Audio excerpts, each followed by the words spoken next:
Chapter 841 The Approaching Storm. Chapter 841 The Approaching Storm. Once everyone was seated, the meeting started. Tarakov explained the current exploration situation. After listening for a while, Ravenlouty was overjoyed. He was going to explore the Geru star cluster, and the long-distance stargates built by the Black Star Army gave him many more choices, which was beneficial for him. Who knows what Black Star was thinking? Ravenlouty gloated in his mind. For someone like Heber, who explored the Renault star cluster step by step, the exploration teams that came after would have no choice but to slowly hyperdrive over the already explored areas. The Black Star Army, however, did not seem to care about their own gains at all. They were basically setting themselves aflame to warm the ones who came after. How selfless of them! The mockery in Ravenlaud's eyes increased even more as he glanced at Han Xiao. Having noticed Ravenlaud's gaze, Han Xiao turned and smiled at him, also with mockery in his eyes. Although the long-distance stargates would undoubtedly make Ravenlaud's exploration easier, the biggest reward, the spacetime amber, was already in his hands. Furthermore, Han Xiao had already occupied all the known rich planets from his previous life, and there were very few quality planets left for Ravenlouty. Of course, Ravenlouty had no idea. As their eyes clashed, it was as if they made a silent exchange, both having deep meaning in their eyes. You've made such a loss, Ravenlouty seemed to say. TSK, you have no idea what you've lost, Han Xiao mocked back. The meeting ended very quickly, and the people left one after another. As the first batch of the exploration teams, including Han Xiao and Heber, had already built the stargates, the second batch of the exploration could reach their respective star clusters immediately and had no reason to waste time on Planet Lighthouse. They departed very soon. Milizau's and Bayoni's teams left as well, while they themselves stayed and accompanied Han Xiao as temporary guards of the evolution cube. As beyond grade as of the dynasty, neither of them minded bonding with their colleague, Black Star. Inside a wide room, the three of them sat opposite each other. 3 glasses of hot and red liquid were on the table. This was a specialty that Bayoni had brought from his home. It was said to be a special drink that the Pyre Demon tribe loved. Han Xiao took a large sip. It had a thick and dense texture, extremely hot and spicy, and rolled down his throat like flames. His stomach felt warm, and a bunch of -zeros popped up on his head. Not bad. What is this? Han Xiao asked. This is lava from the land of the fire core, mixed with condensed alcohol. Tastes quite good, right? Damn it, you actually gave me lava to drink. Han Xiao's mouth twitched. Land of the Fire Core was the only universal treasure the Pyre Demon tribe had. It seemed to be something that could speed up the growth of young Pyre Demons. Han Xiao recalled that the Extinguished Army always wanted to destroy it. After some hesitation, Han Xiao did not put the glass down in the end and took another sip. Another round. It really tasted quite good. He had already stayed in a fixed star before, so drinking some lava was nothing. Milizaus looked at the cup in front of him and wondered if he should drink it since this was just his energy apparition. He shook his head and asked, Black Star, what was the deal you spoke of earlier? Han Xiao put the glass down and said with a smile, the Dragonblood Nation's many kinds of Dragonblood potions are renowned across the universe. I want to exchange the allocation of the evolution cube for Dragonblood potions. You're the leader of the starry spiritual dragon race, so I suppose you want some of your exceptional people to evolve, right? Milizaus pondered for a while and nodded. Sure. How are we exchanging specifically? The Dragonblood potions were a specialty meant for selling to start with, so of course, Milizaus was not going to reject it. The Dragonblood Nation consisted of hybrid dragons that he created with Dragonblood. It was merely an armed force under his race. The starry spiritual dragon race was what was important to him. 2 tons of common Dragonblood potions plus 100 kilograms of condensed Dragonblood potions in exchange for 100 evolution cube allocations. Milizaus was stunned in place. Tons? The Dragonblood potions are usually sold in bottles U***Shoal. It takes more than 10 tons of Dragonblood from grade C individuals to produce 1 ton of Dragonblood potions. And the condensed Dragonblood potion requires much more, Milizaus said with a displeased tone. Why don't I just give you a few dragons and you can drain blood from them yourself? Huh? Han Xiao pondered with a serious face. That's not unacceptable. You're way too greedy, Milizao said angrily. I'm not asking you to purchase all the allocations at once. You can do it slowly. Han Xiao chuckled. Friendship was one thing and greed in business was another. Of course, he would not be able to finish such a large amount of dragon blood potions. They were mainly going to be used to strengthen capable officers and sold to players at high prices. Selling specialties from other factions to expand the Black Star Army's range of products and indirectly increase the faction's appeal had already become Han Xiao's habit. Milizao's was speechless. Although we have large sizes and a lot of blood, you can't just drain the hell out of our blood. If you have worries, I can let your people experience the actual effect of the evolution cube once for free, said Han Xiao. Sure. Let's find an empty space. I'll call a dragon here. Milizao's nodded. Han Xiao looked at Baoni, and Baoni said that he had no objections. He wanted to see its effects as well. The three of them left the room and came to a wide metal field. Han Xiao looked up and saw an enormous dragon descending. Whoosh! With its wings stirring up howling winds, this starry spiritual dragon landed on the field with a loud bang, and the ground slightly trembled. Han Xiao sized it up. This enormous dragon's body was long and streamlined. It was about 1,000 meters long.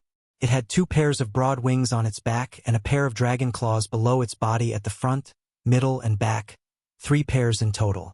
It stared at the 3 of them with its cold golden dragon eyes. This was a normal starry spiritual dragon. Compared to Milizao's, its size was not as big. This starry spiritual dragon did not have a habit of running around naked. Most of its body was covered in specially made black heavy metal armor. Its armor was even equipped with mechanical weapons, such as artilleries and battleship shields. It was basically fully armed. Such a heavily armed, enormous dragon could basically be seen as a battleship. The machinery and its body formed a bulky sense of beauty. Its armor and its body also had a lot of magic circuits on them that were illuminated. They were clearly enchants. This is one of my armed dragon guards. Let him try the effects of the evolution cube first, Milizao said. As a Beyond Grade A, he also had his own elite team. The armed dragon guards were just like Austin's forbidden sorcerers.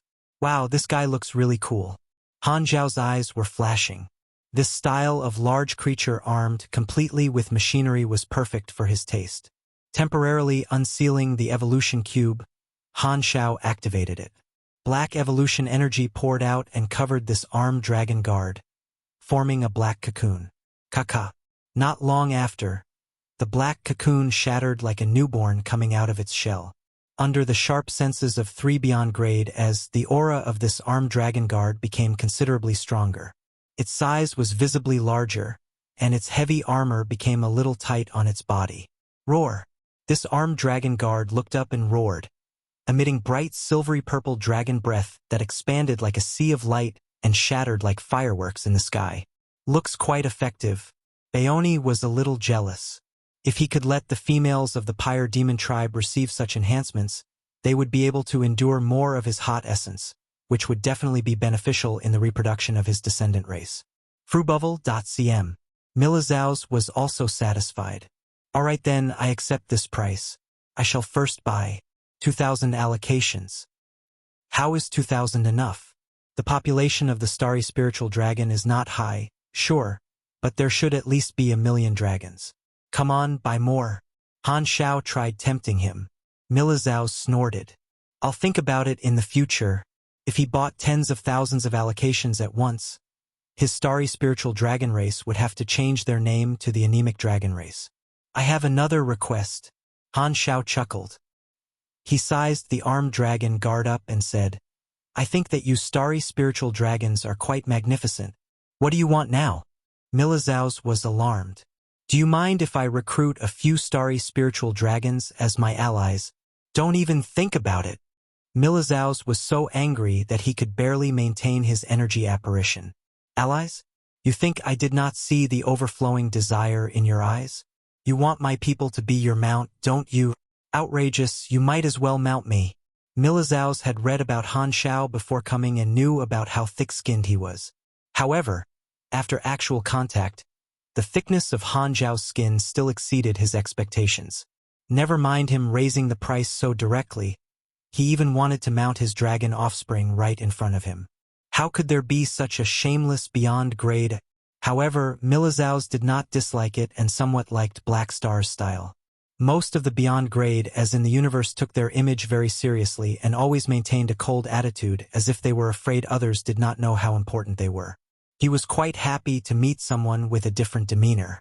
Having lived for so long, one would either become careless about everything or develop more interests in new and fresh things. In this respect, Milizhao's shared quite a lot of common traits with Aesop. On the Arcane Church's mother planet, inside a large temple, the bishops sat around the round table, discussing the evolution cube. Dispatching so many beyond grade as at once was no small matter. It required decisions from the highest members of the Arcane Church. However, due to what had happened with Psyker, the opinions of the main church were divided. "We should give up this plan," a bishop said calmly. "We have lost the ability to locate the evolution cube and now are stuck. According to the latest intel, the dynasty has noticed our intentions. Black Star has returned to Planet Lighthouse and is hiding behind multiple layers of protection. The dynasty even gave him 2 bodyguards, Incineration Bayoni and Dragon King Milizhao's. If we continue with the plan, we will be facing 3 of the Crimson Dynasty high-level combatants, and that's considered direct conflict, which goes against our original intentions. The security around Planet Lighthouse is tight. As soon as our secret fleet appears near it, it will be discovered by the dynasty. By then, we will have to face the garrison of Planet Lighthouse, who are fully war-prepared. The risk is too high." The others looked at him silently. More importantly, without the ability to locate the evolution cube, if Black Star hides it, we will have no way of finding it. Capturing Black Star is an extremely difficult task. The reward is not worth the risk. After a pause, this bishop sighed and said, "We should give up the evolution cube." The others could not object. They subconsciously looked at the main seat. That was supposed to be the seat of the Pope. It was not occupied now, but they knew that the Pope had been listening to the discussions. The discussion had come to a stalemate. It was all up to the Pope's decision. After waiting for a while, a 3D projection suddenly appeared above the round table. There were a few sentences. It was the Pope's reply. First, God has said that the evolution cube is still with Black Star. Second, change the plan and directly attack Planet Lighthouse. Third, new mission target Milizhao's. The 10,000 deity scepter can be used to kill him. Fourth, the Federation of Light has agreed to provide assistance. Chapter 842, 842 Enemy Whereabouts. 842 Enemy Whereabouts. Within a certain desolate universe built in the flickering world, a secret Stargate station was hidden behind a desolate planet. It was the stronghold of the stowaways from the Arcane Church. This Stargate station was equipped with all sorts of stealth devices to conceal its own energy reaction and prevent it from being detected by any kind of radar. The Arcane Church's technology was on par with the Dynasty's, only they had different focuses. The Dynasty had been searching for the whereabouts of some superstar cluster civilizations lately but never found the secret Stargate of the Arcane Church and the Federation of Light. In order to remain stealthy, the Arcane Church would not frequently use the secret Stargate, so this Stargate station was silent most of the time. That day, however, this Stargate station was activated. The blue space energy inside the Stargate suddenly accelerated its spinning, and battleships appeared from within. These battleships were not the standard disc-shaped spaceships of the Arcane Church but quadrangular cone-shaped ships with red light swirling at the edges and black exterior armor. This type of quadrangular cone battleship was one of the dozens of common high-level battleships in the galaxy. It circulated in the market on a large scale, so the owner's identity could not be identified from its model. The surface of the ships did not have any symbols that represented any identity. Battleships came out of the Stargate continuously. It was an enormous fleet of up to more than 1 million battleships. The Arcane Church officer at the stronghold watched this silently. He did not know who this fleet was. All he knew was that his superiors had given him a direct order not to do anything and to let this fleet leave. This mysterious fleet had no intention of communicating either. The stronghold officer watched as this fleet turned into streams of light and disappeared. What are the people above planning? 1,000,000 battleships. Are we going to war with the dynasty? The stronghold officer murmured. As the Stargate station disappeared from the sights of this mysterious fleet, inside the command room of its main ship, a hooded man looked up. It was an ES-God doppelganger. Humph! Arcane Church. The ES-God doppelganger snorted. ES-God's consciousness was on this doppelganger. This fleet was a division of the fallen Ark. ES-God's forces were between the gaps of the central galaxy. In order to quickly come to the flickering world through multiple star fields, they could only use stargates. The Arcane Church had secretly built stargates in the desolate universe belt of the central galaxy long ago to provide services to ES-God's troops, so that ES-God could travel this long distance. Of course, this was only temporary. Using the Stargate of the Arcane Church, this division secretly arrived at the flickering world. However, despite them temporarily working together, ES-God did not trust the Arcane Church. To prevent the Arcane Church from ambushing him, he only sent a doppelganger and a division fleet. The mission of this division was to build his own secret Stargate in the flickering world, so that his means of retreating would be in his own hands if things went wrong. Stargates were a star cluster civilization technology, but the black market allowed people to buy things that they would never be able to buy through ordinary means. ES-God's Stargate device had been bought from the black market at an extremely high price.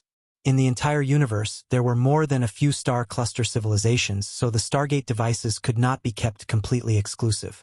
ES-God's main body would only go to the flickering world personally once he had a certain way of retreating. Open the star map. His subordinate opened the 3D star map of the flickering world that they had received from the Arcane Church. Although this was the dynasty's star map, the Arcane Church had a way to obtain it since the universal civilizations all had a certain degree of infiltration of each other. However, this star map did not display the dynasty's lines of defense in the flickering world. This was a top secret that even the Arcane Church could not easily obtain. Nonetheless, the defensive force of Planet Lighthouse was highlighted. The planet's garrison consisted of about 3,000,000 battleships, with more than 1,000,000 battleships patrolling nearby. The dynasty had dispatched hundreds of millions of battleships to the flickering world, but most of them were exploring. With 4,000,000 battleships defending it at all times, Planet Lighthouse was already the most heavily guarded planet in the entire flickering world. 4,000,000. Looks like I need to bring some more people here. The ES-God doppelganger's tone was calm. The fallen Ark was said to have 60,000,000 battleships, and the actual number might exceed that. There was a reason he was feared by the three civilizations. He could easily dispatch this amount of manpower. After a pause, the ES-God doppelganger took out the communicator and contacted the Arcane Church's Special Agent Liaison Officer. The upper echelons of the Arcane Church would not contact a criminal like him personally, so the Arcane Church's secret agent was the middleman between them. The Arcane Church could thus claim that there was no such person in their organization if things went south. Our troops are in position. When will you guys act? In 20 days. I will notify you of the exact time in advance. We need you to work together with our troops. The ES-God doppelganger replied with a mocking tone. Work together how exactly? According to the upper echelons, we will not appear at the same time. Therefore, we will have to split up. You shall be responsible for the direct attack to attract the garrison of Planet Lighthouse, and we will surprise attack. The ES-God doppelganger nodded. He understood the Arcane Church's intentions. He knew that the Arcane Church would not send their beyond grade as to act together with him, so their strategy was within his expectations. However, Planet Lighthouse's security forces filled up the entire sector. His troops would not be able to avoid the dynasty's eyes, nor could the Arcane Church's troops. There was no such thing as an actual surprise attack. ES-God felt that this was just so that he could attract more firepower so that the Arcane Church could enter the battlefield from another direction. ES-God was not worried about the Arcane Church making him take on the brunt of the defense, as the dynasty would send reinforcements his way as soon as his troops triggered the alarm of Planet Lighthouse, and he felt that the Arcane Church would not miss this opportunity. However, ES-God had no idea that the Arcane Church's plan was very different to what he expected. In a dark room, A round table was surrounded by more than 10 seats. At this moment, 6 were occupied by someone. The term someone would not be too accurate. All of them were remote projections, and one of them was Psyker. Every seat there belonged to a beyond grade A combatant in the Arcane Church. For this operation, the Arcane Church had sent out a total of 6 beyond grade as. These 6 people were more than half of what the Arcane Church could gather in such a short period. The other beyond grade as all had their own tasks and would not be able to secretly move without being noticed. The Arcane Church had 6 beyond grade as well as external reinforcements. The opponents were only Black Star, Milizaus, and Bayoni. The difference in strength was extremely one-sided. The Arcane Church was planning to launch a thunderous strike. Currently, the 6 of them were casually chatting. It's been a very long time since I've seen such a large operation like this. Milizaus, that dragon is not easy to deal with. I fought him before. We could not kill each other, and it ended in a draw. However, this time, even the 10,000 deity scepter will be used, so his chances of surviving are very slim. The Arcane Church is out of their minds. Are they planning to start a war? After killing 3 beyond grade as of the Crimson Dynasty at once, things might escalate into a full-out war. Fruibnovel.com. Isn't that exactly what the Federation of Light wants? That's why they agreed to help and even allowed us to borrow their universal treasure. The beyond grade as shook their heads. The Arcane Church was clearly going to make the headlines. They had no worries for the result of this operation at all. With such a wide strength difference, there was basically zero possibility they would fail. What they were worried about was what impact this operation would have after they succeed. They could see that after killing 3 beyond grade as of the dynasty, if the conflict between the Arcane Church and the Crimson Dynasty turned into an all-out war, as the participants of this event, they would be targeted by the dynasty. Although they were not afraid of the Crimson Dynasty, some of their territories were in other star fields. If they were targeted by the dynasty, they would be caught in a whole lot of trouble. Therefore, some of them were not keen on taking part in this operation. However, as allies who had received so many benefits over time, they could only answer to the Arcane Church's summons with resignation even if they were reluctant. If not because Psyker lost the evolution cube, there would be no need for this operation. Someone grunted and blamed Psyker. Psyker glanced at him, confirmed that it was someone he could not beat, and chose not to say anything. Since the Arcane Church has made such a large-scale operation, even if we retrieve the evolution cube, there's no way it will be returned to you, someone else said with a deep voice. I know. Psyker's expression remained the same. It's acceptable to me as long as it's not in someone else's hands. Tisk, if Black Star returned the evolution cube back to you back then, he would not have gotten himself into this mess. Apparently, Black Star took the shortest time to reach beyond grade A in all of history. Sadly, he's too greedy, someone else said with a pitiful tone. He took something he shouldn't have. He deserves it, Psyker said coldly. He knew that the evolution cube would not go back to him after the Arcane Church succeeded. However, as the evolution cube was sealed by Han Xiao, his soul connection with the evolution cube was severed. Hence, he lost the enhancement of his psychic power. Therefore, his requirement lowered. Even if the Arcane Church took the evolution cube, as long as his soul connection was maintained, Psyker could accept it.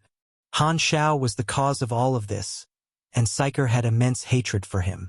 He would not let this opportunity to eliminate Han Xiao slip through his fingers.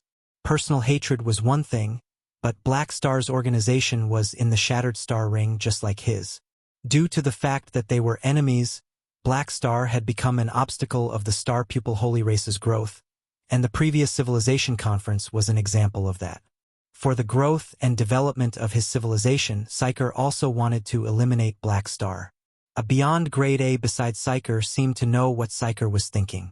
He patted Psyker's shoulder and said, "Don't worry, I'll eliminate Black Star for you." "Thanks, Dylan." Although Psyker was not in a good mood, he still forced a smile for this person. "Let's fight him together then." Dylan nodded. His long, dark green hair swayed like seaweed. His skin was blue, and his face was covered in tiny scales and had similarities to fish.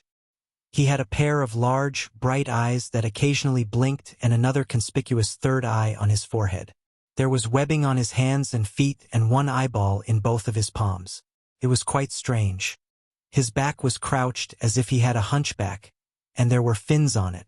He looked like a marine creature who knew what his ancestors did to fish, or what the fish did to his ancestors. With such a look, his ability was clearly related to water. Dylan was an Esper, nicknamed Sea Spirit and Ruler of the Sea.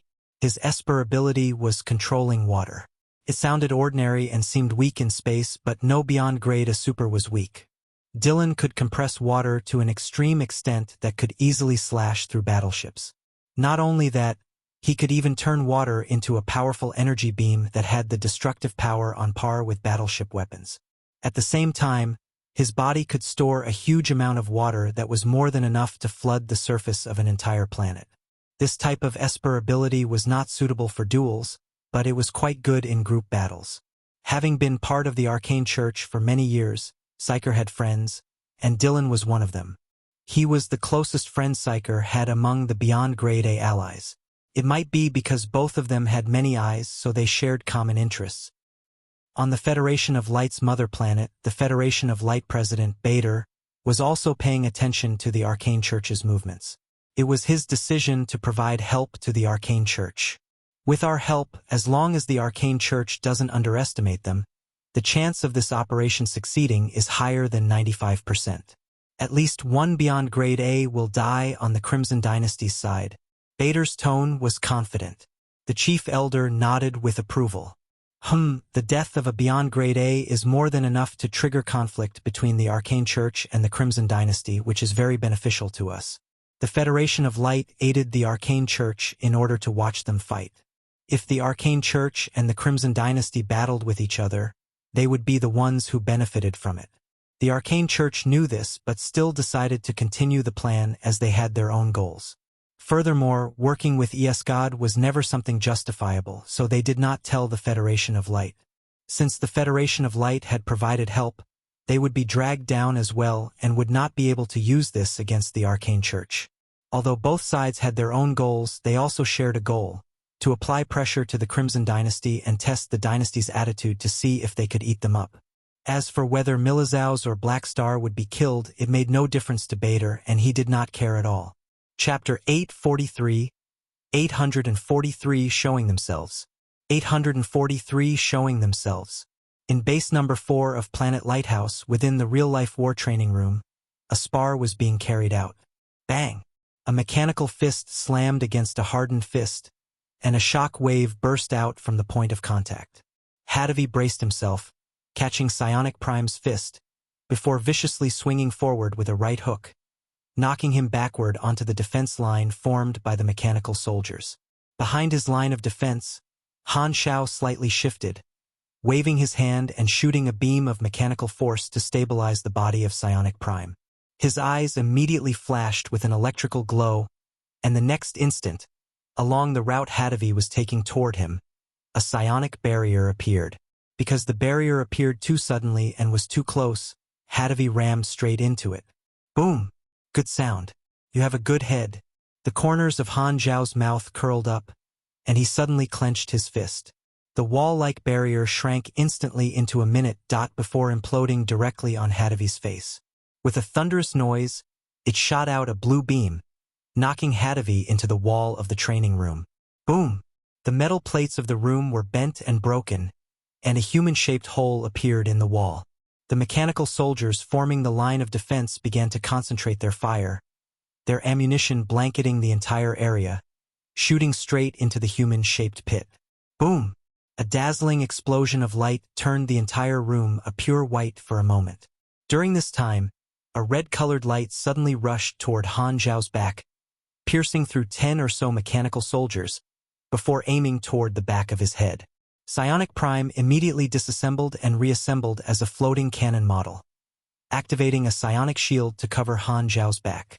The red light hit the blue shield, shattering into fine shards.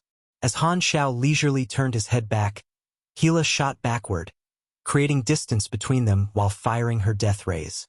Against him, she did not dare go close range and could only resort to this long-distance style of attacking. This spar was a challenge for all the Black Star Guards to fight against Han Xiao. In order to achieve the effect of training them, Han Xiao naturally would not activate all his troops and only utilized 1,000 mechanical soldiers. Without his human wave tactic, he made up for it with a variety of mechanical equipment. The training room was reduced to a mess. Most of the Black Star Guards had collapsed at this time, and only Hadavi and Gila were still going, looking extremely bedraggled. "Come over here, darling." Han Xiao stretched out his hands toward Gila, and the mechanical components assembled around his arm. Mechanical force flashed, and a strong gravitational force was released from the arm of his mechanical suit, producing the sound of wind being sucked into it. The mechanical soldiers instantly dodged, and the gaps appeared in the line of defense wherever Gila moved. She immediately felt a strong pulling force dragging her toward Han Xiao's side. Her pupils flared red, and the energy in her body burst out, resisting the pull of the gravitation, but her speed was inevitably slower. Seeing that the gravitational machine had limited success, Han Xiao frowned before his body moved. He started up 5 strong suction traction beams behind him before activating them all at once. A huge attraction force suddenly superimposed on the original gravitational force, and Gila could no longer resist, being yanked over. She simply gave up resistance, and her flight speed soared. Approaching Han Xiao, she concentrated her energy within her legs, and a strong force was whipped about, powerful enough to destroy a mountain. Han Xiao remained unmoved, and his latest generation of the Battle Tiger mechanical suit simply unfolded. Clank, clank. The black mechanical suit covered his entire body, only revealing his head. Han Xiao bent his arms and used his forearm to meet Gila's leg whip. Boom! Her legs, wrapped in energy, collided with his forearms covered in mechanical parts. The nanoparticles within the suit surface undulated and transferred the force to the legs and body. Pong! The next moment, a shock wave was emitted from Han Xiao's soul, and the metal flooring all warped and broke apart. The excess strength was converted into a shock wave that blew away the surrounding smoke. Freeobnovel.com. Han Xiao was still in his previous position. While Gila's melee skills were not bad, she was not a pugilist, and thus her attributes were far lower than Han Xiao's, unable to cause any threat. Han Xiao did not pause in his motions. He immediately stretched out his hand used to block and latched on to Gila's neck before applying strength to slam her against the ground with a sickening crunch. Ugh! Being heavily slammed, Gila groaned and gritted her teeth in resistance. Her explosive figure twisted under Han Xiao like a slippery snake, yet she was unable to escape his grasp. Suddenly, Gila's vision darkened, and she looked to see Han Xiao leaning over, his face almost sticking toward hers with a smug expression. "Stop twisting. The battle has already ended since you were caught by me. Based on your physique, you cannot possibly escape." Only upon hearing this did Gila finally stop her resistance. She bit her lips, locking eyes with Han Xiao. The distance between their eyes was not even 10 centimeters, and they could feel the warmth of each other's breath on their faces. Han Xiao's nose twitched as a fragrance entered his nose. His face suddenly turned strange. Strange? Why is there a fragrance? Did you put on perfume? Or is that your natural fragrance? Let go. Sure, of course. Han Xiao released his hands and straightened his waist, ready to help Gila up, but she ignored his offered hand, climbing back up by herself and dusting her clothes. Seeing her impassive expression, Han Xiao helplessly shook his head. Having sparred so many times, he understood Gila's attitude too well. Even with the gap in strength, Gila would not feel good every time she lost in a spar. The mechanical troops also ceased firing, revealing many pits in the walls. There was a sound of stirring metal debris coming from within. The debris clanked, and Hadavi, covered in soot, crawled out from the hole. As he walked toward Han Xiao, he started to peel off the burnt skin over his body. The mechanical devices imprisoning the various Black Star Guards were also put away, and they got up, rubbing their bruises. Among them, the one with the most decent appearance was probably Fiden. This was because Han Xiao was mainly reluctant to hit him, afraid to ruin his handsome face. Since they were both handsome people, giving some privileges was only natural. "This is great." Hadavi grinned, his blackened face showing an expression of comfort. Han Xiao ignored him, instead looking at the time. "You guys lasted 37 seconds longer than the previous spar. Good improvement." Since the worst of these guards were also elite calamity grades, it was difficult for them to even take another step forward. Only Gila and Phaidon showed the most improvements. After all, they had heaven-defying gifts in the first place. In another 20 years, they would probably achieve the level of a Beyond Grade A seed. As for breaking through to the Beyond Grade A realm, only Gila, who had proven her strength in his previous life, had a chance. But since she did not slaughter an entire planet like in the past, her rate of improvement would not be so perverted. "The training room is too small and limits my range of movement. It will place me in the range of the traction beam sooner or later. If we had unlimited space for movement, I could have lasted longer. Next time, we need to take this into consideration." Gila frowned as she summarized her experience. Just as Han Xiao was about to say something, his communicator beeped as it received a message. Glancing at it, Han Xiao laughed before saying, "You guys continue training. Tarakov and the others are looking for me for a chat." After staying on Planet Lighthouse for more than half a month, Han Xiao was already familiar with Milizau's. Since he also had nothing to do, the chief commander holding the fort, Tarakov, would typically invite the Beyond Grade as to his room for tea and some conversion to pass the time. Hearing this, Gila stopped talking.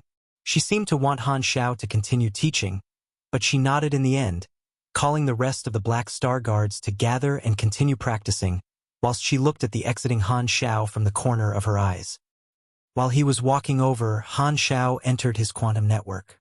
"Philip, any news from the long-range patrol today?" "Reporting to Master. There is nothing, Seems like the Arcane Church still hasn't taken action yet." Han Xiao nodded. Even under the protection of the dynasty, Han Xiao did not lower his vigilance. This period when he stayed at Planet Lighthouse was not spent idly. Other than building more machinery and training his Black Star Guards, he had also sent out remotely controlled troops to form a security perimeter around Planet Lighthouse. Under their surveillance, he would receive intelligence reports every day. The moment they discovered traces of the Arcane Church, he would get the news immediately. Staying on Planet Lighthouse was not just for Han Xiao to receive protection from the strong security, but also because it was the dynasty outpost and had many stargates. If the enemy was too strong, he had enough time to use the stargates to escape. Han Xiao would not send himself off to die for no reason, and staying on Planet Lighthouse left him enough time to escape. While the past half a month had been peaceful, Han Xiao had a feeling that it was the calm before the storm. He did not think that the Arcane Church would give up on the Evolution Cube just like that. Occasionally, he would also use the Evolution Cube on Milizau's armed dragon guards. During the usage, he would naturally unseal the spacetime amber, and thus Psyker would be able to detect where the Evolution Cube was like an intermittent signal. "The enemy is in the shadows while I'm in the open. If the Arcane Church wants to make a move, they can only do so through sending troops." Han Xiao shook his head before opening the forums to take a look. During this period, the exploration had been very smooth. Although Ravenloudy had obtained some profits by using the Stargate that he built, the majority of resource-rich planets along the way had been seized by the members of the Black Star Army. Ravenloudy could not forcibly snatch the territory of others under the dynasty's eye. Thus, he could only search for other territories. The players had been working hard at the exploration and had accumulated a great number of mission points. Those from China, Russia, and even Australia had all put their hands together to perform missions, building more harmonious relationships. However, the friction between the three parties was also becoming more intense. One reason was because of the competition for resources. During this time, the Black Star Army had sent out another batch of troops to supplement the exploration. It was the second batch of players that had migrated from the Constellation Corridor. The guilds of Russia and Australia had decided to ally together temporarily and sent a group of new guild players to support their branches, attempting to break away from China's suppression. With an increase in numbers, they also gained more strength and were no longer willing to reside on third-rate resource planets.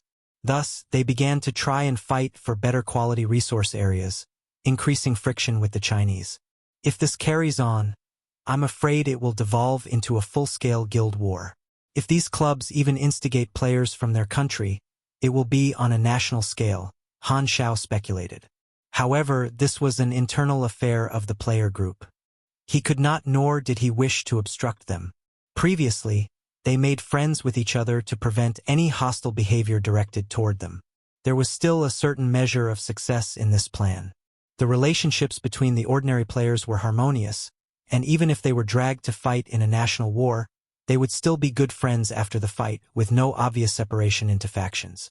After all, this was something unique to the players. They could be on opposing sides and still be friends. Upon reaching the chief commander's office, Han Xiao saw Baoni, Terakov, and Milizaus all seated on the sofa. The reception table in front of them was filled with special drinks from the dynasty, as well as the evil Wayne cards. Because of the popularity of the Wayne cards, even beyond grade as would also turn to it for entertainment. Hearing the door open, the trio immediately looked over. Baoni even waved. "Black Star, you're here at last. Come, sit." Nodding, Han Xiao sat down next to Milizaus, picking up his glass and taking a sip. "Why did you drink mine?" Milizaus had an unsatisfied tone. "As a mana incarnation, you don't have taste buds. Don't waste such a good thing." Han Xiao remained unfazed. After more than half a month of getting along, their relationship had improved, and he was more aware of Milizaus' personality. Although he was very strong, he did not put on any airs, much better than the cold-faced, dark lord, Claudi. Compared to the first time they met, Han Xiao was more casual toward him now, almost bordering on disrespect. "Sai, you guys have been at Planet Lighthouse for almost a month. If not for you guys, I wouldn't be so lazy," Terakov sighed. He originally did not have people of similar status to converse with, and now that Han Xiao and company had camped there for so long, this chief commander began to show his lazy side. "Actually, there's something that I'm curious about. What sort of relationship do Claudi and Ernrel share? I don't think it's so simple as just a guard." Milizaus was curious. As an imperial ruler, one must have a family, but Ernrel is a widow, and Claudi is that sort of cold-blooded head of state. Could it be? While the dynasty's marriage laws emphasized monogamy, Baoni seemed to think that it had nothing to do with him. TSK, while I'm a very mild person, I'm still one of the top officers of the dynasty. To say such things in front of me, is that really good?" Terakov was helpless. "I don't know anything about this, and even if I knew, I wouldn't say." Milizaus snorted and threw out a Wayne card, saying, "Then you lose." Terakov froze, looking at his cards, before narrowing his eyes in suspicion. "Did you use magic to change my cards again? Don't try to wiggle your way out. Would I do such a meaningless thing?" Milizaus got angry. "In actual fact, you would. Because I didn't see that darned card in your hand just now." Han Xiao could not help but think of Logi. Whenever he played cards, he had a signature catchphrase: "Only trash utilizes magic when playing cards." From then on, he knew that if one wished to stop a mage from cheating, one had to counter with an even stronger magic. And among the three of them, one was lazy, one played with fire, and one touched machines all day. There was simply no one who could stop the mage. Looking at these big shots grumbling and boasting without dignity, Han Xiao could not help but relax. This is the life. But before he could even finish his internal monologue, an abrupt change happened. "Woo!" Piercing alarms sounded, and the four of them jumped up as one. Tarakov's expression turned solemn, and he opened the real-time monitoring star map, checking the situation. At the same time, Han Xiao also received an intelligence report from Philip. Master, Squad 025 has spotted the trail of a large fleet that is moving toward Planet Lighthouse." The image was sent over and showed a mysterious fleet entering the warning sector of Planet Lighthouse, triggering the alarm. This fleet consisted of quadrangular pyramid spaceships, and at a glance, there were over 1 million of them. The mysterious fleet engaged the Dynasty Patrol fleet in that direction, breaking through the defense line, showcasing their intention to attack Planet Lighthouse. Han Xiao knew that something was wrong. The Arcane Church? They really came. Chapter 844, 844 Shocking Change. 844 Shocking change. The instant that the alarms went off in Planet Lighthouse, more than 3 million fallen Ark battleships appeared near the security perimeter in a long, stretched-out formation. In the flagship, God's subordinate Fakizan was looking at the star map, and the distance between them and Planet Lighthouse was rapidly shrinking. "Boss, we have already entered the security perimeter of Planet Lighthouse. The radar shows that the nearby Dynasty fleet is heading our way and will exchange fire with us soon." Fakizan used his long tongue to scratch the back of his neck as he spoke. "Try to speed up. Do not get tied down by them," God said calmly. This time, his main body had made an appearance. Fakizan swung his tongue around and said, "Even though we are working together, the Arcane Church still has their guard up against us. Not only did they not reveal their exact plans, they even changed the location of their secret stargate. They are obviously guarding against us, and who knows when they will take action and from which direction." God was not too bothered. It was perfectly normal for them to guard against each other. It was just like how he would not inform the Arcane Church of where his secret stargate was located. With Planet Lighthouse at the center, the security perimeter around the planet was extremely large, and the Dynasty had sufficient time to mobilize their troops the moment an enemy was spotted. Thus, God could guess what the Arcane Church's intention was even if they kept it confidential. They obviously wanted him to be the vanguard, and the size of his troops was not sufficient to get the Dynasty to abandon their Planet Lighthouse outpost. By the time he fought his way to Planet Lighthouse and tied down Black Star and the 2 other Beyond Grade supers, the Arcane Church would take action. God felt that his guess was definitely not too far from the truth, and the only thing that he was not sure about was how many high-level combatants the Arcane Church had sent out this time. The Dynasty had 3 Beyond Grade A, and Milazau's strength could almost equal his own. If that was the case, the Arcane Church only needed to send out manpower to deal with Black Star and Baoni. Black Star and Baoni were still a distance away from a top-notch Beyond Grade A super, and it should be sufficient for the Arcane Church to send out 4 Beyond Grade A supers. "I wonder who the Arcane Church will send out this time." God narrowed his eyes. If the Arcane Church sent out too powerful a lineup, he would have to be careful as well. Right at this moment, the Dynasty's fleet arrived and appeared on their radar. Fakizan looked at God, and upon seeing that his boss did not have any intentions of saying anything, he ordered on behalf of God, "All weapons free. Destroy all the battleships in our way." Planet Lighthouse had already entered high alert, and the 3 Beyond Grade supers entered the command room together with Terakov. A large number of military personnel were gathered in the room with plenty of messages being sent back from the battlefield. Terakov stood in front of the 3D battlefield model with a solemn expression. The scene being shown on the battlefield was the battle between the fallen Ark fleet and the Dynasty's fleet.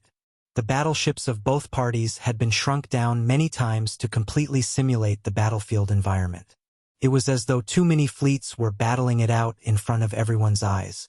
The enemy fleet has about 3,200,000 battleships. An organization capable of sending a fleet of such a size to the flickering world is definitely a powerful one. "We cannot see the origins of the fleet from the models of the spaceships," a staff sergeant said. "The highest possibility is the Arcane Church." As he said that, Terakov turned around to look at Han Xiao and said, "However, they may also belong to other organizations." Han Xiao noticed his gaze and said without any hesitation, "They are from the Arcane Church." Terakov nodded slowly and said, "I understand." Although Han Xiao's expression seemed calm, his mood was low. His words were not completely baseless as a notification popped up after the appearance of the fleet. "You have triggered an urgent mission, cause and effect. Mission introduction. You have snatched the evolution cube and attracted the enmity of the Arcane Church. They have finally taken today and decided to deal a lightning-fast blow to you to snatch the evolution cube back. Mission requirements. Defeat the enemy or escape successfully. Failure conditions. Death or lose the evolution cube. Reward 24 billion to 45 billion experience, 1 legendary point, 3 random rewards, 3 unknown character summon cards." Han Xiao was shocked upon seeing the reward. 24 billion experience at the very least. The highest reward when he was fighting Heber was only 8.5 billion experience. Even he felt that this was a huge sum of experience. However, Han Xiao just could not find it in himself to be happy. The reward would correspond to the difficulty of the mission. With such a large reward, this meant that the strength of the arcane church would be extremely frightening. The reward of over 45 billion meant that he had to face at least 5 beyond grade supers. Just who would be able to survive? Although Han Xiao had already secretly hired help just to be safe, he could not help but have thoughts of retreating. At the same time, however, he was also extremely wary. If he escaped through the Stargate right now, he should be extremely safe. However, would it be so simple to complete a mission with a reward of 24 billion experience? Perhaps the Arcane Church had some other means that would make it easier for them to catch him if he escaped alone. He was currently being surrounded by many layers of defense and was still considered safe. Furthermore, the dynasty would not think too highly of him if he escaped the moment he met an enemy. After pondering for a moment, Han Xiao did not make any rash moves but arrived at the command room together with Terakov. Since they had a sufficiently large buffer zone, it would not be too late for him to decide to run after observing the battle. The name of the mission is Cause and Effect. A universal treasure truly isn't that easy to take. However, all those present did not know what he was thinking about. Terakov observed the changes in the battlefield and issued a command. Inform all our beyond grade A allies to return immediately. Upon hearing that, Han Xiao's eyes sparkled, and he nodded. Terakov had obviously noticed something, and this chief commander truly had foresight. There were still another 3 beyond grade A supers in the flickering world. Heber, Ravenloudy, and another mechanic who was called Maximilar. If they all returned, there would be 6 beyond grade A present, and they would not have to be afraid of the enemy. Without knowing how many high-level combatants the Arcane Church had, Terakov did not mind being on the safe side. Even if his actions were deemed unnecessary after this battle, it would be better than regretting his inaction. Our fleet has sent a message for reinforcements. They won't be able to hold the enemy back. Chief Commander, are we going to send the security fleet from the other regions to support them? Terakov observed the battle for a moment before saying, only mobilize the security fleet in that direction. Do not move the other fleets in the other directions. The remaining reinforcement troops shall be sent from Planet Lighthouse. Baoni could not help but be surprised by the order. It will take quite some time to send out troops from our base. The enemy fleet will then be able to close the gap quickly. Why don't you mobilize the troops on the outside instead? The enemy doesn't have any insignia and chose to attack our security perimeter alone. Terakov replied with a deep voice. I think that this isn't the Arcane Church's main force but a vanguard force. Their objective is to tie down our defense force on the security perimeter and create a gap in our formation. Their main force will then break through our defenses, and we will have to face a pincer attack. This should be the Arcane Church's tactic. Upon hearing the explanation of the chief commander and looking at the battlefield, everyone had to admit that it was likely for the enemy to employ such a strategy. Since Terakov had seen through their plans, his method of dealing with it was not too bad. However, this is only a temporary measure. We need intelligence on how many beyond grade A combatants this fleet has. Terakov then looked at the 3 people with his intentions obvious. Only someone at the same level would be able to force the enemy out. Hand it over to my long-distance troops. Han Xiao nodded. Since he was the enemy's target and a key character of this battle, it would not be good for the 3 of them to split up at such a time. The long-distance troops that he had sent out would also show their use. What? Planet Lighthouse was attacked. The Bloodshed Land troops that were currently in Renault received news from Jord and could not help but be surprised. The enemy is the Arcane Church, and their target is Black Star. Chief Commander Terakov asked us to return to reinforce them. Your Excellency Tyrant, what should we do? Jord asked carefully. Heber began to frown. He did not wish to help Black Star. However, he suddenly thought about something, and his brows relaxed. Since it is the dynasty's orders, we shall return to reinforce them. Inform my troops to head to the nearest Stargate at full speed. Heber's fleet then turned around and headed to Planet Lighthouse at full speed. Although Han Xiao and he had some conflicts, this matter concerned the pride of the dynasty. As a member of the dynasty, defending the dynasty was compatible with his own benefits. In the Geru star cluster, Ravenlowdy also received Tarakov's request for reinforcements. Black Star's death had nothing to do with him, and he would rather have one less competitor. However, it was a pity that his organization was located in the central galaxy, and he needed to rely on the dynasty. Such a small matter was not worth disobeying the dynasty's orders, so he could only lead his troops over. Very quickly, he realized a very frustrating matter. Black Star had constructed a stargate in the Geru star cluster, which meant that he could arrive at Planet Lighthouse rapidly and did not have any excuse to delay. Right at this moment, Ravenlowdy suddenly realized something. Could it be that Black Star had constructed the long-distance stargate because he knew that something like this would happen? That's right. This must definitely be the case. If not, I can't think of another reason why Black Star would sacrifice his own benefits to construct a long-distance stargate. Ravenlowdy finally understood Black Star's true goal, to think that he was still laughing at the other party's thoughts before this. Even if his skin was not too thick, he could not help but feel a little embarrassed at this moment. Esgod's fleet gradually entered the core of the security perimeter and battled the dynasty's fleet along the way, with the battle line being dragged out. The dynasty's fleet stabilized the space along the way, and neither party could enter hyperdrive.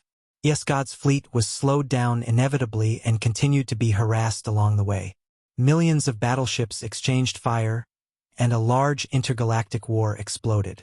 Laser beams of different colors flew in all directions and lit up the pitch-black space. The explosions of the battleships became fireworks in the universe. There was a special fleet in the battlefield that was the long-distance force that Han Xiao had sent out. The fleet weaved around the formation of the fallen Ark fleet like a flock of crows. This mechanical fleet had more than 100,000 mechanical soldiers, and they were all boosted by his mechanical force. Their attributes were boosted and could achieve the strength of a beyond grade A super. Energy explosion. Another 3 enemy spaceships were destroyed, and the mechanical army was about to find their next target. Right at this moment, a dark red energy pillar swept past the explosion and smashed right into the mechanical army, swallowing almost half of the troops. After the pillar of light disappeared, the mechanical soldiers that were hit by it had been reduced to scrap. Han Xiao's eyes narrowed upon witnessing such a scene. An enemy beyond grade A super has taken action. This isn't an ordinary individual. Han Xiao looked in the direction of the attack through the viewpoint of his army. He wanted to see who the enemy was, and Esgod's figure appeared in his sights. The next moment, Tarakov, Milizaus, and Baoni saw Han Xiao's expression change greatly. "Did you see who the enemy is?" Tarakov asked. Han Xiao let out a deep breath and said with a solemn expression, "It's actually Esgod. It's his main body." Everyone was stunned for a moment. Isn't the enemy the arcane church? Why would Esgod be here? Baoni was truly shaken.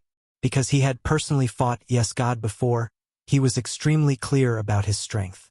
Tarakov's expression grew solemn. The arcane church must have provided aid to Esgod and gotten him to leave the central galaxy. Damn it! To think that they would work together with such a character for the evolution cube. Esgod's combat strength was famous throughout the universe. But this time, they also had a top-notch beyond grade A super on their side. Milizaus shook his head and said, "I fought Esgod many times before, and holding him back won't be a problem. However, I won't be able to be distracted when fighting him, and I won't be able to do anything else. Apart from Esgod, the Arcane Church will definitely send out other high-level combatants, and the situation is not to our advantage. Chief Commander, what are your thoughts?" Upon hearing that, Tarakov fell into deep thought. The enemy had a single Esgod and a few million battleships on the surface, and they would definitely have 3 beyond grade A supers and even more battleships being hidden for sure. On his side, they had 3 beyond grade A supers and around 4 million battleships guarding Planet Lighthouse. Their strength was definitely on the losing side, but they would be able to stall for time with the huge buffer zone for their security perimeter. Furthermore, the dynasty had more troops in this star field, and they were currently rushing over from various regions. Tarakov was currently considering whether he should retreat immediately or wait for reinforcements to arrive. The enemy's target was Black Star, and if they chose to retreat, they should be able to protect Black Star. However, the dynasty's outpost would definitely be destroyed by the enemy if it was not guarded. Losing the resources was secondary, but they would definitely have to close up their stargate if they did not want to let it fall into enemy hands. If that was the case, the dynasty would temporarily lose the core of their transportation network, and their mobility would be greatly affected. Upon thinking about that, he then took a look at the battlefield again. Apart from the dynasty's troops that were facing Escad, the other troops were currently awaiting their orders and keeping their guard up in their respective regions. He had even sent out a portion of the fleet stationed on Planet Lighthouse as a quick response force to prevent another enemy force from launching an ambush. After thinking for a moment, Terekov let out a long sigh and said with a deep voice, "Although the situation isn't good, we have the ability to hold on. Let's try to stall for time. When the reinforcements arrive, we will be..." Woo! Before he could even finish, an ear-piercing alarm went off in the command room. Alert! Alert! Detecting an odd space-time disturbance outside the planet. Space-time is being shifted to form a wormhole. Wormhole? Transportation gate. Terekov had a face full of shock. The appearance of a wormhole was truly out of his expectations. It was not because he did not have any preparations.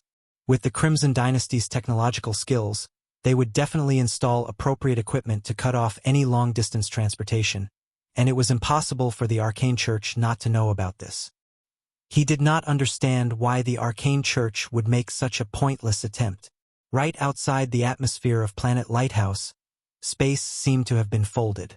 This was the sign of a wormhole appearing. The forces stationed on Planet Lighthouse also made an appropriate response. They immediately triggered the space-stabilizing equipment to disrupt the formation of the wormhole.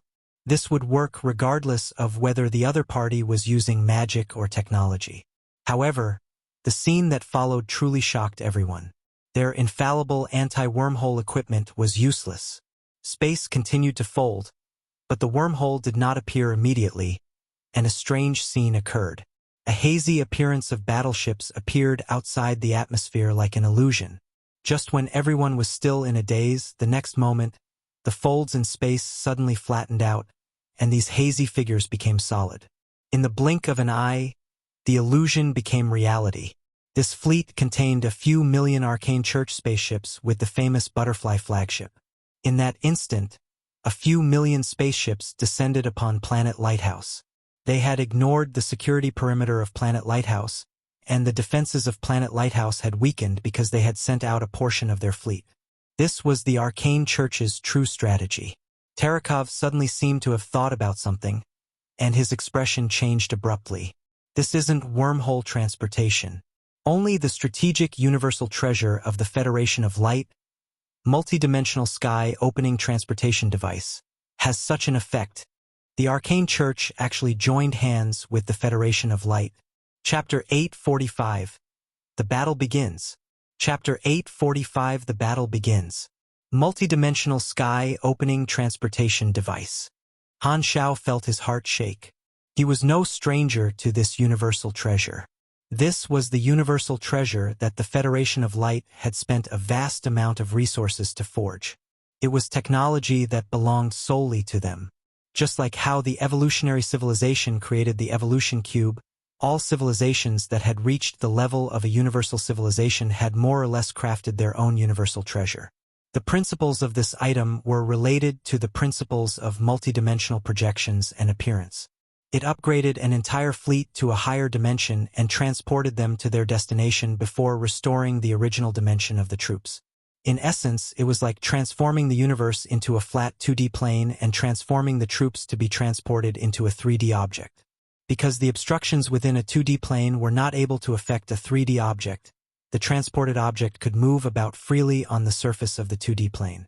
It was extremely difficult for a normal wormhole to emulate the effect of the multidimensional sky opening transportation device. And this technological skill had always been a strategic trump card of the Federation of Light during the exploration era. All their troops had extremely high mobility, and it was frightening in times of war. By relying on this technology, the Federation of Light Fleet had been able to defeat numerous enemies during the exploration era and survive until the new generation. It naturally had a flaw as well. First, The amount of resources consumed every time it was activated was extremely frightening and increased with the distance of the transportation. Second, it required a long time to charge up. Third, it required extremely precise coordinates for a long-distance transfer. Fourth, multidimensional sky-opening transportation device was large equipment similar to a stargate and would not be transported together with the fleet. Thus, the fleet being sent out would not be able to return via the same method unless they brought another multidimensional sky-opening transportation device. The Federation of Light naturally would not lend their specialty universal treasure to the Arcane Church, and they did not have any obligation to help the Arcane Church retreat. My goodness! Even the Federation of Light had intervened. Looking at the descending Arcane Church fleet, everyone in the command room was shocked, and their mood sunk. Han Xiao had never expected the enemy to work together with the Federation of Light and appear on Planet Lighthouse with special equipment. The cooperation between the Federation of Light and the Arcane Church was something that was impossible for him to predict, and both parties kept their plans confidential. As such, the dynasty's intelligence net had not been able to gather any news about it. Terekov forecast that the enemy would attack from the outside and thus sent out a large number of battleships, which resulted in the defenses of Planet Lighthouse being empty. Currently, they only had little more than 1 million battleships. However, the enemy had a few million battleships, and they were right outside the atmosphere. The situation had immediately swung against their favor, and Planet Lighthouse was now in danger. The entire control room became silent, and everyone was shocked by the sudden change in the situation. Terekov broke the silence and maintained his cool. Apart from the fleet blocking God's troops, all other troops are to return immediately. There's no need to keep guard anymore. Inform the forces stationed at the stargates to destroy all stargates. We mustn't let them fall into enemy hands. Destroy all the stargates? Are you crazy? That is our only route to retreat. Bayoni burst out with rage. The stargates are too close to Planet Lighthouse, and the Arcane Church will definitely send their troops to capture them. Terekov replied expressionlessly. Our troops are on the losing side, and our defenses will be weakened if we try to defend them. The combined forces of God and the Arcane Church are more than twice ours, and it will be impossible for us to fight on two separate lines. We cannot separate our troops any further at such a moment. But without the stargates, our route of retreat, we are already in a desperate situation without any routes of retreat, Terekov said with a solemn voice. Our only hope is to gather all our forces and defend Planet Lighthouse while waiting for our reinforcements to arrive. Even though we don't have the stargates, our warehouse still has plenty of stargate equipment, and we can create another stargate channel on the spot when our reinforcements arrive at the entrance on the other side. However, our reinforcements haven't arrived yet, and we will only hasten our demise if we spread out our army. Terekov tried to sound extremely confident, but everyone there knew that actually carrying out such a plan would definitely be difficult. Setting up a new stargate required some time, and the enemy would not watch by the side quietly. When their reinforcements reached the entrance, they would have to set up a stargate in front of their enemy, and a bitter battle will break out. The problem was, they might not even be able to survive until the reinforcements arrived. 6 figures suddenly appeared in front of the Arcane Church fleet. After seeing their appearance, Terekov could not help reeling in shock. Child of Light, Sagman, Desolate Beast, Mercer, Divine Spell, Ninja, World Gate, Taylor, Star Pupil, Psyker, and Sea Spirit, Dylan. 6 beyond grade as, that was twice the number that they had, together with God, who was on the outside reinforcing them. Terekov, Milizaus, and Bayoni felt their hearts sink.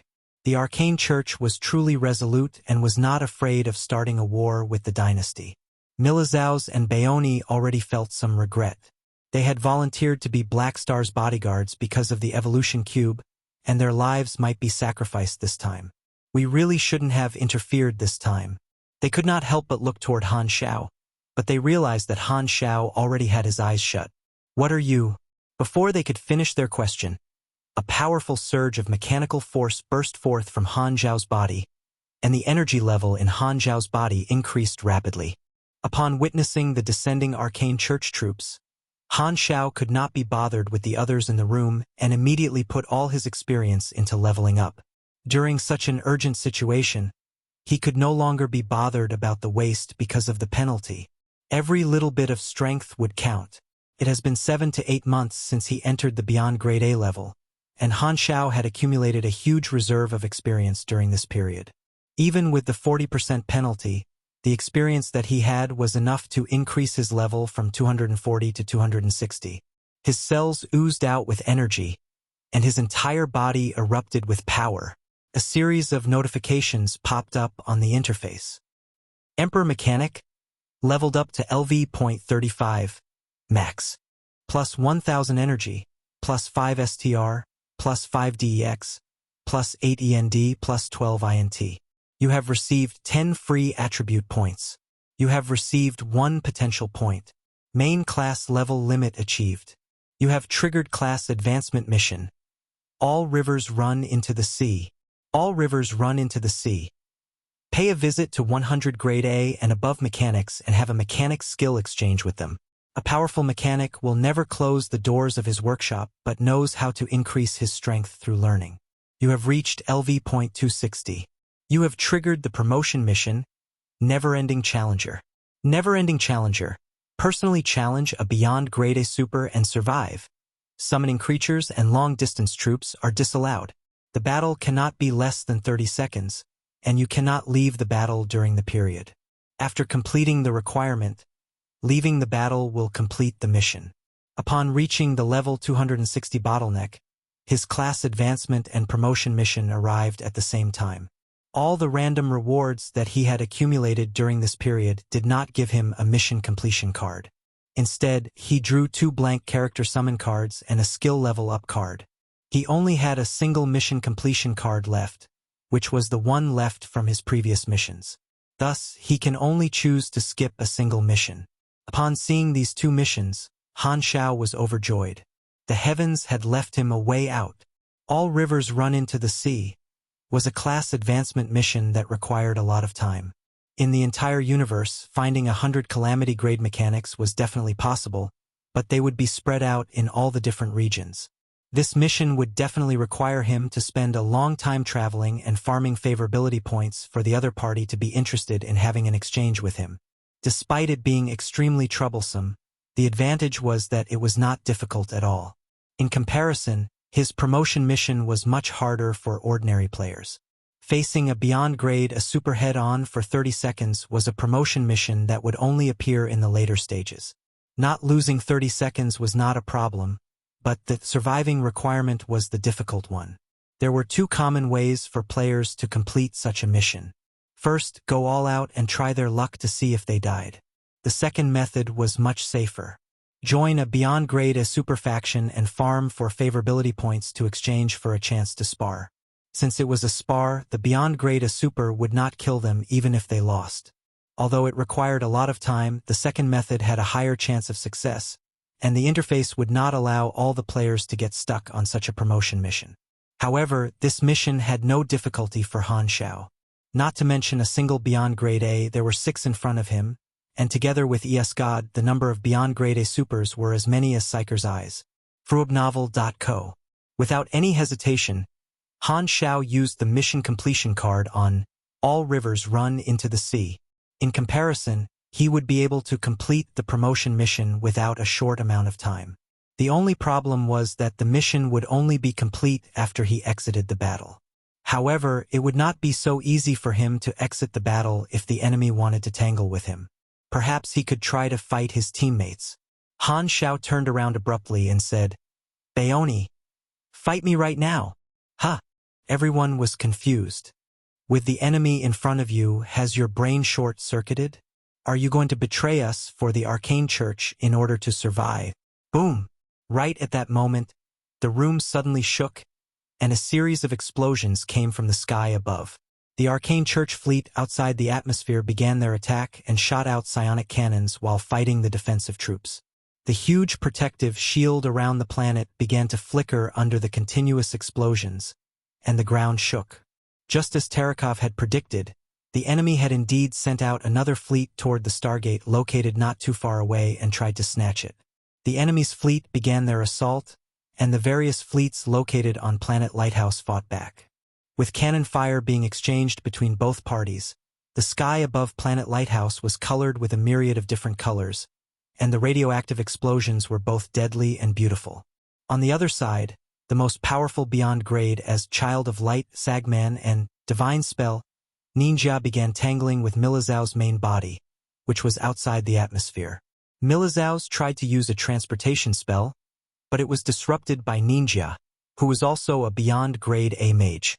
Meanwhile, Psyker and the other beyond grade A supers began to charge at the defensive line of the dynasty and rapidly approached the ground. Their target was obviously to destroy Planet Lighthouse's base and force Han Xiao and Baoni out. All ground troops are to block the enemy's attack, Tarakov ordered. Black Star and Baoni, the 4 beyond grade A, shall be left to the both of you. We don't have any other choice. Although he knew that Black Star was the other party's target, he could not allow a beyond grade A super to avoid battle at such a moment. They would only have a chance to survive if they fought back. I understand, Han Xiao said with a solemn expression. Han Xiao knew that he did not have the time to waste on a spar with Baoni. He could only complete the promotion mission on the enemy. Swoo! The next moment, 2 figures flew out from the base and entered the sky like a black and red ray of light. Han Xiao opened his secondary dimensional army box and let out his mechanical army. A black current followed behind him as he charged into the sky.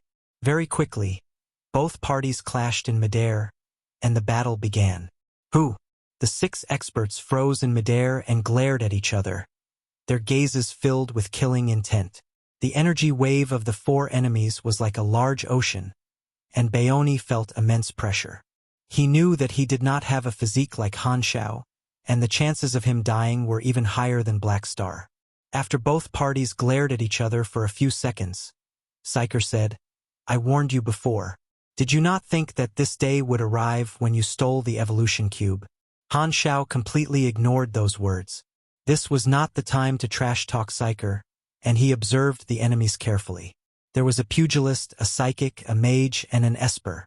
For beyond grade A supers, I won't be able to tank their attacks even with my recovery speed. It seems like I will have to use Aurora's character summon card and medicine.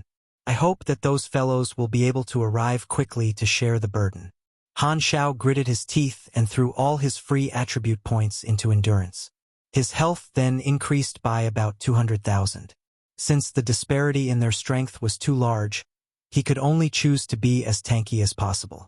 The 6 of them then moved at the same instant. The battle had erupted. On the other side, Esgod was still leading his troops to fight the troops on the security perimeter. Esgod got Fakizan to ask the Arcane Church when they were going to take action, and the response shocked him. The Arcane Church received help from the Federation of Light and killed their way to Planet Lighthouse directly. They even sent out 6 beyond grade A supers. Esgod's expression changed, and he immediately issued an order. All forces, speed up immediately. Since the Arcane Church had sent out 6 beyond grade A supers, Esgod did not know how long Planet Lighthouse could last under such a frightening attack. If the Arcane Church snatched the evolution cube back before he arrived at the battlefield, Esgod did not think that they would fulfill their promise and lend him the evolution cube. Furthermore, he would not be able to snatch it from the 6 beyond grade A supers. Thus, Esgod was a little anxious and planned to enter the battlefield to take a share of the loot. Chapter 846, External Reinforcements. Chapter 846, External Reinforcements. Outside the atmosphere of Planet Lighthouse, a gigantic dragon that looked like a flagship flew around the battlefield, with the colorful formation covering its body, deflecting all the cannon fire and leaving a series of explosions in its trail. Milizhao's flapped his wings, and his gigantic body shot forward. The magical force in his body surged, and he threw out an endless wave of magical spells to create a huge magical storm on the battlefield. 2 small figures were following beside Milizhao's. They were Sagman and Ninja. Child of Light, Sagman's body shone with a golden light, and he tried his best to shatter Milizhao's protective formations. Meanwhile, Divine Spell, Ninja shot out his own spells, and the both of them tied Milizhao's down. Because of his huge size, Milizhao's dodging capability was extremely poor, and he was almost like a living target. However, The strength of his flesh could almost ignore all mages. His energy was also extremely robust as a result and could strengthen his own spells. Although Sagman and Ninja could tie him down, the battle between both parties would be a stalemate in the short run. As the three beyond grade supers roamed the battlefield, all the battleships in the surroundings were caught up in their battle, with plenty of battleships being destroyed. Two troublesome fellows. Milizaus had a grave look in his eyes. Sagman was the strongest among the six, and together with another beyond grade A mage, it was extremely difficult to deal with them. Although he could face them alone, he would not be able to aid Black Star. The objective of these two fellows is to tie me down, but it can also be said that I have tied two of their combatants down. However, Black Star must deal with 4 people, and even if I attempt to help him, these two will also follow along, so it would be equally dangerous for Black Star. It can't be helped. I can only hope that Bayoni and Black Star will be able to hang in there. I won't be able to help them. Milizaus was helpless. Even though he was extremely powerful and one of the 3 pillars of the dynasty, the 2 beyond grade supers that he was facing should not be underestimated. He had no choice but to focus all his attention on them. If he did not choose to step into this mess from the beginning, he would not be facing such danger. His frustration at his own choice, anger toward the enemy, and worry for his current situation filled his head. Milizaus got more enraged the more he thought about it and let out destructive golden dragon breath toward the sky. It collided with the light pulse that Sagman sent out, and a huge fiery explosion occurred. Ninja used a spell to transmit his voice to Milizaus. Our 4 comrades are dealing with 2 of your comrades, and Black Star won't be able to last long. The battle over there will end very quickly, so there's no point in you fighting back. Why not give up now and join our arcane church? This is the only way for you to leave alive. You aren't a direct subordinate of the dynasty, so there's no need for you to die for them. The only reply he received was a shot of dragon's breath. Humph! I knew that you wouldn't give in. Ninja snorted and conjured a magical shield to block the attack. Then, let's continue according to our plan, Sagman calmly said. He thinks that we are only trying to tie him down, and we can create an opportunity to use the 10,000 deity scepter. Sure. At this moment, Milizaus was unaware that he was also one of the arcane church's targets. Han Xiao and Bayoni had also begun fighting the 4 opposing enemies. The instant the battle erupted, Han Xiao activated the Reynold character summon card without any hesitation, and his mechanical force expanded rapidly. Perfect mechanical sense. This character summon card could only be used 3 times, and this was the last time. The 1. 4 times machinery affinity immediately increased the strength of his mechanical army to the next level. The densely packed mechanical army around him opened fire, and their firepower engulfed the entire sky. The 4 instantly moved. A blue light flashed in Dylan's eyes, and sea water shot out from his body to form a gigantic water dragon. The water dragon curled around his comrades and formed a barrier. Under his control, the water barrier was greatly pressurized and transformed into a solid shield. Psyker did not remain idle either and released his psychic force to cover the water barrier and increase its defenses. Boom! One wave of fire after another crashed down on the water barrier and psychic shield. The shield was broken many times, but it was quickly repaired by Dylan and Psyker each time. Under their combined strength, Han Xiao's mechanical army needed to break through the defenses of 2 beyond grade as the 4 enemies would not stand still and receive the attacks, so they began to move at high speed as well. Desolate Beast Mercer was a gray beast man over 7 meters tall, and his appearance looked like a beast that was standing up straight. He was covered in a thick layer of fur from head to toe and was extremely muscular. He had simple custom-made armor on and was currently covered in green pugilist flames. Han Xiao was already covered with his mechanical suit, and he was extremely experienced in dealing with pugilists after fighting Heber. He kept changing his location and operated his mechanical troops to block the other party while maintaining a gap with Mercer. Facing 4 powerful enemies, Bayoni, who was by the side, did not dare remain idle and activated his Esper ability. His main target was Dylan, and he lit up Dylan's sea water to form a blazing ocean. The water barrier instantly transformed into a large ball of mist after coming into contact with the sea of flames. Right at this moment, Han Xiao and Baoni felt a strange fluctuation in space and turned around to look up. They then saw World Gate, Taylor holding on to a staff and chanting an incantation. A gigantic magical formation then appeared behind him. Boom! Palace doors being pushed open sounded in Han Xiao's ears, and the formation behind Taylor revealed a crack in the middle and transformed into a gigantic door of light. Inside the door of light was a pitch-black world with red light dots like fireflies as though they were the eyes of a living creature. This is a summoning formation. Han Xiao's eyes narrowed. Alright. The next moment, countless blood-red creatures let out a roar and charged out from the door of light like a flood of blood. These creatures looked like mutated bats. They had sharp claws, bone spikes, a long horn on their head, and blood-red eyes that glowed in the dark. Their appearance looked no different from the relatives of demons. The moment these summoned creatures appeared, they immediately charged at the mechanical army, and both parties began fighting in midair. Flesh collided with metal, with blood and oil being spilled. Chunks of flesh and destroyed spare parts rained down from the sky. Taylor was also a mage but specialized in summoning spells. This was how he got the nickname World Gate. A summoner is extremely disadvantageous to me. Han Xiao gritted his teeth. Army-style mechanics and summoner mages were the two gangster classes who made use of a human wave tactic.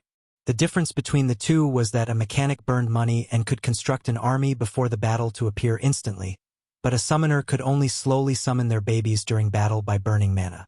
Currently, Han Xiao's mechanical army had over 10 million soldiers, and it would take a very long time for Taylor to summon the same number of creatures.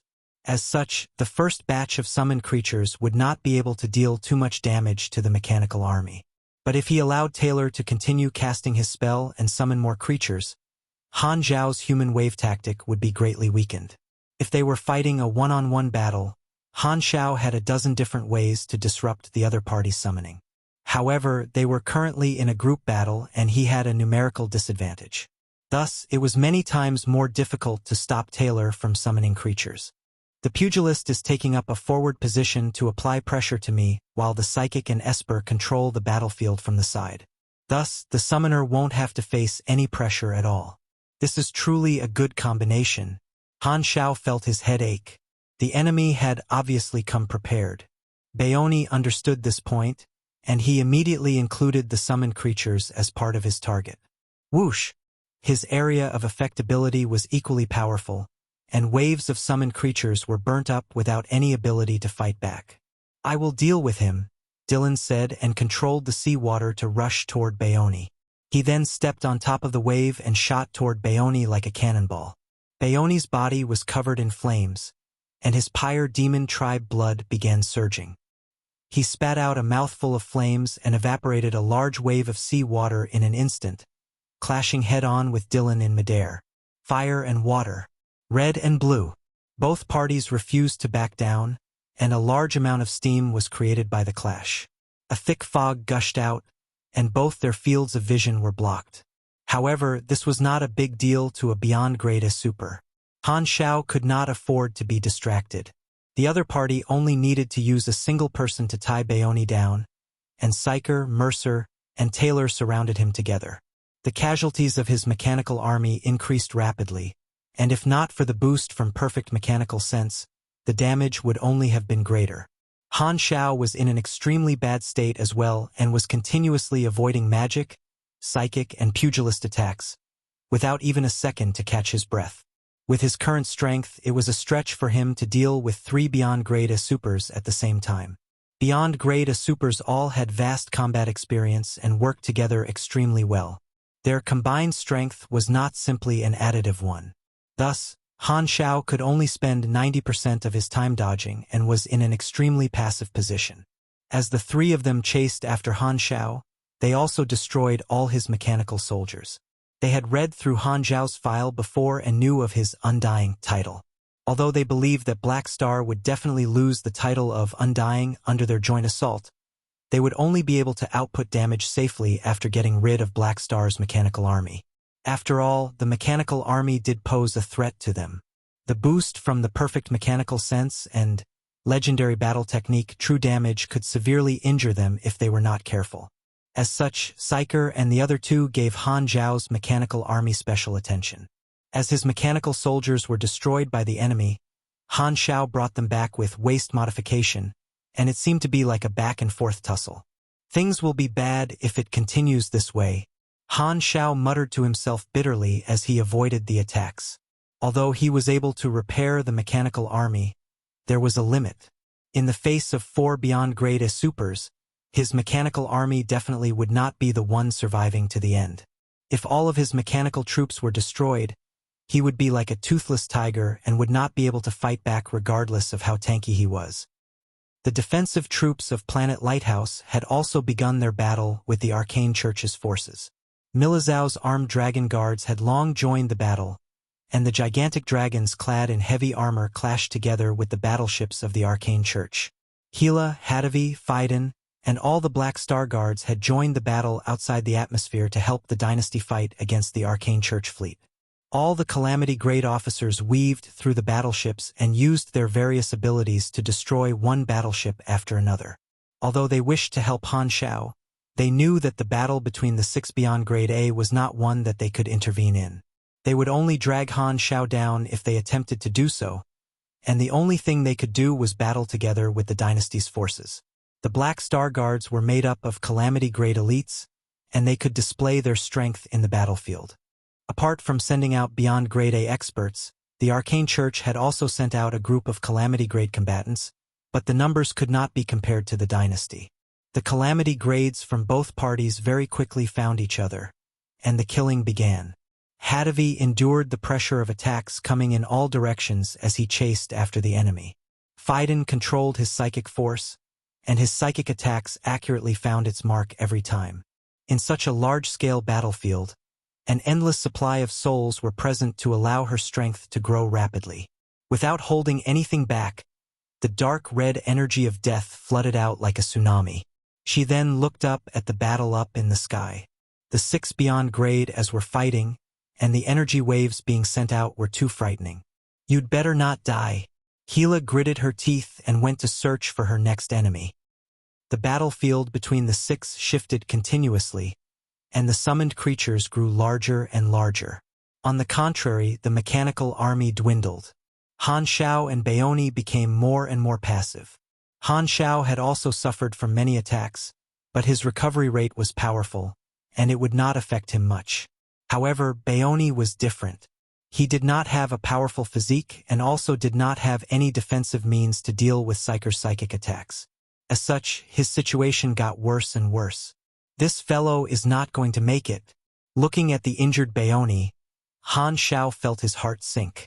This teammate was his only aid at this moment, and if his only teammate ended up dying, Han Xiao would have to face 4 beyond grade as alone.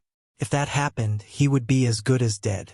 Right at that moment, Psyker's group of 4 exchanged glances and suddenly intensified their attacks.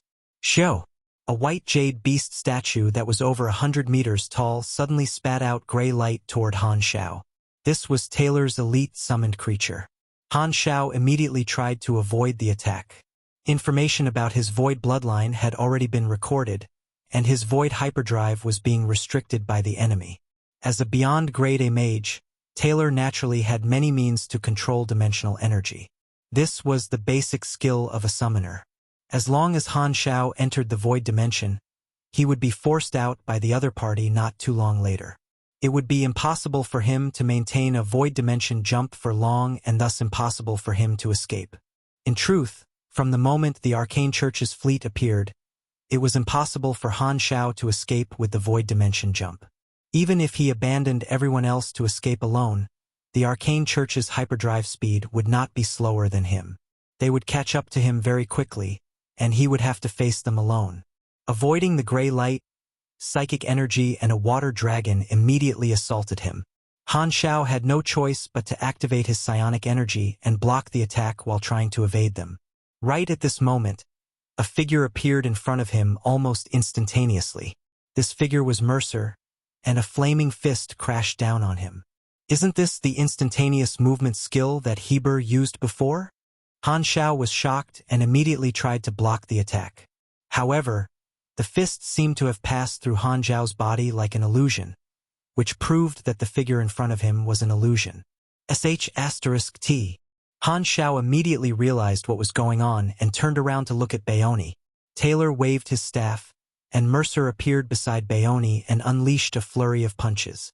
Dong! Dong! Seeing Baoni being hit, the three others immediately changed their target and unleashed all their firepower on Baoni.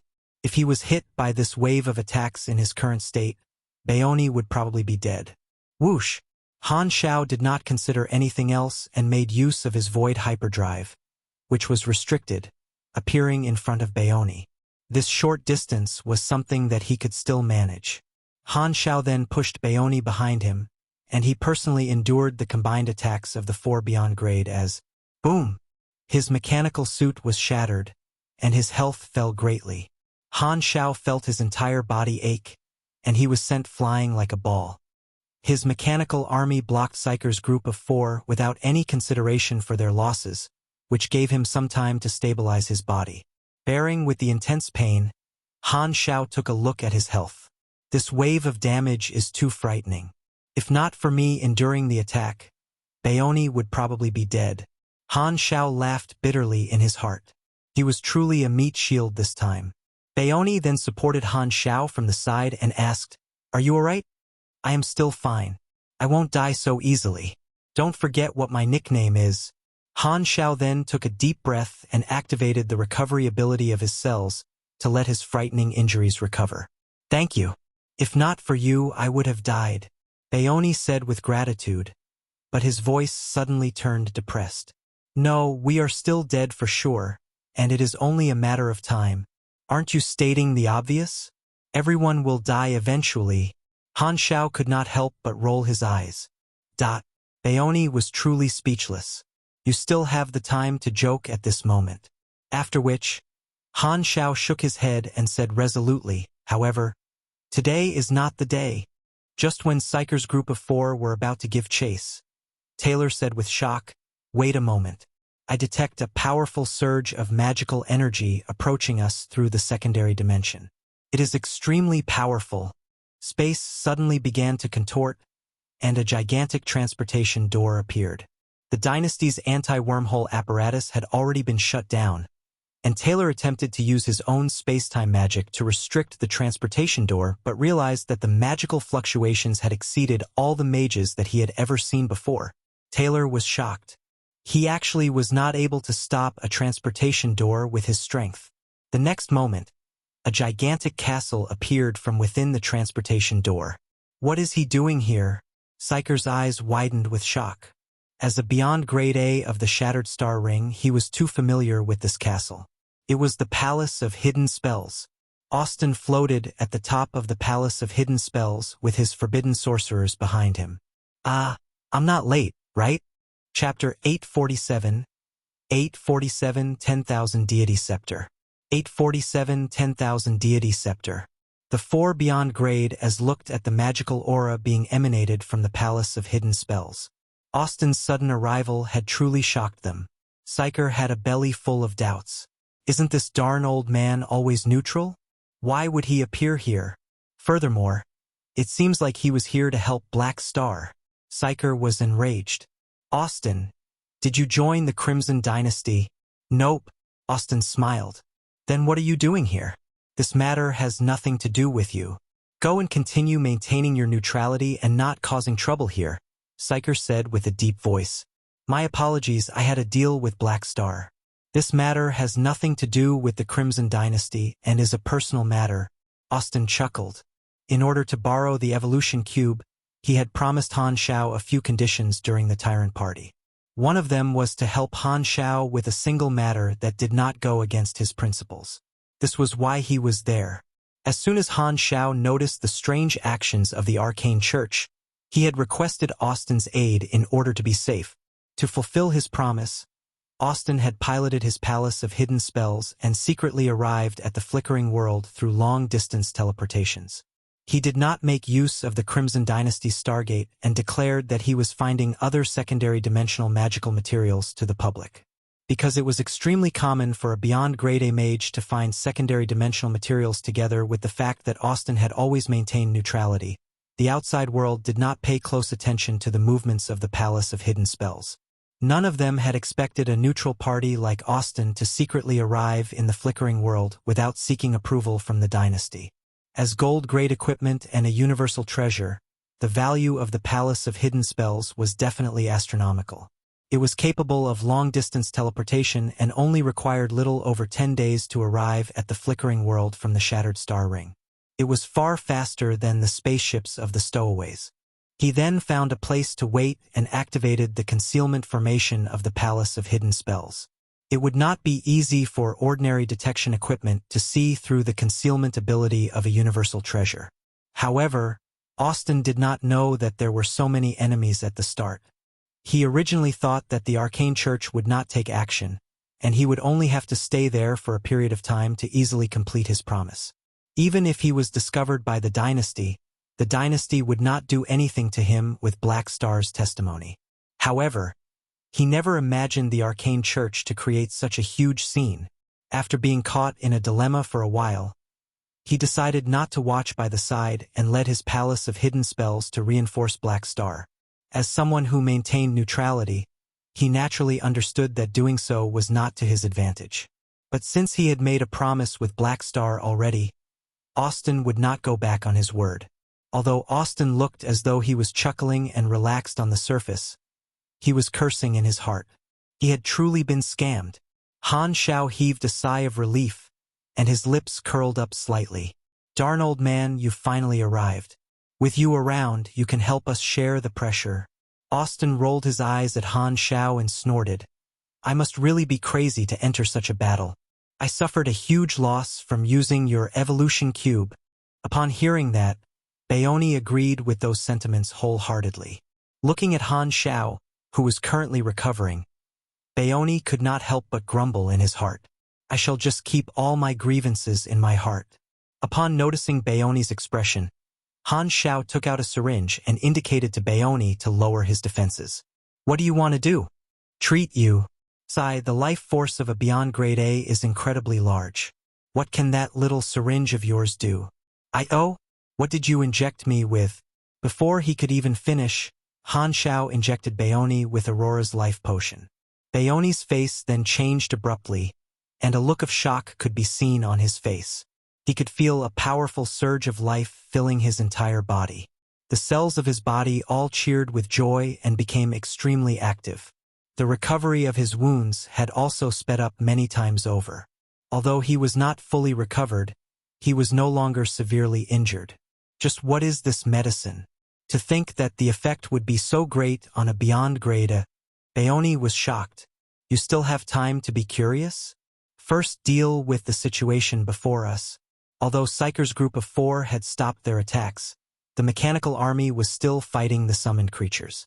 Since the mechanical soldiers that had received Han Xiao's mechanical force boost were still in combat, it was akin to Han Xiao being in combat. Furthermore, he would need to leave the battle for 5 minutes, and it was far from enough. Despite the enemy being shocked, they would not remain idle for such a long time. Upon seeing Austin determined to interfere, they all accepted the reality and also treated Austin as their target. Austin activated the Palace of Hidden Spells and triggered all the formations to absorb dark energy. With a humming sound, the Palace of Hidden Spells began glowing with magical radiance, and rays of magical energy were shot out. On the other side, Mercer, who was extremely close to Han Xiao, appeared right in front of Han Xiao, and his fists smashed down on Han Xiao's head.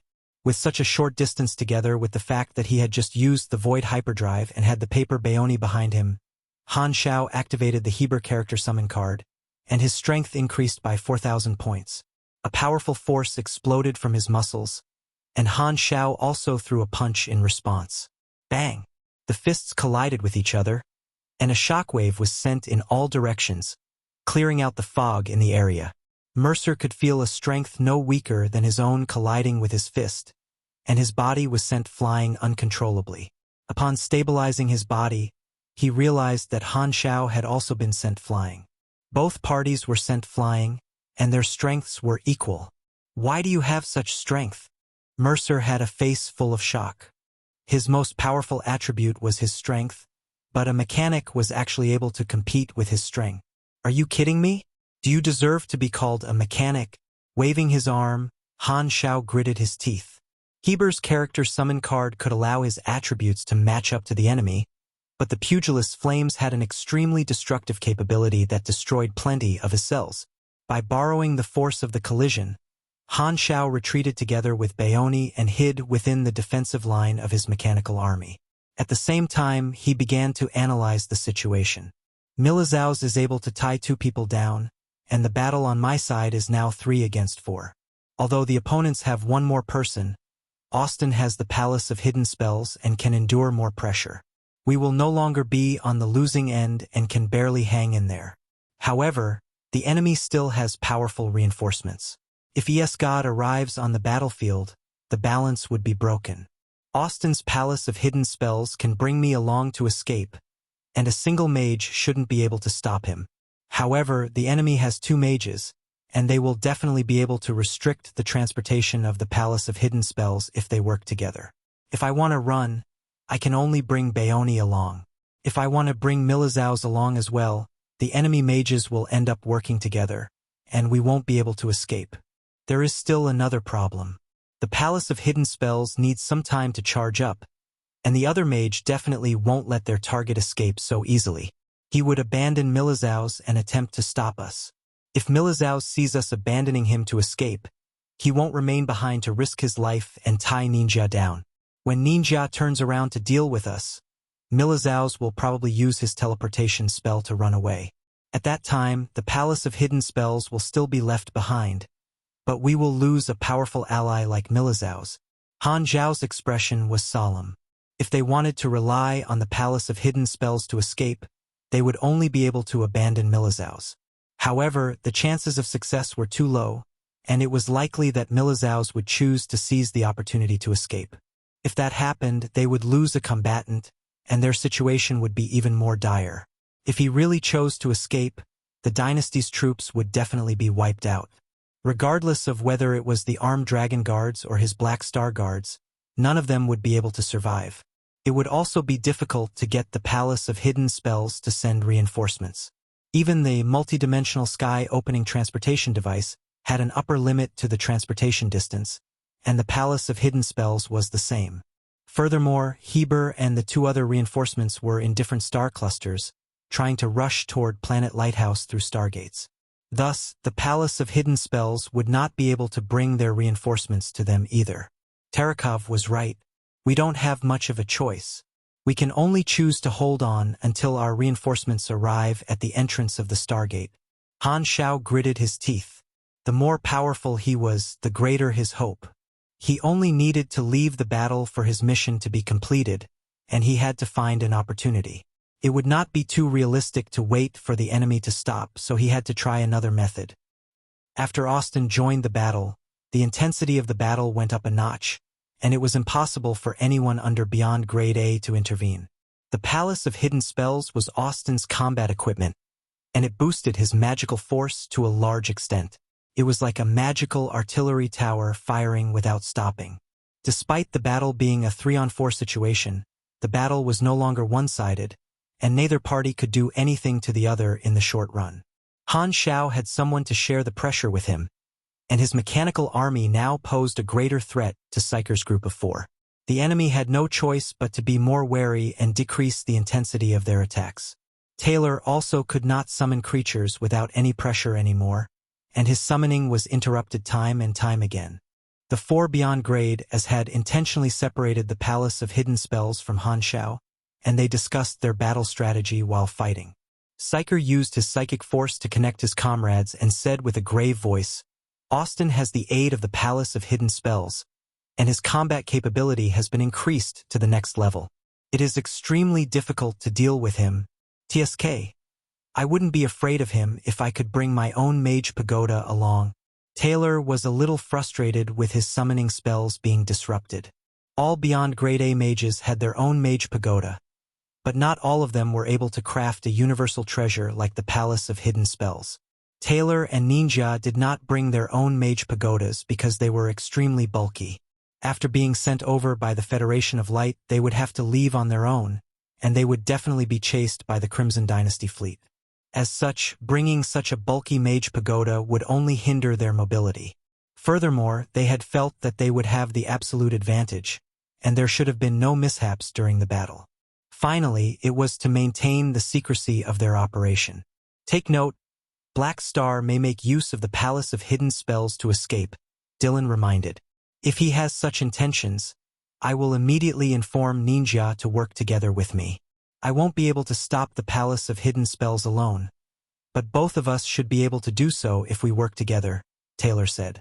Then Milizaus may make use of the opportunity to escape.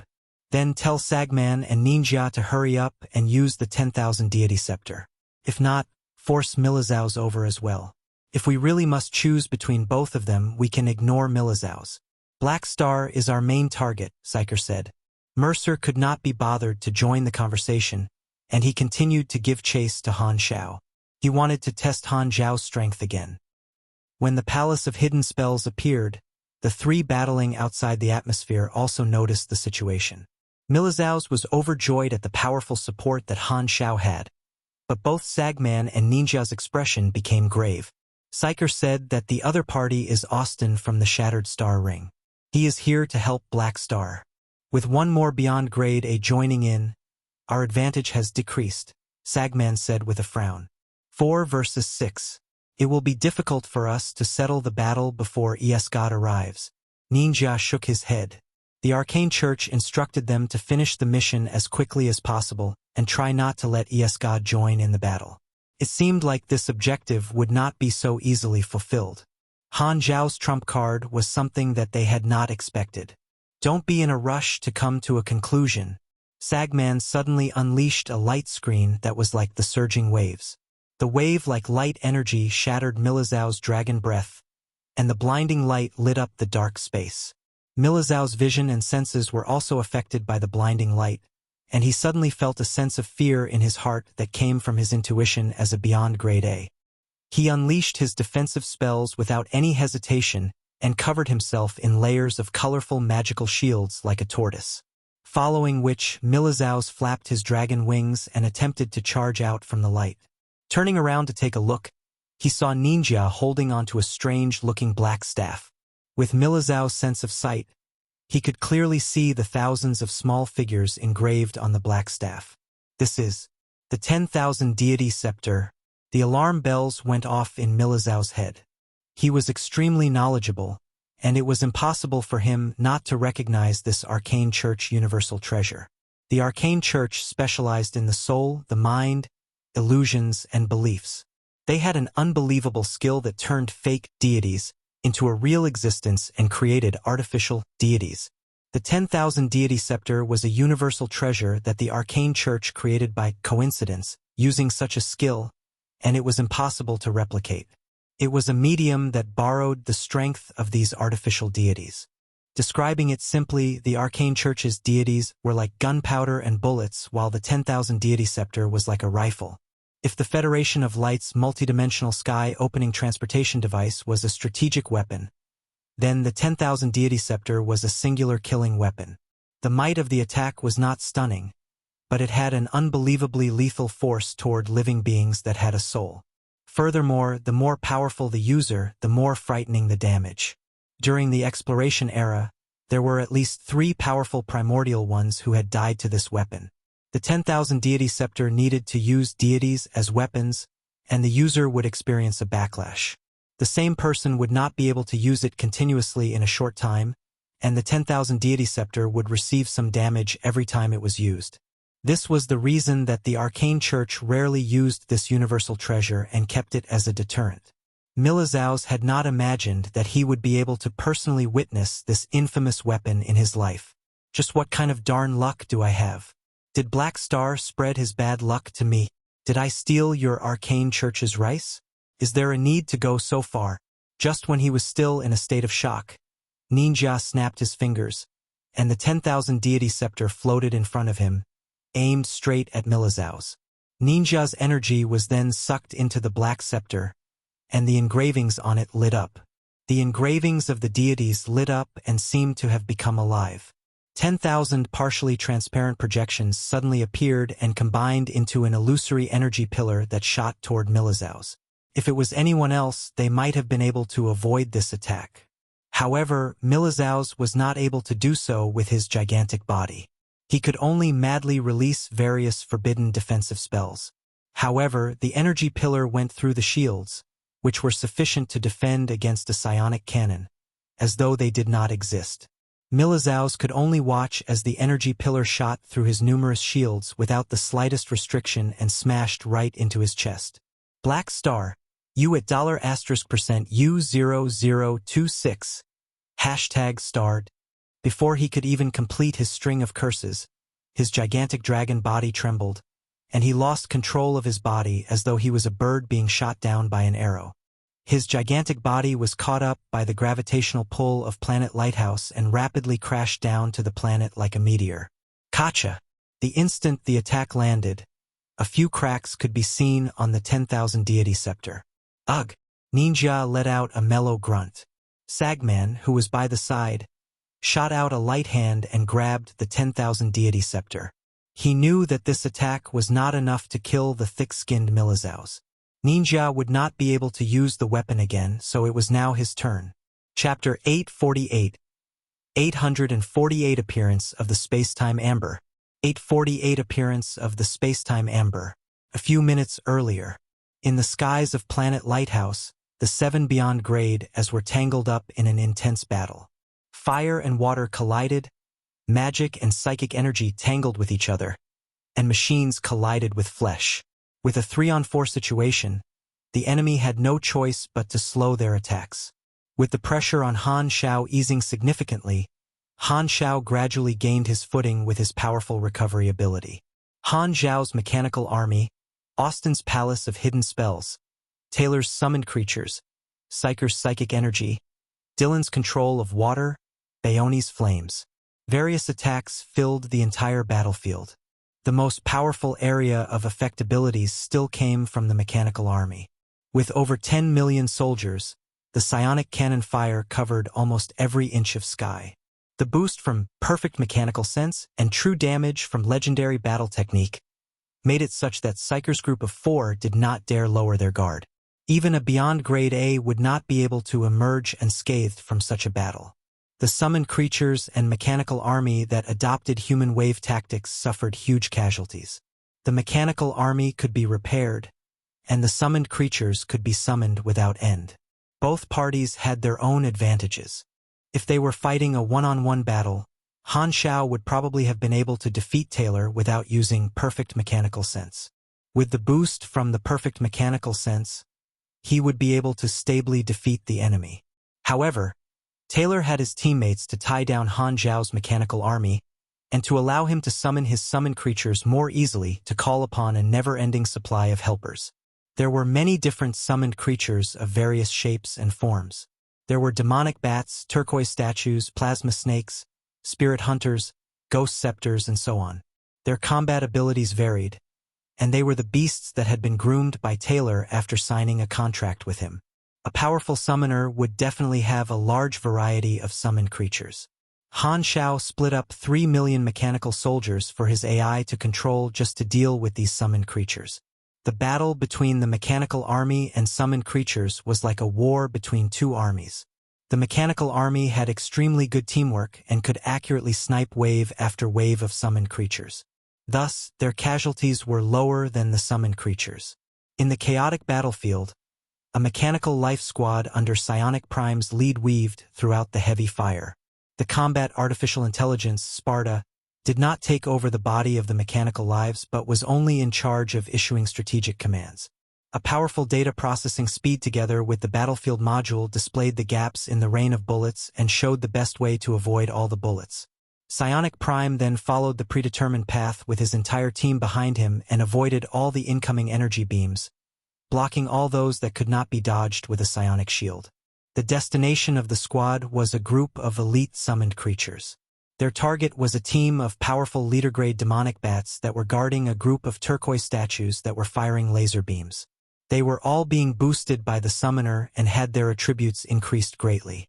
plenty of ordinary mechanical soldiers had already been destroyed by them. All forces take note. Our mission is to wipe out the enemy's elites. Psionic Prime's emotionless voice sounded in the communication channel. These demonic bats discovered the rapidly approaching mechanical life squad and immediately went forward to intercept them. The distance between the target is shrinking. Get ready for battle. Target locked on. Open fire. The mechanical life that belonged to the long-distance attacking squad reverted to their original forms.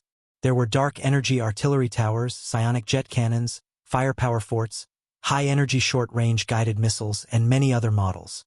They let out a series of long-range attacks. Boom, boom, boom. The leader-grade demonic bats opened their demonic shields and charged forward while enduring fire. From time to time, some of their shields would be broken, and they would succumb to the firepower of the mechanical soldiers. Facing a wave of attacks, the gigantic turquoise statues also turned around with their eyes charging up with white energy. The next moment, a thick magical beam shot out of their eyes and destroyed all the mechanical soldiers and summoned creatures in the way of their target. Giant King Kong. Attack. Behind Psionic Prime, a gigantic shadow descended, and a giant soldier that was a few hundred meters tall appeared. It was called Giant King Kong. Giant King Kong held up a huge psionic shield to protect the members of the team and block all the magical beams. Bang! A huge explosion erupted by Giant King Kong only suffered from some external damage. The thrusters behind Giant King Kong then blasted out at full power, and the gigantic figure crashed into the incoming summoned creatures before landing beside the turquoise statues. Both gigantic figures clashed with each other. Boom! It was as though the mountains were shaking. The turquoise statues suffered from a flurry of punches and turquoise fragments flew in all directions. With both the gigantic creatures engaging in battle, the smaller troops had also begun an intense battle. These mechanical lives were all elites and had grown for a long period of time. There were some of them who were like mini-bosses, and their combat capabilities were exceptional. This was Han Xiao's most powerful elite troop. The armed cavalry, Oathkeeper, Beastman warriors, and various other different models of mechanical life charged forward in unison. It was a complete one-sided massacre of the summoned creatures. The spirit hunters that joined the battle were also easily taken care of by the mechanical life squad. Psionic Prime's body was reconstructed many times, and he had easily reduced the demonic bats into piles of meat. He then looked around and realized that his teammates had all finished their battles. Humph! Easy. Silver Flash released the corpse of a demonic bat. It's a pity that we are fighting a defensive war. If I could attack, I would be able to unleash all my firepower, and the battle would have been over already. Stop bragging, Scarlet Flame said. Silver Flash ignored him and looked toward the battlefield of the 7 Beyond grade as, "It's a pity we aren't strong enough. I really wish to help Father. Father is protecting us," Giant King Kong replied. "We are the weapons that Father created, but he is protecting us. Is this the fatherly love that those living creatures possess?" Silver Flash asked curiously. Psionic Prime was about to reply, but a large whooshing sound could suddenly be heard from the sky. Swoosh! All the mechanical lives looked up. A gigantic dragon was descending rapidly from outside the atmosphere with dragon blood raining down like a thunderstorm. The dragon's body was burning like a meteor, and it crashed through a wave of mechanical soldiers and summoned creatures. Boom! The gigantic dragon crash landed on the planet like an atomic bomb with a loud mushroom-shaped dust cloud being formed in the sky. Was that Milizaus who fell from the sky? He is severely wounded. Han Xiao, Bayoni, and Austin were shocked upon witnessing such a scene. This shouldn't be the case. Milizaus' strength is sufficient to deal with Sagman and Ninja, and he shouldn't have been defeated so quickly and with such severe injuries. The three of them were full of shock and edged toward Milizaus' position, dragging the battle to the ground. Psyker's group of 4 followed closely behind. The next moment, Han Xiao and Bayoni landed beside the gigantic crater, and Austin controlled the palace of hidden spells to float in midair. Upon looking at Milizaus' present state, the 3 of them were shocked. Milizaus' gigantic dragon body was in an extremely pathetic state. A huge hole had opened up in his chest, and his fractured bones and innards could be seen. This frightening injury seemed to have been inflicted in a single attack, and Bayoni was truly shocked. He could not imagine just what kind of a frightening attack would be able to cause such damage to Milizhao's robust body. These were not his only injuries. New cracks can be seen on Milizhao's body, as though there was a sort of energy continuing to cause damage to his body and destroying his cells. Upon seeing that, Han Xiao took out a syringe from his mechanical suit and injected Milizhao's with Aurora's life potion. However, it only slowed down the worsening of Milizhao's injuries. He still showed no signs of recovery. Because Han Xiao injected the wound, a notification popped up on his interface. The interface showed Milizhao's present situation. His health was currently at 63, and it was still falling. There were a few negative statuses on Milizhao's, with 2 of them being the most frightening. Cell activity inhibition, high. All recovery methods will have their effects reduced by 70%. From Ninja. Double corrosion. Suffer 12,582 physical damage and 15,733 mental damage every second. From Ninja. Ooh. Milizhao's let out a groan and said to Han Xiao's group of 3 weakly, "Be careful." They brought the 10,000 deity scepter. Before he could finish, Sagman and Ninja descended, and the 6 enemies beyond grade as were gathered. Han Xiao raised his head and immediately saw the weapon that had injured Milizhao's. It was the 10,000 deity scepter that was floating beside Sagman. To think that it would be this infamous universal treasure. Han Xiao's expression sank. The arcane church had truly gone all out this time. They've even brought this item out? Austin's expression changed greatly and immediately thought of escaping. He had already fulfilled his promise and felt that he had done all he could. He did not want to die there because of a promise. It was because of his palace of hidden spells defense and mobility that he dared participate in such an imbalanced battle. However, the attack of the 10,000 deity scepter was extremely queer, and it was capable of ignoring most physical defenses and shields. The attack could only be avoided but not blocked, which meant that the Palace of Hidden Spells would not be able to help him block the attack. Austin's thoughts were extremely clear. The Arcane Church's targets were Black Star and the Dynasty. Since he was not the enemy's target, the enemy definitely would not waste their beyond grade A combatants to chase him if he wanted to escape. He did not want to experience the feeling of a weapon that could threaten a beyond grade A. This darn old man is thinking of escaping. Although he did not know how to read minds, Han Xiao knew what Austin was thinking upon seeing his look of hesitation. The appearance of the 10,000 deity scepter was out of his expectations. If he had known that the enemy had such a trump card, he would not have allowed Milizhao's to separate from them. Han Xiao had a solemn expression and injected Milizhao's a few more times. Only then did his injuries stop worsening with signs of recovery. Cell activity inhibition, high, only weakened the effect of Aurora's life potion, but with a large stock in his possession, Han Xiao only needed to give a few more injections for the same effect. It was just that the recovery time needed would be longer. However, the 6 beyond grade A enemies definitely would not give them so much time. Whoosh! The 6 of them floated in midair and looked down at Milizhao's, Bayoni, and Han Xiao. A shocking pressure descended from the sky, but Austin was actually blocked out by their pressure. Psyker looked at Austin and said, "Stop interfering with us. This is the final warning." Austin looked at Han Xiao and twitched his lips, not daring to make another move. The 10,000 deity scepter then floated in front of Sagman and aimed at the immobilized Milizhao's. A look of despair could be seen in Milizhao's eyes.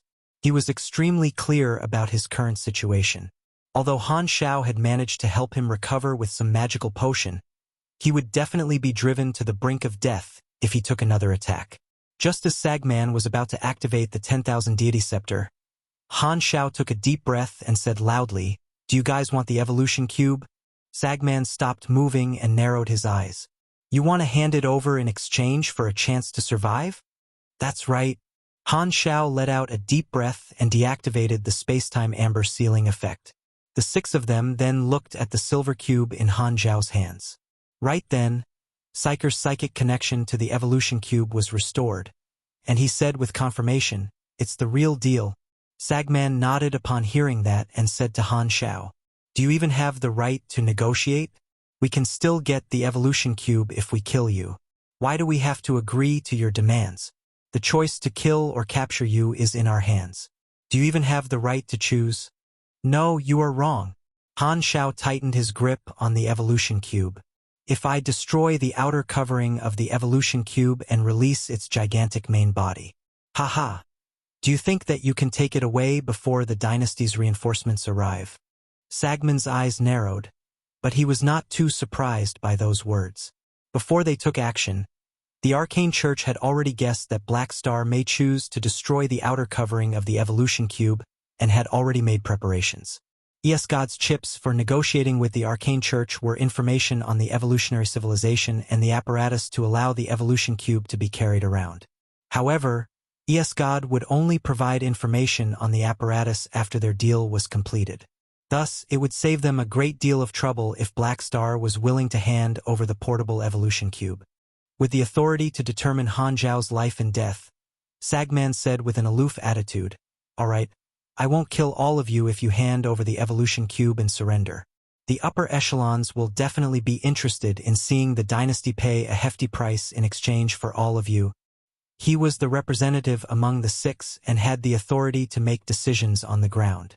Capturing them was better than killing them. Although it would still anger the dynasty, they would have more chips to bargain with the dynasty. Although Milizaus was frustrated about the crisis that Han Xiao had brought to him, he could not help but feel a sense of desolation in his heart upon seeing Han Xiao take out the evolution cube to save their lives. At this moment, he suddenly felt Han Xiao stepping on him secretly and knew that Han Xiao had a plan. Thus, he connected the three of their minds with magic. Han Xiao then heaved a sigh of relief and said, "As proof of my sincerity, I shall tell you the secret password to activate the portable evolution cube." As he said those words, he didn't wait for Sagman's response and quickly activated the sequence. There was indeed a special method required to activate the evolution cube, and Han Xiao's words were not wrong. Showing it to them on the spot would prevent them from being fooled by God's information. You'll have more than enough time to show us after you become a captive. Sagman did not realize anything at the start and only frowned. However, he immediately noticed something and roared, "No! Stop!" Han Xiao ignored those words and completed the sequence. The next moment, he activated the evolution energy within the cube and sent it toward the six in the sky. The six of them immediately raised their shields. If they were struck by the evolution energy, they would become a black cocoon and start the evolution process. Although they could forcefully stop the process and recover their movement, they would still be restricted for some time. Sagman's murderous intent toward Han Xiao immediately exploded. "You don't know how to treasure the opportunity that I have given you and tried to ambush us." Without any hesitation, Sagman activated the 10,000 deity scepter and aimed it at Milizaus. After killing Milizaus, they would have more than enough time to slowly torture Black Star. The 10,000 deity scepter shot out an energy pillar. Milizaus thought about Han Xiao's words and could only choose to trust Han Xiao. He then ignored the attack from the 10,000 deity scepter and unleashed his magical attacks at Sagman's group of six. Baoni also did the same thing and unleashed his attacks to restrain them. The mechanical army also received the order to open fire. On the other side, Han Xiao released a few machinery balls which floated in the path of the energy pillar. The machinery balls formed 2 layers of barriers in front of him, following which these machinery balls underwent nano-transformation and revealed a half-transparent amber ball within them. After spending half a month on Planet Lighthouse, Han Xiao had already made use of the space-time amber to craft plenty of amber balls.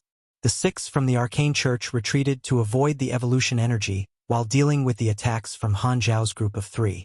Looking at this scene, a mocking look could be seen on Sagman's face. A shield? A shield is completely useless. What? Before he could finish his sentence, the scene before their eyes shocked the 6 of them. The energy pillar of the 10,000 deity scepter did not go through the half-transparent spherical-shaped shield but shot in all other directions like a pillar of water landing on a lotus leaf. Not a single bit went through. Milizaus and Baoni also had looks of disbelief on their faces. Han Xiao had previously said that he would be able to block the 10,000 deity scepter, and they could only choose to believe him. Upon seeing Han Xiao's success, they could not help but be stunned. The reason Han Xiao was so certain was not because of blind confidence in the spacetime amber. In his previous life, during the World Tree Civilization War, the Arcane Church had used the 10,000 Deity Scepter, which failed because of the spacetime amber. Boom! Just when the enemy was in shock, Han Xiao, who already knew that the spacetime amber would be able to stop the 10,000 Deity Scepter, scattered the amber ball shields and shot them toward the enemy. Sagman's group of 6 had already snapped out of their shock and wanted to retrieve the 10,000 Deity Scepter. However, the scattered amber balls disrupted all the enemy's psychic, magic, and light attacks. The 6 of them could not imagine that these half-transparent shields were capable of blocking all their attacks without being damaged in the slightest. Just what is this strange item? It is actually able to stop all attacks. Just when they discovered that, despite physical attacks being useless against these amber balls, they were still able to send the amber balls flying through the force of their attacks, it was far too late. Han Xiao activated his void hyperdrive and held onto the 10,000 Deity Scepter before charging into the air. With the 10,000 Deity Scepter being snatched, Sagman's group of 6 abandoned the others without any hesitation and gave chase to Han Xiao. With 1 running and 6 chasing, the 6 of them caught up in less than a minute. The combined attacks of 6 beyond grade A was not something that he could block, and he was sent flying helplessly. His health fell rapidly, and Han Xiao threw the 10,000 Deity Scepter away. Sagman immediately stretched his hands out to catch the scepter and snatch it back. But before he could even heave a sigh of relief, he realized that the 10,000 Deity Scepter was sealed into a half-transparent spherical ball. Energy was not capable of passing through the ball, and the shape of the ball was the same as those shields that blocked the 10,000 Deity Scepter. Sagman's expression changed greatly. Just what did you do? Chapter 849. The scheme deepens as ES God appears. Chapter 849. The scheme deepens as ES God appears. Light energy impact, magic energy rays, pugilist fluctuations, psychic bombs, and more beyond grade A attacks were concentrated. Han Xiao's psionic shield collapsed, his mechanical suit shattered, and he flew backward uncontrollably. His gaze spun, and the stars in the universe seemed to all turn into shooting stars. It took him a lot of effort to finally stabilize, hovering in outer space. His entire body was racked in pain, and his cells were constantly annihilating yet regenerating. Not far behind him was the huge interstellar battlefield where the fleets were fighting. Beneath him was the outline of a gray planet. Sagman retrieved the 10,000 Deity Scepter, and upon noticing Han Xiao's tweaking to it, his expression contorted. Upon seeing his opponent's expressions, Han Xiao smiled even though his body was convulsing in pain. This was worth it. Due to the threat the 10,000 Deity Scepter posed, even if one could only fire off a single shot in a short period of time, having 6 of them meant that the scepter would be fired 6 times. If he had left them alone, his side would not even have had the opportunity for a comeback. The only method was to freeze the enemy's 10,000 Deity Scepter, and the core of this plan lay in the spacetime amber, which could lock up the 10,000 Deity Scepter. What occurred previously was truly a desperate situation for him. He had first pretended to surrender, taking out the evolution cube under their supervision, before causing trouble. Then, his teammates as well as his mechanical army added on to the chaos. From his experience in his previous life, by allowing his barrier formed from amber to ward off the 10,000 Deity Scepter, the opponents would reveal flaws due to their surprise and shock. Then he used the spacetime amber to prevent the Arcane Church from retrieving the 10,000 Deity Scepter. For the first time, the spacetime amber showed its prowess in the universe. The enemy was unaware of its effects and was rendered speechless. Only then did he get the opportunity to brief grab the 10,000 Deity Scepter. Because of the soul link, the production efficiency of spacetime amber was accelerated. The scepter was not a large object, so the delay was enough to seal it. Now that the 10,000 Deity Scepter has been sealed in amber, it has been cut from their energy. They are not able to open the amber, and thus, for this battle, they will not have such an overpowered killing weapon. Han Xiao clenched his fists in excitement. Having disabled the enemy's ultimate, they could still make a comeback. Sagman grabbed hold of the 10,000 Deity Scepter sealed in amber. His hands shone with a bright light as he pressed it on the amber, but it was useless as the amber would not budge. The light particles flowed around the surface of the amber, turning it into a golden egg. The other 5 by the side could not sit still and joined hands, but even then, the amber remained intact. They could only stare at the 10,000 deity scepter encased within. What sort of nonsense is this thing? How could it not break? Sagman stared at Han Xiao, and relying on Psyker's mental waves, he bellowed, "Be *starred, what have you done?" There was no mention of such a skill on Black Star's intelligence. They had been caught unprepared. To think that Black Star still had such a trick up his sleeves. Han Xiao chuckled in his heart. Having only obtained the spacetime amber in the flickering world, he had yet to reveal it, and thus the intelligence from the universe was naturally behind. Han Xiao chuckled to himself before speaking in a jovial manner. "What have I done? This 10,000 deity scepter of yours is such a precious thing. I even added another layer of locks so that it will be completely safe. No need to thank me. It's free. Are you satisfied with the service provided?" His sarcastic tone infuriated Sagman, causing the flames in his heart to soar. He had originally thought that Black Star and the rest had no way to resist, that their victory was set in stone. But to think that they got fooled. Even after using all their methods, they were unable to unlock the amber. Sagman gritted his teeth, passing the scepter to Ninja. "Keep it. We can't break through Black Star's methods now. But at least the 10,000 deity scepter is still in our hands. When we return, we'll let the Arcane Church research how to get it out." Ninja could only helplessly follow. The Arcane Church had passed this universal treasure to them in order to allow them to handle Milizaus quickly. But right now, not only were he and Sagman sapped of the majority of their strength, the situation had gone downhill. They did not even manage to get rid of one of the 3 pillars of the dynasty. What a loss! Not only that, the 10,000 deity scepter was sealed through some unknown means by Black Star, and their hidden ace had been rendered temporarily unavailable. It was impossible to quickly resolve this battle now, and their best form of deterrence against ES-God was also gone. This was like going to steal a chicken but not even getting rice. Seeing Ninja stow away the 10,000 deity scepter, a mocking expression appeared on Han Xiao's face. He knew that this bunch would definitely think that the 10,000 deity scepter was only temporarily rendered unusable. They thought that by returning, the Arcane Church would be able to find out a method to remove the spacetime amber. They still do not understand the severity of this matter. The corners of his mouth rose up. The spacetime amber was the remnant of spacetime freezer, and its ability was derived from that Esper's own ability to freeze spacetime. However, because of it drifting through the universe, it had absorbed all sorts of strange cosmic radiation, which had allowed it to evolve into a space wonder. To be classified as a space wonder, they had to be unidentifiable by current theories. Thus, if the spacetime amber could be broken apart so easily, there would not have been so many beyond grade as fighting over this thing in his previous life. These thoughts flitted through his mind, and Han Xiao kept his smile as he focused on the 6 opponents. While he had sealed the trump card of his opponents, 6 beyond grade as were still a force to be reckoned with. He had only completed a staged counterattack, and the battle had far from ended. The several people confronted each other for more than a minute in outer space. Baoni, Austin, and Milizaus quickly caught up.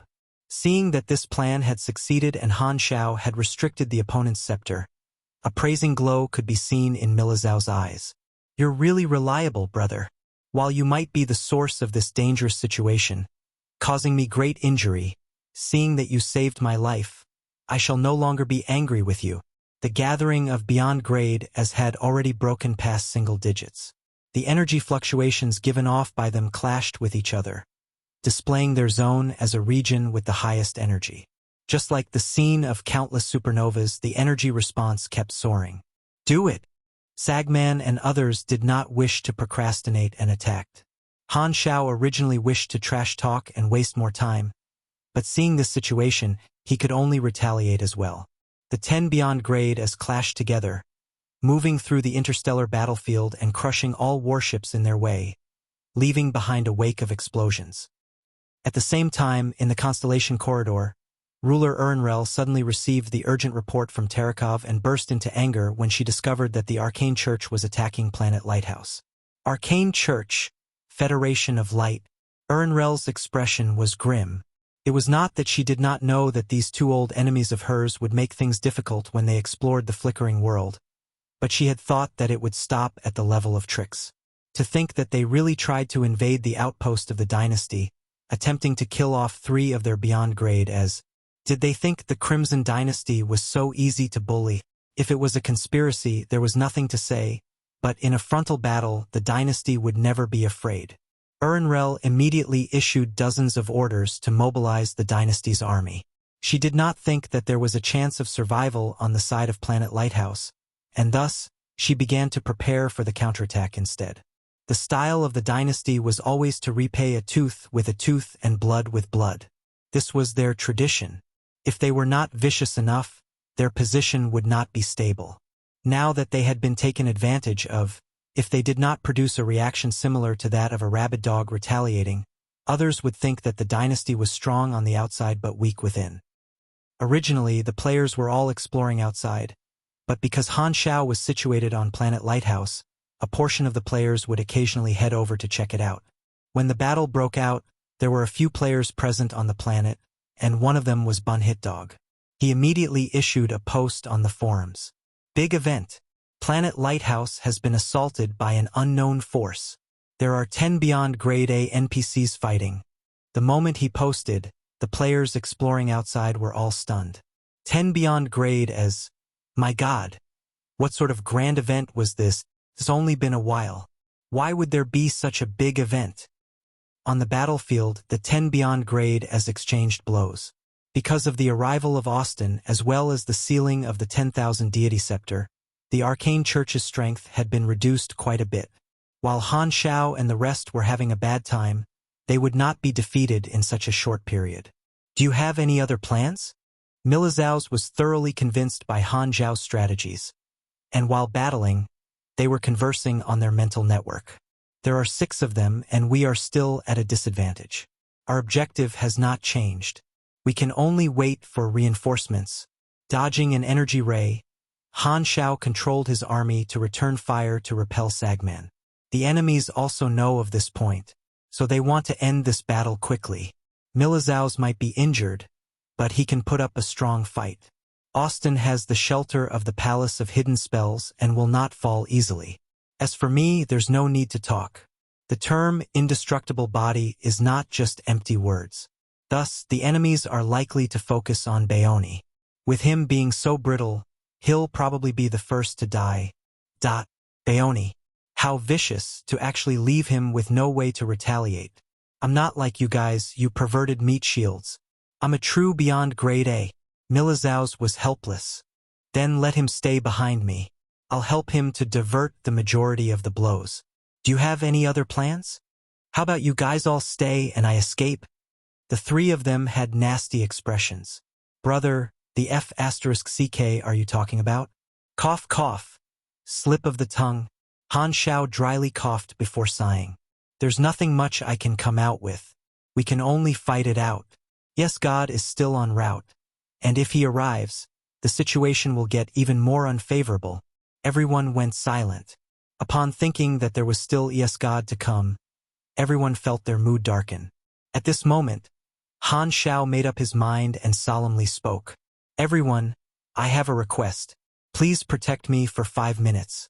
I will withdraw from this battle for the next 5 minutes. What are you going to do?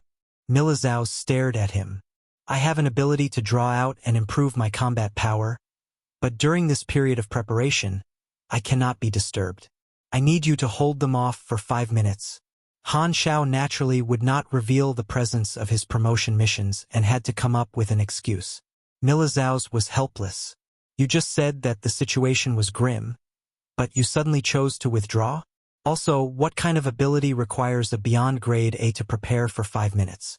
How much combat power can you raise? Austin suddenly asked. It should be quite a bit. Han Xiao did not know exactly. Are you sure? Milizaus spoke in a deep voice. Even if you do this, you can't become overpowered. Your strength will definitely still be below mine, and this will not affect the current scenario. Without your strength for the next 5 minutes, we'll be in grave danger. You also know that ES God has not arrived, and we cannot be inflicted with heavy injuries at this point. It's because the ES God is not here. That's why I chose to give it a shot. If we wait for ES God to arrive, the 5 minutes will be even more dangerous. Before he arrives, I'll increase my combat strength and see if it can give us a chance. Han Xiao gritted his teeth. This was one of the reasons. The other unspoken reason was that this advancement was no small matter. Not only was it a class advancement, he also had a chance to undergo another race evolution, which could bring him new abilities. Furthermore, as long as he broke past this barrier, he would be able to continue leveling up. His improvement was definitely not small. At this time, Austin suddenly nodded. Good. Then you enter my palace of hidden spells. I'll protect you for 5 minutes. Can you? Han Xiao had an unsure tone. Not too long ago, Austin had still thought of retreating. Now that the 10,000 deity scepter had been sealed by Han Xiao and there was no immediate danger to him, why did he choose not to escape? To think that someone like him would volunteer to take on such a difficult mission. This was totally different from his impression of the old man that avoided danger. Could it be that, over time, their relationship had become so good? Or did this old man value credibility? As though reading Han Xiao's thoughts, Austin revealed a smile. The moment that you sealed the 10,000 deity scepter, I suddenly thought that keeping you alive might be a good thing. Han Xiao paused, thought for a bit and said, if I survive this, then I'll give you a bit of spacetime amber. I used that previously to trap the 10,000 deity scepter. I was waiting for that. Austin burst into laughter. While he wanted to appear magnificent, his soft laugh made him appear more like a newborn than a man. He was indeed moved by the spacetime amber and wished to research what sort of thing it was. But that was not the whole reason. The 10,000 deity scepter was defeated against his expectations. The situation now was clear. If he stayed, they could still fight, but if he chose to run, the strength of the dynasty side would flag, and the rest would be defeated. Since he had already stepped into this dump, if he ran halfway, he would offend both the Arcane Church and the Crimson Dynasty. However, if he chose to stay and assist Blackstar, he would only offend one side. The most important factor was that Austin wished for Han Xiao to continue living. He found this fellow more and more likable with all sorts of surprises. Isn't it just 5 minutes? Austin's eyes glowed. I'm not so weak that I can't even hold on for that amount of time. Han Xiao opened his secondary dimensional army box and collected all his troops. After that, he flew over to the Palace of Hidden Spells, where an opening appeared in its barriers, granting him entry. No further words were needed. Han Xiao rushed into the palace, summoning a mechanical troop before sealing himself in spacetime amber. Since obtaining the amber, he had done a few experiments, which included sealing himself to discover the effect of freezing the spacetime amber gave. His status would appear as frozen.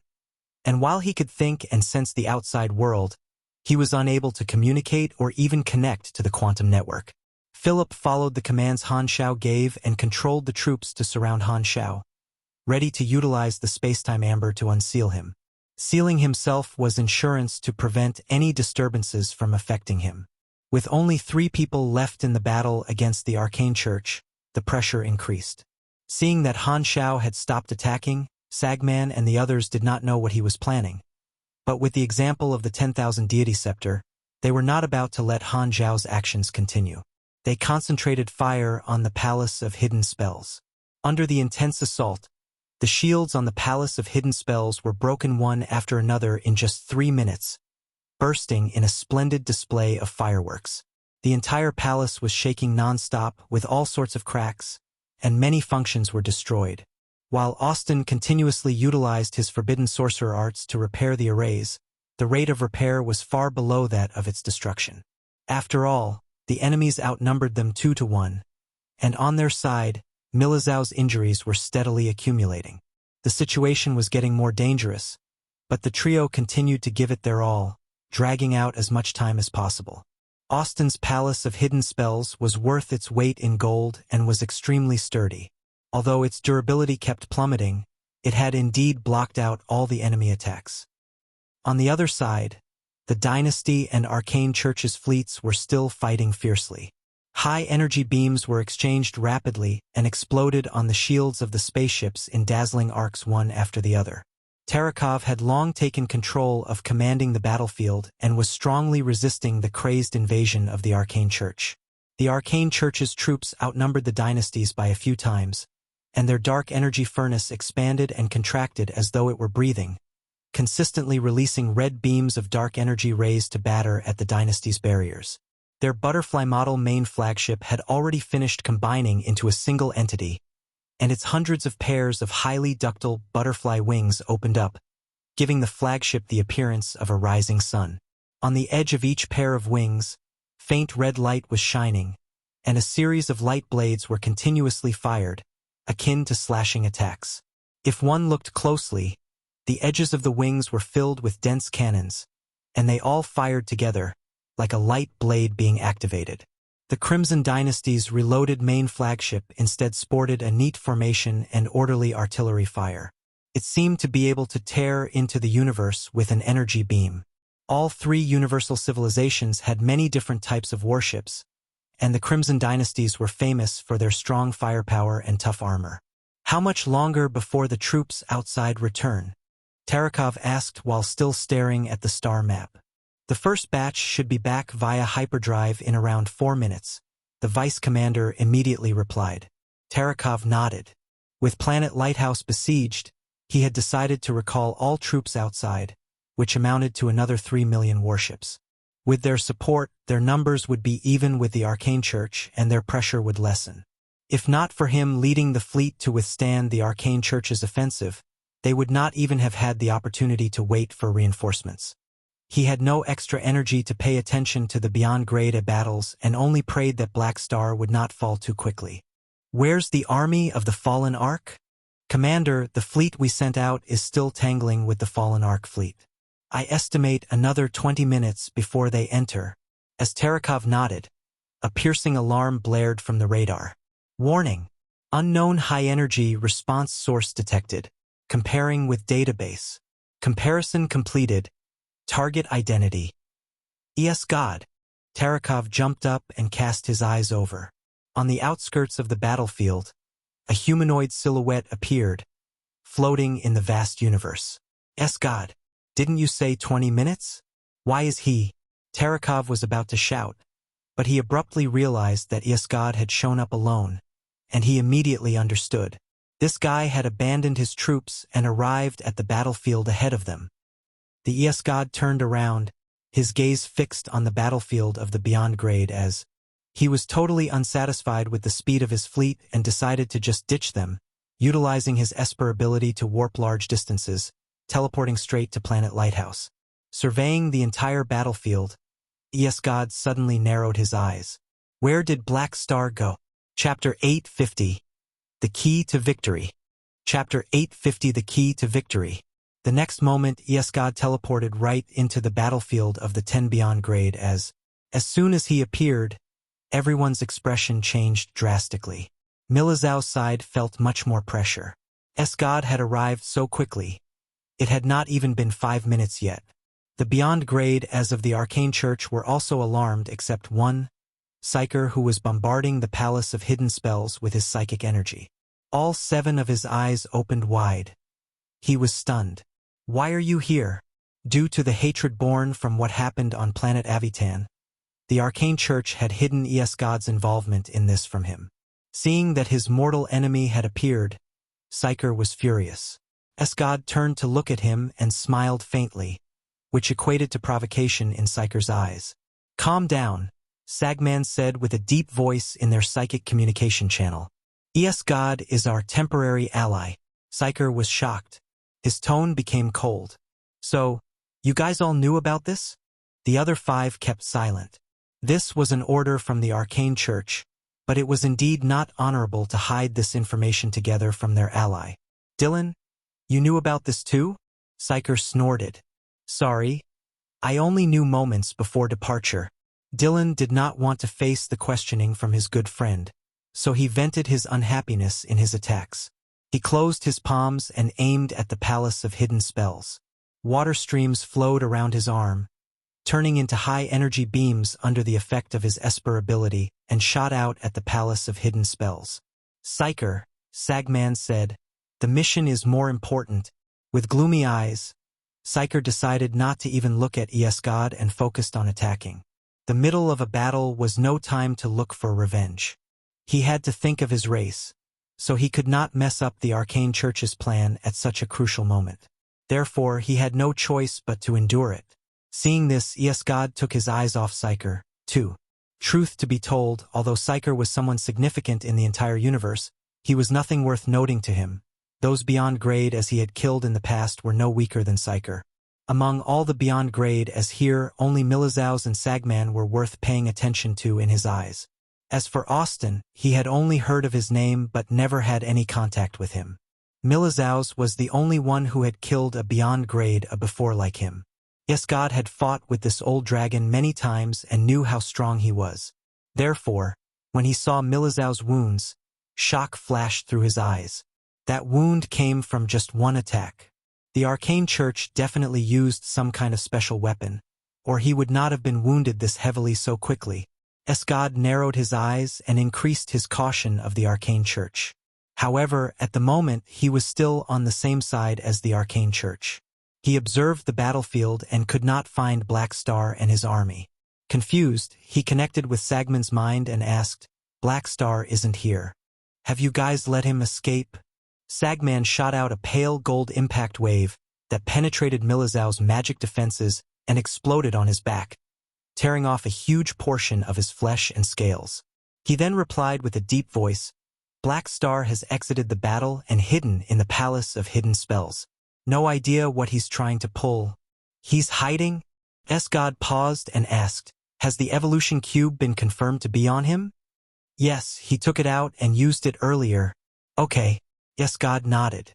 The next moment, he teleported right above the Palace of Hidden Spells and stepped on the surface of the defense spell. The flow of magic from the spell did not affect him at all. Austin, who was sitting atop the Palace of Hidden Spells, looked up and saw Esgod. The two of them were separated by thick layers of defense magic arrays. Austin's eyes became focused. He opened his arms, and the dozens of magic books around him started flipping their own pages. Swoosh! As the pages of those books turned, colorful magic runes appeared from within and quickly landed on the Palace of Hidden Spells. They then teleported into the control core of the Palace of Hidden Spells. This was how the Palace of Hidden Spells was operated. The next moment, the arrays within 1,000 meters under Esgod's feet suddenly changed color. Magic energy turned violent, and a magic impact wave shot up from below Esgod like a fountain and devoured him. As Austin looked up to observe the results of this attack, a stranger's voice appeared behind his ears. The voice was like a thunder in his mind. The Magus, "Austin, I see you're not too bad." Out of nowhere, Esgod suddenly stood behind him. Using energy reflection, plasma body, dimension crack, and teleportation simultaneously, he directly passed through the defense array of the Palace of Hidden Spells, which the 6 of the Arcane Church beyond grade as had failed to penetrate for a long time. Esgod's strength did not just come from his raw power.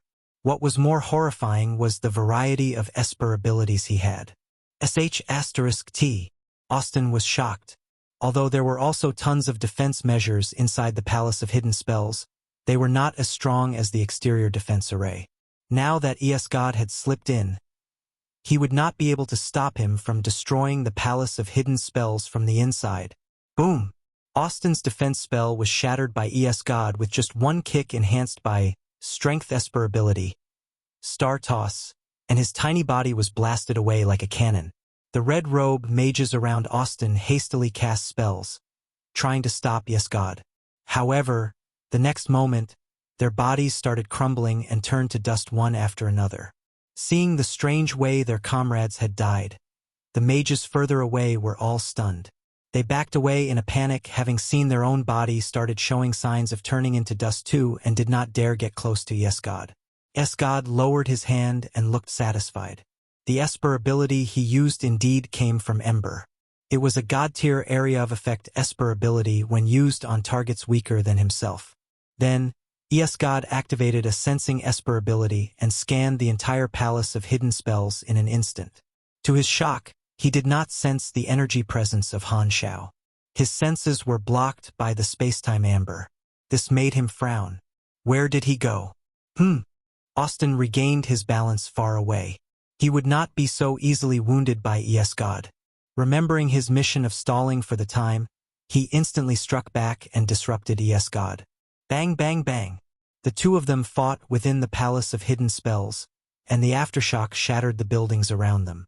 Although Austin was no match for ES God, he could go all out to stall him for some time at the very least. However, the wounds on his body grew rapidly, and he had no time to even control the palace of hidden spells.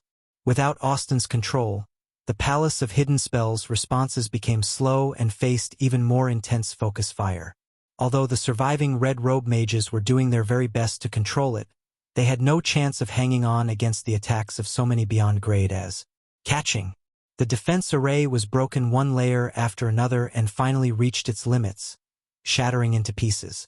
A huge hole appeared on the defense barrier of the Palace of Hidden Spells and emitted a strong suction force. The space inside the Palace of Hidden Spells was a sealed space, and the air inside was all sucked out. Finally, Sagman rushed in hastily, worrying that ES God might snatch the evolution cube before him. At this time, before everyone could observe the situation, a familiar energy impact gushed out from within the Palace of Hidden Spells. A tower inside the Palace of Hidden Spells suddenly exploded. A man dashed out, and a fist expanded rapidly in ES God's sights. Bang! The fist crashed into ES God's arm. The enormous impact penetrated his body and formed an air cannon behind him, which exploded on the inside of the defense array, stirring up a violent tornado. This man was indeed Han Xiao. As his fist pressed against ES God's arm, their energy clashed time after time. Feeling the astonishing amount of power from his arms, ES God's brows raised slightly. Compared to the last time we fought, you've become much stronger. The last time he fought with Black Star in the Central Galaxy, he had an overwhelming upper hand. However, the energy level that Black Star was now showing made him uncontrollably shocked. Black Star's improvement was too obvious. What he did not know was, the last time they fought, Han Xiao had only been level 240 and was just on the doorstep of Beyond Grade A. Now, Han Xiao was level 260 and much stronger. Han Xiao had yet to go through promotion at this moment. However, he had completed the promotion mission, and he could claim the reward anytime. That was close. As Han Xiao clashed with ES God, he felt relieved in his heart. ES God's early arrival had caused the situation to worsen tremendously, but luckily, this guy had spent some time observing the situation and then was stalled by Austin with everything he had. Because of all that, he was able to stay out of battle for enough time. At a close distance with ES God, Han Xiao had hesitated for a moment and suppressed his impulse to use ES God character summon card, Esper Silence. Although he could carry out his promotion at any time, the level difference between him and ES God was still there. The effect of Esper Silence relied on the two sides' levels, energy, and luck. If the duration was too short, the damage he could deal to ES God would be limited. The 6 beyond grade as of the Arcane Church were not scarecrows. Although ES God and the Arcane Church were both cautious of each other, Sagman and the others would not be so short-sighted as to watch their external helper get heavily wounded. They would protect ES God even if they were reluctant. In this situation, using this character summon card would only waste it. Knowing that, Han Xiao once again opened his secondary dimensional army box and released his mechanical army once more. As mechanical force gushed out like lightning to enhance his mechanical army, Han Xiao directly opened the interface while still battling with ES God. Promotion. LV-260 promotion mission completed. Plus 45 END bonus. 1 END equals 355 health equals 365 stamina. In an instant, his cells underwent a drastic change. Immense agony exploded in his body and shocked every single one of his nerves. Every promotion required time to complete. They were not instant. Luckily, Han Xiao had gotten used to such pain by now. Furthermore, as a mechanic, most of the time, he relied on his machinery to battle, so he could endure it. Yes, God's sharp senses noticed Han Xiao's change, and his pupils constricted. This guy's energy is increasing during battle.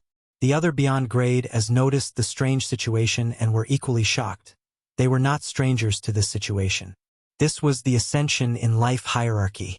This is what this guy meant? Austin was stunned.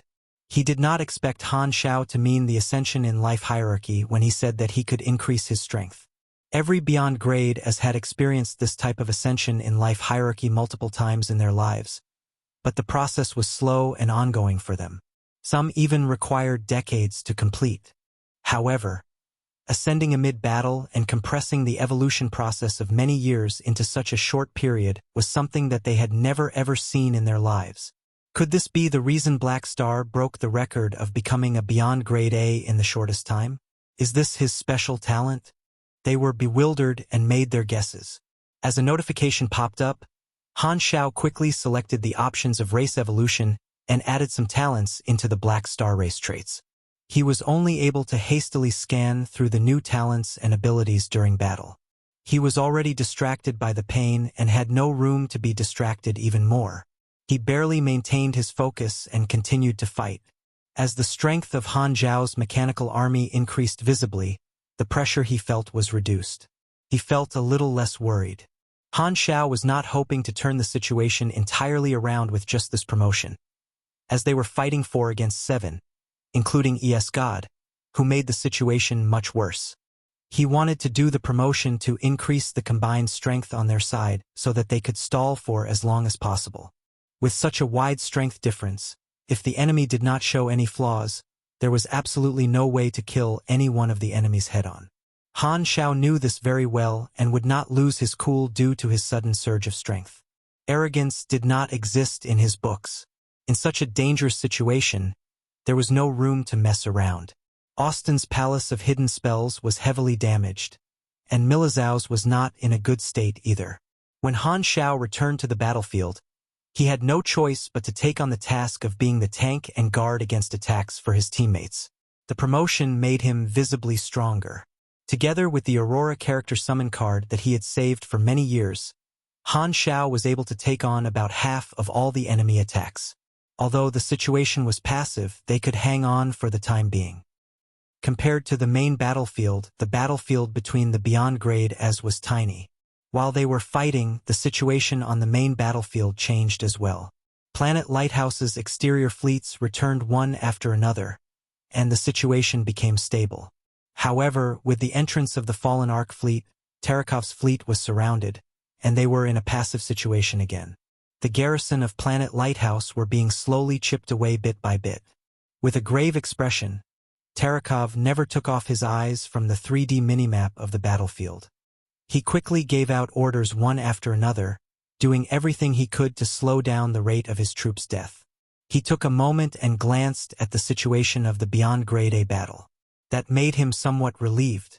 Luckily, Black Star and the others were holding their own against the enemy beyond grade as, otherwise things would have been tremendously worse.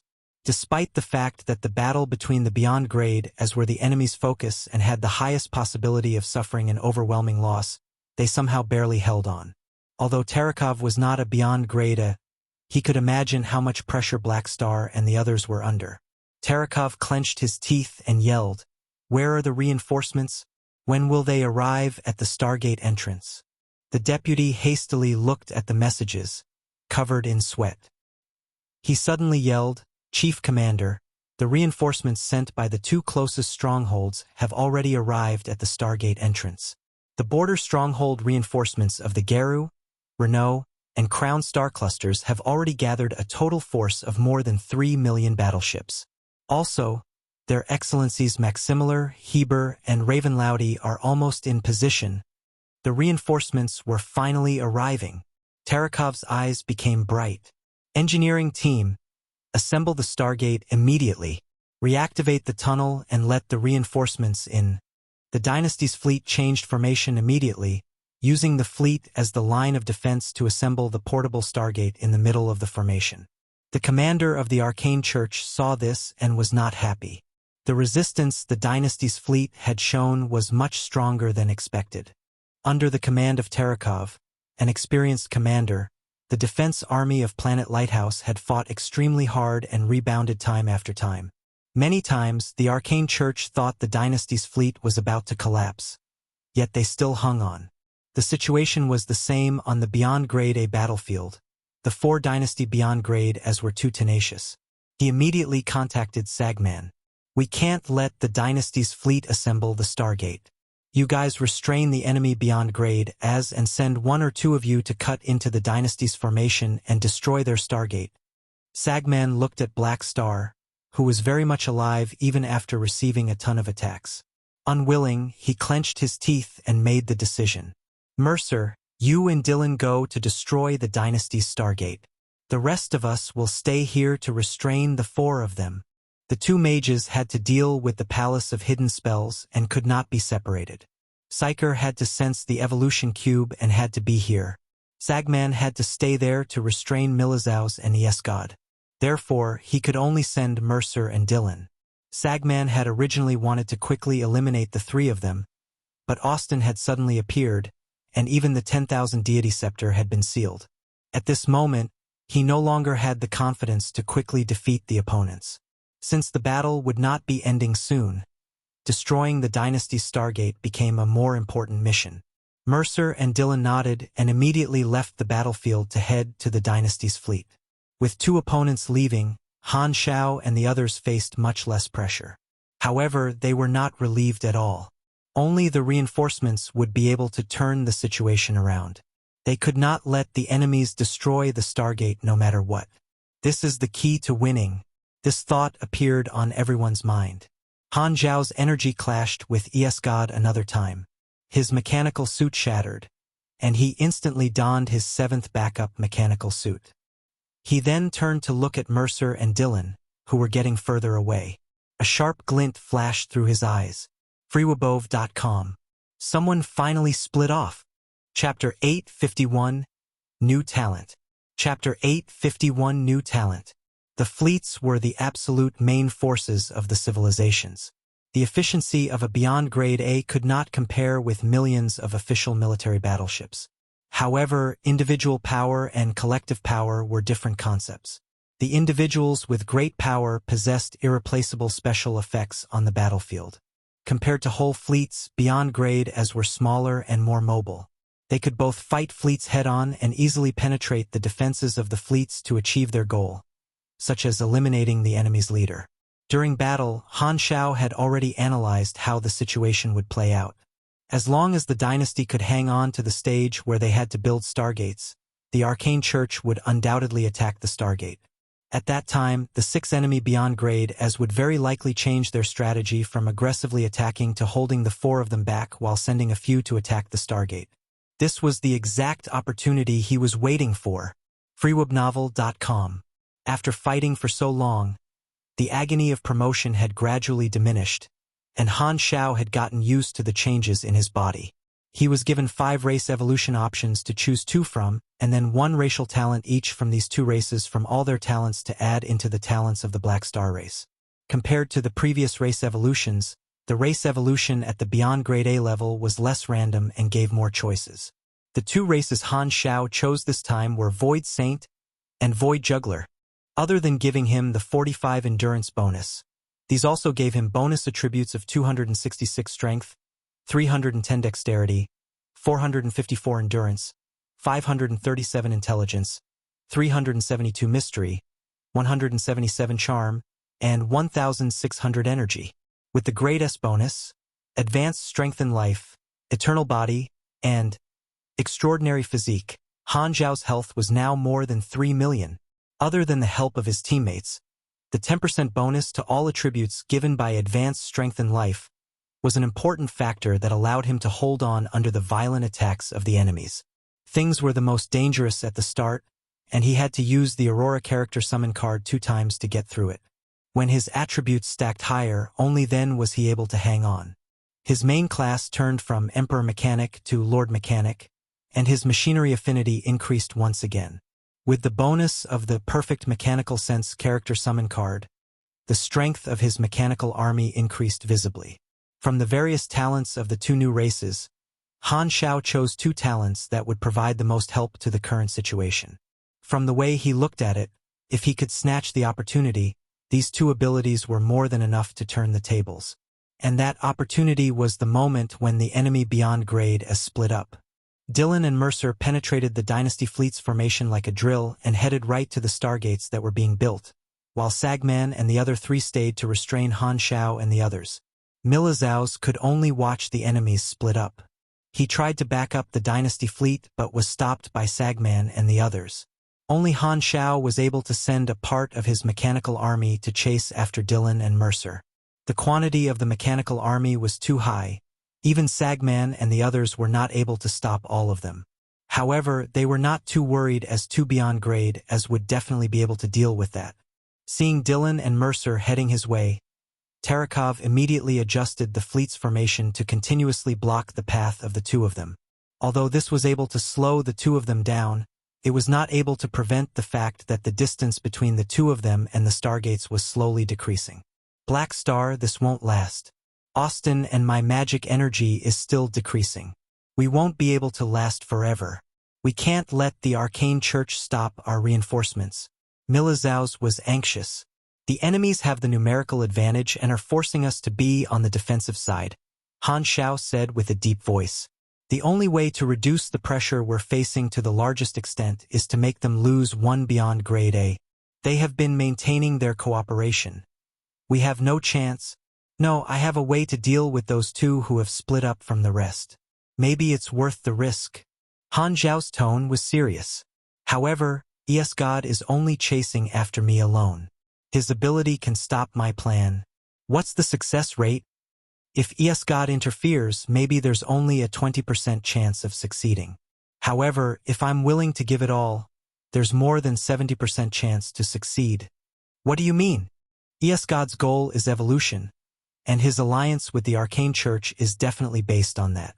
I know what he wants, and if I give that to him, got it. Do that then. This isn't the time to hesitate. It's better than dying a slow death. Milizaus expressed his approval. Okay. Han Xiao clenched his teeth and made up his mind. He glanced at God and suddenly opened his arms, using one of his new talents. Void Prison. All four mages present noticed the large amount of void energy released from Han Xiao's body that quickly filled the battlefield everyone was in. The next moment, everyone felt that this part of cosmic space became viscous, and their movements became slower. After sensing around, the four mages all discovered that this was not just an ability that reduced their speed. The void dimension had descended on this part of the cosmic space and temporarily changed the space attribute of this area, forming a strange territory that slowed everyone down.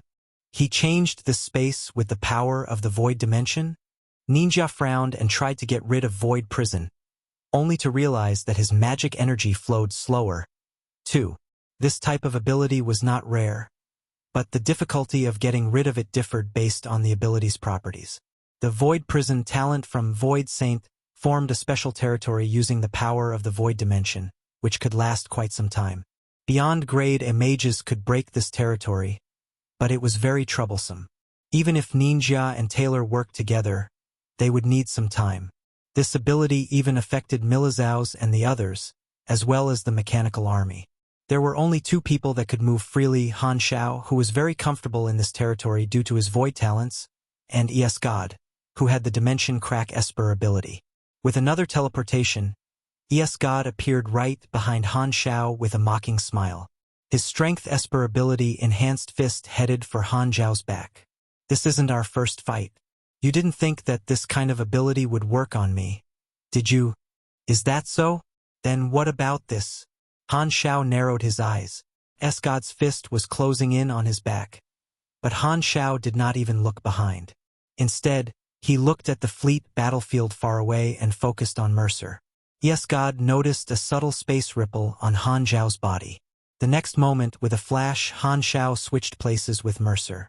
Before Mercer could react to how he suddenly appeared there, he was blown away by God's punch.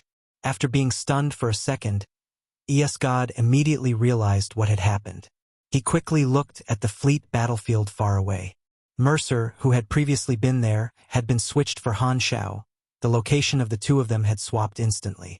Void Swap, a talent from Void Juggler, used 15% of his health and energy. It would forcefully swap his location with the target and had a 320-second cooldown. Void Prison and Void Swap were two abilities Han Xiao deliberately selected to create this situation. Space Swapping type ability. Yes, God was a little surprised. It was not that he had never seen an ability like this. In fact, he even had one. However, his Esper ability could only swap him with objects and not someone who had the same grade as him. It was not even as good as his teleportation. Sagman and the others were shocked too. When did Black Star obtain this ability? There was no information about this anywhere. They looked far away, and their expression changed slightly. The fact that Mercer had been swapped over meant that Dylan was now alone against Han Xiao. The two of them were deep into the Dynasty Fleet's formation and were very far from the others. With the restriction of the Void Prison, they could not assist Dylan immediately. Black Star has been hiding this ability all along. Ninja was shocked. We have to quickly break this ability and send people to assist Dylan, Sagman said with a deep voice. If Dylan was held back, the Dynasty would be able to successfully assemble the stargates. In their eyes, this was Han Xiao's goal. However, none of them had guessed that Han Xiao's true shocking goal was to reduce the Arcane Church's numbers. In their eyes, Black Star did not have the ability to defeat Dylan in a short time. Therefore, not a single one of them thought that Han Xiao had done this to defeat Dylan. Even if they did know Han Xiao's goal, they would not think that Han Xiao would be able to do it. After all, Dylan was a beyond grade A who excelled at defense and control. He would not be defeated so easily. Han Xiao's vision flashed as he swapped with Mercer and appeared not far from Dylan. Although Dylan was surprised by Han Xiao's sudden appearance, he did not panic. In his eyes, Black Star would not be able to do much to him alone. However, Dylan had no idea how terrifying Han Xiao was if he did not hold back. This is the only opportunity. Han Xiao's eyes focused. Without the interference of other enemies, only now did he have an opportunity to go all out. The next moment, Han Xiao aimed his hand at Dylan, who was covered in his water barrier, and activated his Aim's character summon card. A powerful force field appeared and shattered the water barrier. To Dylan's shock, he realized that he was restrained by the force field. Aim's character summon card, Gaze of the Dragon. Han Xiao had used Aim's character summon card once when he was at the Calamity grade. He had obtained a new blank character summon card later and used it on Aim's again. He had never met a situation where he needed to use it until now. This powerful control ability could not restrain someone at the same grade as him for too long. Dylan could escape any time. Han Xiao was just about to continue his plan when God arrived using teleportation again. His dimension crack and teleportation ignored the Void Prison. He was the only one who could break Han Xiao's plan. However, he did not come to protect Dylan. Han Xiao's evolution cube was the only thing that mattered. This guy. Han Xiao expected this from God. Having made up his mind, he activated the evolution cube and instantly shot out a beam of evolution energy at God. God's expression changed as he stopped midair. However, his response was completely different from Sagman's and the others. Not only did God not dodge it, he instead deliberately headed right toward the beam of evolution energy. The black evolution energy flowed into his body, and a black cocoon started growing on his skin. The terms of him working with the Arcane Church were to help the Arcane Church obtain the Evolution Cube in exchange for one chance to use the Evolution Cube. Now, however, Han Xiao had directly sent him the evolution energy that he had been dreaming of. He immediately stopped bothering about everything else and directly took it in. This was Han Xiao's plan. Isn't this evolution energy the reason you're targeting me? I'll give it to you then. Will you continue to fight me or achieve your goal first? God was controlled by Han Xiao with this immediately and did not continue to stop Han Xiao. While Dylan was still controlled by the Aim's character summon card, Han Xiao instantly arrived right in front of him using Void Hyperdrive. He threw a luck curse, grabbed onto Dylan's shoulder, and activated the God character summon card, Esper Silence. This time, the force field had just disappeared. Dylan was just about to push Han Xiao away using his Esper ability, but to his absolute shock, he realized that he could not sense the existence of his Esper ability anymore. His expression changed drastically. Han Xiao activated all his explosive abilities including gene liberation immediately and yelled in the quantum network, "Fire!" The next moment, the mechanical army around them fired right at the two of them, and beams of psionic attacks landed on their bodies. Dylan was an Esper. Without his Esper ability, he was nothing but a target that could not resist. Furthermore, he was not immune to true damage. The blue cluster of light expanded and exploded. As the light dissipated, Dylan became covered in blood and on his last breath. Nanoparticle tentacles extended from the mechanical soldiers around, forming a few enormous chains that locked onto Dylan's arms and legs, controlling his body tightly. All kinds of mechanical traps circled around Dylan and restricted his movements, while the barrels of all the mechanical soldiers aimed at him and were ready to fire any time. Han Xiao was right behind Dylan. His arms locked around Dylan's neck tightly, and his eyes were coldly staring in the direction of Sagman. It was clear that he was threatening them with Dylan's life. Sagman and the others' expressions changed dramatically. This was beyond all their expectations. Dylan had been captured by Black Star so quickly. How could Black Star possibly have such combat capability? Impossible. Psyker's eyes widened with disbelief. Sagman was shocked. Only now did he understand that Black Star's goal was not to stall Dylan, but to eliminate him to reduce their numbers. This time, the two mages of the Arcane Church finally broke the Void Prison. Be it friend or foe, everyone looked at Han Xiao with shock. How did he capture a Beyond Grade A in such a short time? Sagman and the others did not dare continue attacking Milizaus and the others. They were afraid that Han Xiao would kill Dylan instantly. Milizaus and the other two were also shocked and did not move. *T. Sagman was troubled. Dylan was clearly heavily injured, and his life was in Black Star's hands. If they continued fighting, not mentioning whether they would still be able to complete the mission after losing one Beyond Grade A, Dylan would definitely die. Dylan was a Beyond Grade A, not someone they could just give up. Afraid of the repercussions of their actions, both sides stopped fighting, and the situation seemed to have come to a stalemate.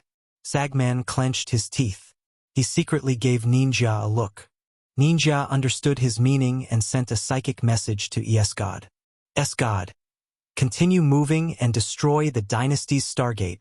It was not that Sagman did not want to save Dylan, but Dylan had already been captured, and if they wanted to break the stalemate and have a chance at completing the mission, the only way was to let go of Dylan. However, he did not want to express his decision of giving up his teammate, so it was best to let Esgod do the work. Esgod did not belong to the Arcane Church. If Black Star killed Dylan because of that, they would have nothing to do with it. This was the only solution.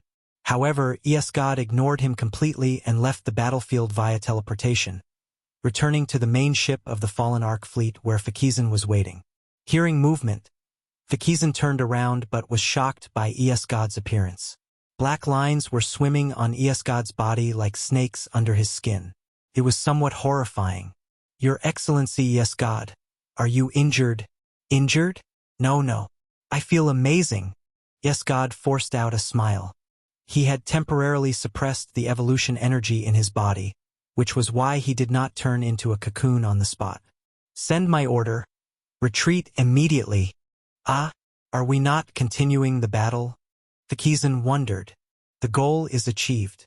Let the Arcane Church restrain the dynasty's fleet. We'll retreat. Having received the evolution energy, Esgod had already achieved his goal.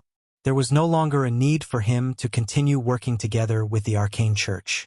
Right now, he could not wait to find a peaceful place to complete his evolution and did not care about helping the Arcane Church at all. Esgod knew that this was Han Xiao's plot, but he did not mind falling for it if he could achieve his goal. His combat capability would be affected while suppressing the evolution energy. To him, completing the evolution was much more important than dealing with Black Star. As for trustworthiness, when did he have that? The fallen Ark fleet stopped firing immediately. No matter how much the Arcane Church commander roared, their retreat out of the battlefield could not be prevented. Seeing this, Han Xiao's mouth twitched. Yes, God's reputation did not disappoint him. Han Xiao had no choice but to satisfy Yes God's need. Yes God was the strongest of everyone present. As long as he was there, Han Xiao would always be at a disadvantage. Yes God's teleportation was too great a threat to the stargates. He had to find a way to make him retreat from the battlefield. Get through this danger first, find a way to deal with Yes God later. He participated in this attack and worked with the arcane church.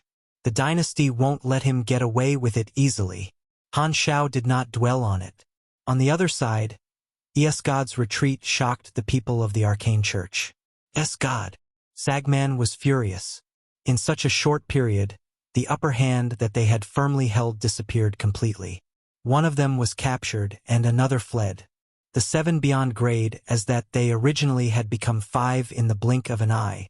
And the root of all of this was Han Xiao. Sagman gritted his teeth so hard to the point his teeth almost cracked. Chapter 852, Forced Retreat. Chapter 852 Forced Retreat. As the fallen Ark fleet stopped firing, their millions of spaceships turned into streams of light and left Planet Lighthouse, disappearing without a trace in the blink of an eye. It was clear that they were familiar with betraying their teammates and were experts at it. As the ES God's fleet departed, the situation of the battle changed instantly. Without the powerful exterior help, the number of battleships on the Arcane Church's side reduced by almost half. By this point, the Planet Lighthouse army had already recalled all its fleet. The number of battleships on both sides was even.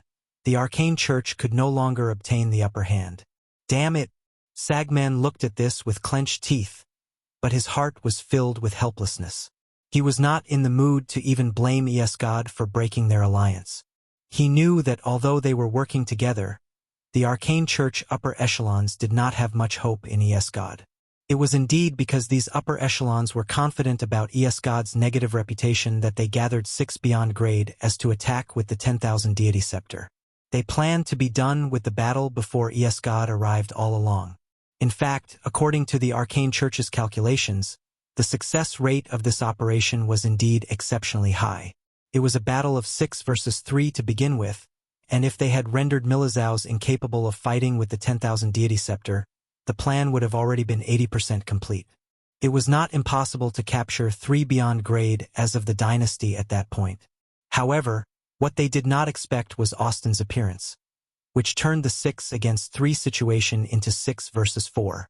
Although it was just one more person, it greatly reduced the strength advantage of the 6 Arcane Church beyond grade as, more importantly, the powerful destructive weapon, the 10,000 deity scepter, was countered by Black Star using a strange method and was even sealed.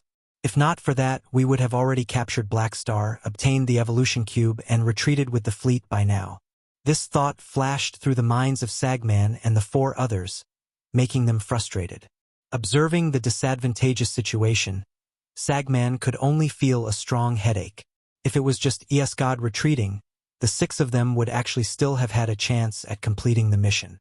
After fighting for so long, Milizaus was heavily injured, Austin's Palace of Hidden Spells was damaged, and Baoni was not in a good state. Black Star was the only one still hanging on strong. But his mechanical army had also suffered enormous damage. Comparatively, the 6 of them were in good states. If they continued to fight, they would still have a high chance at winning.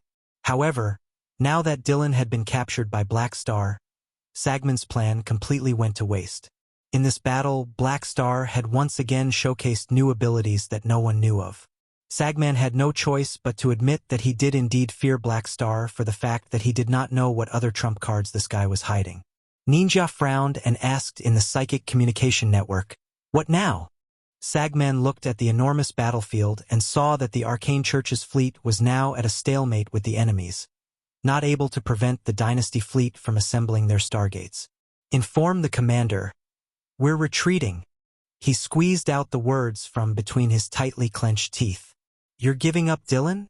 Psyker's eyes looked hostile. "Sagman is right." Ninja nodded. "Dylan has been captured, and ES God has retreated. It's now 5 against 4, and they have a hostage. The plan of quick attack has failed. There are only 2 paths ahead of us: continue fighting or retreat. They're not in a good state. We will no doubt win if we continue to fight. However, time is a problem. Having lost 2 combatants, we won't be able to settle the battle quickly. Don't forget, the flickering world is the dynasty's territory. We have no base here, and the secret Stargate is our only way of retreating. The longer we fight, the higher the risk. Also, God wants to use us to secure his retreat, Taylor added. We can't let him have his way. Dylan, the risk of saving him is too high and will very likely make Black Star kill him. We have no choice but to leave him behind. That way, at least he can stay alive. The only way is to have the Arcane Church negotiate with the Crimson Dynasty afterward. Ninja shook his head. Even if the dynasty was willing to exchange the hostage, the Arcane Church would definitely bleed for it. Furthermore, the dynasty might not even be willing to. Psyker was in an extremely bad mood. His good friend was in Black Star's hands. God only knew what the dynasty would do to him, but there was nothing he could do. While the dynasty is still building the Stargate, we're retreating. Sagman paused before saying with resignation, inform the upper echelons that this plan has failed. Everyone's mood was down after hearing this. 6 versus 4, yet one of them was captured. This was beyond embarrassing. They had failed an almost infallible mission, and the 10,000 deity scepter was sealed. How would the Arcane Church upper echelons see them? Almost every step that led to the tables turning had been caused by Han Xiao. Although they did not want to admit it, they knew that they were forced to retreat by Black Star. Psyker exchanged looks with the heavily injured Dylan far away. His eyes were filled with apology. Seeing Psyker's eyes, Dylan knew that he had been abandoned. He felt a sting in his heart. It did not feel good to be abandoned. Thinking of how he would be treated as a captive, his heart kept sinking. The effect of Esper silence had already worn off, and Dylan's Esper ability had recovered. However, a round of attacks including true damage had all landed on him earlier. Without the defense barrier from his Esper ability, he had been critically injured. If not because Han Xiao wanted to capture him alive, he felt that he would have been killed directly. Fear still lingered in his heart. At this time, Han Xiao was right behind him. Han Xiao's arms that were wrapped around his neck had explosive power. Dylan was no pugilist. Although his body was much stronger than Calamity grades, it was nothing worth noting at the Beyond Grade A level. With all kinds of mechanical traps, Dylan could not escape at all. Resisting was playing with his own life. Sagman and the other 4 retreated to the Arcane Church's fleet and entered the spaceships. The Arcane Church fleet then started to retreat orderly. Relying on superior mobility, the Arcane Church's fleet gradually distanced themselves from the Dynasty's fleet. Milizaus and the other 2 came to Black Star. Baoni had a feeling that he had just evaded death. Luckily, you captured one of the enemy beyond grade as, or they would not have retreated this easily. This guy is the Arcane Church's sea spirit, Dylan. He's not weak. What did you do to capture him so quickly? Han Xiao gave Baoni a strange look. Trust me. You're no stranger to this ability. Back when they fought God alongside each other, Baoni had been hit with the authentic Esper silence and still remembered that feeling vividly. Only he did not know that Han Xiao was talking about that. Esper silence was the nemesis of Espers. There were probably not many Espers in the entire universe who could beat God one-on-one. Han Xiao's God character summon card had 2 usages. He had used one on Dylan, and he planned to use the next one on God. Before the start of the battle, he obtained 2 blank character summon cards from the random reward. However, he did not use them on God. After all, God had way too many Esper abilities. The chance of getting Esper silence again was too slim, and the other random abilities were not too useful to him. He needed to use them to obtain Reynolds' perfect mechanical sense. On the other side, Milizaus watched as Sagman and the others retreated. He then asked with a deep voice, "They're fleeing. Should we chase?" "Don't count me in on the chase," Austin said calmly. "Black Star, I've returned the favor. You now owe me a big favor." "Got it." Honestly, if not because Austin maintained his moral principles and kept his promise, someone on the Dynasty's side would definitely have died. Austin nodded with satisfaction. He then turned to look at his forbidden sorcerers, who had suffered heavy casualties, and felt a heartache. These were all his elites and were very tiring to train. As for the heavily damaged Palace of Hidden Spells, Austin did not care at all. He just had to spend some time to repair it, and the material fees for that were nothing to him. To a mage at his level, earning money was as easy as breathing. Austin was not a dynasty ally, so Milizaus could not ask him to do anything. He then looked at Baoni and asked, "What about you? Don't come to me again for something this risky." Baoni rejected him on the spot. After finally surviving this lethal threat, he was not planning to throw himself into danger again. He much preferred to stay there and wait for reinforcements. "You really are a wimp." Milizaus despised him. "I'm the most vulnerable, and I'm afraid of dying, okay?" Baoni snorted before turning to look at Han Xiao. "Are you chasing? What do you think?" Han Xiao's mouth twitched. "Neither you nor Austin are not going, so why the hell would I go? Do you think I'm tired of living? Since you're all not going." Milizaus' tone suddenly changed as if he was relieved. "I feel much better." The other three looked at him simultaneously. "What? See this hole in my chest? I'm the most heavily injured. Are you guys going to force me to chase them and take more beatings? Show some care for an elderly dragon, will you?" Han Xiao was speechless. "You're not going yourself, so why the hell did you even ask the others?" However, it was true that other than him, the other three were not in good states. The risk of chasing was too high. No one could blame them for not wanting to. This time, Terakov contacted them, and his tone was surprised. "Black Star, you've captured an arcane church beyond Grade A? As you can see." Han Xiao turned to look in the direction of the main fleet and casually grabbed Dylan's head. It was wet, slippery, and quite smooth. "Great. You've made the arcane church pay the price. This way we will have chips to negotiate with." Tarakov's tone was excited for a moment. He then paused and became serious again. "The arcane church is retreating. I'll send out troops to track them. You guys stay here on standby. Do not chase after the enemies on your own accord. Don't worry. We won't even if you beg us to." Han Xiao sighed. "That's for the best." Tarakov nodded. The arcane church's surprise attack was resolved. Not only did they not lose any high-level combatants on their side, but Black Star even captured an enemy beyond Grade A. Tarakov did not want them to chase. The stargates were being built near Planet Lighthouse and could not be built while moving. If the arcane church suddenly attacked back after they left Planet Lighthouse, the upper hand that Black Star had fought so hard to obtain might be lost. Tarakov was not in a hurry to chase the arcane church and maximize the results. As an experienced commander, he preferred to take one step at a time. Therefore, he only sent out troops to track the arcane church and lock down their escape route. Black Star and the others would wait at Planet Lighthouse for the reinforcements. This was the safest strategy and would not give the enemies any chances. The arcane church's fleet left the battlefield and turned into streams of light, disappearing from their sights. Tarakov sent out a small team to track them, leaving the rest to guard the engineering team as they assembled the stargates. The enemies had retreated, and the battle had finally ended. Han Xiao and the others were all relieved. They flew toward their own battleships and counted their losses. At the same time, Tarakov contacted the dynasty's upper echelons to report the situation there.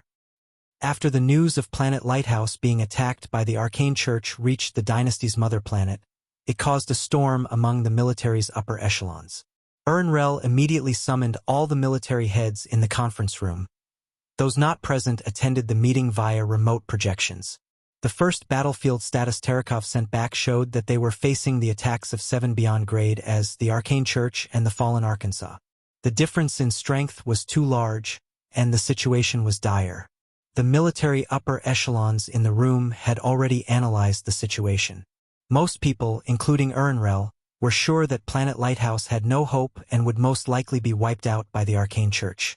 The 3 dynasty beyond grade as would end up either dead or captured alive by the enemies.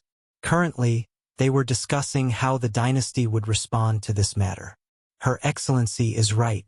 The Arcane Church and the Federation of Light attacked our troops together and killed 3 of our beyond grade as and Marshal Tarakov. We have to take revenge. Many military upper echelons expressed their approval. Terekov was very reputable among the military and would likely be killed this time. Flames of revenge lit up in the hearts of many of his old comrades. Ernrel nodded expressionlessly as well. The moment Ernrel received this news, she had already decided to enact revenge on the arcane church. The dignity of the dynasty had been challenged, and they had suffered a heavy loss. They absolutely could not let this go, or the dynasty's dignity would be shattered, and their allies would lose all trust. Most of the dynasty's military personnel were direct. The majority of them agreed with taking revenge. However, even in such a powerful civilization like the dynasty, there were still different opinions. A small part of the people present objected to overly violent revenge. They were not against taking revenge, but they felt that the dynasty's military power was restrained by the flickering world, and their counterattack should not be too violent. If they really triggered a universal war, the dynasty's situation would only worsen. Just when they were discussing intensely, a new remote projection appeared in the conference room. It was Terekov. The military upper echelons present all shut up immediately and looked at him. Your Excellency, we have successfully guarded Planet Lighthouse. We have forced the Arcane Church and the Fallen Ark to retreat. The battle has ended. The casualties and damages are still being calculated. Milizaus, Bayoni, and Black Star are safe. Terekov nodded at the people present. All the upper echelons present were shocked. You forced all the enemies to retreat? Ernrel raised her brows, and a slight tint of surprise flashed past her eyes. Tell me the details. Terekov nodded and simply explained the battle without exaggerating anything. While listening, everyone's expression changed multiple times. They all noticed how much Black Star had contributed in this battle. Secretly calling for Austin's help, stopping the 10,000 deity scepter, capturing Dylan.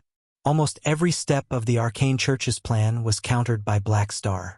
It could be said that if Black Star did not do the things he did, the 3 beyond grade as of the dynasty would probably not have survived, and the enemies would have succeeded. The dynasty's upper echelons exchanged glances. Han Xiao could even turn the tables in such a hopeless situation. This new ally seemed a little too strong. Ernrel narrowed her eyes. This battle had been caused by Black Star, which she had not originally been happy about. It was clearly not worth losing 2 beyond grade as for Black Star. However, Black Star's results left her with nothing to say. He had even captured one of the enemy beyond grade as and given chips to the dynasty. This battle result was flawless and wiped away the unhappiness she had. She could not help but praise Han Xiao in her mind. However, Ernrel would not express that on her face. She slowly nodded without changing her expression. Send my orders. Have all the fleets in the flickering world chase after the enemies. Also, move the troops in the Shattered Star Ring to attack the Stargate stronghold of the Arcane Church in the Shattered Star Ring when needed. Try to eliminate them before they return to the central galaxy. Ernrel paused. Also, tell Black Star to talk with me directly later. At the same time, the Arcane Church upper echelons also received a report from their fleet. Chapter 853, Repper. Chapter 853 Repper. A few minutes earlier on Silver Arm, the Arcane Church's mother planet. The bishops once again gathered in the hall, sitting in their respective seats and resting with their eyes closed. The Arcane Church's religion and authority were united. Their faith and politics were inseparable. The bishops controlled enormous power. The robe of every bishop was luxurious, and their styles differed drastically in color and pattern, which represented the faction each of these bishops oversaw. The influence of this operation was enormous, so the bishops were directly in charge. Quite some time had passed since they sent the fleet over with the multidimensional sky opening transportation device. The Arcane Church did not have a quantum communication network in the flickering world, so messages could only be sent back through special methods. Therefore, the bishops were still waiting for the good news from Sagman and the others. One bishop looked at the time and nodded. They should have already succeeded. The time fits, but why haven't we received any messages? Another bishop wondered. Maybe they're counting the gains. With someone starting the topic, they discussed softly. They were patient and did not think any accident would happen to this operation. In their perspective, the forces on their side had an overwhelming upper hand. There was really no reason to fail. The door of the room suddenly opened. The ceiling of the round table conference hall was very high, and the door was also 10 meters tall. It was pure white and did not look like it was made of metal but of white jade. There was no groove marking the door. It was perfectly smooth like a wall when closed. At this time, this white gate started to turn into a bubble from the middle and shrunk to the sides, like boiling liquid, but did not open completely and only showed a 2-meter wide gap. A person walked into the room, and the gap closed behind him. The bishops stopped talking and all stood up and greeted with their heads lowered with respect. Your Excellency, Pope. This was the highest leader of the arcane church, the Pope. The Pope grunted a greeting and walked up to the main seat. The seat was a hovering white sphere. As he sat down, part of the sphere was pushed down like it was soft and adjusted to his body shape, forming the most suitable seat according to his body structure. Only then did the bishops sit down. Seeing that the Pope had only come to wait for the news and did not plan on speaking, they did not continue discussing.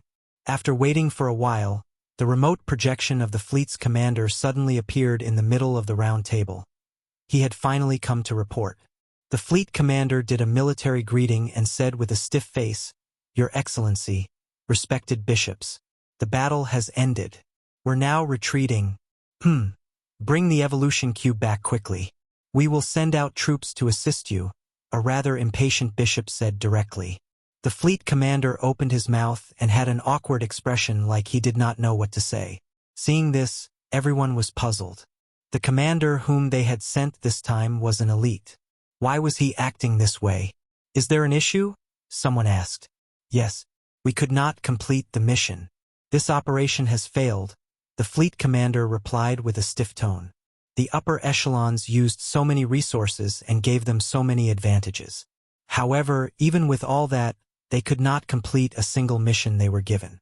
Not only that, they even lost a beyond grade A. The commander felt truly ashamed, and he knew that his future would likely end there. Failed. The bishops were stunned and furious. Having used so many resources, how could he fail with such a large advantage? Go through the details. How exactly did you fail? We gave you 2 missions, obtain the evolution cube and kill Milizaus and the dynasties beyond grade as. Don't tell me you did not complete any of them. Yes, we could not defeat Black Star and the others, did not snatch the evolution cube, and did not kill or capture any of the dynasty beyond grade as. The bishops' faces were twitched. Did not snatch the evolution cube? Fine, after all, Black Star stopped Psyker's psychic senses, so it was not impossible to fail. But you must have killed at least 1 beyond grade A, right? How could you not even achieve this basic goal? Do you think that we worked with the Federation of Light and paid a huge price to borrow the multidimensional sky opening transportation device just to send you lot there for a tour? A bishop could not help but asked, You guys even took the 10,000 deity scepter this time, so how could you have not even killed a beyond grade A? Did Sagman and the others not use it? No, they did. Then what happened? It's Black Star. Sagman and the others used the 10,000 deity scepter to heavily injure Milizaus, but Black Star used an unknown method to block the 10,000 deity scepter's attack directly. The bishops frowned. The 10,000 deity scepter was not impossible to block. It was just that most of the methods would be useless. They had read about Black Star before and knew Black Star's abilities. He did not seem to possess means to block the 10,000 deity scepter's attacks. Furthermore, this was the first time that they had used the 10,000 deity scepter on him, so Black Star did not know what the 10,000 deity scepter's attacks were like before this, nor did he know that they would use this weapon.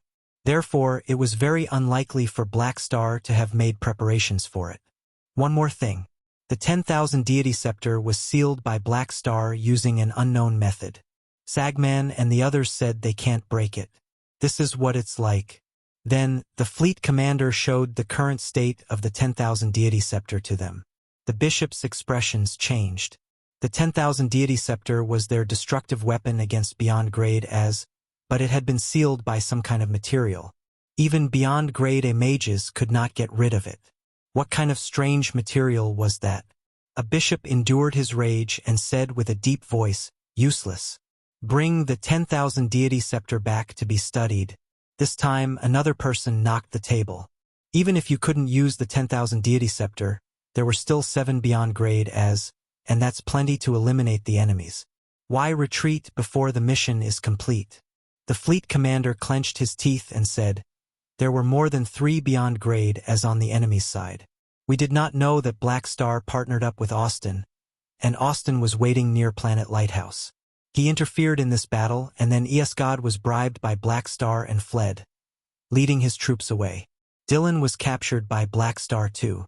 If we continued to fight, the dynasty's reinforcements would have arrived. We were forced to retreat. After hearing the brief description of the battle and results, the bishops were enraged.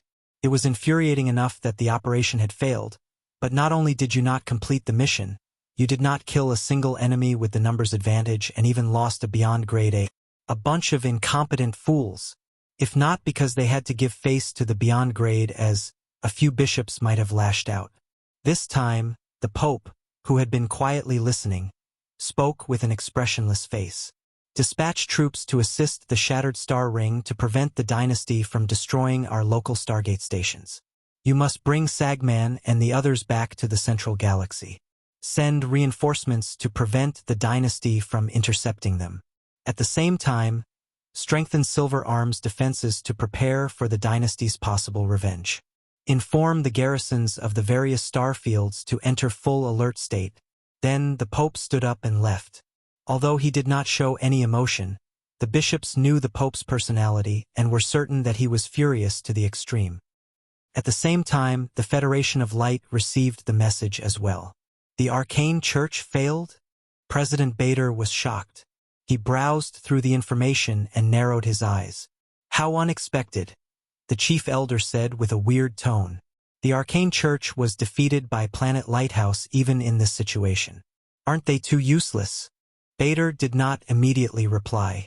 His fingers swiped a few times on the virtual screen, bringing up Black Star's information. Instead of saying that the Arcane Church was forced to retreat by Planet Lighthouse, the Arcane Church basically lost to Black Star. Tarakov is famous as a Crimson Dynasty commander who excels at defenses. It's not weird for him to last a period of time with a fleet less than half of the size of the enemy. The real breakthrough is at the Beyond Grade A battlefield. Black Star turned the situation around on the Beyond Grade A battlefield, which was what caused the entire situation to change. The Arcane Church lost a Beyond Grade A. TSK. The chief elder grinned. They really suffered a huge loss this time. Bader smiled faintly too. Although they had worked together with the Arcane Church, he was more than happy to see both sides suffering losses. No matter how much the Crimson Dynasty and the Arcane Church fought, the Federation of Light would definitely gain from it. After all, they did not send out any troops and only lent their multidimensional sky-opening transportation device once. Even if the dynasty wanted revenge, they would mainly focus on the Arcane Church and would not do too much to the Federation of Light. Your Excellency, what are you planning to do next? Bader pondered for a moment before saying, the Crimson Dynasty will not easily let go of this Arcane Church team. Dispatch our troops and allies in the Shattered Star Ring to interfere. Are you planning to help the Arcane Church to escape? No, the partnership between us and the Arcane Church is only limited to lending them the transportation device. That was just a deal, and now the deal has ended, so there's no need to continue the partnership. Help the dynasty intercept the Arcane Church's fleet. The chief elder shook his head with resignation. How horrible, selling their partner right afterward. However, they were never allies to begin with. They only targeted the dynasty together while the dynasty was exploring the flickering world. The 3 universal civilizations were all competitors to each other. They would work together if there was something to profit from and fight each other the rest of the time. They were all used to it. The chief elder suddenly thought of something and chuckled. By the way, the biggest winner this time seems to be God. I don't really think so. It's just one chance to use the evolution cube. Bader looked at Han Xiao's data again. The Arcane Church have the moral low ground, so the dynasty will definitely make announcements regarding this matter. This means that Black Star's achievements in this battle will be spread across the entire universe. A Beyond Grade A who has killed or captured another Beyond Grade A is very different from one who has not. Furthermore, he was the main target of the Arcane Church this time, but he forced them to retreat. He basically made the Arcane Church his stepping stone. His influence will see explosive growth. Not only that, having achieved so much in this battle, his position in the dynasty will increase tremendously. Black Star is the biggest winner this time. The battle had just ended. When the three civilizations' upper echelons were receiving the news, Han Xiao flew into a Black Star army battleship and told Philip to count the losses as well as gather the officers. The Black Star army did not leave many ships on planet Lighthouse. During the battle, the dynasty's fleet was the main force, so the battleship damage incurred was not much. However, the Calamity-grade Black Star guards all took part, and he wanted to know if there were any casualties. Aurora waiting in the cabin. The moment she saw Han Xiao, she immediately dashed to him. Aurora hugged him on her tiptoes around his waist. "It's great you're okay. I was so worried." Aurora buried her head in Han Xiao's arms. Smelling the refreshing aroma from Aurora, Han Xiao's tensed nerves finally relaxed. Facing 7 Beyond Grade as was extremely dangerous. Not only was he getting beaten up, but he had also been enduring the pain from his promotion. Now that he was relaxed, only then did he feel tired and pain all over his body. The pain from the promotion had yet to fully disappear. Han Xiao looked down at Aurora. Sensing the softness in his arms, he felt much better. He patted Aurora's head and asked, "Where's your sister? Is she okay?" I sent her life force a few times. She's still alive." At this time, the hatch opened again. Gila and the other Black Star guards all walked in. Everyone was wounded, but no one had died. This was all thanks to the potions that Aurora had made. Every Black Star guard had some of Aurora's potion with them. They were extremely effective and more than enough to guarantee the lives of these Calamity grades. Aurora turned around and looked through the gap between Han Xiao's arms. Having realized that Gila was wounded and bleeding, she quickly left Han Xiao's embrace and ran over. "Sis, you're wounded. Let me heal you." Gila waved her hands and rejected her. "The battle has ended. Such a small wound will recover in no time. Don't waste your life force." Then, she turned around and looked at the Black Star guards behind her. "You guys aren't allowed to do that either." Except Phaidon. Hadavi and the others were originally hoping for Aurora to heal them, but hearing what Gila said, they had no choice but to let go of that thought. "Why accept me?" Phaidon pointed at his head with resignation. "Don't misunderstand. Chun Xing told me to ask. Black Star said that you're lucky and told us to benefit from your luck from time to time." Gila told the truth. Then Gila turned and looked at Han Xiao. She sized him up and saw that he had not lost an arm or a leg. She was relieved. Her lips moved slightly like she wanted to say something, but in the end, she only nodded. This time, Hadavi suddenly said, "I just heard you captured a Beyond Grade A. Where is he?" With that brought up, everyone was curious.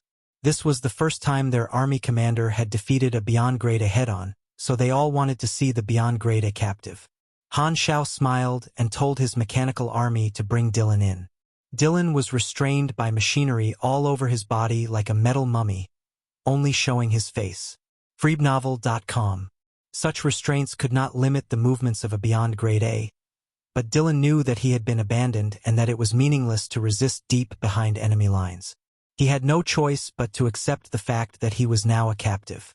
The Black Star guards all approached and sized him up, talking about him right under his nose.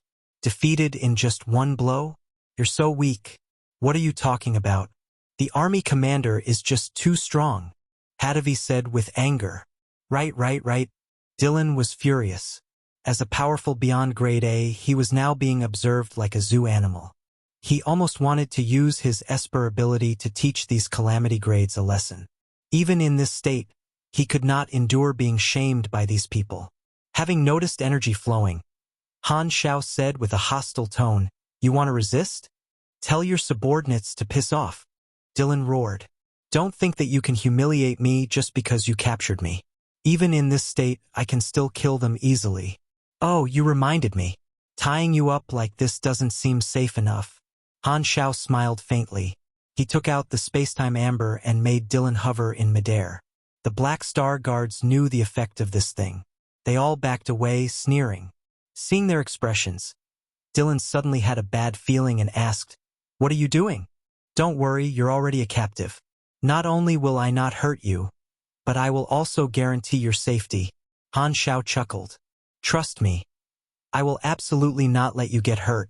Han Xiao activated the spacetime amber. After some time, it finally surrounded Dylan entirely, and Han Xiao immediately cut off the energy supply. Dylan was a captive, so he had more than enough time to create plenty of amber. The next moment, the spacetime solidified and formed an amber ball, freezing Dylan within. His puzzled expression was fixed on his face. This way, there's no need to waste manpower watching him. Han Xiao chuckled. Hadavi knocked on the amber ball and giggled. "Can you kill me easily now?" Dylan was frozen but could still sense the outside world. Realizing that he could not move his body at all, he was stupefied. So, this is the ability that sealed the 10,000 deity scepter. This isn't Black Star's ability. Other than the evolution cube, Black Star has another universal treasure. After teasing the immobile Dylan for a while, the Black Star guards left one after another. After a huge battle, they were all tired and went to rest. Having watched everyone leave, Han Xiao opened the interface. He finally had some time to check the losses and gains of this battle. Chapter 854, Lord Mechanic.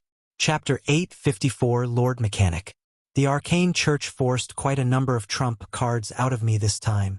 The most dangerous stage had passed, but Han Xiao knew that the battle had yet to end. The Arcane Church had appeared out of nowhere using the Federation of Light's multidimensional sky-opening transportation device, but they would have to cross the universe in their spaceships when returning. With the Dynasty's way of doing things, there was no way they would let the 6 beyond grade as of the Arcane Church leave just like that. Oh, it's 5 beyond grade as now. Therefore, when Tai Tai and the others arrive, it will be their turn to chase after Sagman and the others. There are billions of Dynasty troops in the flickering world, so this group of Arcane Church people will not be able to easily retreat. Frubnell.com. Even if they were able to flee the flickering world, the Shattered Star Ring was still waiting for them. The Shattered Star Ring was the base of the Klent Kingdom, the Bloodshed Land, and the Black Star Army. Having received such a huge gift, Han Xiao had to return a gift. He was not a petty person. He had already decided to use all of the Black Star Army's forces and his complex network in the Shattered Star Ring to do so. While planning in his mind, Han Xiao looked at the interface at the same time to calculate the losses the Arcane Church had given him. Rushing levels during the EXP penalty period cost him a ton of EXP. Even for Han Xiao, he felt a heartache thinking about this number. He did not like wasting. If the extra EXP had been used to level up blueprints, he would have gotten so many potential points.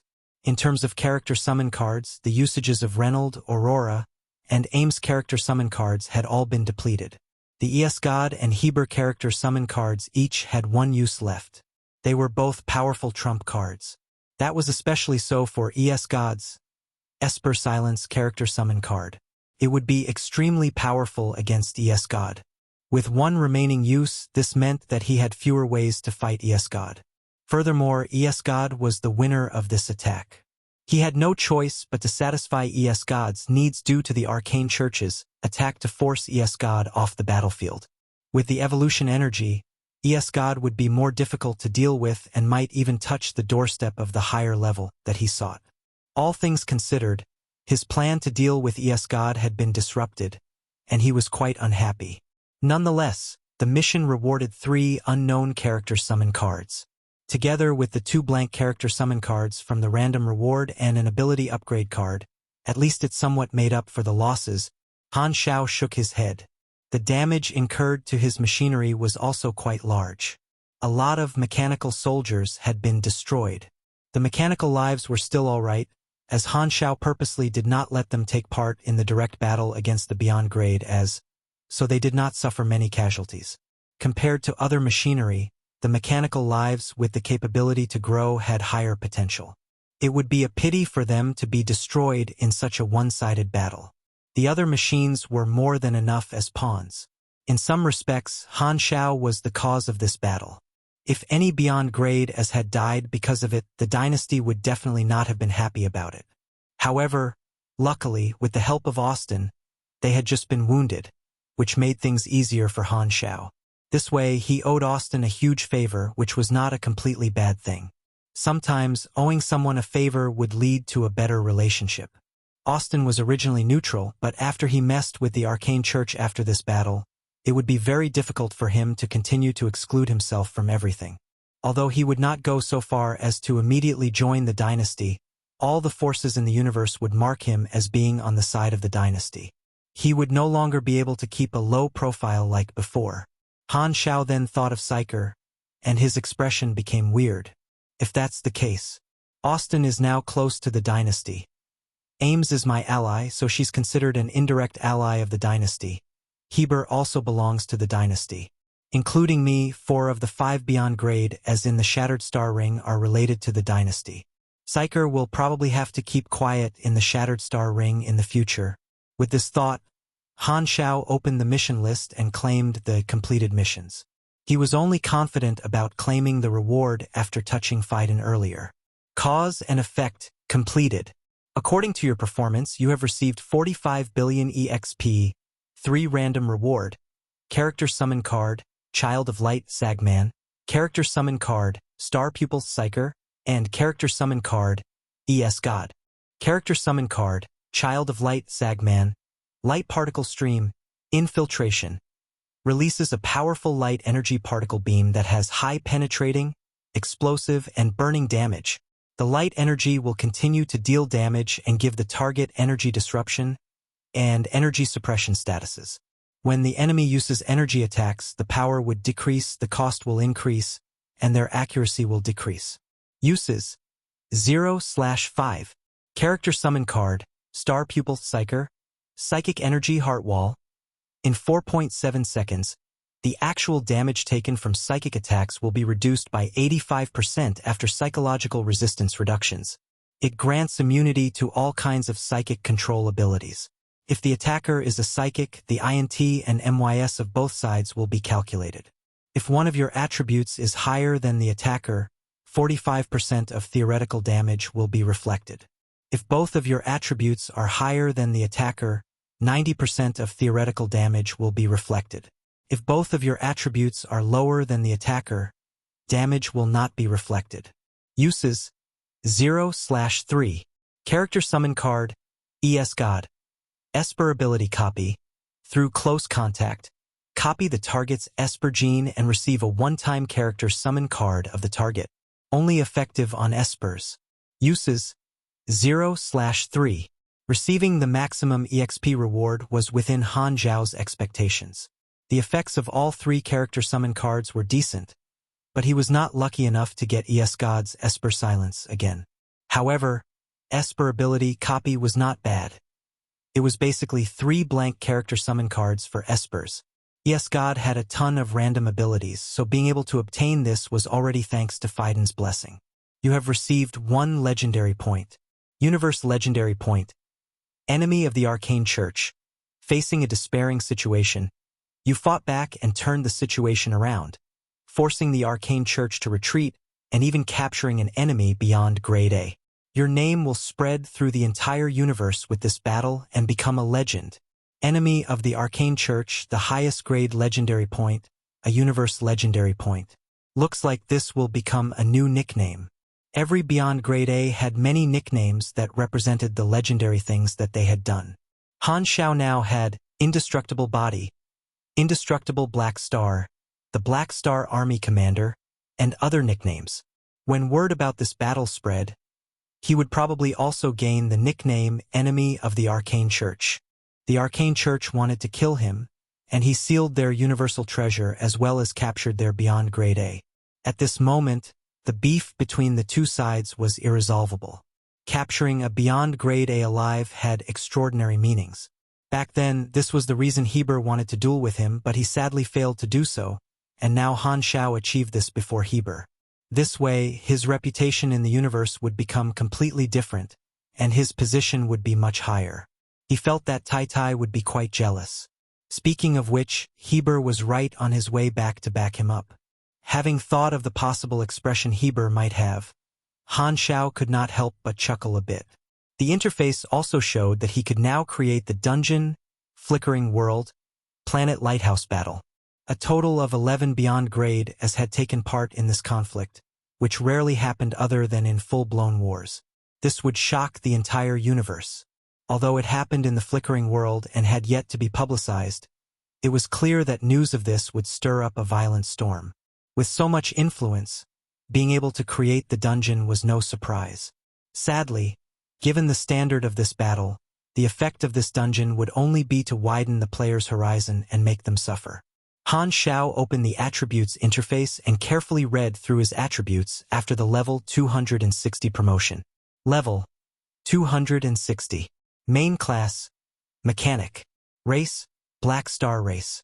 Attributes, 3247 STR, 3980 DEX, 5889 END, 8489 INT, 2950 MYS, 1163 CHA, 1 LUK. Free attribute points 0. Potential point 33. Health 3,854,550.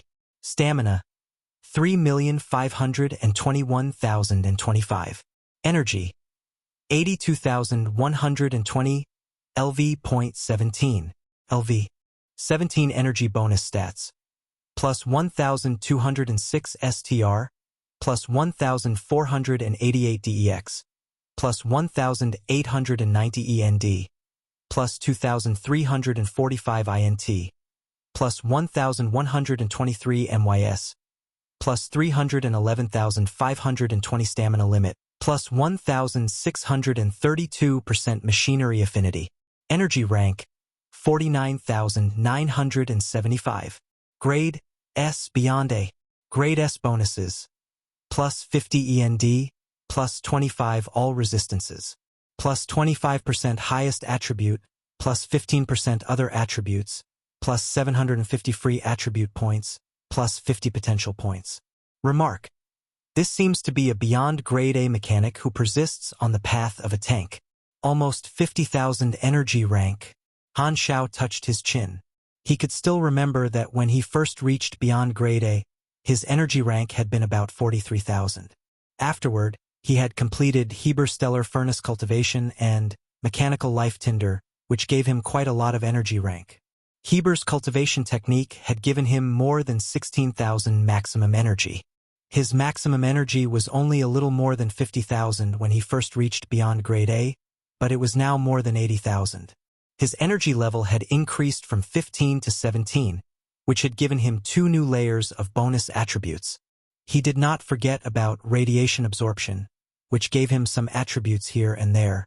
The next race evolution promotion is at level 300, and the level limit of Lord Mechanic is also level 40, so the class advancement is at level 302. Therefore, there's only the level 280 promotion in between. Han Xiao pondered. Emperor Mechanic, S limit was level 35, and the new Lord Mechanic was 5 more than that. At the Lord Mechanic stage, the pros of Apostle and Emperor Mechanic were enhanced. Same as the 2 previous class advancements, the abilities and talents of virtual technology were enhanced too, this time by 60%. There were 4 new abilities.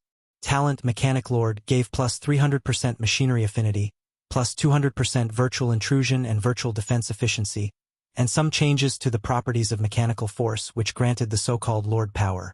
The introduction was brief and blurry, only saying that this was the prerequisite of some new Lord Mechanic abilities. Ability Lord Machinery Affinity gave plus 190% machinery affinity at max level. Ability Apostle Life Creation was similar to Emperor's Gift, also giving special enhancement to an individual machine. However, the effect was quite different. Emperor's Gift could only be used 3 times on the same target and did not limit the number of targets. While Apostle Life Creation, S effect was to use the so-called power of the Lord's dominance, mechanical force to turn a mechanical soldier into an apostle weapon. The enhancement was much stronger. It could basically turn a normal unit into a mini-boss unit and a unit with better fundamentals into a big boss unit. With such powerful enhancement effects, Apostle life creation restricted the number of Apostle weapons. At max level, he could have 12 Apostle weapons at the same time. The power of Lord's dominance in their body could be retrieved anytime and given to another machine. This ability also enjoyed enhancement from the various other enhancement abilities. Every level increased the maximum Apostle weapon number by 1. The last ability, Lord's Descent, was an ability to fight with a remote army. Through the special mechanical force of a Lord Mechanic, he could project his consciousness, mind, and power onto a mechanical soldier and turn this mechanical soldier into some sort of avatar. It would share a large portion of the main body's attributes, abilities, and talents and have beyond grade A strength. This meant that not only could Han Xiao provide mechanical force bonuses to the remote troops using quantum infinite distance transmission channel when he was at home, he could also use this on one of them and fight personally. The restriction was that this could only be used on one target at a time. The ability introduction also said that if Lord's Descent was used frequently on the same target, there was a chance to form a soul connection. These 4 abilities are all quite good, especially Lord's Descent. After this battle today, there should be very few who come to make trouble for me in the future. My combat method shall start to be focused on remote combat. This ability will be very useful to me. After concluding the losses and gains, Han Xiao received a call from Terakov saying that Ernrel wanted to speak with him personally.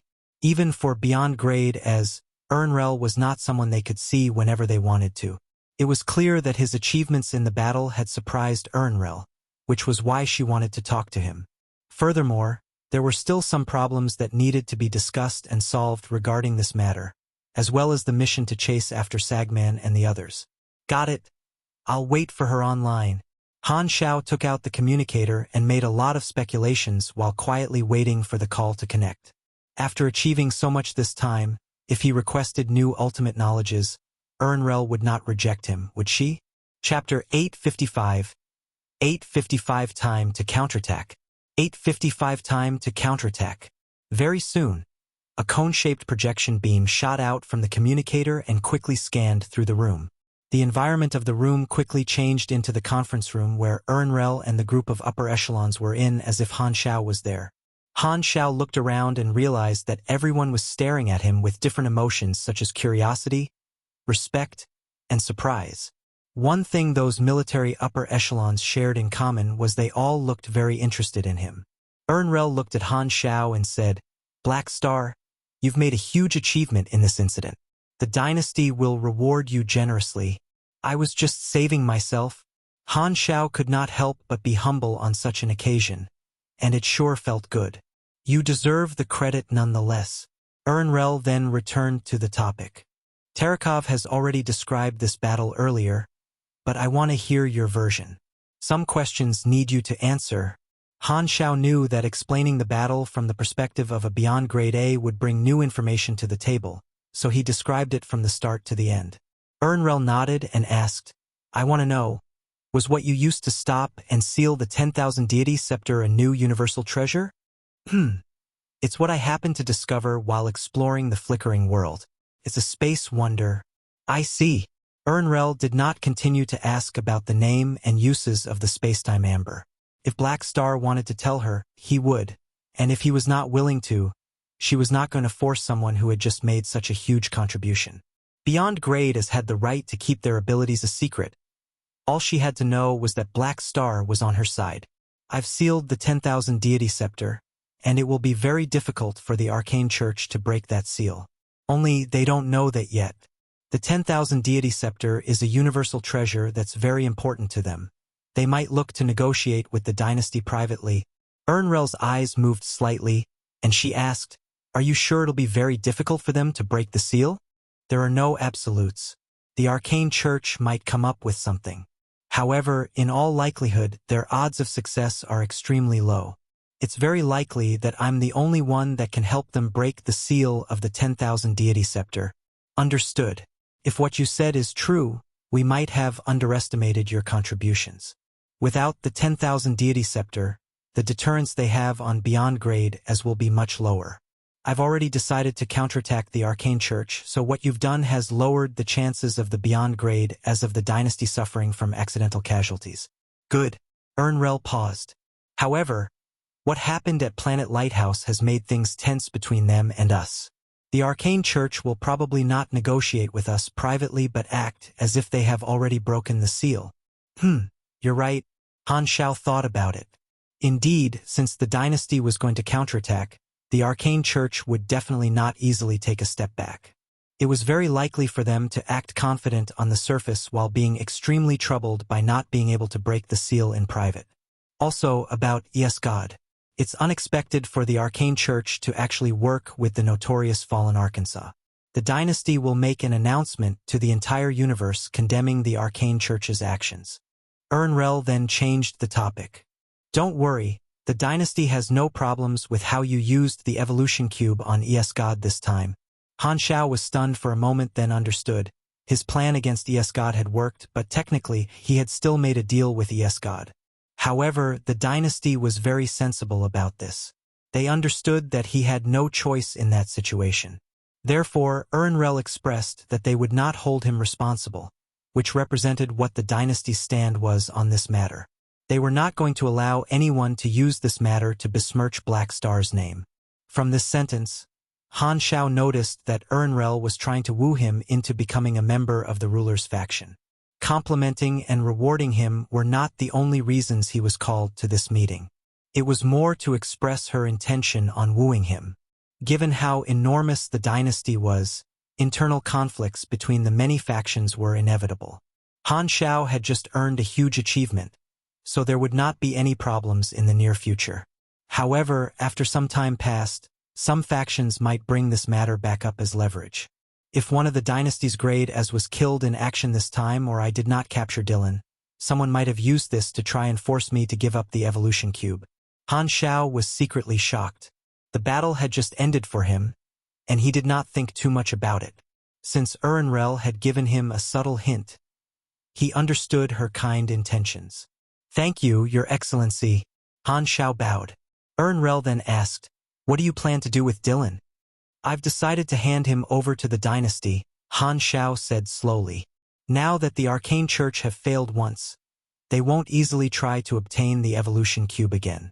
However, if I keep Dylan as my captive, the Arcane Church, having to consider the opinions of their allies, will not sit by idly. They will definitely carry out rescuing measures. I don't want this incident to happen again, and if it does, I might not be as lucky as I was today. Therefore, I might as well give him to the dynasty to be used as leverage to negotiate with the Arcane Church. Although he had forced the Arcane Church to retreat this time, it would be much more than just a slap on their faces if he imprisoned Dylan personally. They were a universal civilization no matter what, and making them completely furious was not a wise decision. Dylan was a hot potato. There were far more cons than pros if he kept him himself. Instead, if he gave Dylan to the dynasty in exchange for more merits and a ton of faction contribution points, he could obtain ultimate knowledges. You've made the right choice. That's what I had in mind. I wanted to convince you to do it, but since you're already willing to, that's even better. A very rare slight smile appeared on Ernrel's cold face, knowing that Han Xiao had accepted her kind intentions. You've done well this time. Other than the support and generous reward the dynasty will give to you and your Black Star army. If you have any other needs, do tell. The dynasty would provide even more resources to the Black Star army after this, which was a given. Therefore, Han Xiao requested what he wanted the most. I hope to obtain more ultimate knowledges. No problem. Ernrel approved. I will tell the officer of the dynasty's logistics department to contact you directly. Just request it from him. There was no way the ruler would be personally in charge of trivial matters such as exchanging knowledge. Han Xiao nodded with a smile and pondered in his mind. His contributions this time would definitely give him more than one ultimate knowledges, and every single knowledge at this level would bring a huge boost to the combat capabilities of a mechanic. However, it was impossible to obtain all the ultimate knowledges at once. He did indeed make a huge contribution, but there were rules to follow when giving out rewards. Ultimate knowledges were one of the important methods to attract beyond grade as to begin with. Even the beyond grade as directly under the dynasty had to slowly earn them with merits and contributions. The impact of this incident will affect the situation of the entire universe. Ernrel was back to her formal and serious tone. The dynasty must retaliate against the arcane church's provocation. However, the Federation of Light has always liked to put bets on both sides, so the effort we put in exploring the flickering world will definitely be restrained. While the three civilizations try to mess with each other, those superstar cluster civilizations will definitely make use of this opportunity to further infiltrate the Federation of Light. The dynasty will be forced to deal with multiple problems at once, which is exactly what the Arcane Church and the Federation of Light want to see. Han Xiao knew that Ernrel had a motive for saying something like this, so he followed it up and asked, "So, what do you think we should do?" "We need to intimidate the superstar cluster civilizations, so we will call back some of the beyond grade as and troops stationed in the flickering world. Of course, their forces will still be exploring in the flickering world." Han Xiao did not speak. He knew what Ernrel meant. There was no way the dynasty would let so many beyond grade as stay in the flickering world for the long term, and this thought would have occurred long ago. However, he did not mind.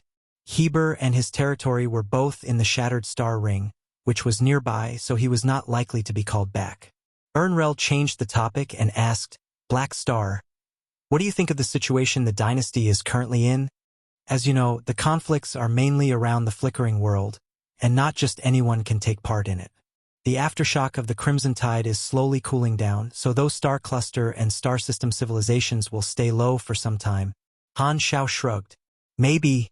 Ernrel nodded slowly, then suddenly asked, "Do you have any suggestions about the dynasty's counterattack plan?" Han Xiao knew that although the ruler was discussing the dynasty's plan with him, she might not take his suggestions. However, this was a gesture that represented the fact that his position within the dynasty had risen. After some thinking, Han Xiao coughed and said, "Counterattacking is a must, but the focus can be readjusted. The Arcane Church is also a universal civilization, so retaliating against them is just a necessary reaction. I'm sure that you know this will not achieve great results, Your Excellency. Go on, frubuvel.cm. In my opinion, we should focus on taking action against ES-God. ES-God took part in the Planet Lighthouse battle as well, and he is much easier to deal with compared to the Arcane Church. It just so happens that the desolate universe belt in the middle of the central galaxy is known to be the default battlefield to settle friction between the three civilizations, so dealing with ES-God will not require us to make any detours. If the fallen arc is eliminated, the dynasty will successfully showcase its thunderous retaliation and achieve even greater intimidation levels. This incident was a great opportunity to convince the dynasty to deal with ES-God. If he could obtain help from the dynasty, the chances of eliminating ES-God would be much higher. Ernrel, however, did not express if she accepted or rejected the suggestion. "I will have someone analyze your suggestion. The urgent matter at hand is to chase after the Arcane Church and ES-God's fleets. When the reinforcements arrive, you guys shall follow Tarakov's orders and act with the dynasty's fleet. We're not going to let them escape this easily." Ernrel then nodded at Han Xiao and said, "Go rest. You'll need to continue fighting during the pursuit." "Okay." As the call ended, the projection in the room disappeared. Han Xiao breathed a sigh of relief and was delighted. The contributions he had made during this battle brought him some sense of presence among the upper echelons of the dynasty. His position in those people's mind turned from a new ally to a dependable beyond grade A of the dynasty. He was even wooed by the ruler, which also increased his position and influence. After putting away the communicator, Han Xiao noticed a new notification on the interface. "You have received 1 political asset. Political asset 1 The Crimson Dynasty. You have made huge contributions to the Crimson Dynasty and received a certain amount of political influence. You can make suggestions to the Crimson Dynasty directly. According to the rationality of the suggestion, there's a slight chance the Crimson Dynasty will listen to it. Your position in the Crimson Dynasty is higher. When interacting with certain organizations or characters, plus 30% favorability gained. You have valuable experience, plus 30% experience gained from all sources." Remarks. The above effects will only take place when the faction relationship with the Crimson Dynasty is maintained at Reverence. Yo, I thought there would only be legendary point but no political asset. Han Xiao was surprised but then understood why. This was probably a bonus reward given because of the fact that Ernrel valued him. However, maintaining the effect of this political asset was not easy, as he had to spend faction contribution points in exchange for ultimate knowledges.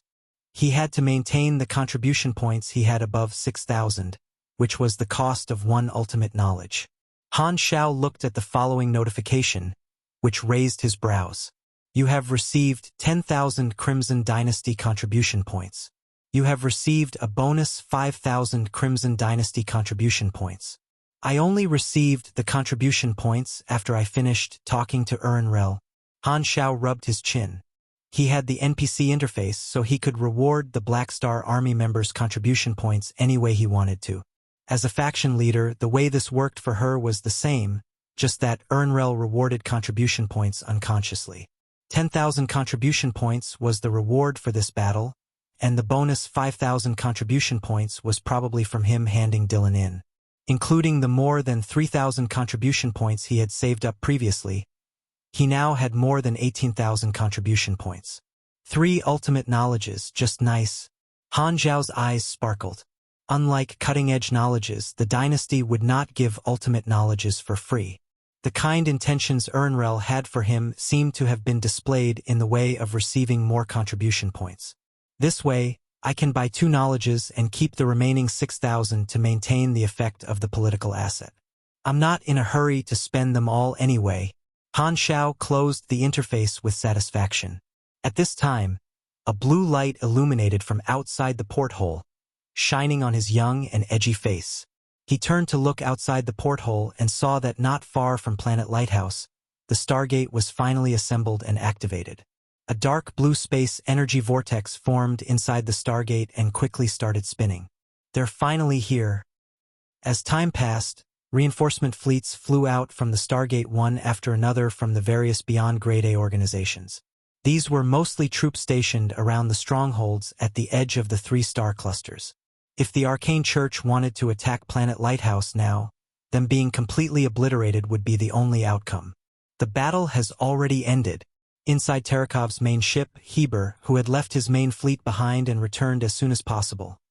Raven Laudy, who had rushed there through teleportation, and the remote projection of Maximilor had gathered and sat across from Han Xiao and the others. Upon knowing the fact that Planet Lighthouse's troops had forced the enemies away without any reinforcements, Heber and the other 2 were all shocked. They actually managed to defend Planet Lighthouse? Not only did Black Star turn the tables on the Beyond Grade A battlefield, he even captured one of the enemies alive. Heber and Raven Laudy felt conflicted. They had initially thought that they were saviors, but to their surprise, before they even arrived, Han Xiao had already forced the enemies to retreat. It was almost as if they were not even needed at all. However, this thought did not linger too long in their minds. Although they came late, they knew that the Arcane Church had only retreated because of the pressure from their arrival. Thinking this way made them feel much better. At least they had contributed in some way. Raven Laudy was getting a little fidgety and said, Black Star, I heard you got a new universal treasure in the flickering world and used it to stop the 10,000 deity scepter. That's right. Han Xiao chuckled. Hearing Han Xiao confirming the matter, Raven Laudy was filled with regret. He was exploring the same star cluster as Black Star, which meant that this unknown universal treasure had been found in the Geru star cluster. If there was no Black Star, maybe this universal treasure would have become his. Heber turned to Austin, frowned, and said, Why are you here? Have you joined the dynasty too? I came to help Black Star. Austin smiled faintly. Heber's eyes circled around Han Xiao and Austin. He was not feeling great. When did the 2 of them form such a good relationship? Both Ames and Austin had become Black Star's friends. Now Heber felt like he was alone in the shattered star ring. However, when he remembered what situation Psyker was in, he felt much better. Nonetheless, Heber could not be glad. The achievement of capturing a Beyond Grade A alive was something he had been chasing after for many years, but it had now been obtained by Black Star, who had only stepped into the Beyond Grade A level around a year earlier. This time, Tarakov spoke. I have already dispatched the troops in various locations to lock down the escape route of Sagman and God's fleets. His Excellency Maximilian has yet to arrive, but we won't wait any longer. We have already gathered 6 beyond grade as here, which is enough to start the pursuit. What he meant by pursuit was not simply chasing after them but dispatching all the troops the dynasty had in the flickering world to stop the enemies from escaping.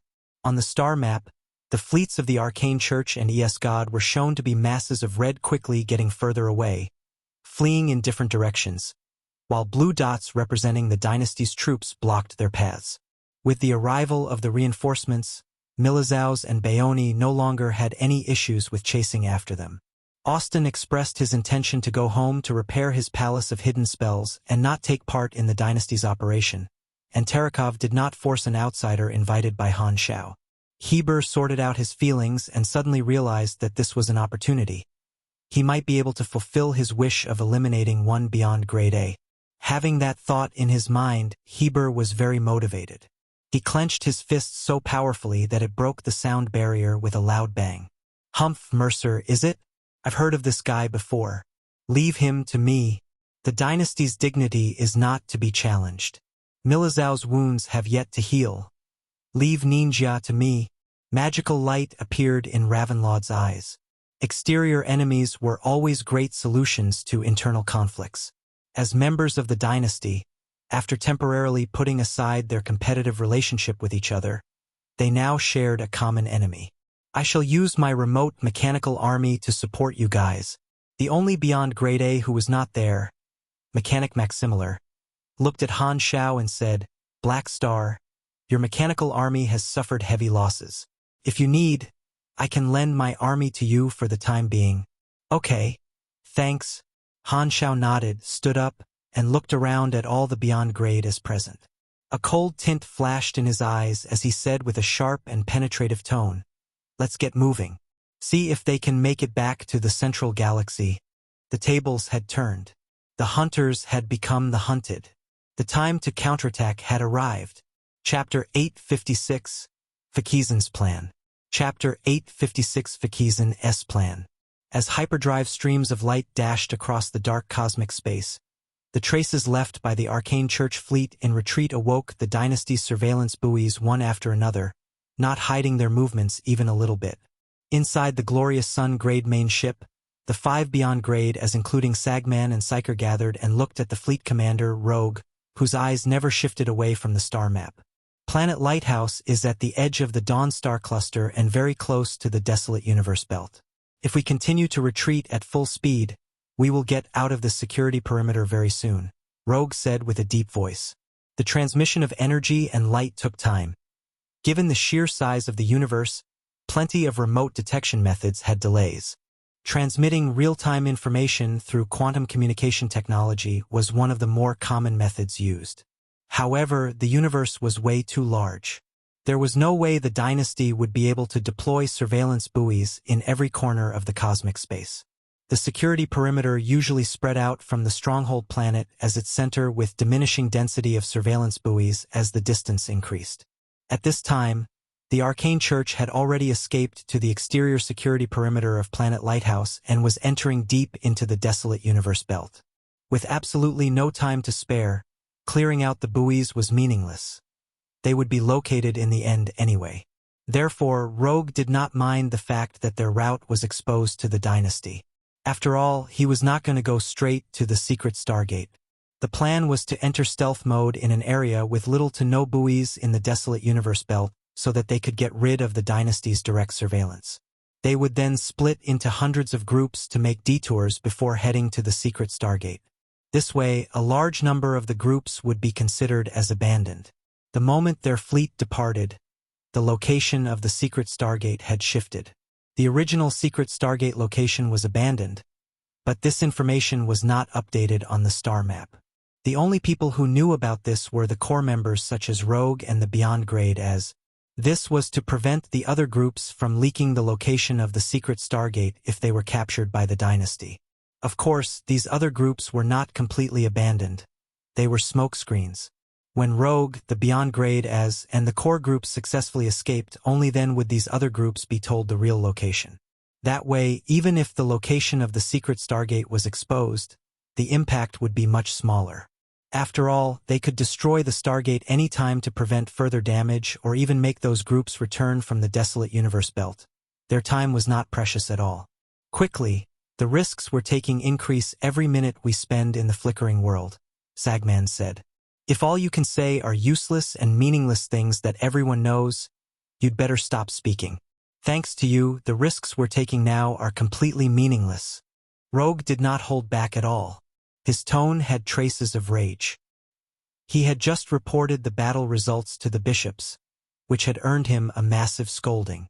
With the thought of his future not being the brightest in mind, he could not help but feel a rage boiling inside him. Hence, he was not in the mood to hold his emotions back toward these beyond grade as who had caused this operation to fail. Getting so bluntly yelled at, Sagman's skin tightened. He thought about it for a second but did not say anything. It was true that the beyond grade A battlefield was what had decided the outcome and led to this failure, so he was indeed somewhat to blame. The other four did not say anything either. They were now all on the same boat fleeing in the dynasty's territory, so no one had time to mind Rogue's disrespect. Psyker's face looked the worst. Thinking of the fact that his friend, Dylan, was now in the dynasty's hands made his mood extremely horrible. He could not be bothered with anything else. Seeing that no one spoke, Rogue snorted and said, "The dynasty is definitely dispatching troops to block our escape route. However, you need not worry too much. This is just a fake route. Also, most of the dynasty's fleet nearby went to support Planet Lighthouse, and it will take some time for the more distant strongholds to send out fleets. Therefore, even if we happen to be blocked, we can easily eliminate whoever's on the way.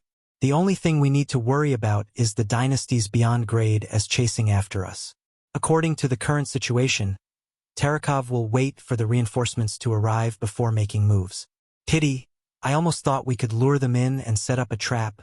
While Rogue analyzed the situation, Sagman and the others were discussing the situation privately through psychic communication. Given the size of the fleet, we'll still be just as conspicuous even if we split up. Maybe we should leave the fleet and take mini spaceships. That's stealthier, Taylor said. We can consider that, but let's talk about this after the main fleet splits up. When fleeing, the survivability and stealth of a beyond grade A acting alone far exceeded moving together with the fleet. As individuals with great powers who were not affected by the harsh environment of space, if they randomly hid on a desolate planet, no one would be able to find them. This was especially true for Ninja and Taylor, who had mastered forbidden spells. Without the enemy's interference, their teleportation spells were among the best abilities for escaping. Rogue was worried that they might be chased by the dynasty's beyond grade so he wanted to keep Sagman and the others around.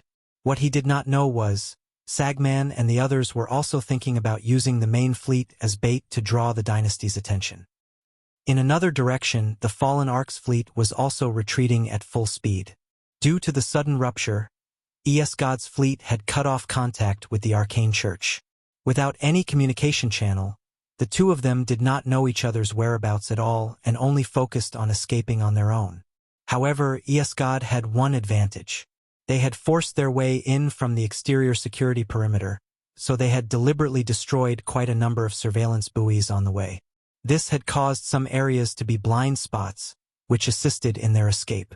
Inside the main ship's command room, Fakizan looked away from the star map and turned to the God doppelganger beside him. God's main body had already found an enclosed room to undergo evolution, and no one knew how long that would take. Before God started his evolution, he had created some doppelgangers to protect himself and monitor the movement of the fleet.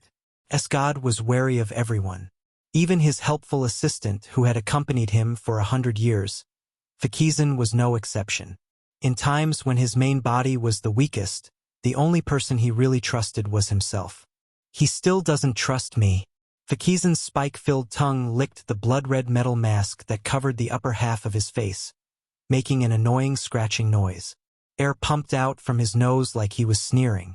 Right in front of God's doppelganger, Fakizan lifted his dry brunch-looking forearms. Purple fog flew out from his dark purple skin, forming a sphere in midair. Then, he summoned a subordinate and gave the orb to him. Empty an ordinary battleship, remove its energy core and AI system, and leave it as an empty shell.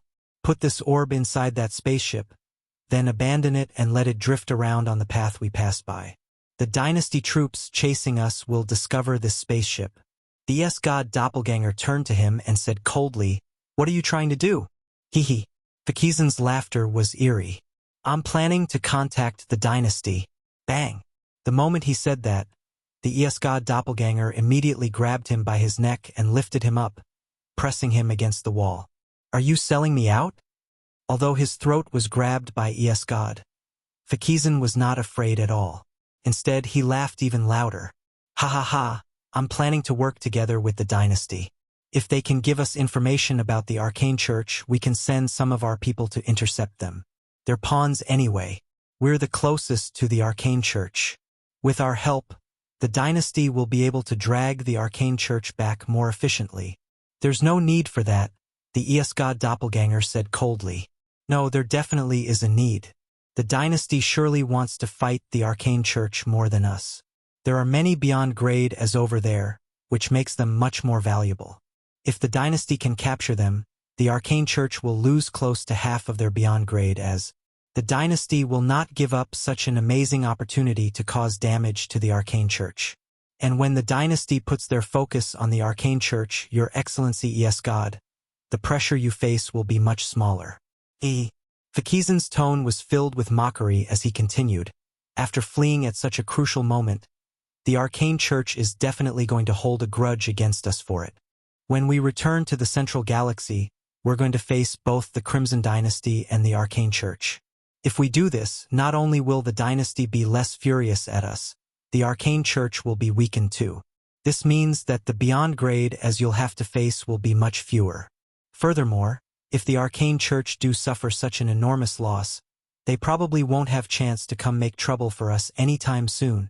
The S-God doppelganger asked, "How do I know you're not going to sell out my location?" If Your Excellency is not assured, please leave an S-God doppelganger in that empty spaceship all you like, to monitor the communication between me and the Dynasty. If you think I sold out your location, I'm right here. You can kill me anytime."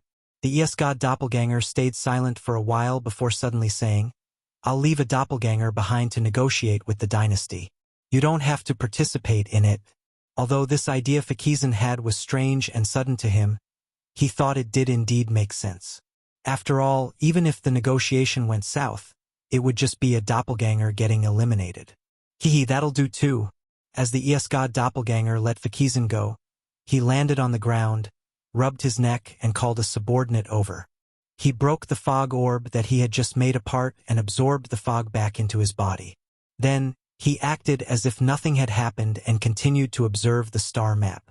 Fruebubble.cm. No one could see Fakizan's eyes under the blood-red mask that covered the upper half of his face, and no one knew what he was thinking. Speaking of which, no one actually knew how he saw with his eyes covered. The intense battle at Planet Lighthouse had ended, but this whole thing was far from over. Under Tarakov's command, the Dynasty's fleets started their pursuit of the Arcane Church and the fallen Ark's fleets. Before the shock, confusion, and curiosity of the army players who flocked to Bun Hitdog's posts broadcasting about the battlefield's turn of events dissipated, a new mission popped up on everyone's interface. Before this, the Black Star army players only knew that Planet Lighthouse was attacked. There were around 10 beyond grade as fighting, and their army commander Black Star was one of them. As for the identity of the attackers, the cause of this incident, or anything else, they had no idea at all. This mission, however, explained all this and brought even more shock to the players. The Crimson Dynasty Order, All-Out Pursuit. Mission Introduction. In order to obtain the Evolution Cube and cause conflicts, the Arcane Church worked together with the Fallen Ark and attacked the Dynasty's outpost in the Flickering World. There were 7 enemy beyond grade as. However, with the help of the Dynasty's ally Black Star, Milizaus, Bayoni, and the friend invited by Black Star, Austin, we successfully defeated the enemies. Currently, these 2 fleets are now fleeing in the Flickering World. All forces are hereby dispatched to pursue the enemies and uphold the Dynasty's dignity. Crimson Dynasty Exploration Army Chief Commander, Tarakov. Mission requirements. Chase after the Arcane Church and the fallen Ark's fleets, find out their whereabouts, and eliminate their men to the best of your ability. Rewards will be given after the mission ends depending on your performance. Knowing what had happened, the Shattered Star ring page on the forums exploded. The Arcane Church attacked the Crimson Dynasty? Are the universal civilizations going to start a war with each other? No wonder as many as 11 beyond grade as appeared in one huge fight. That's the reason behind it. Is the army commander okay? Is he still alive?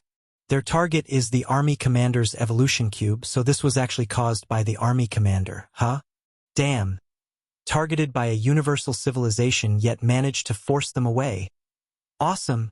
The Black Star Army is the Crimson Dynasty's ally. Does that mean that the army is now also the Arcane Church's enemy? I've got a feeling that something huge is going to happen. This time, Bun Hit Dog snatched up the first-hand information. Under his post, countless players came to comment. Dozens of new comments were appearing every second, which made him extremely excited. Following Black Star was indeed the right choice. There was explosive news every now and then. After the initial shock, many players were thrilled. After experiencing 3 versions, they had discovered some patterns. The things happening in Galaxy were connected, and they influenced each other. This was an extremely orderly system. One could actually use logic to predict some of the possible incidents that might happen in the future through the intelligence and news of the various areas. This incident involved the 3 largest civilizations, so it was not a small matter by any means. If the 2 sides went at each other, the storyline would definitely be huge. Some people speculated that this attack might have been an early sign of a future main storyline. Or it might even be the main storyline of the next version. It was not impossible. As this kind of speculation spread on the forums, some people made different speculations saying that this might be connected to what would happen during the version update period and would only appear in the next version in the form of a background introduction. Many also agreed with this. Due to Han Xiao's past actions, the Chinese players in the Shattered Star Ring had developed a habit of guessing the large-scale storyline of the versions. The Australians and Russians from the Constellation Corridor joined in on the discussion, too, mixing into this atmosphere filled with excitement. While all kinds of speculations circulated the forums, the Black Star Army were not just occupied with arguing on the forums but also took part in the pursuit. Although most people were too far away and could not make any contributions, the army players were used to participating in large-scale faction missions together as a whole. Furthermore, this mission did not have a failure condition, so they would probably receive the minimum reward as long as they made an effort to chase after the enemies. The flickering world was still in a state of information lockdown. Its network was not fully connected with the known universe yet. Other than the ones involved in the matter, the other forces in the outside world still did not know what had happened in the flickering world. The players were the first group of outsiders that knew about these secret pieces of information. This time, the forums displayed its unique information advantage. While the outside world did not have a clue about this matter, almost all the players knew about what had happened on Planet Lighthouse. The forces of the 3 civilizations were spread across the entire explored universe. Their influence was incomparable.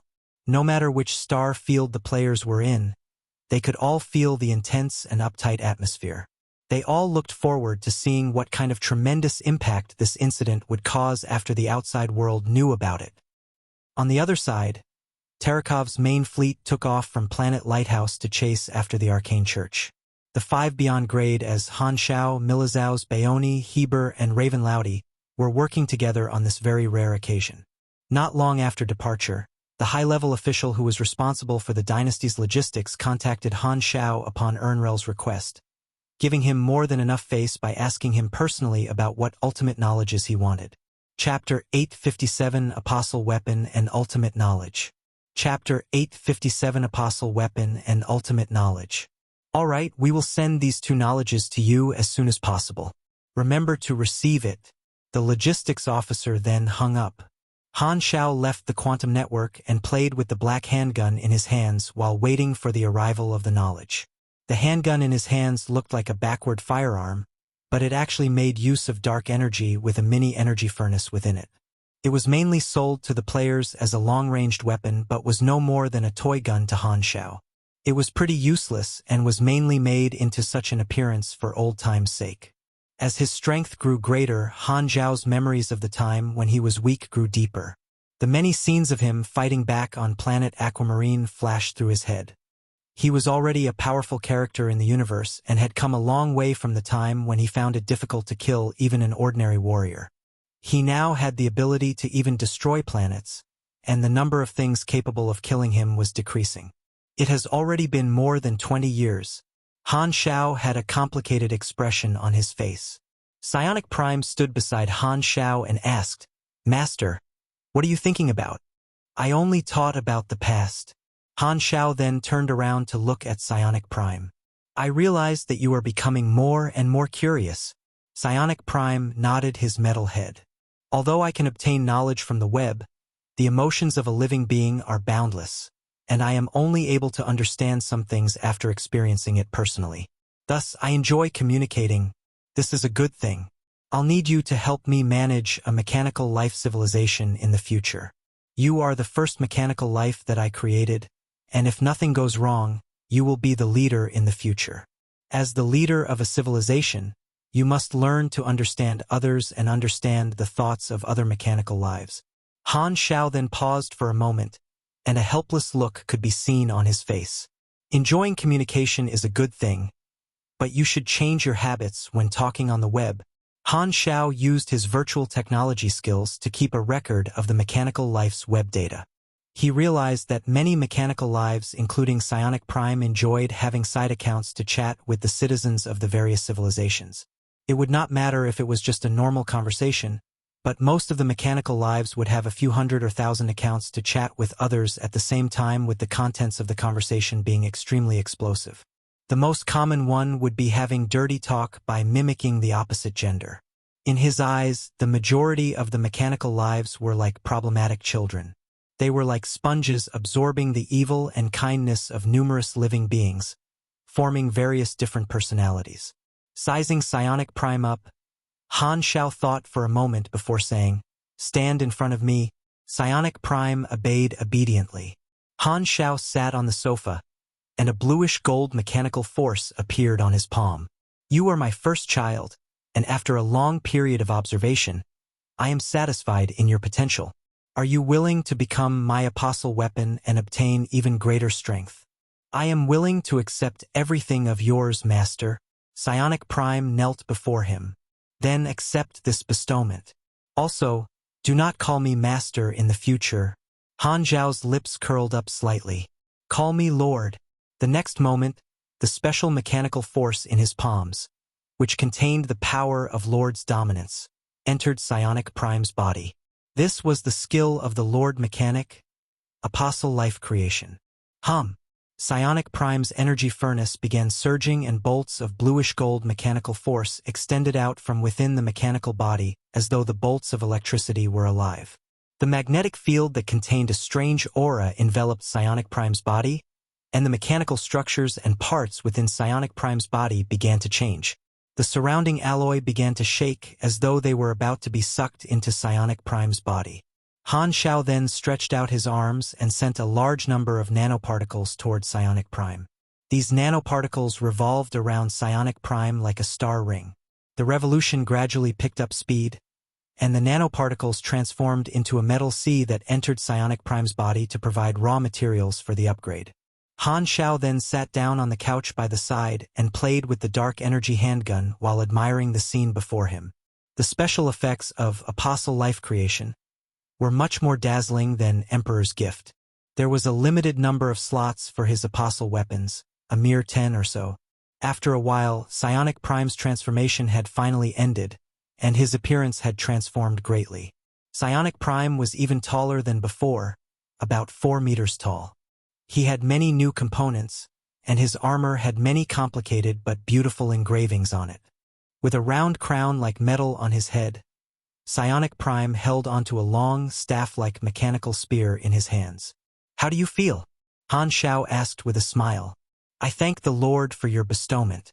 I can feel my new strength," Psionic Prime said with a deep voice and held up the spear in his hands. Psionic energy then gushed out from his energy furnace, and he burst forth with energy. Han Xiao narrowed his eyes and suddenly lifted his handgun, opening fire at Psionic Prime. Boom, boom, boom.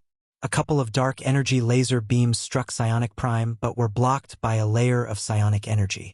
At the same time, the battle notification was triggered. Han Xiao then looked at Psionic Prime's attributes, which were displayed on the interface, and nodded with satisfaction. Psionic Prime was currently at level 215, and his various attributes were strengthened. He was now at a boss level, and his strength had exceeded all his other mechanical lives. Without Han Xiao's mechanical force boost, Psionic Prime still had the strength of a calamity grade, and with the boost from his mechanical force, Psionic Prime would be able to exchange blows with a beyond grade A and would no longer be cannon fodder. His strength was similar to ES God's doppelganger. The spear in Psionic Prime's hand was a special apostle weapon from Apostle Life Creation, and was called Psionic Prime Spear. Could also split into a floating state and even enlarge or shrink. It had many different forms and could even be transformed into a psionic energy form. It could be used for both long and close-range battle, and both the mechanical pugilist and cannon master was able to use it. The level of the weapon was above 200, and it was of the silver-orange grade. The strength of the weapon would be increased when being used by Psionic Prime. Apart from this, Psionic Prime also obtained a special apostle characteristic and apostle authority. His apostle characteristics were stable and leader, which could strengthen the mechanical life around him during battle. His apostle authorities were psionic control and battle boost, which gave him better control over psionic energy and higher combat power. A satisfied smile could be seen on Han Xiao's face. The strength of an apostle weapon was extremely impressive, but it was a pity that apostle life creation had a long cooldown of a month. It meant that he would only be able to create 12 apostle weapons in a year. Of course, because of his talents like Machinery Emperor and Elementary Grade Mechanical Sense, he could create more than 12 apostle weapons. Familiarize yourself with your new energy. My new apostle, Han Xiao said with joy. I will not let the Lord down. Psionic Prime said. Beep beep. Han Xiao's communicator rang at this moment. The Crimson Dynasty had finally sent the 2 ultimate knowledges over. Han Xiao spent 12,000 contribution points to choose 2 ultimate knowledge. Armed Branch, Endless Material Science. Control Branch, Virtual Creator. One of them belonged to his Virtual Mechanic branch, and he only needed 8 potential points. The other was an important knowledge to mechanics, and the mechanic from any branch would try to learn it. Resources and energy had always been the 2 largest bottlenecks to a mechanic's technological skills, and the armed branch had a material-related knowledge at all levels. This allowed a mechanic to combine more powerful materials and increase the basic attributes of a mechanic. This was a core knowledge of the mechanic class. Learning these 2 knowledges required 32 potential points, and Han Xiao had 33 potential points on him. Han Xiao smiled and immediately learned the 2 knowledge. Learning. Successfully learned. You have learned Endless Material Science. Learning. Successfully learned. You have learned Virtual Creator. You have received the talent Material Pioneer. Material Pioneer. The probability of success from merging new materials is increased, and the abilities obtained from special materials have been increased. For example, the self-recovery ability of machines when using memory alloy will be increased. You have received talent Virtual Lord. Virtual Lord. Your various virtual technology skills have been strengthened greatly. The total bonus is 2.5.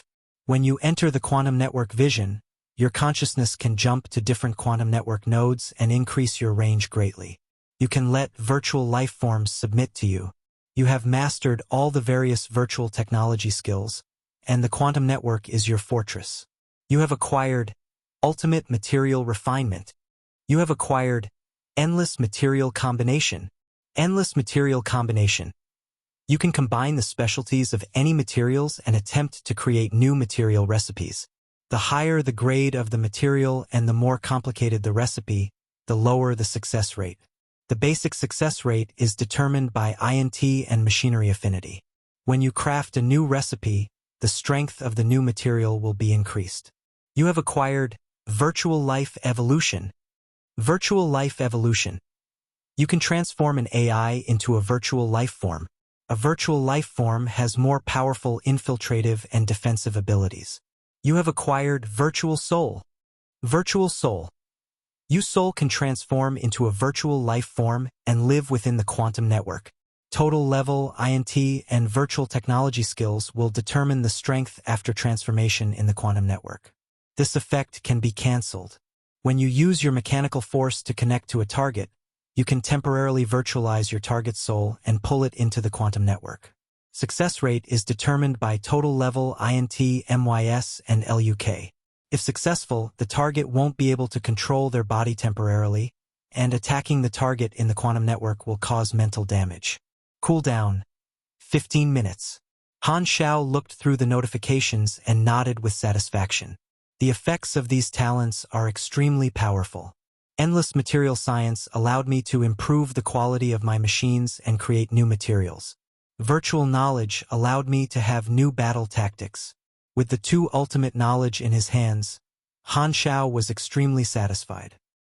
He did not make use of his remaining 6,000 contribution points to exchange for new knowledge but kept them for the political asset effect. Just when he was about to go to the battle room to test Psionic Prime's new strength, his communicator rang. Terakov was calling him, revealing some information which truly baffled him. Han Xiao replied with an odd expression. You're saying that God wants to work with the dynasty temporarily and send some manpower to help us stop the Arcane Church? That's right. Our forces that chased after the fallen Arc troops captured an empty battleship with God's doppelganger inside. He didn't fight back and allowed himself to be captured, saying that he wanted to talk to us. Terakov was truly surprised. Han Xiao frowned and felt that this matter was truly suspicious. There was no need for God to do this. God was extremely mobile, and he was not one to bother about his subordinates. Thus, he would be able to escape even without the help of the dynasty. Furthermore, the dynasty's main target was not him. Why would God bother making such an unnecessary move to anger the Arcane Church? Could it be that he thought that he would be able to make the dynasty happy by doing so? After thinking for a moment, Han Xiao asked, Chief Commander, what are you planning to do? God wants information about the Arcane Church's coordinates, and it won't really matter if we give it to him. The Arcane Church's fleet will leave our security perimeter very soon, and we will lose track of them very quickly. This piece of news isn't secret, and it won't matter who we tell. Even if God isn't truly sincere, we wouldn't suffer any losses. But if he really wants to let Sagman and the others be his scapegoat, we will definitely earn big. As for him working together with the Arcane Church to ambush us, we can always settle the score in the future. Then let us go according to your plan. Although Han Xiao felt that God's decision was extremely strange, Terakov was the commander. Since Han Xiao could not think of a problem, he would not interfere in Terakov's decision. Right at this moment, Terakov said, there is something else. God's doppelganger would like to meet you. Meet me? All right. Since the dynasty fleet that is giving chase to God doesn't have any beyond grade as, I will split out a portion of my mechanical army to meet him and also monitor his doppelganger in the process. Han Xiao was certain that God probably wanted to thank him for the evolution energy. After pausing for a while, he continued. As for the Arcane Church fleet, even if they leave the security perimeter, I have some means to locate them. As a virtual mechanic, how can he not leave something behind for the Arcane Church fleet during the battle? Although the firewall of the Arcane Church fleet was strong, he still had the ability to leave a little something behind. Han Xiao's eyes gleamed. Choosing to learn the virtual creator knowledge at this moment was to chase after them. Chapter 858 Aims Actions. Chapter 858 Aims Actions. After giving chase for a while, the star map showed that the Arcane Church fleet had left the security perimeter and begun to split up. Terakov had temporarily lost contact with the Arcane Church fleet. Because of his previous conversation with Han Xiao, he invited Han Xiao to the main flagship so that Han Xiao could lock onto the locations of the enemy vessels through his virtual technology. Han Xiao walked through the corridors of the main flagship, straight to the command room, with Gila and the others following behind him. All of the dynasty's commanders who he met along the way gave him a respectful salute. Han Xiao's achievements in this battle had earned him the respect of all the participants in the battle. Could be said that their lives had been saved by Black Star, and they were naturally grateful to him. Han Xiao responded with a smile and turned around to see Gila frowning. He then looked down at her neck only to see a bandage on her neck, which extended down her collarbone. He then asked with concern, "Are your injuries all right?" Gila shook her head. "Such light injuries will recover in no time at all. You do not need to worry." After the battle, she did not allow Aurora to waste her life force to treat them and chose to recover naturally. "Does it still hurt?" "A little bit. The painkillers aren't too effective." Gila frowned. Although she had a stubborn personality, there was no need to act tough for such a small matter. "Then I need to congratulate you for being alive." Han Xiao chuckled. Their group then arrived at the command room, where Terekov was waiting for them. Upon seeing Han Xiao's arrival, he immediately came forward to welcome him. He then pointed at a location on the star map and said, "This is the last position where the Arcane Church was seen. We have currently lost track of them. Black Star, we shall rely on you." Han Xiao nodded and closed his eyes to enter the quantum network viewpoint. In the darkness, nodes began to light up in the quantum network, with some near and others far. An endless stream of information was being transmitted by the nodes, and an illusory wave of information floated toward him. The star map appeared in the quantum network in the form of nodes, and Han Xiao could easily zoom in or out. In the quantum network, distance was completely negligible since he could jump from node to node easily. The improvement from Virtual Creator strengthened him in all aspects and greatly increased the range of his abilities. The quantum network viewpoint seems more detailed than before. Han Xiao immersed himself in this new feeling for a while before getting to work. He then slowly connected to the nodes to feel the subtle traces that the Arcane Church had left behind in the quantum network. His brain rapidly processed a large amount of information, and Han Xiao opened his eyes abruptly. Pa! A few hundred red dots suddenly lit up on the star map before them. These were the Arcane Church battleships that had concealed themselves. The locations of all the divisions were marked, and nothing could hide from him. Terekov was overjoyed. "Good job! Haha! I didn't do much." Han Xiao backed out from the quantum network viewpoint and chuckled. If it was before he learned Virtual Creator, the traces of his infiltration would probably have alerted the Arcane Church's artificial intelligence, and they would have cleared it up. But after learning the ultimate knowledge of the Virtual Mechanic class, he had received a huge upgrade and could easily create a backdoor into the Arcane Church's system without being detected. This was why he had chosen to learn Virtual Creator. Terekov stroked his chin and said, "Now that we have their coordinates, the enemy's movements will be transparent to us, and we don't need to worry about losing them. The enemy has split up their forces, and a portion of them are probably going to be sacrificed. If this is the case, it is very likely that these pawns being sacrificed have fake information about the location of the stargates and wish to distract us.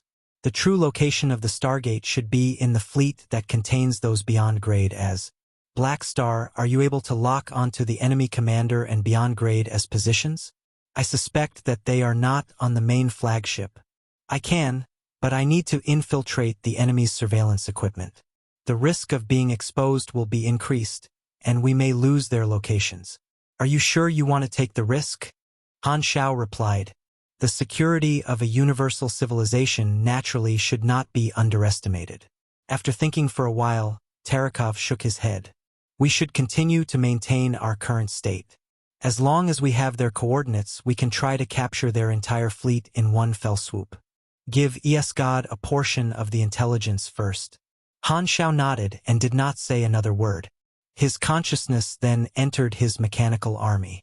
The mechanical army that he had sent out was almost going to come into contact with ESGod's doppelganger. A small fleet was currently approaching the meeting point together with an empty spaceship. They had been waiting for a long while, and beams of light suddenly appeared from the darkness of space and stopped before them.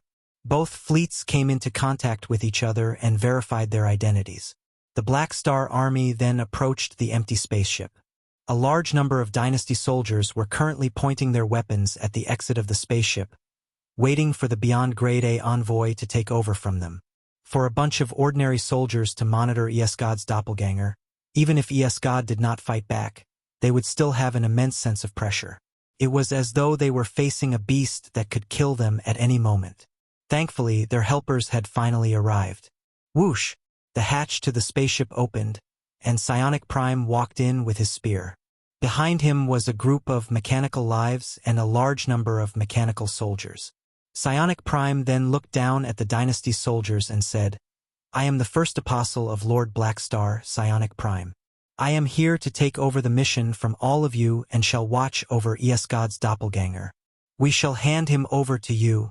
The group of soldiers heaved a sigh of relief and hurriedly handed over the mission before leaving the empty spaceship hastily.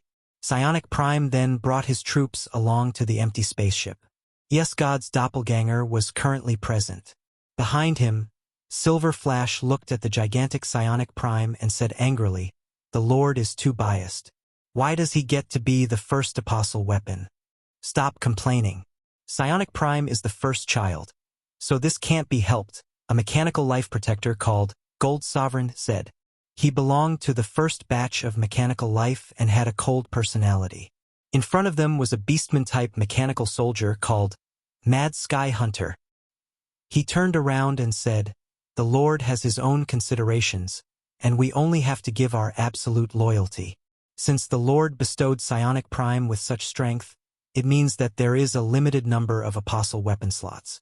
Perhaps only a small portion of us will be able to transform into apostle weapons." Psionic Prime listened to the discussion behind him without saying a word and arrived at their destination in the spaceship. The energy core in this empty spaceship had already been removed, and the spaceship was currently short on power. ES God's doppelganger was leaning on the couch, and he faced Psionic Prime's mechanical army. "Black Star, you're here," ES God's doppelganger said with a smile. "I am Psionic Prime. The Lord does not want to meet you now. You can just let me know what you want to tell him."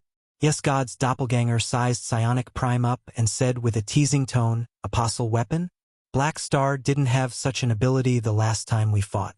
It seems like he received a great reward from the current battle.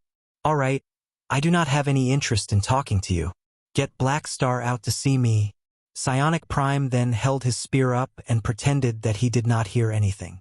Upon seeing that, ES God raised his arm out, and his arm stretched out like rubber, sending out a punch that was too fast to follow with the naked eye.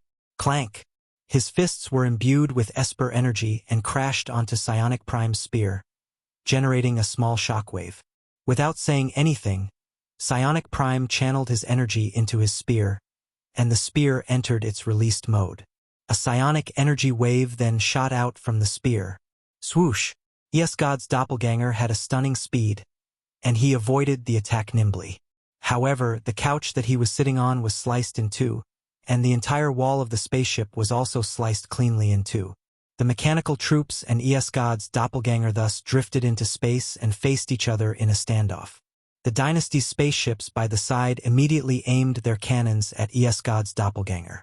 Psionic Prime stood at the very front, and a surge of mechanical force descended on his body from afar. Psionic Prime's body exploded forth with a blinding light. The other mechanical troops did not receive the boost from the mechanical force and retreated under Psionic Prime's orders. ES God's doppelganger looked at the surge of mechanical force and knew that Han Xiao was definitely paying attention to the situation. He knew what Han Xiao's intention was and could not help but sneer. Han Xiao wanted him to fight the apostle weapon to test the strength of the weapon. "Humph, on account of the fact that you allowed me to evolve, I shall play with your apostle weapon for a while." The next moment, ES God's doppelganger made his move, and his arms stretched out towards Psionic Prime like a cannonball. He launched ferocious attacks, leaving behind a series of afterimages. This doppelganger did not have any powerful Esper abilities and only had a few abilities to strengthen and modify the physique. However, this ES God doppelganger still had the strength of a Beyond Grade A and the ability to suppress all calamity grades. Psionic Prime then brandished his spear to fight ES God, and both their figures weaved around in space. Psionic Prime and ES God's doppelganger were evenly matched with each other in the head-on confrontation.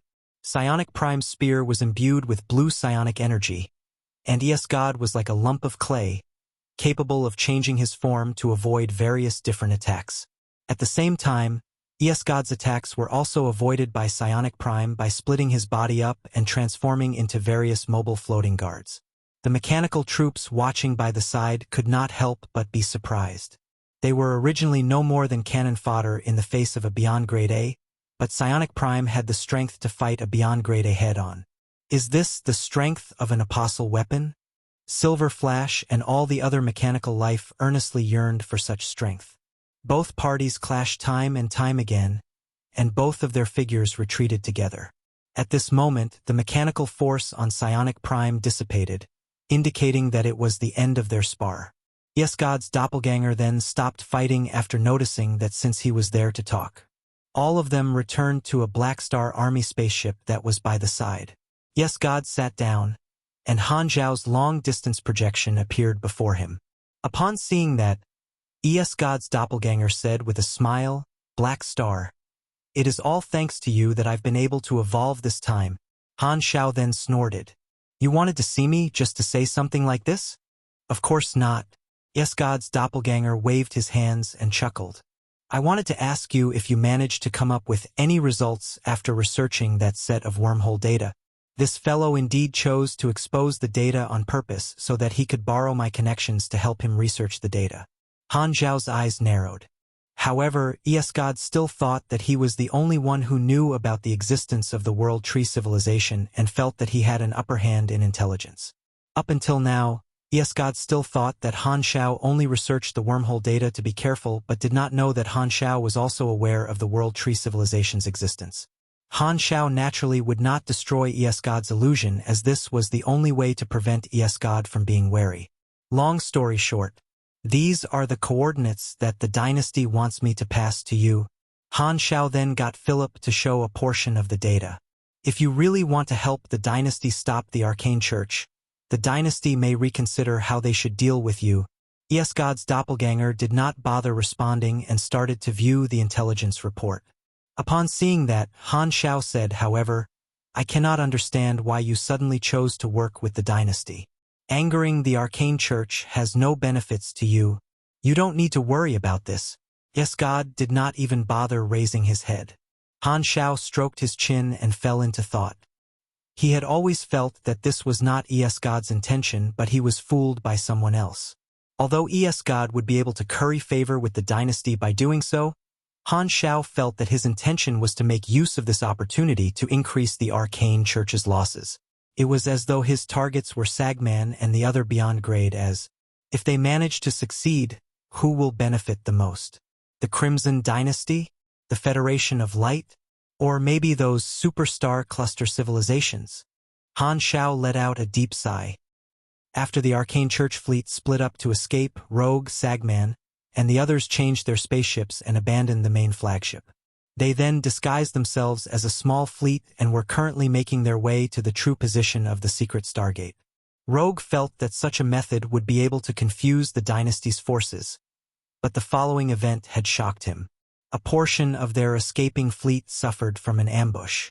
However, the ones ambushing them were not just the dynasty's fleet but also the Fallen Ark fleet. Is God mad? Why is he attacking us? Rogue panted heavily with an ashen expression and bloodshot eyes. That darn God actually arrived at an agreement with the dynasty. This fellow really wants us to help restrain the dynasty for him. Sagman was also extremely frustrated. It was one thing for God to go back on his word, but he had even gone a step further to attack them.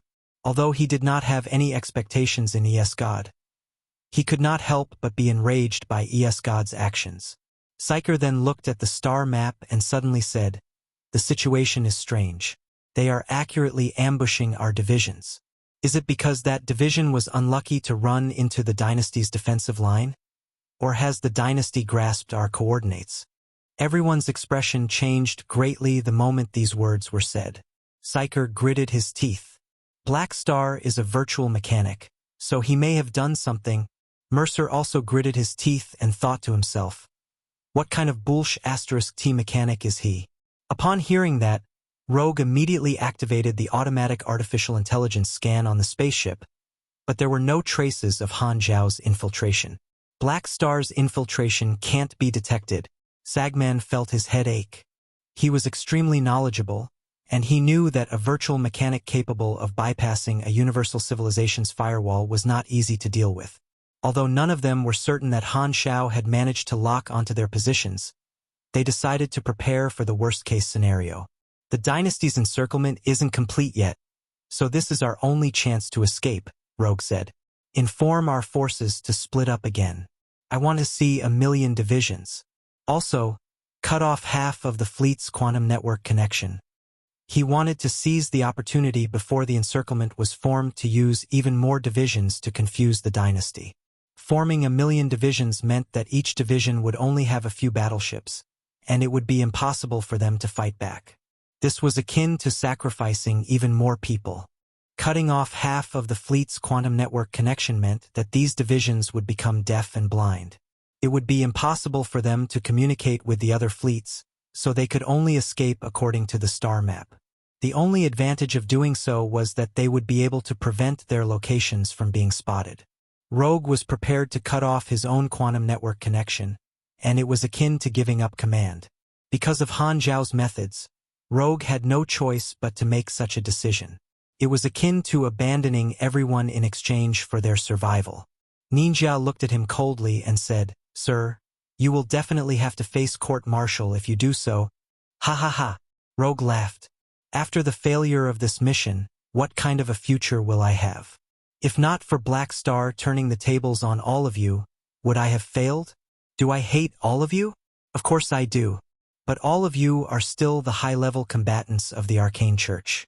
These soldiers and troops can be easily drafted and hired again, but all of you are different.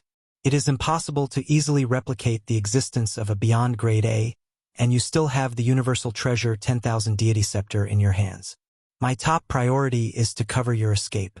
Your lives are more important than any of ours. When I was in command school, my lecturer told me that I shouldn't be a commander if I can't be merciless. Having perfection in all aspects is an impossible dream, so we have to make sacrifices in order to complete our objective. Everything that isn't important can be abandoned. I have already thought things through. Who cares about the court-martial? My only mission is to protect the strength of the Arcane Church. Rogue panted heavily after saying such a moving speech. Sagman and the others all narrowed their eyes. As beyond grade as, they would not be easily taken in by the words of others, and Rogue's intention was not able to escape their eyes. The five of them looked at each other before looking at Rogue. Then let's go according to your plan, Sagman said slowly. Above planet Aquamarine, Floating Dragon Island had a lot more facilities a few months ago. There were plenty of spaceships flying in and out, and it was extremely prosperous. In order to set up their main camp, Floating Dragon no longer allowed scavengers and galactic pirates to land on the island and chased away all the gray organizations on the island. Of course, there was a portion who did not dare approach the stronghold of the Black Star Army and took the initiative to escape. The organizations entering Floating Dragon were mainly proper financial groups, and under Floating Dragon's influence, Planet Aquamarine also gained support from quite a few financial groups. In Floating Dragon Palace, Ames was currently seated on her throne. Ames looked down at the representatives who had come to visit, and her face remained completely expressionless. No one was able to tell what she was thinking. In truth, however, she was just daydreaming. All these troublesome matters will be taken care of by Jenny anyway. Ames' mind had already drifted elsewhere. I wonder how Gila and Aurora are doing. TSK. Black Star is truly annoying. You took both my students away and don't even send some news back. Beep beep. At that moment, her communicator, which was floating nearby, rang. Ames then grabbed it with her force field and was a little surprised upon seeing who the caller was. Curious, Ames picked up the call and Austin's figure appeared. Austin? Didn't this fellow go and search for materials? Why have you called me? Austin smiled and said, Ames, I have a piece of information that may be of use to you. Ames raised her brows. Interesting. When did you start selling information? Isn't that Black Star's hobby? Austin smiled profoundly and informed Ames about the battle at Planet Lighthouse. Ames was seated lazily at the start, but she began to gradually sit up straight with unstable force field energy floating around beside her. bringing about a huge pressure to the financial group representatives below. That's about everything. Austin finished his description and added, I am only informing you about this because you are Black Star's ally. Just as I expected, you aren't aware of this matter, and Black Star hid it from you. Haha. I think he doesn't want you to be dragged into this storm. Stop nagging. I know what you mean. Humph. In any case, thanks for the information. Ames hung up and shut her eyes as though she was in deep thought.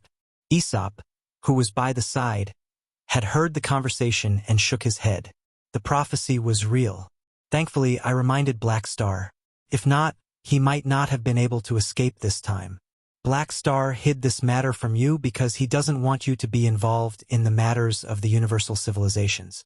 However, Austin intentionally informed you about this because he wants to muddy the waters. He is truly a little brat who wants the world to fall into chaos. Upon hearing that, Ames opened her eyes and said, I am his ally, not his subordinate. What rights does he have to stop me from participating? Aesop had a knowing look on his face. He then shook his head and asked, What do you plan to do? Contact the Crimson Dynasty envoy Zoel. The Crimson Dynasty is probably going to mobilize their forces in the Shattered Star Ring to attack the Arcane Church's forces and Stargate. Ames then stood up. Black Star, Psyker, Heber, and Austin, everyone is in the flickering world. Thus, I am the only Beyond Grade A in the Shattered Star Ring now.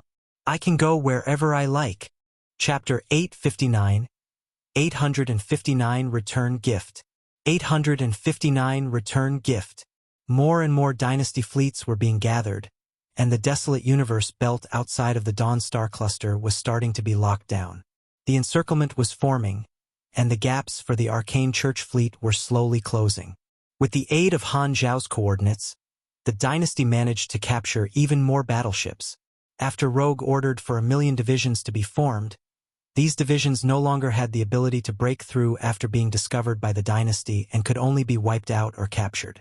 Not too long later, tens of thousands of battleships fell into the hands of the dynasty, and the Arcane Church members on board the battleships could only become captives. However, Rogue's method had indeed slowed down the dynasty's speed greatly. If they wanted to hide something, the best method was not to lock it up in a safe but to hide it within a sea of bait. This was the situation that the dynasty was facing. In the main flagship, Terekov was having a virtual meeting with Han Xiao and the others to analyze the situation. According to the statements of the captives, the enemy commander Rogue adopted the method of abandoning their forces to confuse us. Furthermore, half of their battleships have disconnected from the network and escaped from our surveillance. They are now lone armies trying to escape in the dark. We have managed to capture the Glorious Sun grade flagship, but were unable to find Rogue and the others. They should be hiding within the fleet that's cut off from the network. Han Xiao stroked his chin and said, It seems like they noticed my infiltration and chose to cut off their tails to escape. This commander is somewhat capable. Black Star, do you have any ideas? As long as those troops connect to the quantum network for even an instant, their locations will be exposed. Han Xiao shrugged his shoulders. When he left behind the infiltration software, he had not learned Virtual Creator yet and was restricted by the firewall. If he had his current standard back then, it would not be as simple as infiltrating their system. He would have been able to bypass their defenses and use a virus to control the artificial intelligence of the enemy's battleship. Even if the enemy cut off connection from the network, he would have been able to force the enemy's artificial intelligence to reactivate it. I can try to tell their fortunes, Raven Loudy said. However, the Arcane Church has 2 mages, and they have definitely set up a force field to block their destiny lines and prevent others from spying on them. Just give it a try since it doesn't require money. Han Xiao raised his brows. Raven Loudy snorted, and a purple light appeared within his palms. A light blue crystal appeared in his palm with a gray cloud within it. The crystal then floated in front of him, and Raven Loudy tapped his forehead. Indigo light then flashed in the crystal, and an image gradually appeared in the gray cloud. Everyone then stretched their necks to take a look, and Ninja's face appeared within the crystal. He then looked at Raven Loudy as though he had noticed something. Kacha. The next moment the crystal, which was not cheap, split in two. It was blocked indeed, Raven Loudy said with resignation. Everyone then looked at him as if him being a disappointment was expected. Raven Loudy had thick skin and even asked if he could claim his losses. Terakov decided to ignore him temporarily. The enemy has chosen to split up their forces, with every division being much smaller than before, Heber said with a deep voice. Rogue's fleet is probably the only one capable of breaking through our obstruction. The moment a beyond grade A takes action, they will be discovered by our people. However, we have not had any such reports, which means that they have not met our troops. They are truly lucky. Baoni snorted. Luck. Han Xiao then blinked, and an idea came to his head. He then turned around to look at Phaidon with a burning gaze. Phaidon, if I asked you to choose, which direction do you think Rogue would escape in? You are pretty lucky, and your guess may be right. Phaidon did not know whether to laugh or cry. Black Star, it is one thing for you to tease me usually, but how can you do so in front of outsiders? You shouldn't joke about this, right? What are you talking about? I am not joking at all, Han Xiao said seriously. You can also see that we are facing a huge problem that cannot be solved. Why don't you give it a try? Who knows what will happen? Seeing Han Xiao's insistence, Phaidon could only helplessly point at a few spots on the star map casually. Hey! Don't blame me if I am wrong. Han Xiao chuckled and said, Chief Commander, why don't you search the few directions that he pointed out? We may really be able to find Rogue. This is too childish. Aurora could not help commenting. However, she looked up and realized that Terakov and the other beyond grade as had calm expressions on their faces, as though they did not find it strange.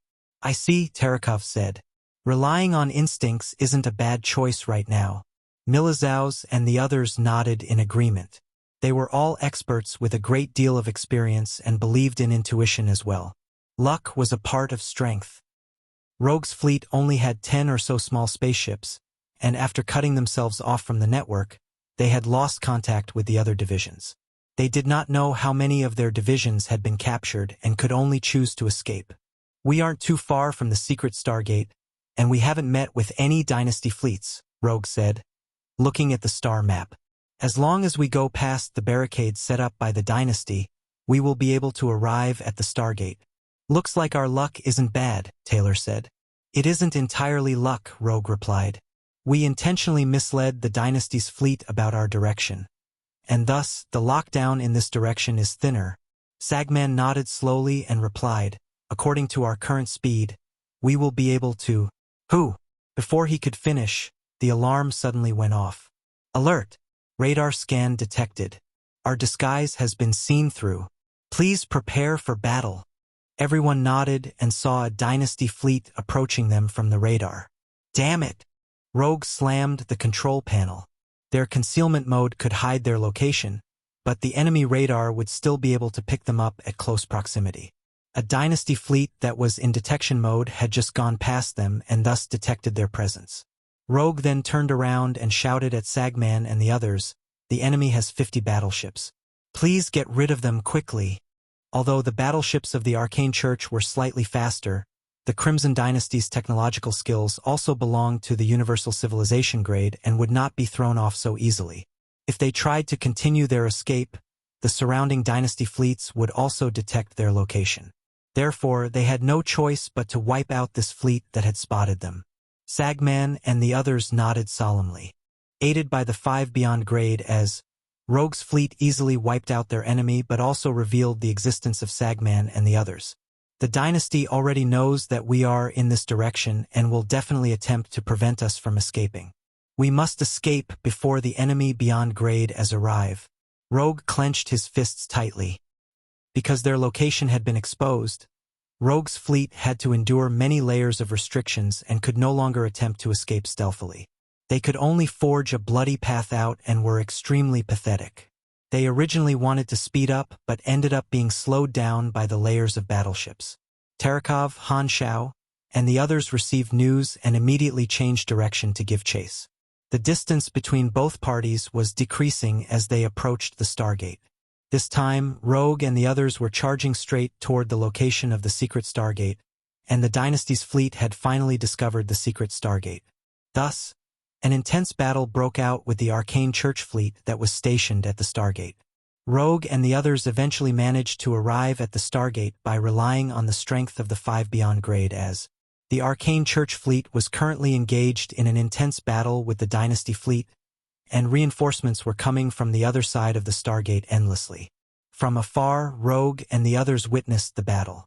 Hope of their escape was right before their eyes, and they could not help but grow excited. Rogue connected to the quantum network again and contacted the fleet station by the stargate. Following which, they then charged straight into the rear of the dynasty's fleet and joined the battle to kill their way to the stargate. However, Terakov led the main fleet and arrived at this moment. Han Xiao and the others immediately spotted Sagman's group of 5, who were trying to use their strength to break through the dynasty's formation. Do it!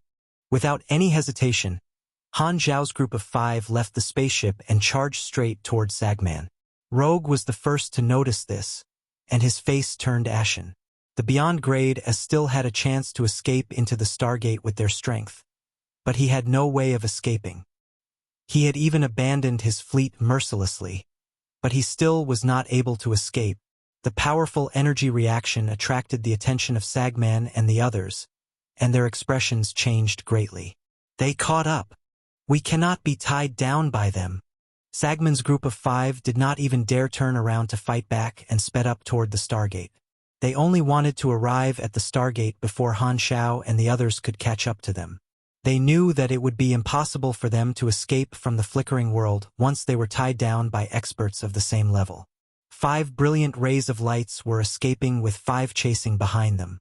Attack the stargate! All those who had long-range attacks in Han Xiao's party began opening fire at the stargate. Various Beyond Grade A attacks bombarded the stargate, and cracks appeared on the protective shield covering the planet. It would not last for long. Sagman and the others gritted their teeth and took the initiative to block the long-range attacks. They would rather get injured to reduce the damage of the stargate and borrow the strength of the attack to speed up their escape. It was now the arcane church group's turn to protect the stargate, and they were in an extremely pathetic state. The mechanical army caused the greatest damage, and Mercer was the most pathetic. He was not like the others and did not have any long-range energy shields. He could only use his own body to endure the attacks, and his speed was gradually slowing down. Sagman and the 2 mages were the fastest and charged straight into the stargate first. Psyker followed close behind them, and he used his psychic energy to receive a wave of attacks from the mechanical army, spitting out blood as he entered the stargate. 4 of them escaped through the stargate, and only Mercer was left on the battlefield. Han Xiao and the others finally caught up when he was not too far away from the stargate. Heber charged forward and held onto Mercer. They then tangled with each other, and Mercer's flying trajectory was thrown off course by Heber's intervention. He smashed into the weakened protective shield and crashed into a corner of the stargate. Han Xiao then waved his hands, and a portion of his mechanical army charged into the stargate as scouts. The next moment, he lost contact with the mechanical army, and it was destroyed. The whirlpool in the stargate then disappeared, and it was shut from the other side. Upon seeing that, Milizao snorted.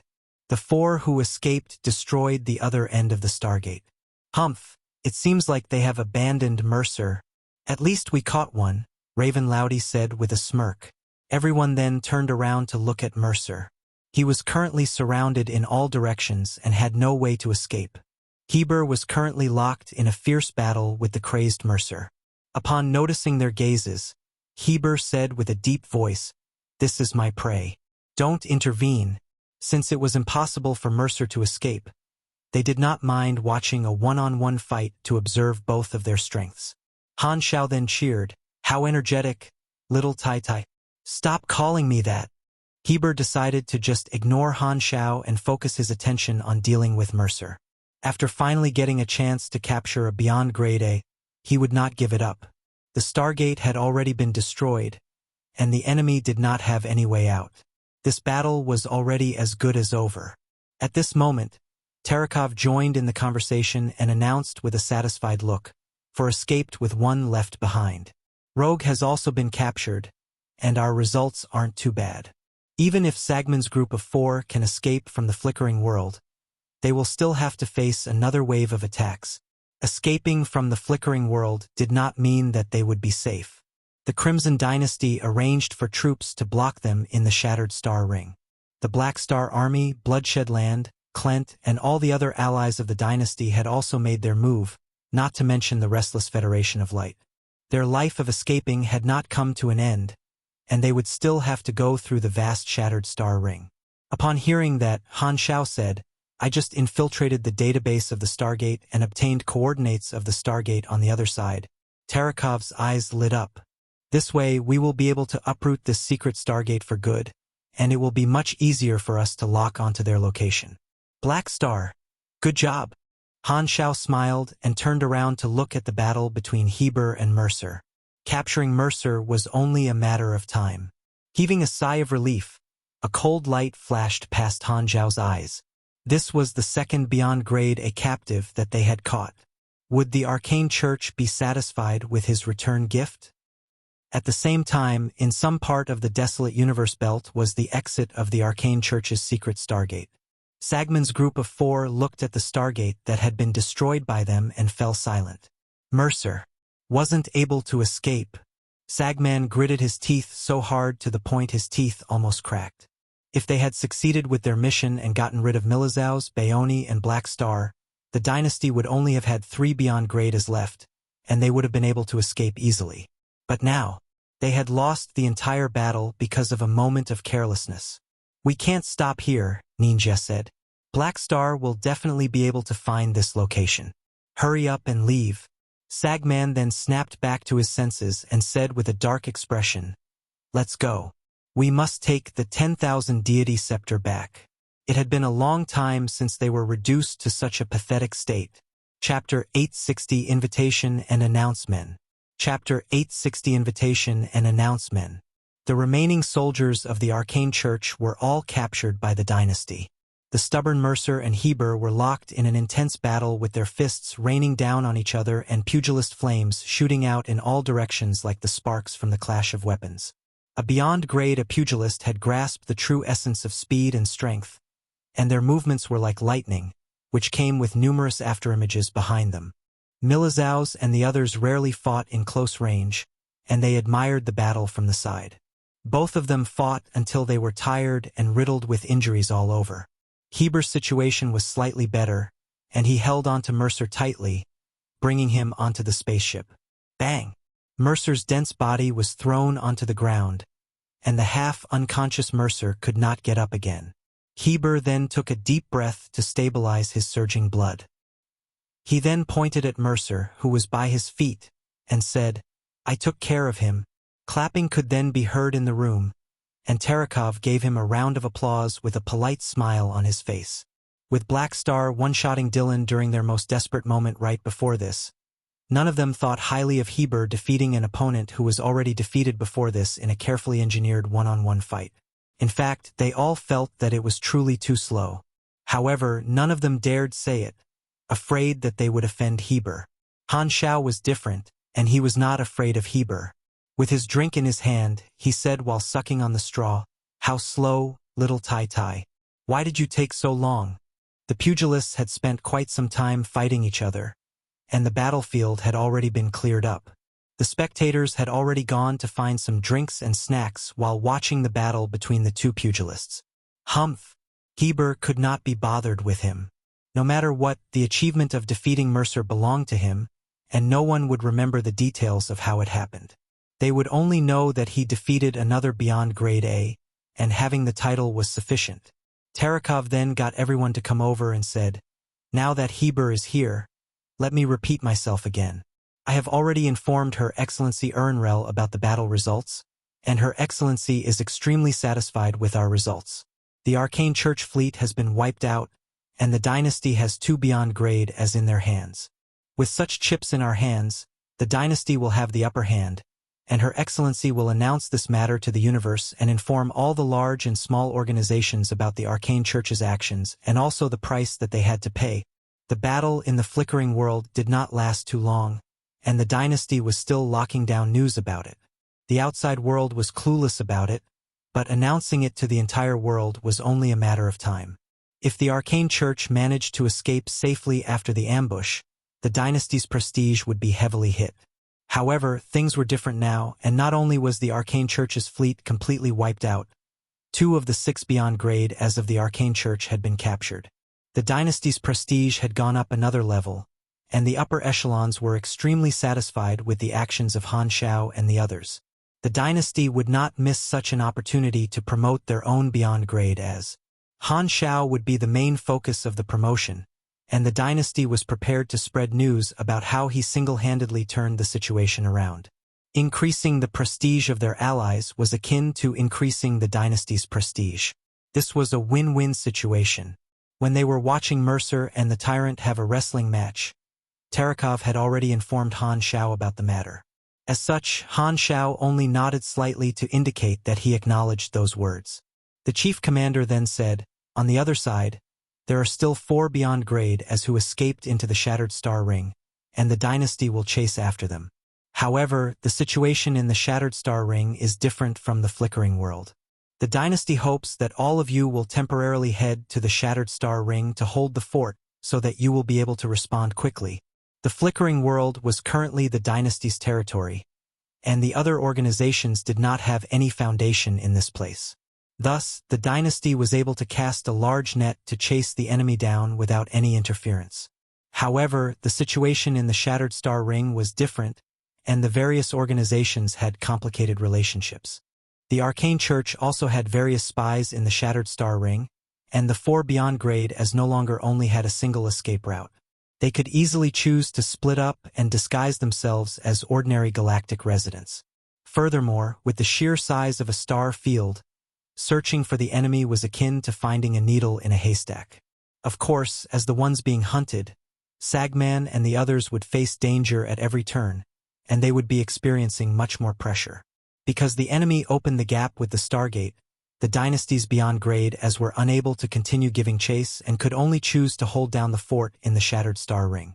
After all, the enemy would definitely try to hide themselves, and they would only be able to fight back after discovering the enemy's tracks. If not, they would just be wasting their time. Han Xiao then smiled and said, "The Shattered Star Ring is the Black Star Army's main camp, so I sincerely welcome all of you to be guests in the Black Star Army. All of your food and accommodation shall be taken care of by me during this period." Heber immediately said after hearing that, "The Shattered Star Ring is also my territory. The Black Star Army has only been around for a few years, and there is nothing fantastic about them. All of you can come to my Bloodshed Land instead." Everyone present was a beyond grade as super and had incredible influence. As locals, both Han Xiao and Heber wanted to pull them into their own territory as guests and increase their prestige. Milizaus then chuckled. "Since Black Star has invited me, I shall go over to his place." Baoni also nodded. "All right, you promised to host me back when we were in the Central Galaxy. Let's make use of this opportunity." They had spent 1 month with Han Xiao on Planet Lighthouse and also fought together in a desperate battle a while ago. They were naturally much closer to each other. "Black Star, I shall also go over to your place," Maximilian, who only had his projection around, said. "We can make use of this opportunity to have an exchange in mechanic skills." "Sounds good," Han Xiao agreed. Maximilian was a mechanic and would naturally be more interested in someone of his own class rather than a muscular man. Everyone ignored Heber's invitation, and Heber felt a little embarrassed. He then turned around to look at the remaining Ravenlaudi. Ravenlaud's mouth cramped up, and he said helplessly, "Then, I shall go to Bloodshed Land." Since everyone was going to the Black Star Army, he also wanted to join in the fun and see if he could find an opportunity to borrow the evolution cube. However, he felt his head ache upon seeing Heber stare at him and could only go against his own wishes. Heber's expression became slightly better. At least not everyone had ignored him. He then looked at the 3 people beside Han Xiao and felt a little defeated. He had held the Tyrant Party in the Shattered Star Ring for many years and felt that his network was pretty large. However, the experts of the same level in the other star fields did not think too highly of him, and he felt that he lost out to Han Xiao in this respect. Terekhov then coughed and interrupted the conversation. Because of the increased difficulty in searching for the enemy, The dynasty has decided to cut off the enemy's path of retreat and ambush the arcane church's stargate stationed in the Shattered Star Ring. The Shattered Star Ring envoy Zoel is already mobilizing our forces, and he will launch an attack after the dynasty makes an announcement regarding this matter. It seems like we won't be able to arrive in time for this. Han Xiao nodded.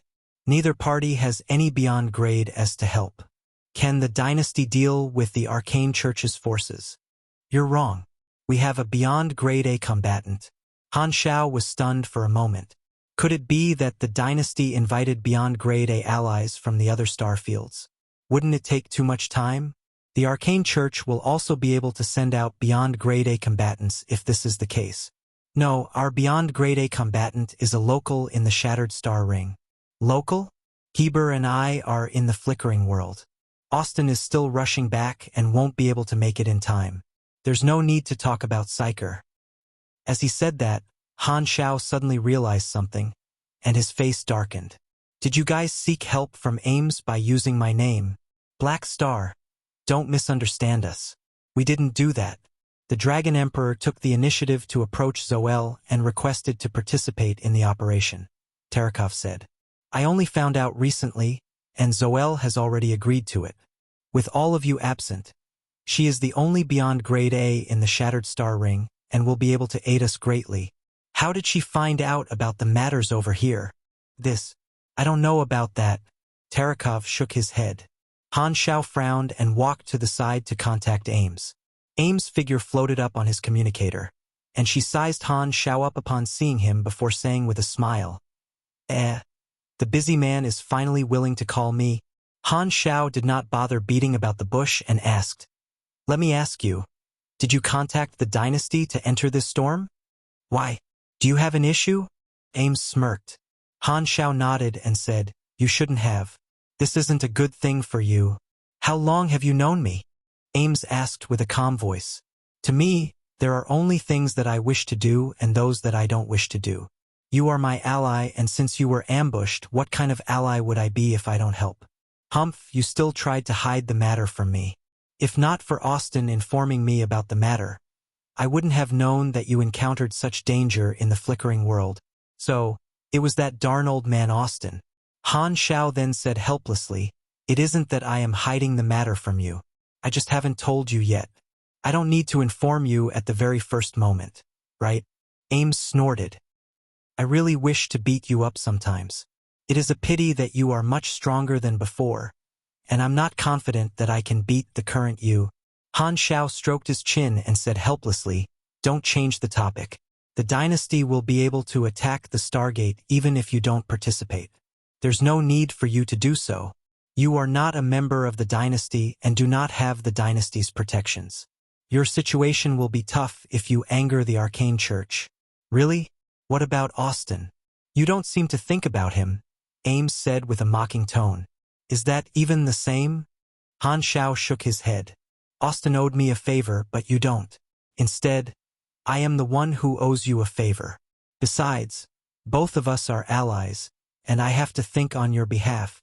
TSK, it turns out that you still know how to speak like a human. Ames teased him a little before getting serious. Alright, you don't need to continue. You should know that even Aesop wouldn't be able to convince me otherwise if I make a decision. Alright then. Han Xiao was a little helpless but also touched. When he was weak, Ames had also stood up for him like this. Now that they were already on the same level, she still chose to do so, and those memories surfaced in his head. Then take care of yourself. After hanging up, Han Xiao contacted Zoel. Zol's face appeared, and he said with a friendly expression, Haha, Your Excellency Black Star. It has been quite some time. I have heard about your merits in the flickering world. Good job. Zoel was the one who had introduced Han Xiao to join the dynasty. Now that Han Xiao had rendered merits to the dynasty, he would also receive some reward and was in a good mood. Zoel, I have something to ask of you.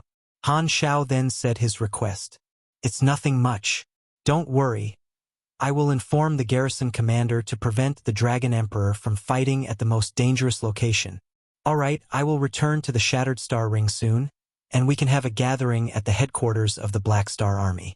Milizaus, Baoni, and Maximiliar will also be around. They are all big shots. Zol's eyes lit up. With his current position, he would only be able to meet the Beyond Grade as in the Shattered Star Ring, and there was no chance for him to meet the Beyond Grade as of the other star fields. This was a good opportunity for him to get to know them. After ending the call, Han Xiao returned to Tarakov's side and used the spacetime amber to seal the struggling Mercer with the aid of the others. Following that, the fleet changed directions and headed toward the Stargate located in the Dawn Star cluster. It would take them a few days to return to the Shattered Star Ring. Han Xiao had originally thought that he would have to remain in the flickering world, but never had he thought that he would be able to return to his main camp because of this interlude. In truth, his physical location did not matter as the Black Star Army would continue their exploration of the flickering world. Opening the forums to take a look, the players, the Crimson Dynasty Order, all-out pursuit had not ended yet. There were still many Arcane Church troops scattered all around and also plenty of fallen Arc troops that had not escaped. Compared to Sagman's group of 4, Han Xiao would rather deal with ES God. However, the dynasty's attention was currently on the Arcane Church. Without aid from his teammates, Han Xiao was not confident about killing ES God. I can only wait for the Crimson Dynasty to announce this matter to the universe and carry out a large-scale counterattack before trying to persuade them about my previous suggestion. Han Xiao thought to himself. The political asset should have some influence on this, right? The day after catching Mercer, the dynasty called for a press conference, and ruler Ernrel personally revealed the entire incident to the universe. Countless galactic media groups broadcast the press conference, and the scene of the press conference spread throughout every star field. Regardless of whether it was a variety channel or family channel, every channel showed the press conference of the dynasty. The captains of various spaceships, customers of bars, travelers in transit stations, and many others all had their eyes glued to the press conference. Many galactic residents were listening to the Crimson Dynasty's announcement at the same time. The galactic residents only knew that the flickering world was a new star field that was currently being explored and did not know anything else.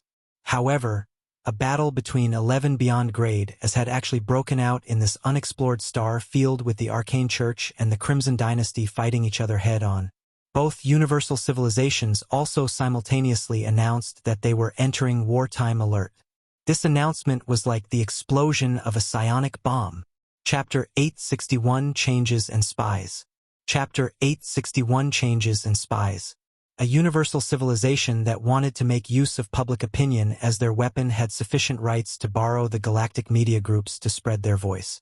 The influence of a universal civilization covered the various star fields, and their influence could not be matched by the star cluster civilizations, which were restricted to their own region.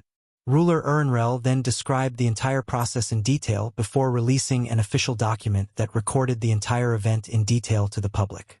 The document emphasized how the Arcane Church was blinded by their greed for the Evolution Cube and ignored the fact that the flickering world was under the control of the dynasty. They had even worked together with the infamous Fallen Ark and ambushed the dynasty's troops, which caused massive losses to the dynasty. The dynasty strongly criticized such an action and reserved the right to pursue the matter. They announced that they were going to stop all activities with the Arcane Church and enter wartime alert. The dynasty's announcement was extremely solemn and strict, making the galactic residents feel that the dynasty had suffered astronomical loss. But after viewing the document and understanding the exact process of the matter, they were shocked to realize that the dynasty did not suffer too much of a loss but managed to repel the enemy instead. They had even captured 2 of the enemies Beyond Grade as in the flickering world. Black Star's contributions were greatly emphasized within the document, and his battle results were being promoted. The dynasty wanted to help Han Xiao raise his prestige and deal a heavy blow to the Arcane Church. The Arcane Church was the background for Black Star's contributions, and Black Star was obtaining his prestige by standing on top of the Arcane Church. The greater the spread of this incident, the heavier the blow dealt to the Arcane Church. News of Black Star capturing Dylan created a huge commotion after spreading out.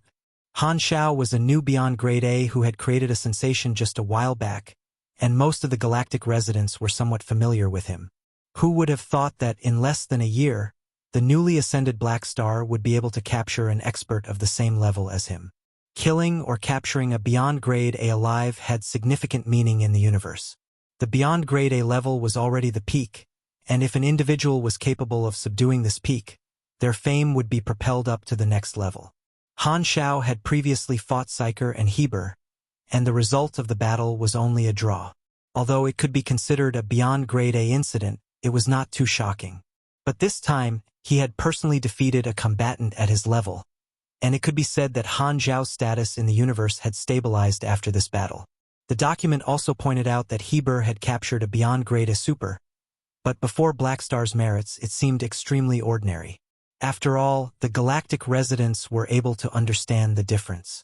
One managed to capture the enemy while being at the absolute disadvantage, while the other fought the enemy in a one-on-one battle when the enemy was surrounded. The two events could not be compared. Apart from the shock of the event, many were worried about the influence of this matter. If the Crimson Dynasty and Arcane Church broke out into open war, the situation in the galaxy would become tense again. For the past 10 years, the Crimson Dynasty and the Federation of Light had been at a standoff. Now that the Federation of Light had become low profile, the Arcane Church decided to walk up the stage. Ever since the flickering world was discovered, the galaxy had been unstable. Regardless of how slow-witted the galactic residents were, they were able to see that the three universal civilizations were having conflicts around this new star field. After the dynasty made their announcement, the various superstar cluster and star cluster civilizations immediately activated their intelligence net to gather information. Black Star had become the focus of all these organizations, and many organizations became wary of him. The beyond grade A allies of the three universal civilizations had always been the target for research of the various organizations. However, Han Xiao was different from the other beyond grade as that had joined for a few decades. He had joined the dynasty less than a year prior, and information was limited. However, many organizations had no choice but to adjust his threat to the level of the three pillars of the dynasty and label him as a target to pay close attention to. The Arcane Church then revealed the various methods that Han Xiao had displayed in the battle through their various hidden intelligence agencies, and all the organizations now knew that Black Star had two universal treasures in his hands. There was no need to talk about the evolution cube since it was the reason for the battle. However, the other universal treasure was actually able to block the 10,000 deity scepter and seal a beyond grade A. With such methods up his sleeves, Black Star had a special strategic position and could not be considered an ordinary beyond grade A combatant. There were naturally those with greed as well.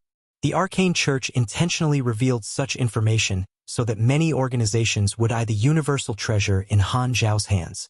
They had indeed succeeded, but the other organizations did not dare to take any reckless actions since even the Arcane Church had failed. Black Star's battle merits were a true deterrent to many organizations. A few days later, the dynasty began their counterattack, and Arcane Church's Stargate located in the Shattered Star Ring suffered from an ambush.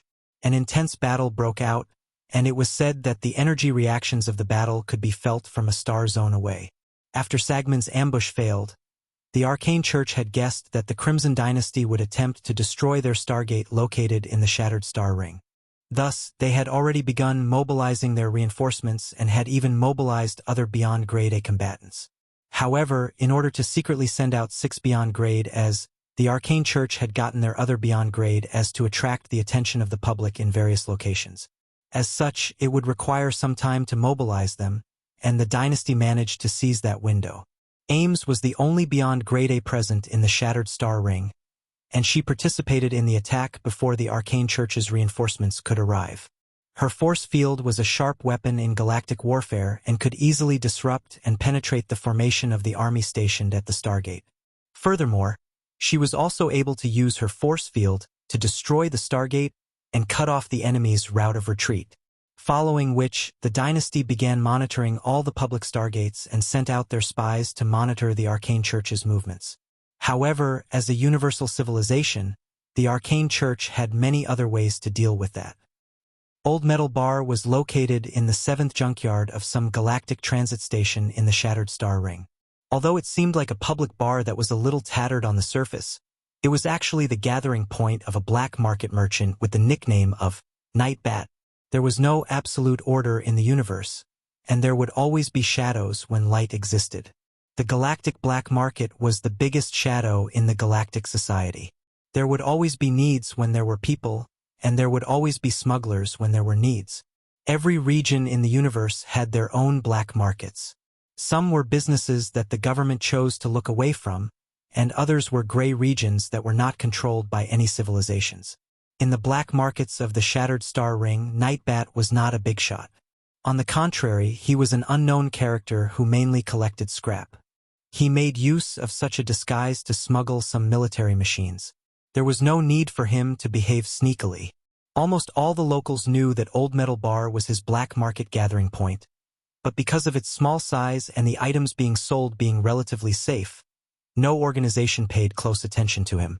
In this galactic transit station, there were hundreds of such black merchants. Today, a freight captain arrived at the Old Metal Bar, and this captain had been working together with Nightbat for a long time. He would sell some scraps to Nightbat with some smuggled goods hidden within the scraps. Nightbat personally invited him to the underground chamber under his bar to be a guest today. Only Nightbat and this freight captain were left in the office. The freight captain then lit a cigarette and blew out a mouthful of smoke.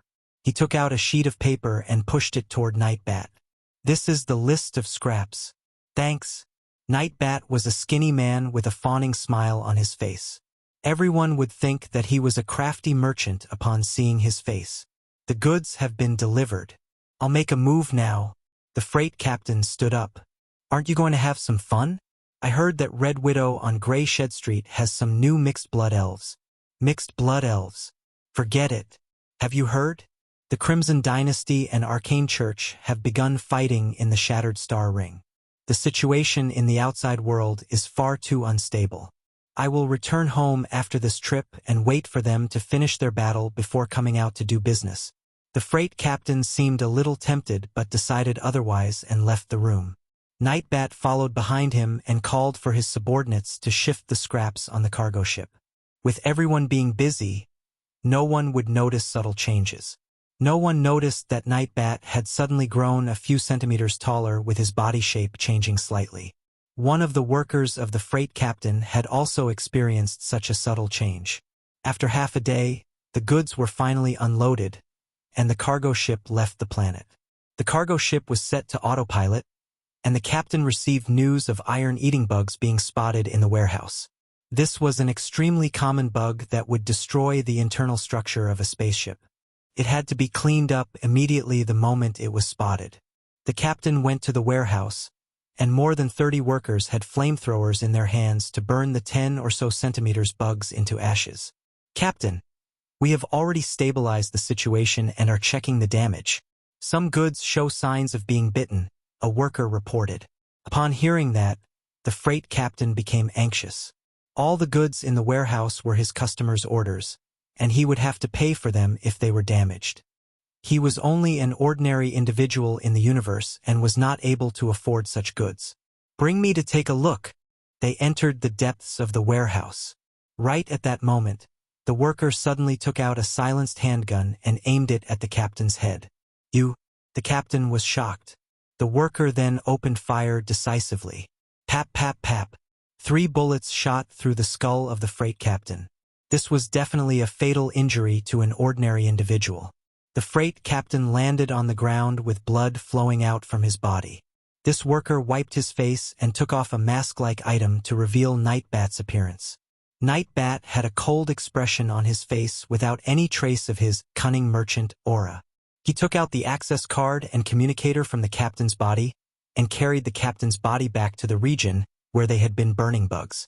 When Nightbat walked out from the darkness, the situation was already completely different. Only 5 of the 30-plus workers were left, and they all had silenced handguns in their hands. There were more than 20 corpses on the ground, and they had all been shot dead. They looked toward Nightbat and greeted him. "Captain." They were all spies trained by the Arcane Church.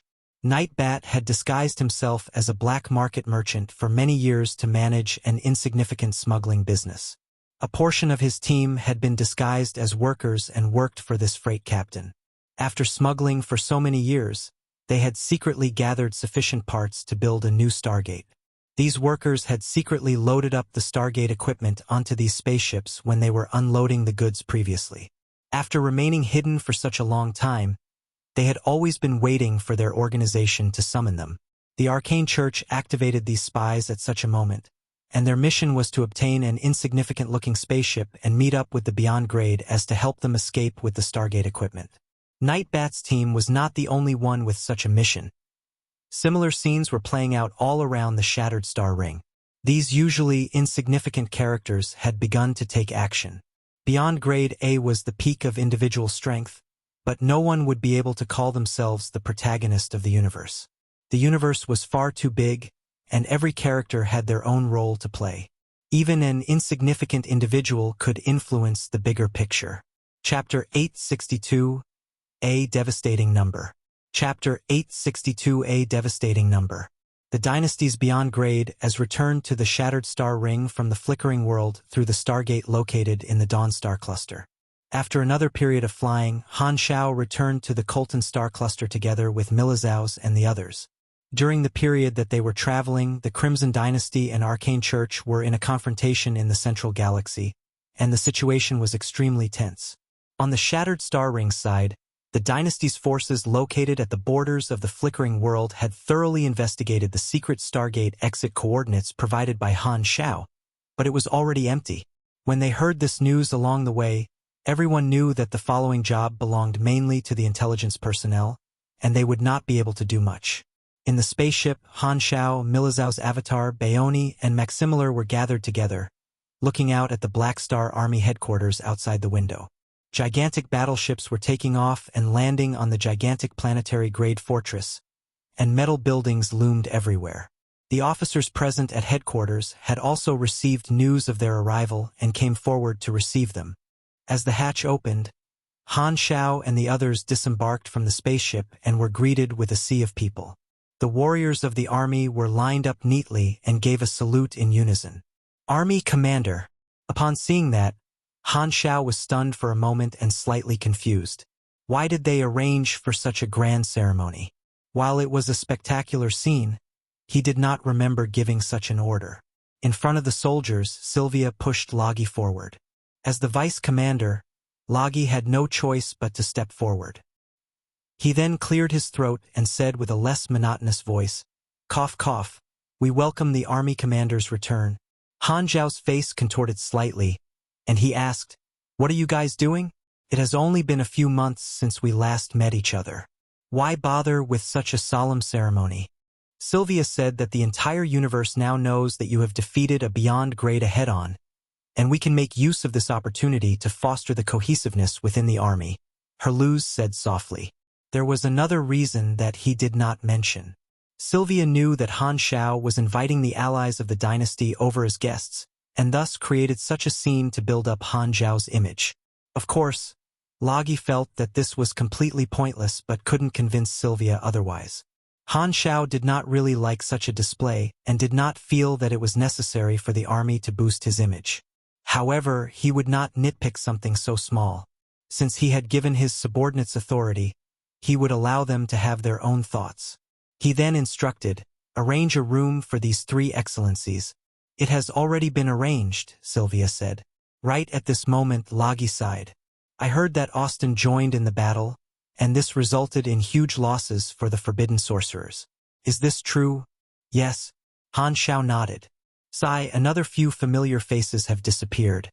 Thankfully, I switched sides." Loggy shook his head weakly. "However, it is meaningless to talk about this. In a few more years, all our bodies will rot and we will become... All right, I know that we will all become dust. You can keep quiet now," Han Xiao interrupted. After stopping Loggy from embarrassing himself, Han Xiao turned around to look at Milizaus and the others. "I have some matters to handle. You guys can go and rest. You can inform my men if you have any needs. I will go and find you guys later." "Okay." Milizao's group of 3 had no issues with that. Since they were in the territory of another, they would listen to Black Star's arrangements. Watching the 3 enter the headquarters, Han Xiao walked toward his office to meet all his officers and ask them about the recent situation. The army was already on track, and together with him having sufficient prestige, No one in the Shattered Star Ring would dare provoke them. Furthermore, the galactic pirates and scavengers had begun avoiding the territories of the Black Star Army, which improved the security of many regions. It was time for the logistics report, and Reynold gave his report calmly. After listening to his report, Han Xiao did not ask about the matters of the army but about Nero's studies. He is extremely talented, and his learning speed is extremely fast. He finished reading all the theory books that I gave him. He was probably forced to read them by you, right? Han Xiao's mouth contorted slightly, and he asked, "Where is he?" "Right outside." Reynold then brought Nero in. After not meeting him for a while, Nero had already grown up. He now had thick eye bags around his eyes and looked extremely sleepy. Nero was no longer as energetic as before, and he greeted Han Xiao weakly. "Hello, Godfather." "You?" Seeing his pathetic appearance, Han Xiao felt a tinge of pity. "Reynold, you are truly a demon. Look at how you tortured this kid." It seemed like he must hide Nero well from the players. If not, those darn players might end up triggering an assassinate Reynold-type mission. Shaking his head, Han Xiao got Nero to stand in front of him. He then pricked Nero slightly to activate the battle notification and viewed Nero's attributes. "Wait a moment, this..." Looking at the interface, a look of surprise could be seen on Han Xiao's face. In Nero's talent section, a new talent that had not been there before appeared. It was middle-grade mechanical sense. My guess was correct. Nero has an advanced luck glow and has the right to obtain a molding talent. He can even learn a talent like mechanical sense. Although it was only middle-grade mechanical sense, at the moment, he had a chance of learning Reynolds' perfect mechanical sense. If he continued, there was finally a new point to break through to Reynolds, and Han Xiao was truly excited. Thinking about that, Han Xiao stroked Nero's head and said with concern, "Your appearance looks extremely poor. Are you too tired from studying?" Nero then glanced at Reynolds, and his body trembled slightly. "No, not tired at all. Don't need to be afraid. You can just tell the truth with me around." Looking at Han Xiao's compassionate eyes, Nero felt a sense of courage welling up in his heart. He then began to openly complain about Reynolds' crimes. "Godfather, he doesn't even treat me as a human. The sheer amount of homework that he gives isn't even meant for a human. I have less than 3 hours of sleep every day, and it is interfering with my development. I am still a kid." Han Xiao then looked at Reynolds and snorted. "Is this the truth? Since the army commander handed Nero over to me, I will not let you down," Reynolds said with a strict appearance. "I will definitely groom him to become a great mechanic. Sai, I know that your intentions are good, but you must pay attention to your method." Han Xiao shook his head. Upon hearing that, a glimmer could be seen in Nero's eyes, and he felt a trace of hope in his heart. "Godfather is speaking on my behalf. Does this mean that my hellish life will end today?" His body trembled with excitement, and he was like a man dying from thirst in the desert who saw an oasis. At this moment, Nero suddenly felt as though a sacred halo could be seen on Han Xiao's body. Han Xiao took out a bottle filled with dragon's blood. This was Milizau's blood that he had gathered from the battlefield. He then said to Reynolds, "Give this dragon blood to Emerald Grass and get her to research a body-strengthening medicine." The next moment, Han Xiao turned around and looked at Nero with a smile. Reynolds didn't think things through. How can you learn properly without a strong body? Medicine developed from dragon's blood will be able to replenish your energy, and your development won't be affected no matter how late you sleep. Don't worry and follow Reynolds. You must learn properly. Nero's smile froze in place, and his eyes widened. In his eyes, the sacred glow on Han Xiao's body seemed to have become a demonic aura, and his godfather's smile was like a demon's grin. Tears welled up in his eyes and were about to burst forth. Nero cried his heart and lungs out. "Godfather is also a demon. Whoa. Father, mother, I don't want to live in space anymore. I want to return home." As Reynolds heard that, his eyes lit up, and he nodded with praise. "You are indeed the army commander that I respect. You are also a demon." Han Xiao then got Sylvia to comfort Nero. It was a pity that Rosalind had gone to become a revolutionary. If not, she would have been able to easily fix this mental damage. Following which, he then used a blank character summon card on Reynold to replenish the number of times he can use perfect mechanical sense. The blank character summon card was slightly different to the previous reward, and he only had a single chance to use it. Who knew how long it would take for Nero to learn the perfect mechanical sense? Han Xiao had always kept his guard up ever since the Planet Lighthouse battle and was worried that the Arcane Church might become desperate. As such, he had to keep a trump card prepared. After settling his internal affairs, Han Xiao went to find Milizaus and the others and led them on a tour of his headquarters. He also contacted Terakov to discuss the Dynasty's pursuit mission. The Dynasty's forces present in the desolate universe belt near the Shattered Star Ring were smaller than their forces in the Flickering World. Together with the fact that the enemy had made use of a secret stargate, the Dynasty was not able to set up a defensive line in time. By making use of that small opening, Sagman's group had successfully avoided the Dynasty's surveillance and escaped into the Shattered Star Ring. According to the spatial fluctuations left behind, we believe that Sagman's group of 4 have decided to split up. This has increased the difficulty of our search. Tarakov's projection floated beside them and walked together. It will be akin to a drop of water entering the ocean when they enter the Shattered Star Ring. It will be incredibly difficult to find them, Baoni said. That's right. Her Excellency also thinks so. Tarakov nodded. According to reliable intelligence, the Arcane Church has activated many of their spies in the Shattered Star Ring to save these 4 beyond grade as every universal civilization has many spies located in the various star fields disguised as workers from various occupations, and it is incredibly difficult to see through them. It is an important source of information, and it will be much easier for Sagman and the others to escape with their help. Hidden spies. If we can get a list of the spies, we will be able to track them. Han Xiao stroked his chin. That's impossible. Tarakov shook his head. Such a list will be stored in the main database of the universal civilization and protected by a beyond grade of virtual mechanic. The firewall will be extremely powerful, and it will be impossible to infiltrate them. Will those spies contact the higher-ups? The spies of a universal civilization will report directly to the intelligence agency, and a single encrypted command can allow them to willingly remain hidden for 10 years. They do not have any higher-ups. I see. Then forget it.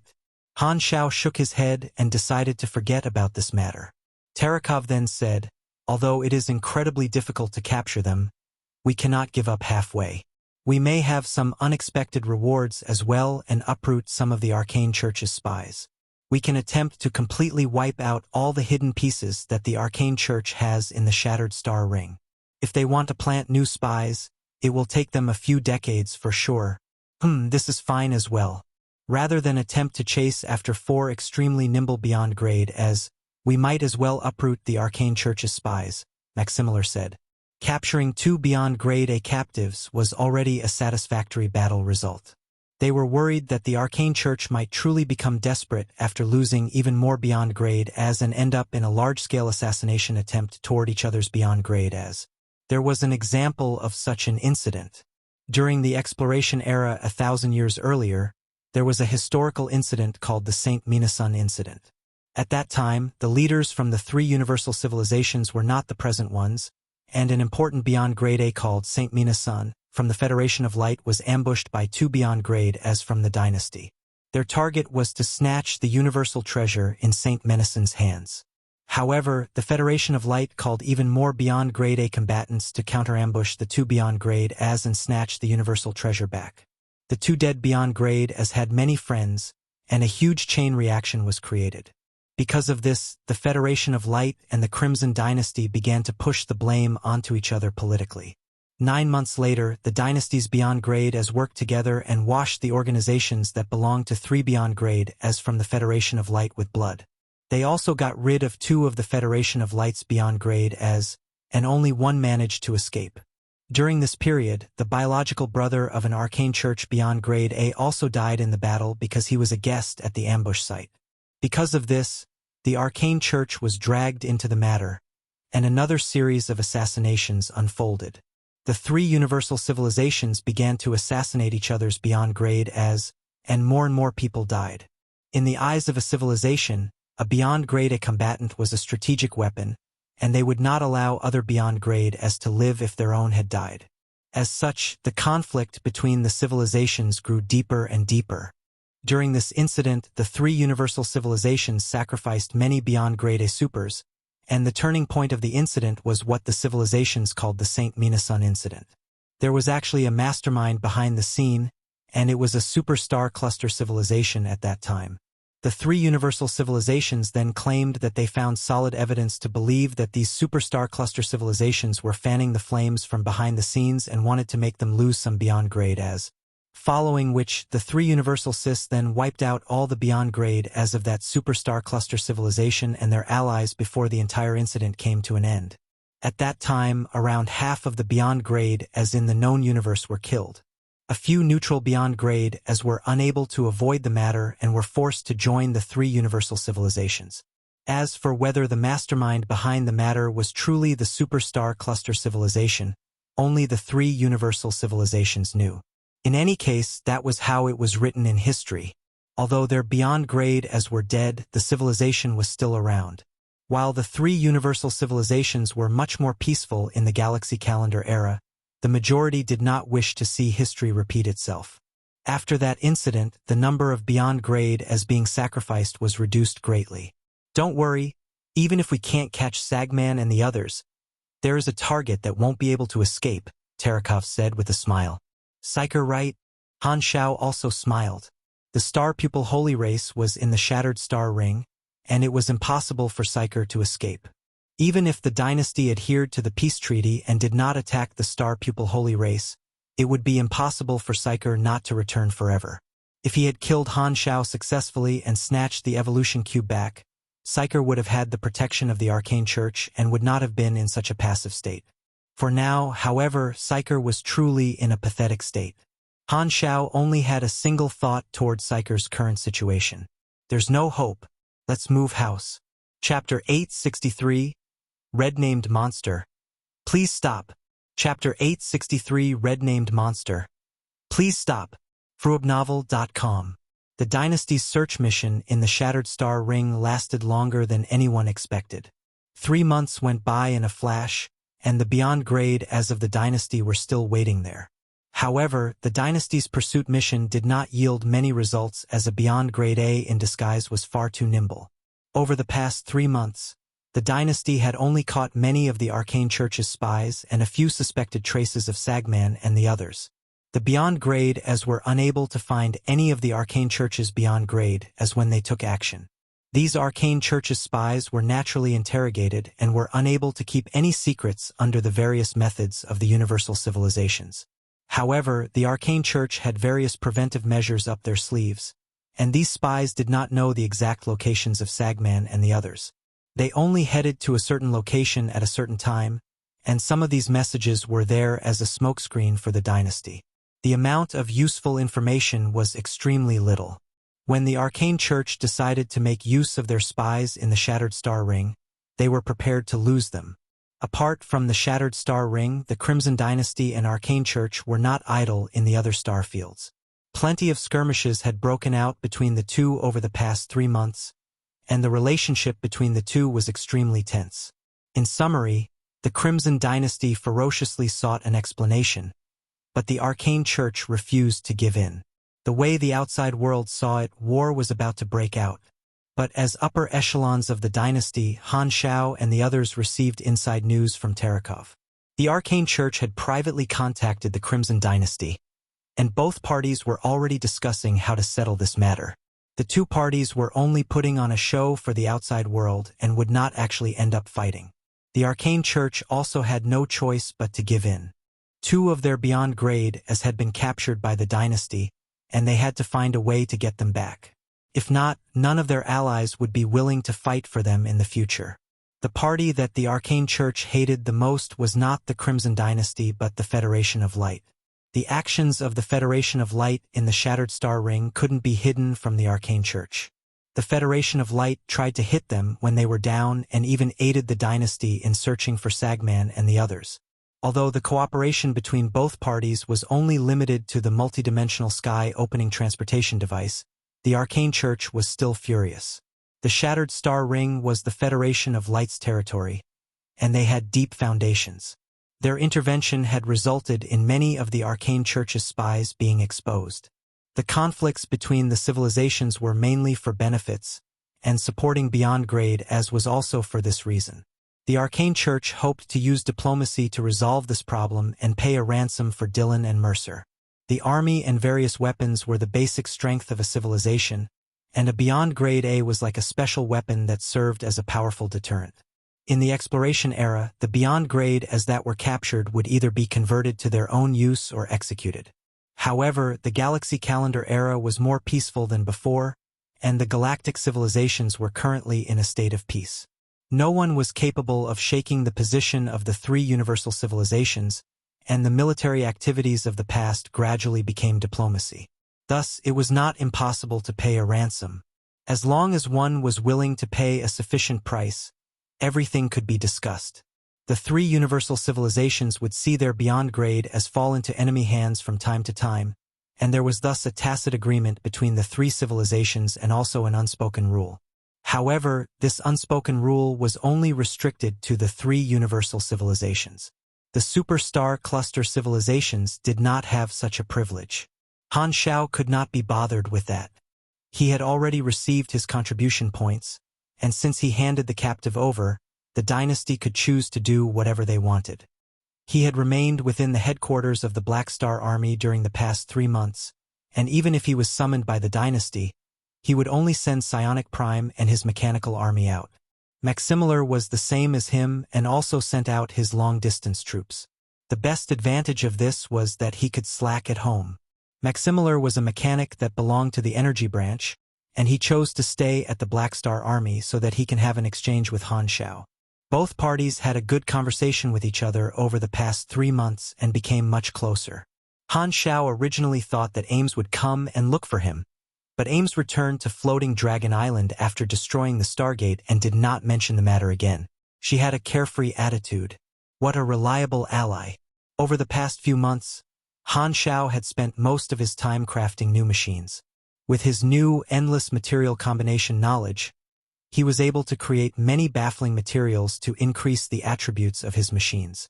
The strength of his mechanical army would be increased this way, and he would also pose a greater threat to Beyond Grade A supers. Madison was able to deal with Beyond Grade as even with his long-distance troops, and he could fight many different Beyond Grade as at different locations. That was the true battle tactic of a mechanic, and Han Xiao was still lacking in this respect. However, he still had a long time to accumulate his strength. After all, he had only been a Beyond Grade A super for around a year. After the Planet Lighthouse battle, the damage to his mechanical army was not small. If not for his mechanical army restraining the enemy, they would all have been in danger for sure. Thus, Han Xiao made use of this opportunity to create a new batch of machines. The endless stream of anas from exploring the flickering world came into Han Xiao's pockets, so Han Xiao was extremely wealthy. One of the reasons he had created such a large organization was so that he would not need to worry about the cost of constructing machines. The 3 new Apostle weapon slots were given to Silver Flash, Giant King Kong, and Mad Sky Hunter, who each had their own weapons and special attributes. Silver Flash's long-distance attack was improved, and his weapon was a transformable planetary obliteration cannon called Spreader of Destruction. Giant King Kong was like a main tank meat shield with his weapon being strengthened armor. It could be taken off like ordinary armor and could even be transformed into a gigantic shield. It also had the ability to repair itself and was called Divine Giant Armor. Mad Sky Hunter was a beast-shaped mechanical life, and his body structure was different compared to the others. He had a pair of wings stuck on his back, which had a length of 10 meters when fully opened, and he looked like the combination of a leopard, wolf, eagle, and dragon. His weapon was a strengthened hyperdrive module which gave him the ability to flicker and was called Hunting Module. Han Xiao gave the slots of the Apostle weapon to the mechanical lives that were created earlier on. They had grown for a period of time already and were more reliable. Furthermore, he tried to give the slots to the different models of mechanical lives so that his Apostle weapons would have a greater variety. Over the past 3 months, Han Xiao had released a faction mission that got many of the players to look around the shattered star ring. An unexplored star field would not have as much activity as the discovered universe. After staying in the flickering world for such a long time, the players could truly feel the silence of the vast universe. They would usually travel for a few star zones without seeing anybody, and it was easy for them to feel just how small they were in the universe. They could have a change of pace after returning to the shattered star ring, and many of the players gradually became energetic again. Exploring a new star field naturally had its own benefits, and the players knew that the flickering world was definitely a huge event. However, after exploring the flickering world for some time, the sense of novelty was gone, and a portion of them preferred to remain in the shattered star ring. There were numerous NPCs in the shattered star ring with plenty of different things to do. Han Xiao would not force the players to do anything. Although he always joked that the players were laborers, he was extremely clear about the players' personality. Sometimes, their benefits would have to give way to their interests, and this was what the majority of players chased after. He would not restrict the players' freedom and would only issue a mission and the relevant reward. As for whether or not the players wanted to complete the mission, it did not have anything to do with him. After all, they players still did not know that the flickering world would become the most exciting place in the universe during the next version. On the forums, Bunhitdog transformed the battle on Planet Lighthouse into a video to let all the players who were not present watch it to their heart's content. All the players were extremely curious and shocked after watching the video. This was the battle between 11 Beyond Grade as, and it was the first time the players had witnessed such a scene. Something worth mentioning was that Han Xiao began selling the dungeon crystal in the faction store after the battle. Although the dungeon was not one that the players could complete at their current level, he was certain that the players' curiosity would overcome them, and this was a good business opportunity. Indeed, the sales of the dungeon crystal were extremely high, and the average survival time of the players was about 47 seconds. The players were all curious about the strength of a Beyond Grade A and wanted to know the true strength of their captain. The players now had a deep understanding of this. The ordinary cannon fodder mechanical soldiers that had the boost of the mechanical force was like a boss-level monster to the players. They could easily dice the players up like vegetables, and the players did not even have the ability to fight back. Looking at the battlefield, there were millions of such mechanical soldiers. After going through this bitter journey, the players were clear about Han Xiao's strength. Ever since version 1.0, Black Star's danger level had always been fatally dangerous because the highest danger level had been limited to fatally dangerous. Knock! Knock! Someone knocked on the door of the machinery modification room, and Han Xiao, who was currently adjusting his assembly line, stopped working. Philip opened the door, and Logi and a forbidden sorcerer clad in red robes walked in. "Paying my respects to your excellency Black Star," the forbidden sorcerer bowed. "Master Austin sent me to collect the materials." "All right, I have already prepared them. Wait a moment.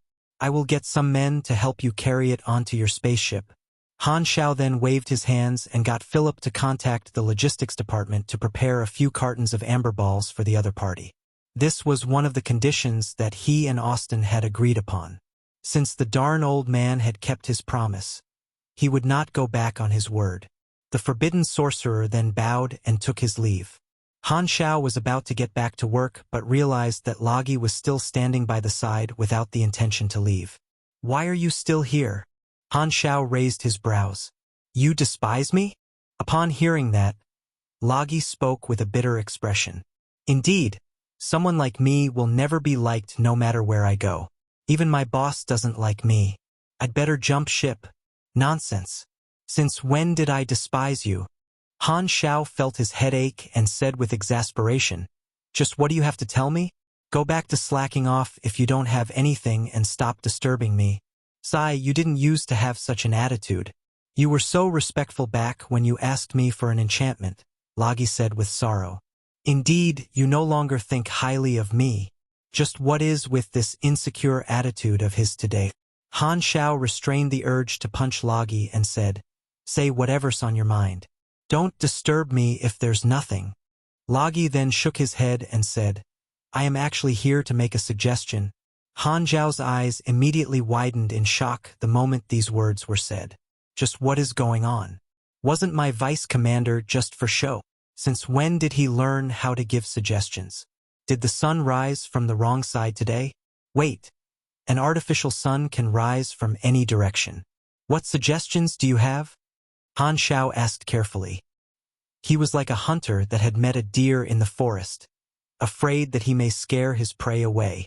I heard from His Excellency Milizaus that all of you failed to find anything over the last few months. And then, Han Xiao nodded. Milizaus was a mage and seemed to like Lagi for some reason. As the vice commander of the army, Lagi was also an individual with status. He had encountered Milizaus frequently in recent times and sought advice from Milizaus. Even if it was for Han Xiao's sake, Milizaus would not reject Lagi. With the Shattered Star ring being so large, it will be impossible for us to find a beyond grade A if he wants to hide. I think that we should give up the search and let the Crimson Dynasty find them on their own. There's no need to waste our manpower and resources, Lagi said. How strange. Why do you suddenly care about such a matter? Did you eat emerald grass medicine by accident? Han Xiao asked with doubt. As the vice commander of the army, it is only normal for me to bother about the development of the army, Lagi said with a bitter expression. In your heart, it seems like... Stop! Han Xiao felt his head ache upon hearing Lagi's words. In fact, most people would have such a reaction after spending enough time with Lagi, and Han Xiao decided to call this symptom Lagi syndrome. Han Xiao smiled and tried to say with patience, "All right, I heard your advice and will make a decision based on the circumstances. Can you leave now? You indeed despise me. Scram!" In some large, neutral space harbor, Taylor and Sagman were hiding within the crowd on the street. Both of them had currently disguised themselves with magic into two ordinary-looking civilians of the Osso clan. This was a type of human-shaped living being with blue skin, purple eyes, and 3 fingers on their hands. They walked into the harbor and had their identities checked. Their status as galactic residents was verified with a card, and they successfully passed through the checks. Their current disguise came from the Arcane Church's spies that they had met not too long ago, and their identities had truly existed. They had also obtained tens of other identities that they could easily switch into. Entering the harbor, they looked around and noticed a few suspicious individuals at the corners. They were sizing up the passers-by and had an extraordinary aura. Upon seeing that, they communicated with their consciousness. Spies who are here to search for us. There are even spies over here. The dynasty has truly exhausted a great deal of resources in order to find us. Who knows how Ninja is doing? After escaping from the flickering world, the 4 of them split up into 3 groups. Ninja escaped alone with the 10,000 deity scepter, Sagman and Taylor traveled together, and Psyker traveled alone by borrowing the strength of the Star Pupil Holy Race. During this period, the Crimson Dynasty and Federation of Light Spies were scattered all around the Shattered Star Ring. Sagman and Taylor felt every step of the way to be extremely precarious, but thankfully, they received aid from the Arcane Church's spies. They were both extremely frustrated in their hearts. As beyond grade A supers, they would be respected wherever they went. Despite having such strength, they had to avoid these weak spies and hide like mice. It was truly too frustrating. They had switched between plenty of spaceships. They had arrived at this harbor not too long ago, and a new spaceship was waiting for them in the harbor. As they walked, some commotion could be heard from the pier, and this little commotion did not escape their senses. Turning around to take a look, they saw a group of galactic warriors walking in their direction with the Black Star Army insignia on their chest. The crowd immediately let out a path for them and stared at the Black Star Army warriors with awe. As a new Beyond Grade A organization, the members of the Black Star Army had such special privileges. Sagman frowned. They are from the Black Star Army. The subordinates of Black Star are all extremely queer. Avoid them. They changed directions. At the same time, the group of Black Star Army warriors casually looked around. Right at that moment, a member of the group looked in the direction of Sagman and Taylor and nudged his teammate. Strange, I saw 2 red names just now, and they disappeared in a flash. I wonder if I saw wrongly. This is a neutral harbor, so could they be galactic pirates? Shall we go over to take a look? All right. Since we are here to hand in the mission, We can fight some pirates and earn a quick buck. Chapter 864 Whereabouts Exposed. Chapter 864 Whereabouts Exposed. Amid the bustle of the neutral space harbor, the duo headed toward the storehouse while planning their route of escape. We have a few plans. Two of the most stable plans are to borrow the aid of the spies and escape through the Stargate, or continue hiding out identity and slowly travel through the Shattered Star Ring. Both plans have their risks.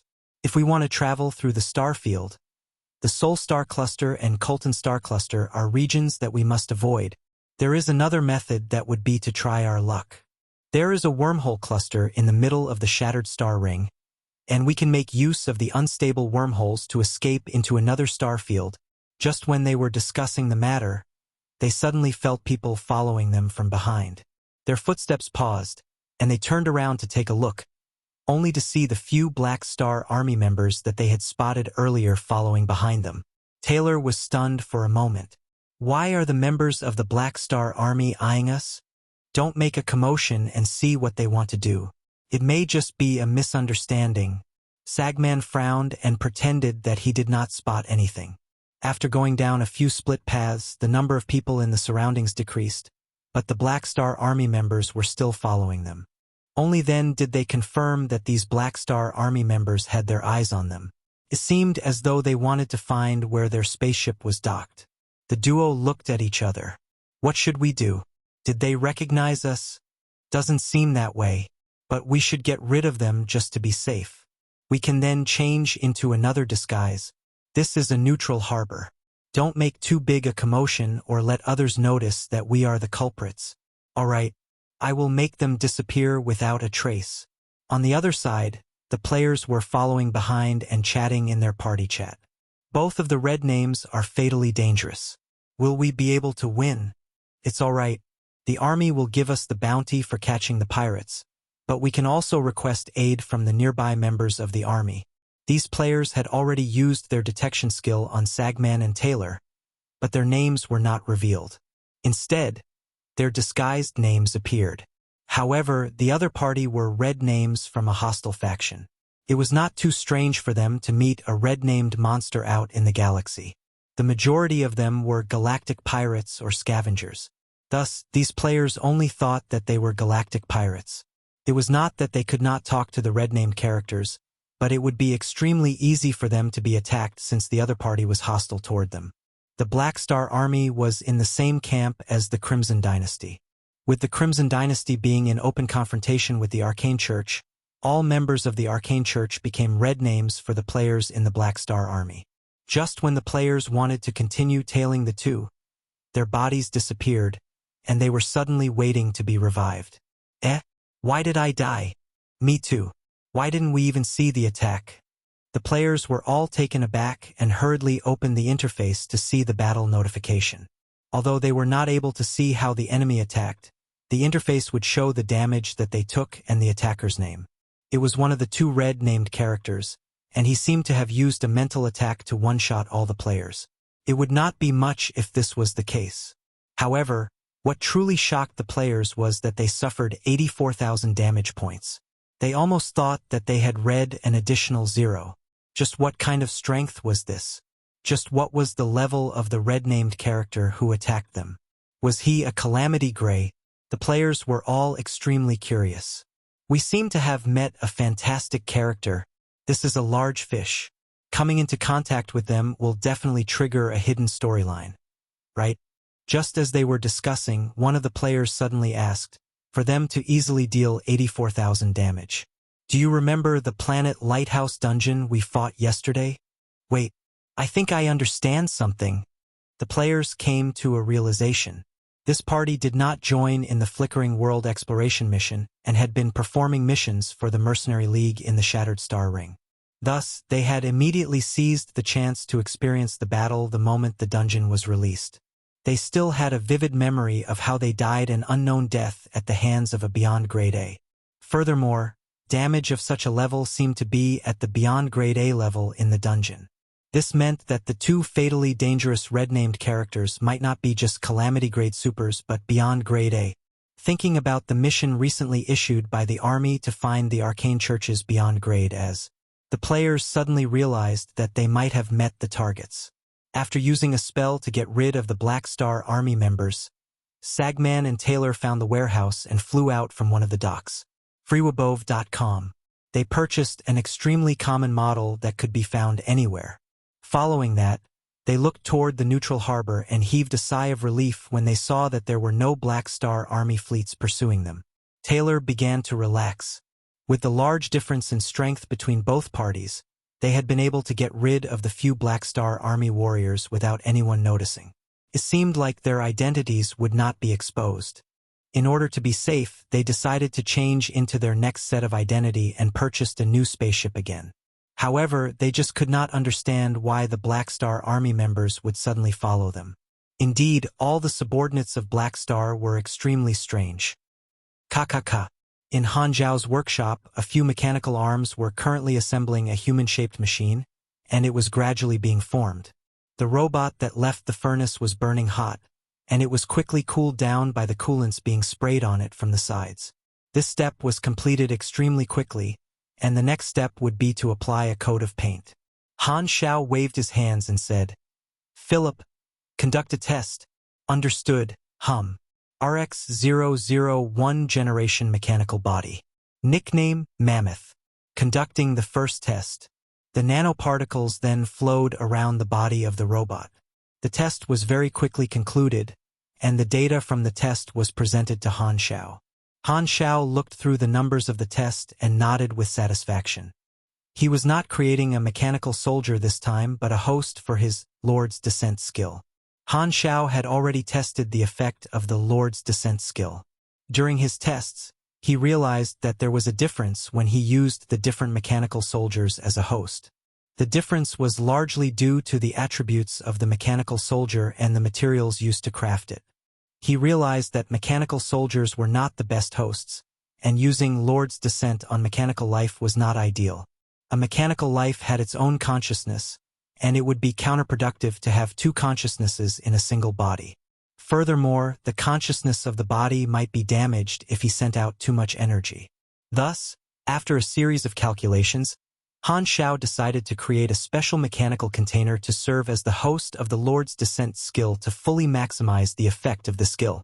At the same time, if he used Lord's Descent on the same target multiple times, there was a chance to have a soul connection which would probably strengthen the effect of the skill. He was not prepared to treat this container as a disposable product but a long-term host. This host was created from many precious materials, including a new material that he had forged with endless material combination, called first-generation Black Star Alloy. It was able to endure high energy, temperature, and pressure and also had the ability to repair itself. It was able to absorb various types of materials and could take a heavy load. These were the conditions required to endure Lord's Descent. Han Xiao then knocked on the outer armor of the mammoth host, but not a single sound was given out as though all the vibrations had been absorbed by the alloy. Not bad. It has the ability to absorb energy and repair itself. Only then will it be able to enjoy my energy conversion and sell regrowth talents during Lord's Descent. Just as he was about to test the actual effect, Philip's voice rang in his head. Master Hum. A member of the army would like to report to you their whereabouts of the Arcane Church beyond grade as, according to the priority system that you set, I skipped past Sylvia and reported the matter directly to you. Han Xiao's eyes sparkled and said, Oh, someone actually managed to find a clue? Quickly let me take a look. The next moment, a report from the players could be seen in front of his eyes. Although they were not able to reveal information like red-named characters and were only able to give a vague description about them being killed, Han Xiao was extremely clear about the players' characters and did not doubt the players' advantage when it came to information. There is a large chance that they are the Arcane Churches beyond grade as, since there are only two of them, it means that they must have split up. These two fellows have changed their identities, and this will not be their only identity. Now that the players have alerted them, they will probably switch to another identity. However, this information can also help us achieve a breakthrough. Han Xiao was extremely excited. The biggest difficulty of the dynasty was that they were unable to lock onto the whereabouts of the four and could only search blindly. Although the players had alerted the two and were unable to tail them, It had at least narrowed their location down to a specific region and would be extremely helpful to the dynasty. The dynasty would not have to search blindly and could narrow their search. In this respect, the players seemed to have an advantage. I know. After thinking for a while, Han Xiao opened the interface and issued a mission to the players. The Crimson Dynasty Search Operation. Region Investigation. Mission Introduction. The Black Star Army has received clues that the arcane churches beyond grade as have appeared in the Fleur Star Cluster, 3 Wood Star System, Star Zone 9, Furnace Neutral Harbor. The members of the army should head over to the region and report any new clues to the army commander, Black Star. Mission requirements. Search the region and find the target. Tip: the target is in disguise, so you should pay close attention to red-named characters that are fatally dangerous. If they are moving as a pair, it is very likely for them to be the targets. This will be a prize pool mission. Accepting the mission will require 200 experience, and those who discover clues can split the prize pool. Prize pool: 10 million experience, 3 million anas. Accumulated reward 0. After checking that there was nothing wrong with the mission, Han Xiao issued it to the players. He was currently a wealthy tycoon. In the past, he needed to risk his life for a few 100,000 anas, but he could now give out a few million anas without even batting an eye. The Black Star Army had extremely deep pockets. There were many financial groups who wanted to help the Black Star Army become listed on the market, but he had rejected them all temporarily. As for the players who provided the intelligence, Han Xiao was not stingy and gave them rich rewards through the interface. Right, duplicate a copy of this intelligence and send it to Terakov. Roger, Following which, Han Xiao asked, "Is the battleship of those members still present in that neutral harbor?" "Yes, Han Xiao raised his brows and entered the quantum network. "All right. Philip, infiltrate the database of the harbor." Philip was able to easily access the database of many different locations. Asking the players to help him was only one approach. Han Xiao was also prepared to use his virtual intrusion to check the records of the harbor and find information about the disguises that the two had on. He would then dig through the history of those two individuals, and he might be able to find more useful information. The galaxy was in the quantum network era, and every galactic resident would leave some traces on the net, where they were born, where they worked, where they went, and so on. Everything was recorded, and there was no such thing as privacy before a virtual mechanic. Although the 4 from the Arcane Church were beyond grade, as there was no mechanic among them, and it would be impossible for them to use virtual technology skills to clean up their traces in the quantum network. This gave Han Xiao a chance. Perhaps they will change their identities, but I doubt they will switch spaceships halfway during the flight. I should be able to locate them based on the records of the spaceship. Han Xiao nodded in his head. As long as the targets exposed themselves, it would not be so simple to escape from the hands of a virtual mechanic like him. Thinking about the advice that Loggy had given not too long ago, Han Xiao had a strange look on his face. That was truly some sh**tty advice. Chapter 865, Falling into the Trap.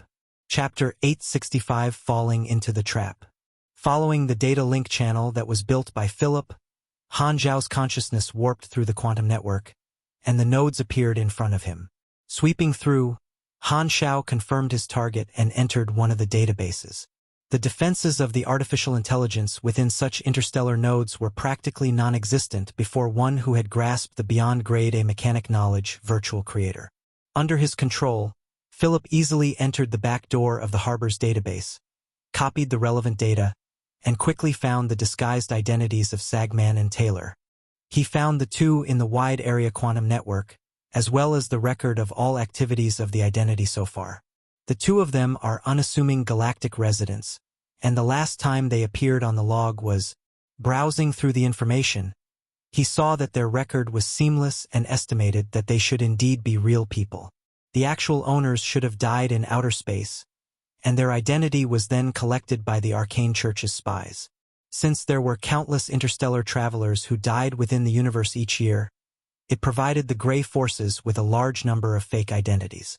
Han Xiao remembered that there were large-scale sales of this identity by intelligence organizations on the black market. If not for the fact that the players had noticed it, No one would notice two ordinary people with such innocuous resumes in the vast universe. Han Xiao shook his head as he smiled. Upon checking the ID of the spaceship that the two people used, he discovered that it was still docked within one of the lots, which meant that the spaceship should have been abandoned. The two of them had probably gotten on a new one after reaching the central port, and Han Xiao had to trace the new ID of the spaceship they used. Since they bought a new spaceship, then there has to be transaction records of them within the port. But the accounts of the people they impersonated did not show any movement of funds, so it is likely that they used a different account. Philip, check which supplier the spaceship originated from. They could have made a transaction there. From there, we can trace it to their secret account. Master Hum. There's no information about the origin of the spacecraft in the port database. This information is generally stored separately in the shipyard's independent database. Oh. Then mark all the network nodes of the shipyard, ship market, and black market in this port. Marking complete. There are 1,374 nodes. Hack into all of them. Han Xiao waved carelessly. The moment the command was given, Philip immediately mobilized huge computing power, and the more than 1,000 quantum network nodes were invaded one by one. The colors changed from a peaceful white to green with control authority, akin to a virus infection. Han Xiao's control range within the port expanded rapidly. Before long, Han Xiao had gained control of the more than 1,000 databases, and all the back doors were opened by him while the other party knew nothing about it. With his current virtual technology expertise, so long as he could establish a link, he could easily spread his control over a whole planet's network, taking over the entire planet remotely. Philip's processing system had been strengthened countless times by Han Xiao, and his computing power was now extremely strong. In a few moments, he had completed the data search and discovered the origin of the spaceship as well as Sagman's purchase history, together with his spending accounts. In this way, they gained an additional tracking clue. If the secret account was utilized elsewhere, even if they changed their disguise, they would be exposed. However, Han Xiao was still unsatisfied. He wanted to trace the early transfer records of this anonymous account, as he was sure that the money had been sent through the arcane church. From this, he would be able to latch onto their other spies and secret accounts. As long as he continued to follow the trail, there would be more clues. From this small breakthrough, he might be able to lock onto a portion of the arcane church's identities. The moment the mission, the Crimson Dynasty Search Operation, Region Investigation was released, it received the attention of the enthusiastic players. Millions of them accepted this prize pool task and gathered from all directions to move toward this area. Initially, they were akin to headless flies and could only blindly search due to the lack of knowledge. Thus, some people went off to perform other missions. But the situation had changed. With a mission area demarcated, the chance of completion would be greatly increased, so countless players flocked over. The prize pool of 10 million experience was no small sum, but what drove the players was the prize money of 3 million anas. When they took one normal mission, the amount received would not be more than 100,000 anas. To have such a big sum of money in front of them, 3 million, they could not resist the temptation. There were even players fantasizing. If they completed the objective alone, would they not gain the whole reward? The requirement to enter this mission was only 200 experience. With such low investments and high potential returns, the players did not think too much, and the crazy accumulation of experience in the prize pool became the factor that pulled in even more players. For a period of time, the players poured into the area, and the probability of interstellar citizens meeting members of the Black Star Army increased significantly. Within the interrogation room of a Dynasty battleship, a group of captured arcane church spies were firmly tied to a chair, and the Dynasty soldiers guarded the entrance to the room with guns. This group had been captured based on the intelligence of Black Star. He had dug out some information from the secret accounts of Sagman, and the Dynasty had been able to select new targets. Shwa! The door to the interrogation room opened, and a man with a smile on his face strolled in. He wore the trench coat of a Dynasty officer and black gloves. Standing in front of the captives, he softly laughed. "Let me introduce myself. I'm a psychic, one of the senior officers of the Crimson Dynasty's intelligence department. My name is..." There's no need to tell you guys. Anyways, we'd better hurry up. I'll be digging some information from your brains today. Please cooperate, else you will burn out your brains, and I won't be responsible for that." As he spoke, he walked up to one of the captives, placing his palm on the head of said captive. Boom! The captive began to struggle violently, as though suffering from epilepsy. A few seconds passed, and trails of blood leaked out from all 7 orifices on his head.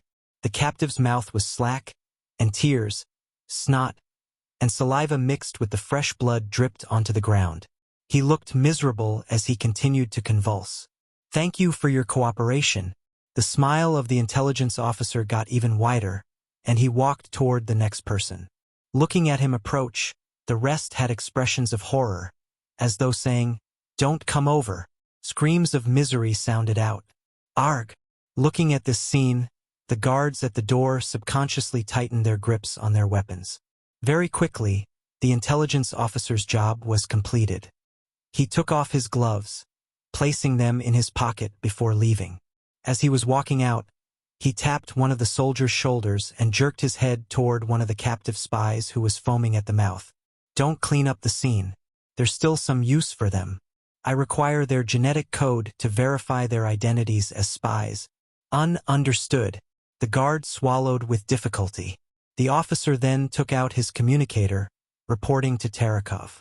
"There are a few of them who have come into contact with Beyond Grade and we have confirmed that they were Taylor and Sagman.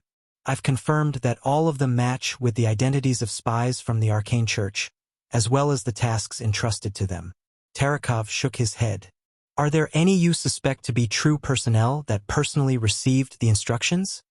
"Yes.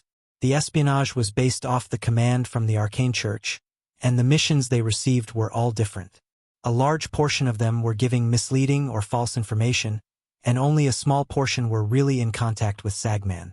Because Han Xiao had locked onto the area where the 2 of them were, the dynasty could rule out many of the misleading locations, and the spy with a mission location around where the 2 of them were located was thus the suspected actual personnel, so they could also narrow down their scope of operations even further.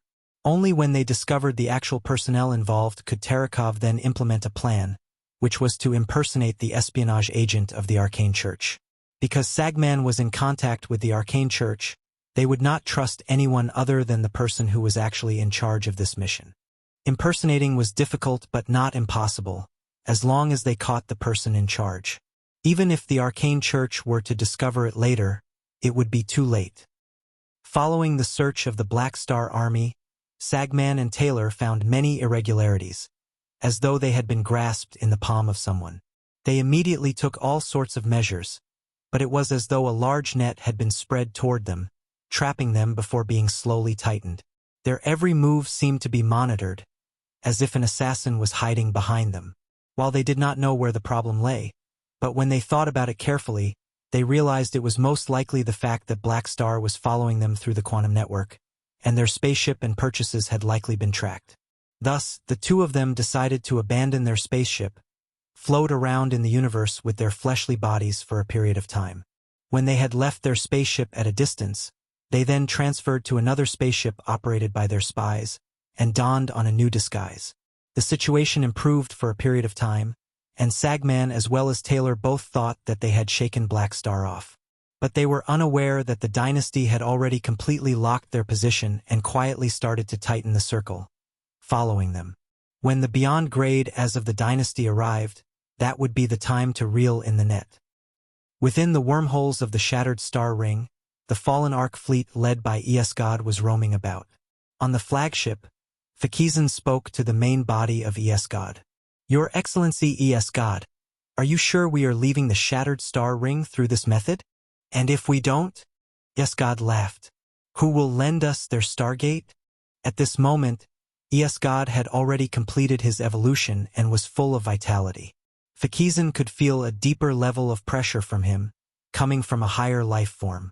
ES-God, who possessed information from the evolutionary civilization, had gained a lot from the evolutionary energy, and no one could tell how much he had improved. Fallen Ark had only established a temporary stargate between the desolate universe belt and the flickering world, and there were also no stargates present in the shattered star ring. Furthermore, they had borrowed the arcane church's stargate to travel from the central galaxy to the flickering world, and they naturally could not use the same gate when returning. From the beginning, God had been prepared to leave the star field through the wormhole group of the Shattered Star Ring, one of the reasons being that it was where he had first discovered a certain fortuitous encounter. The transmission locations of these unstable wormholes are completely randomized, and we don't know where we'll be thrown. The risk is too great. We can just slowly proceed along the desolate universe belt, avoiding the crowd for a period of them. Fakizan tried to dissuade him. God turned a deaf ear, looking at the unstable wormholes constantly emerging and disappearing outside the porthole. Just look at how disorderly and chaotic this scene is. This is the true meaning of the universe, and only in this disorderly state can it contain endless possibilities. God then turned to Fakizan, casually asking, "Any intelligence on the remaining beyond grade as from the arcane church?" Fakizan nodded. The dynasty is pursuing the remaining four with all their might and did not put much energy into chasing us. The Black Star Army, Bloodshed Land, and Clent Kingdom are also the heads of the Shattered Star Ring, so the dynasty will probably catch one of two of them. It seems like the arcane church will suffer great losses this time. God blandly eyed Fakizan. "Are you happy?" "Of course." Fakizan laughed. "The moment they contacted me, I was already picturing this scene." I'm afraid it is not just this reason." God laughed but did not pursue the exact reason. He then turned back to face the wormhole, leisurely commanding, "Let's enter." The fallen Ark fleet slowly traversed into the wormhole and vanished. A stream of light shot through the universe. It was Sagman and Taylor's spaceship. There are only 7 more hours before we reach the next public stargate. We're nearing the border of Shattered Star Ring. The dynasty has little control over the next star cluster. The spies are also already in place and are waiting to assemble the stargate. The moment we move to a different area, the dynasty will not be able to find us so easily anymore, Sagman said. Taylor nodded, his expression finally easing a little. They had hidden high and low for almost 3 months, and this sort of life was stifling for them. Finally, they had hope of escaping unscathed. Sagman sighed. "It's a pity that Mercer and Dillon were captured. Out of 6 of us, only 4 of us can return. No, maybe only 3. Psyker's base is within the Shattered Star Ring, and sooner or later, he will have to come back and face the pressure from Black Star and Heber." At this point, neither was in the mood to talk further.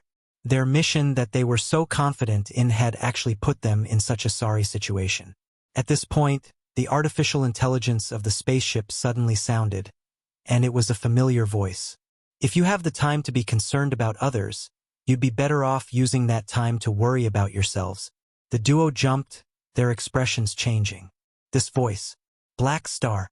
The next moment, the spaceship suddenly shuddered, and the artificial intelligence of the spaceship killed the hyperdrive function, causing the spaceship to come out from hyperdrive. Even the ordinary engine was turned off, so the spaceship simply floated in the universe. The magic interference traps that Milizaus and Ravenloudy had placed in the void in advance completely enveloped this area. All space-time abilities were blocked. Streams of light shot out from 8 directions, wrapping around Sagman and Taylor's spaceship. Milizaus as well as the Beyond Grade as from the Dynasty were all on the scene, and each occupied a position, staring at them like tigers toward prey. "We're surrounded." Taylor's face drained of color.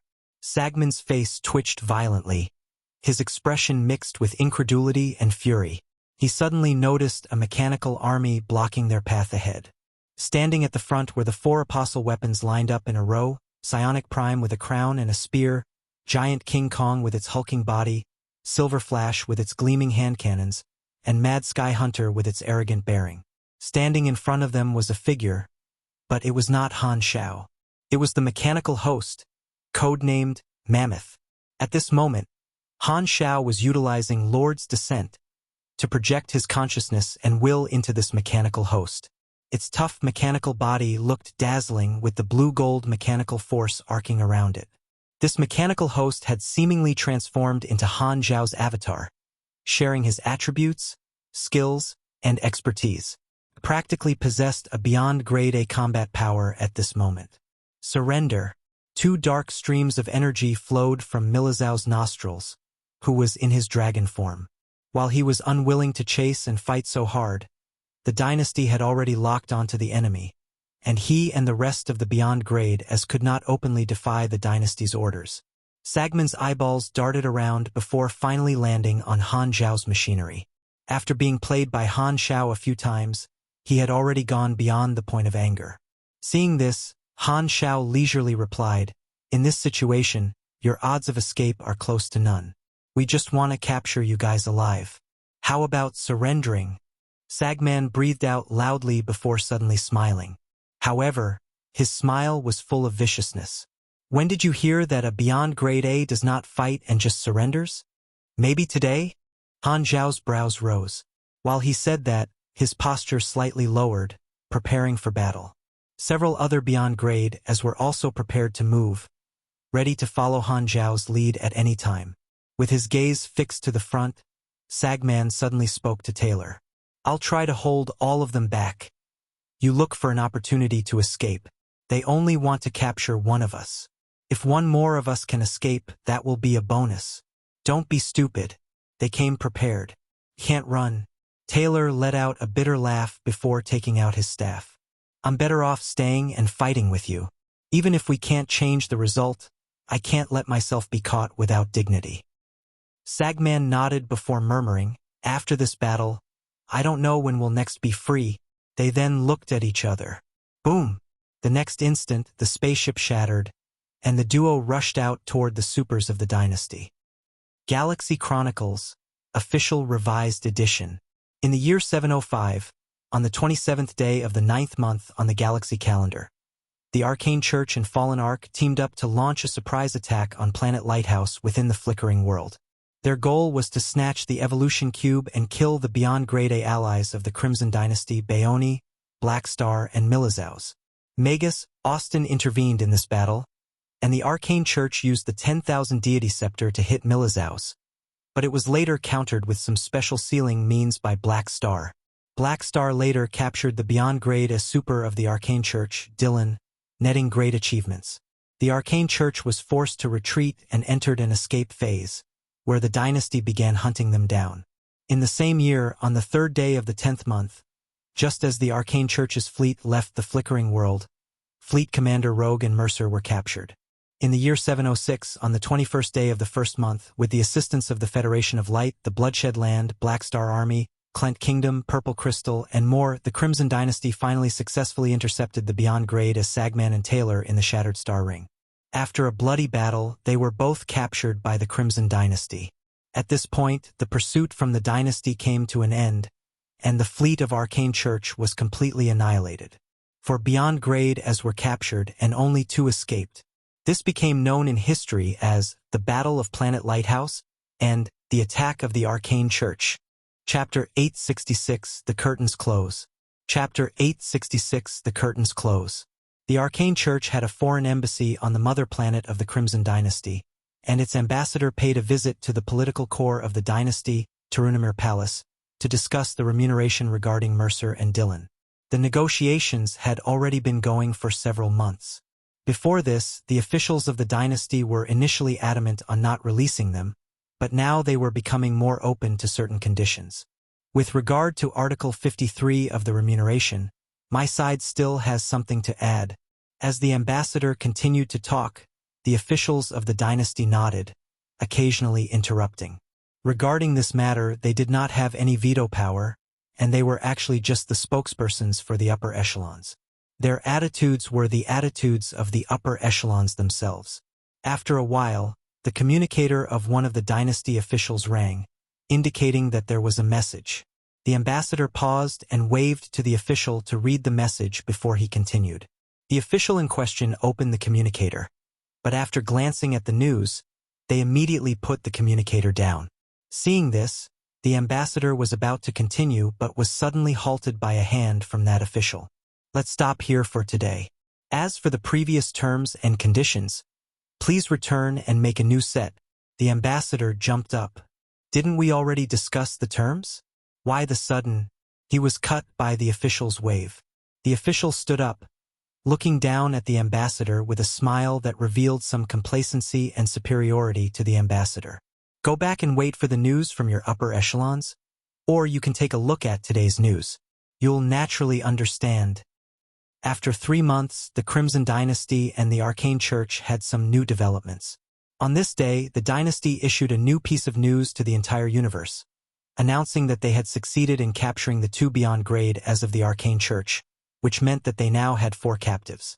The counterattack of the dynasty was as fast as lightning, causing many of the organizations in the universe to feel awed.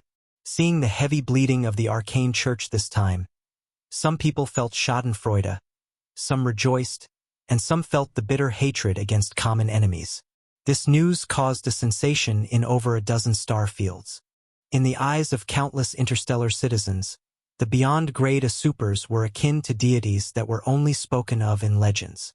However, there were actually 4 of them who were knocked down to the earth and turned into prisoners. This sort of capturing of beyond-grade A had not happened for a long time. Countless citizens felt that they were observing a piece of history that would be passed down in time. But on the forums, the players were focused on another matter. Now that the search and capture mission had ended, the players received their reward.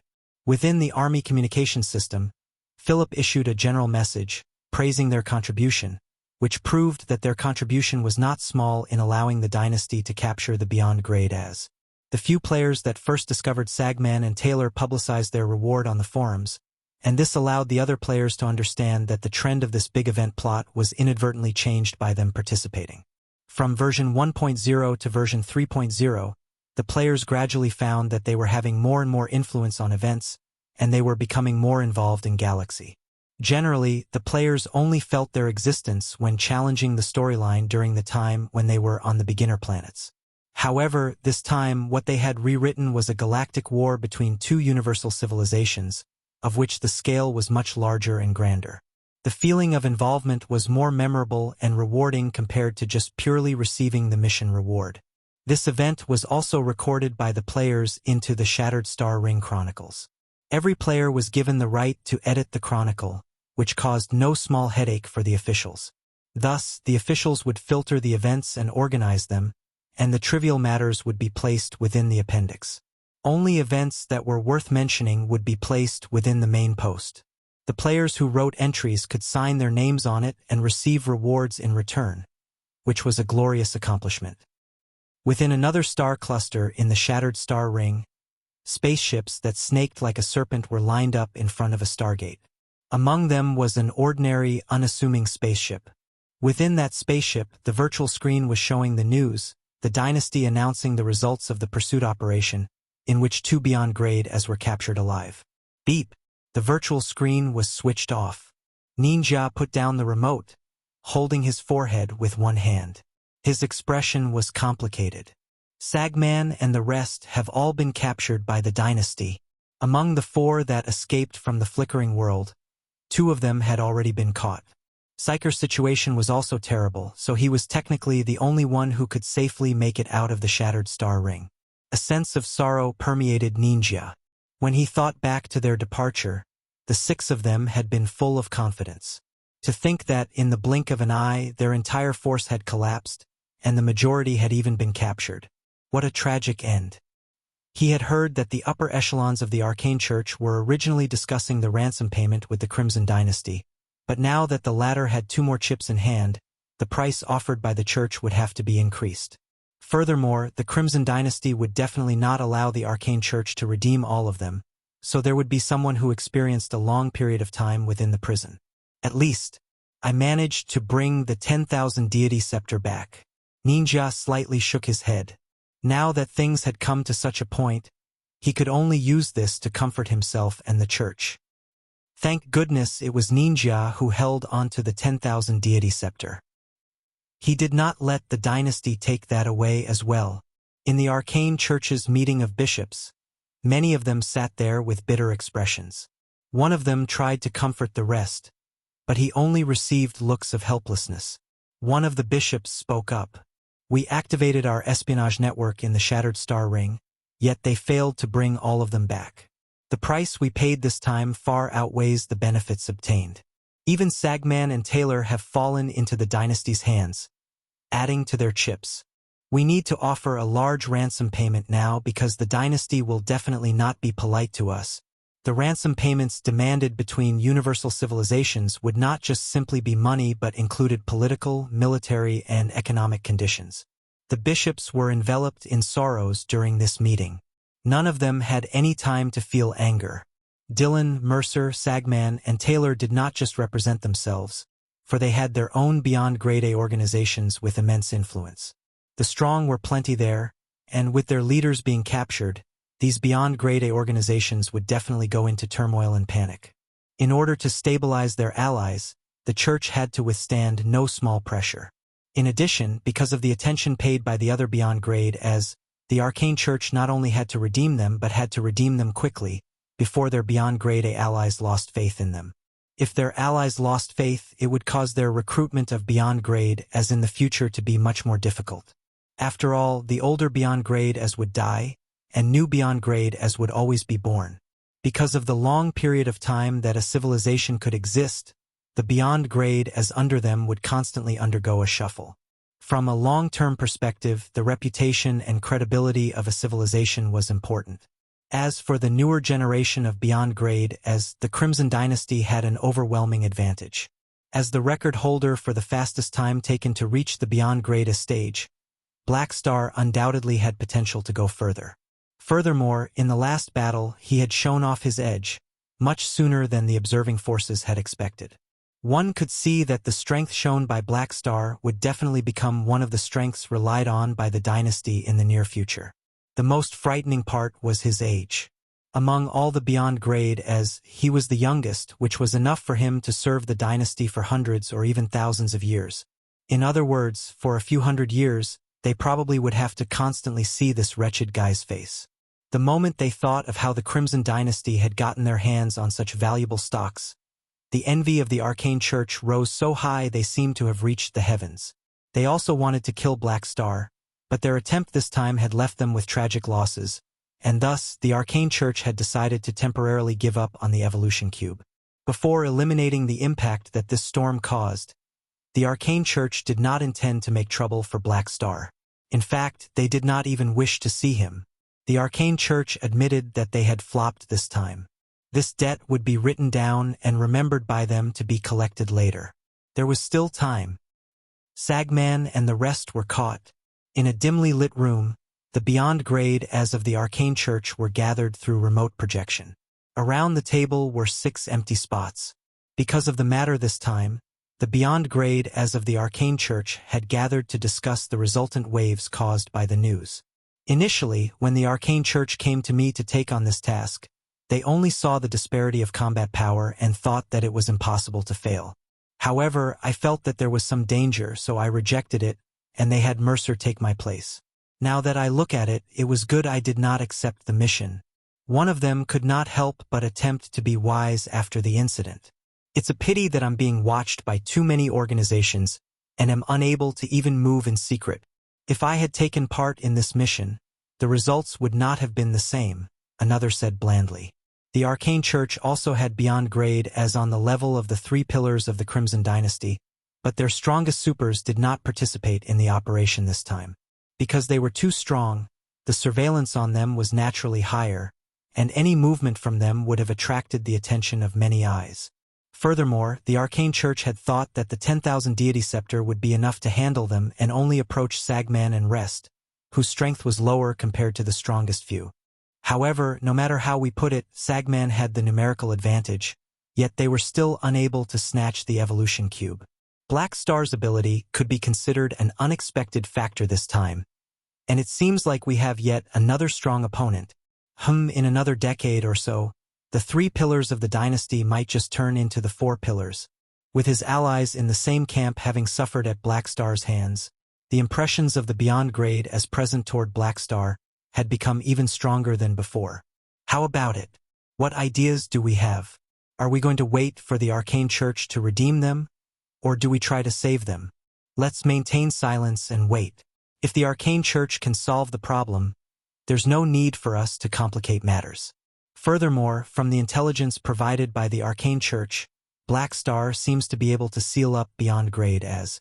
Although I don't know what sort of universal treasure that is, it is something that cannot be broken so easily. Everyone nodded. They were still feeling trepidation toward Han Xiao's second mysterious universal treasure. Based on normal procedures, the dynasty would bring the 4 captives back, and to save them, the most important thing would be coordination. However, intelligence from Arcane Church said that Black Star was able to seal up beyond grade as. With the intelligence capabilities of the Church, this would not be an unfounded rumor. Without coordination to break out the prisoners from both inside and outside, the operation would become a lot more difficult. While the beyond grade as were friends with Sagman and the rest, they were not so close that they would willingly brave hell and high seas for them. A pale blue vortex appeared, and a huge fleet of spaceships slowly appeared from within the vortex, emblazoned with the logo of the dynasty. They slowly left the Stargate, leaving behind traces of flames from their tail as they flew, and within them, there was a battleship shaped like a huge dragon.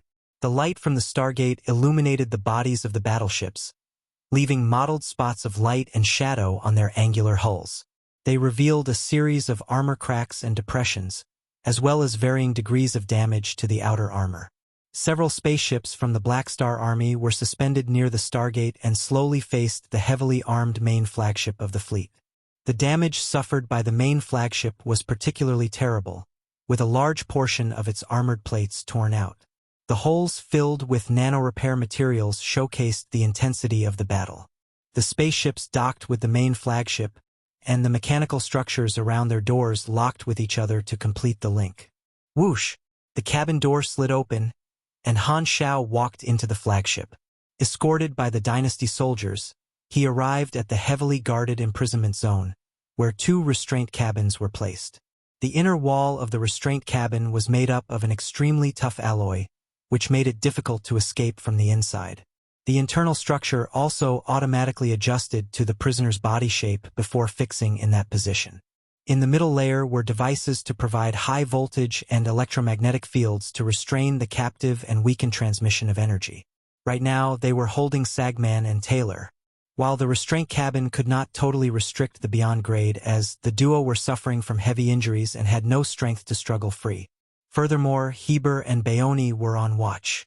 Han Xiao went there in person because he wanted to utilize the spacetime amber, sealing both parties up.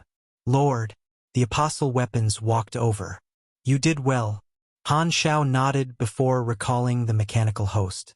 Because he had utilized Lord's descent on the mechanical host to engage Sagman and Taylor, it had suffered quite a bit of damage and would require some degree of repair. The duo had nowhere to run and gave it their all. This was especially so for Sagman, as the destruction he wrought while going all out dealt some degree of damage to almost everyone there. He was eventually pinned down by the beyond grade A supers of the dynasty. Tarakov's long-distance projection came up and greeted him. You've come. We were waiting. Let them out. Han Xiao commanded the dynasty soldiers to unlock the restraint cabin, and taking out the spacetime amber, he sealed Sagman and Taylor. This is a lot safer, with no risk of getting into trouble. Tarakov tapped the amber ball in satisfaction. Raven Loudy could not help but look at Han Xiao. He realized that the spacetime amber was effective, and his expression sank in envy. Tarakov then commanded the 2 soldiers to take the amber balls away while he led Han Xiao and the rest to the conference room. After they had taken their seats, he looked toward Han Xiao. Her Excellency is extremely pleased with our progress. Upon learning of Black Star's accomplishments this time round, she arranged a special award. Han Xiao nodded.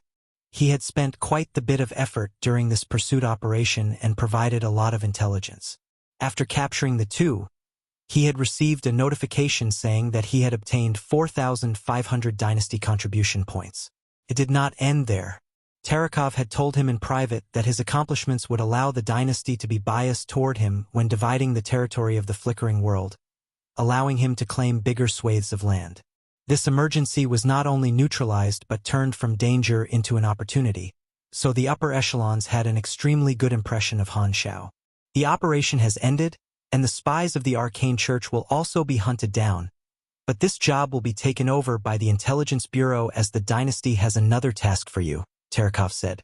Next, The dynasty requires all of you to escort the 4 captives back to the constellation corridor, to prevent the arcane church from intercepting them along the way. Everyone nodded. They had to be cautious and not lose these chips because of their carelessness. However, that does not include Black Star and the Tyrant. Everyone turned over, and even Han Xiao and Heber looked surprised. "What do you need us for?" Heber asked in a deep voice. Terekov opened the star map, magnifying it, before stopping at the territory of the Star Pupil Holy Race. "I need you two to take a portion of the Dynasty fleet and head toward the Star Pupil Holy Race. Capture Psyker?" Heber frowned. "No, you guys are going there to demonstrate dominance and pressure them." Terekov shook his head in response. Psyker's situation is different because he is the leader of a civilization, and his camp is based in the Shattered Star Ring. Initially, the Dynasty planned to deal with him, but now that we've caught Sagman and Taylor, the ruler canceled this plan. "Just treat it as leaving some face for them." "Oh, that's not too bad," Maximiller said. "We already have 4 captives, and Psyker has nowhere to run. If we continue to hammer at them, this might backfire on the Dynasty." The rest of the Beyond Grade as captured did not have any roots in the Shattered Star Ring, so they could only blame their bad luck. But Psyker could run but not hide since his base was in that area. If the Dynasty forcefully tried to drag away a civilization's leader, this would result in a backfire, and the Arcane Church would also not watch blindly as that happened, or else they would lose the trust of their allies. The Dynasty was originally not afraid of such a consequence, but now that they had new captives, there was no need to poke the hornet's nest. Thus, they decided to wrap up while the going was good. Of course, not capturing Psyker did not mean that they would condone his actions.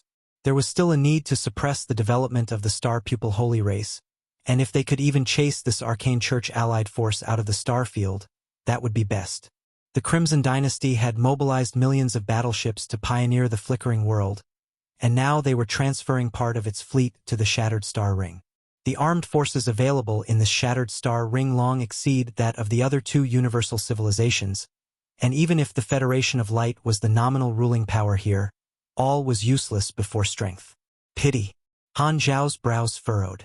He felt it a regret not to be able to capture the other party, as he was interested in Psyker's body structure. However, every time he saw Psyker, he just wanted to poke the guy's eyes. However, since he had taken away the national treasure of the Star Pupil Holy Race, both parties were like fire and water. Now that he still had to go over to the other party's territory and swagger, this attitude seemed to be bordering on arrogance. "Seems like I'd better bring more people in case I get beaten up." Chapter 867, Demonstration. Chapter 867 Demonstration. The action plan was finalized. The Dynasty troops would split into 3 sections. Milizaus and his group would take the captives back. Terekov would remain to command the fleet, and Han Xiao and Heber would clean up any loose ends by going to the Star Pupil Holy Race together. Watching the Dynasty's fleet leave, Han Xiao turned to look at Heber on the virtual screen of his spaceship and smiled. "We're going to be partners again this time. When we arrive at the Star Pupil Holy Race, I hope you can live up to your namesake and be more tyrannical." Humph. The virtual screen turned dark as Heber cut the connection, not deigning to speak with him. From the porthole, one could see the Bloodshed Land's troops turn and leave, morphing into rays of light.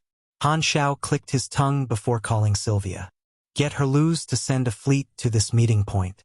I've gotten Philip to transfer the coordinates over to you." "Roger that." With this simple conversation over, Han Xiao cut the call. He realized that Sylvia was getting more and more capable, with him practically not needing to worry any longer. "It feels as though I'm becoming more and more like Ames, turning into a arm-flinging shopkeeper." As he played with his communicator, he could not resist bursting into laughter. He realized that if he were to turn into Ames, then Sylvia would become his Jenny. To think that the heroic mechanical lady knight of his past life had turned into an army affairs officer and head secretary. He did not know which the players would find more attractive, though he knew that Sylvia's favorability within the players was currently quite high. This moment, Mad Sky Hunter took the initiative to lean over to Han Xiao, nudging him with its head. Han Xiao's mouth curled, and he proceeded to stroke the brain portion of Mad Sky Hunter, causing it to let out happy noises as it lowered its head. just like an actual pet getting petted. Mad Sky Hunter would only behave like this in front of Han Xiao, its creator. As a beast-type mechanical life, its mannerisms had deviated a little from the norm. Upon accessing its web records, Han Xiao discovered that other than the combat resources, it had also downloaded dozens of pet videos from the internet. Most likely, it was attempting to learn how to behave like a pet, but its actions coupled with its sleek, glossy demeanor only served to give Han Xiao goosebumps.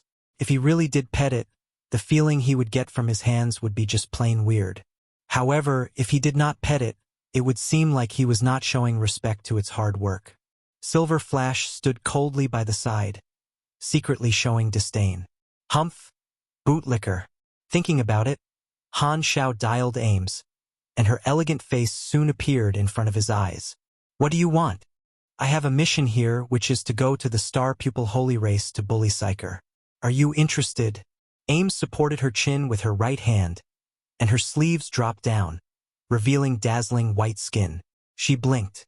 I've realized that you seldom chat with me these days unless you have some business. Are you coming or not? Let me check my schedule.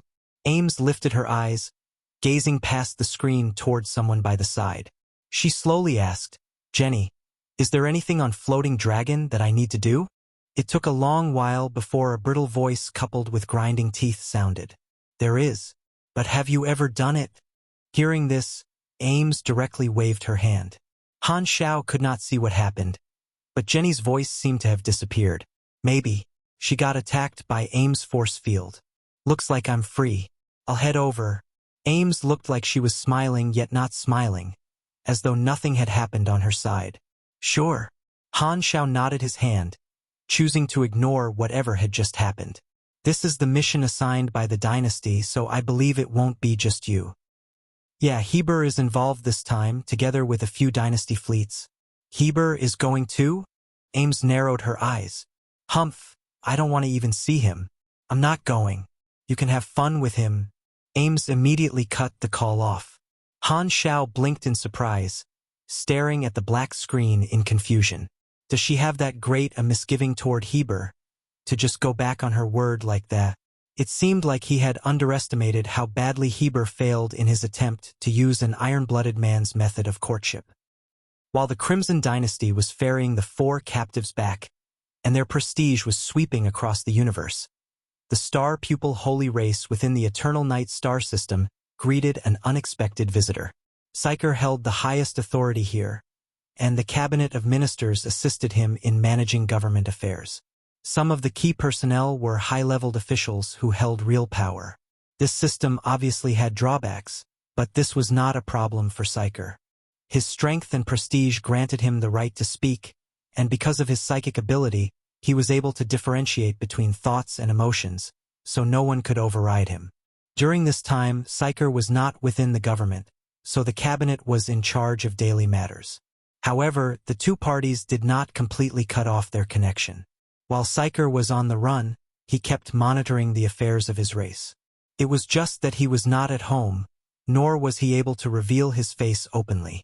However, the public opinion surrounding him recently let many of the citizens in the Star Pupil Holy Race feel trepidation. In particular, the dynasty catching Sagman and Taylor had attracted the worry of the Star Pupil Holy Race.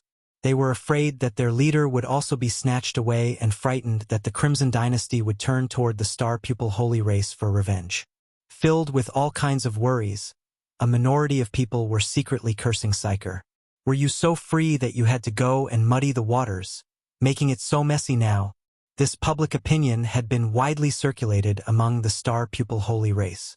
A small group of people faced threats to their own security, so they were dissatisfied with their leader, Psyker. As for Psyker's past credits, it did not make a difference in their judgment because people tended to take things that were given to them for granted. It was a pity that Psyker did not succeed, or else the direction of public opinion would have been the opposite, praising him. However, the extreme views of the minority would not be able to affect the stability of the civilization. Psyker's control over his race was not just made up of glue, and even if the future was unknown, the government was still operating. The cabinet set down instructions to let people preach online that Psyker was in this situation in order to recapture their clan treasure. in order to shape Psyker's image of taking risks personally for the dignity of their race. This severely suppressed a batch of dissatisfied remarks. At this moment, in the main hall of the cabinet, many key officials were discussing whether to enter a higher level of wartime emergency, inviting Psyker back and using troops to protect him. A great number of senior military officials were participating in this meeting, each holding their own opinions and arguing fiercely. At this moment, one of the officials received an intelligence report and suddenly had a change in expression, slamming the table as he read out the report. Border Post 17 has detected a large dynasty fleet with tens of millions of battleships, including Black Star Army and Bloodshed Land troops. Frubuvel.cm. What? All the members present were shocked and horrified. Did the worst situation happen, and the dynasty troops had really chosen to kill their way over? Before they could react, the second report arrived. The other party has stopped at the border and did not forcibly intrude. They are now negotiating with the border officer. Black Star and Tyrant are commanding this fleet, and their intentions are unknown. The hearts that were in the cabinet members' throats slowly fell back down. They stared at the officer with grudging eyes. Could you not speak in such an emotional tone? You nearly scared us to death. After their shock subsided, everyone's senses came back online. That's right. With such tens of millions of battleships, it doesn't seem like they came here to declare war.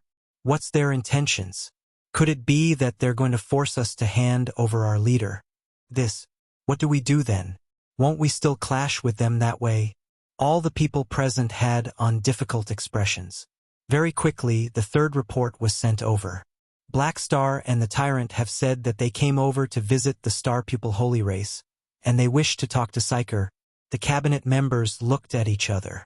With such a mighty army, they're saying that they've come here for a visit. Do they think we're fools? The fleet clearly did not come with good intentions. If we reject their request, do you think they will wait outside the border, or will they resort to violence? One of the cabinet members asked. Everyone simply stared at the person wordlessly. Do you think that the troops and beyond grade as sent out by the dynasty are here for sightseeing? Giving them the cold shoulder is akin to refusing a toast and choosing the forfeit instead. How could they possibly take it lying down? Brother, how did you get into the cabinet? Did you pull strings? This matter is already out of our scope of authority. Report to Leader Psyker and let him decide. The cabinet then contacted the escaping Psyker. Not long after, the communication was linked. Surveying the scene, Psyker noticed their heavy expressions and asked, "What's happened?" "Leader, the Crimson Dynasty has come to pressure us." One of the officers explained the matter once more. After he finished, the room was so quiet you could hear a pin drop. Everyone was waiting for his response. Psyker took a deep breath, closing his eyes. After a while, he slowly opened them. "Receive them. I'll rush back right now. But they are targeting you." A few of the people had panicked expressions, but they secretly heaved sighs of relief.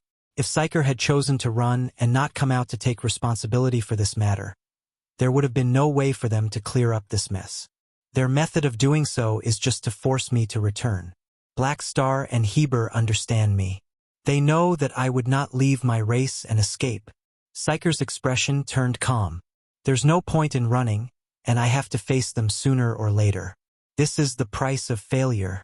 Those present all revealed faces of indignation. Don't worry. The dynasty already has 4 captives. Them visiting the Star Pupil Holy Race might not be to capture me. Psyker shook his head. He did not dare return, other than to observe the situation, because he expected the dynasty not to take the risk to violate the peace treaty. While his base was situated there, the dynasty would definitely not go head-to-head against him just to capture him.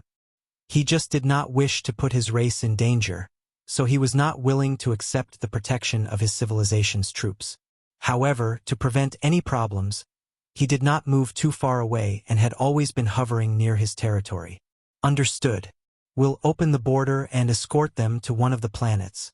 One of the commanders solemnly replied.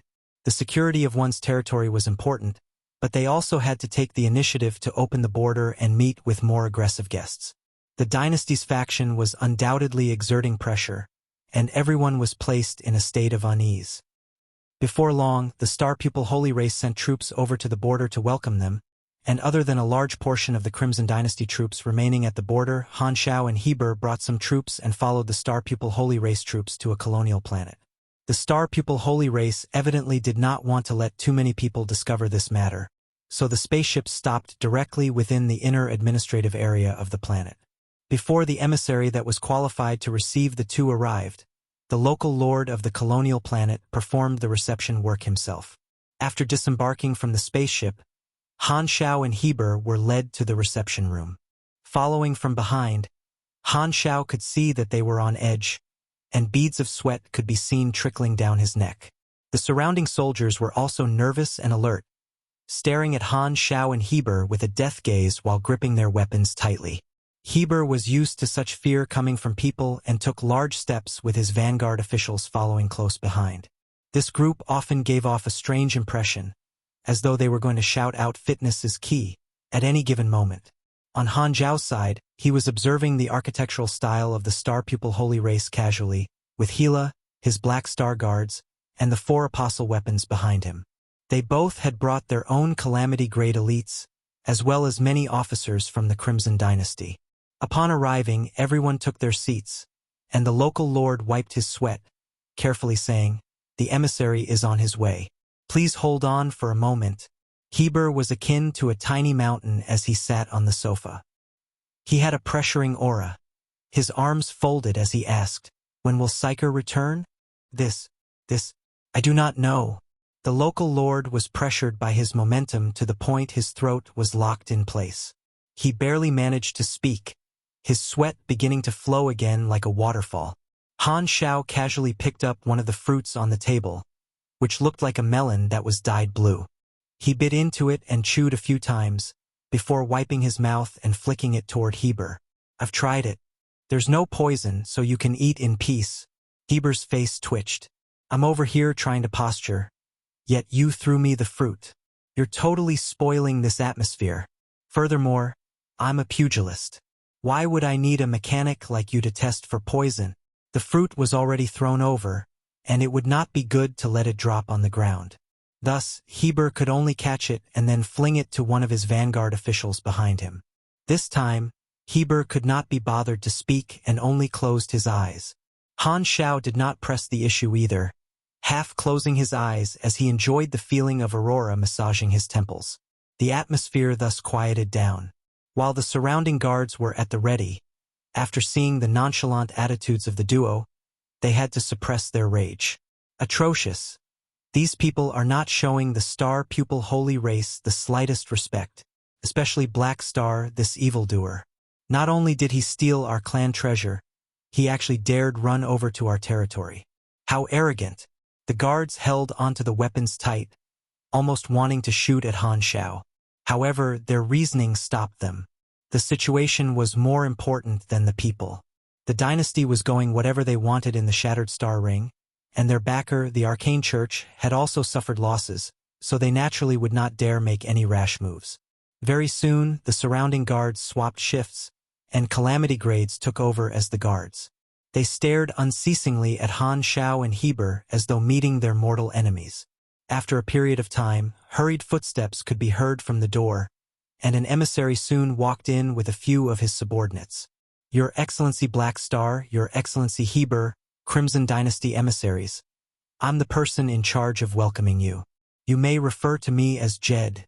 Jed slightly bowed, but his tone was neither arrogant nor humble. Heber opened his eyes again and again asked, "When will Psyker arrive?" "We're not too sure ourselves. The leader has his own schedule and may take as little as several days to half a month. Please wait for a while.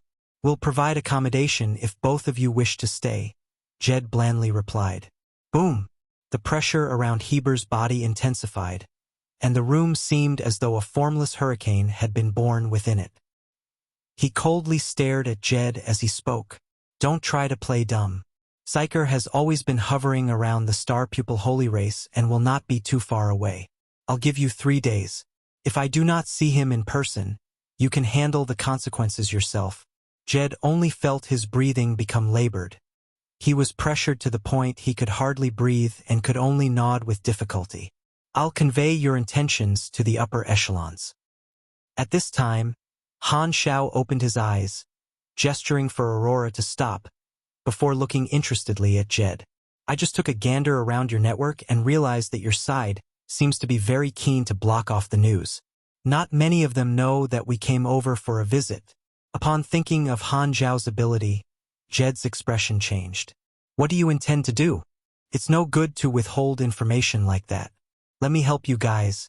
Han Xiao smiled, and with a thought, the data packet that Philip had prepared was immediately sent to the major media channels of the Star Pupil Holy Race and forcibly promoted. Could be roughly summarized as, the Dynasty fleet comes to settle accounts. Star Pupil Holy Race trembles in fear. Black Star and the Tyrant show up, but Psyker dares not meet them. Psyker flees due to his crimes, leaving behind his race. All of the articles showed the Star Pupil Holy Race in a cowardly light and how Psyker did not dare take responsibility, which made the citizens of the race feel suffocated, cracking the prestige of Psyker. With his current virtual technology skills, this news instantly broke the barriers of public opinion that were silenced and swept through the entire network of the Star Pupil Holy Race. Psyker had brought him a huge crisis this time, and now that he had come over on behalf of the Dynasty to apply pressure, Han Xiao would naturally not be polite. Only when Psyker showed himself would he then command Philip to stop. Jed walked to the side, and after exchanging a few sentences with the upper echelons, he approached Han Xiao with a strict expression. Your Excellency Black Star, please stop such behavior, or else, bang. Before he could finish, Jed's head was captured by a large hand and ruthlessly slammed on the table. The entire table cracked. The person holding onto his head was a vanguard official of Bloodshed Land, Foster's. He coldly commented, watch your attitude when you speak to us. If there's a next time, I'll break your head apart. The moment the grip was released, Jed stumbled and retreated, a furious expression on his face. However, he had no choice but to swallow this injustice. He took out his handkerchief to wipe off the blue blood flowing down his head.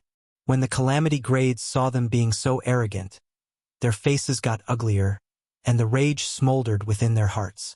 However, because this impacted the entire race, they chose not to move, instead keeping the resentment within their hearts.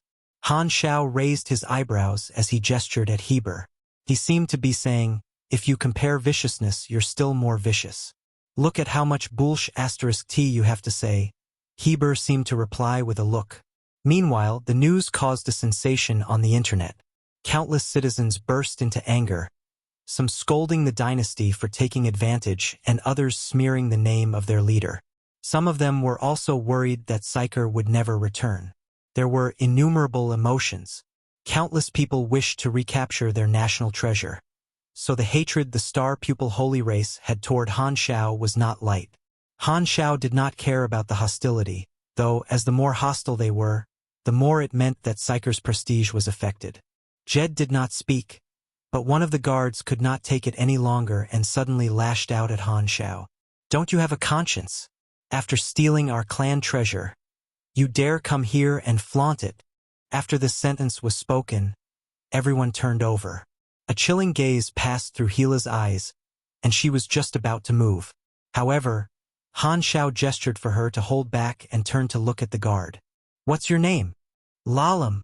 The guard was obviously out of control and extremely emotional. Okay. Then what would you have me do?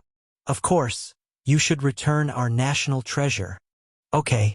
Han Xiao nodded, taking out the evolution cube and throwing it into the guard's hands. Catch. Everyone from the Star Pupil Holy Race was stunned, staring incredulously at the evolution cube. Didn't you say you wanted it? Now it's in your hands.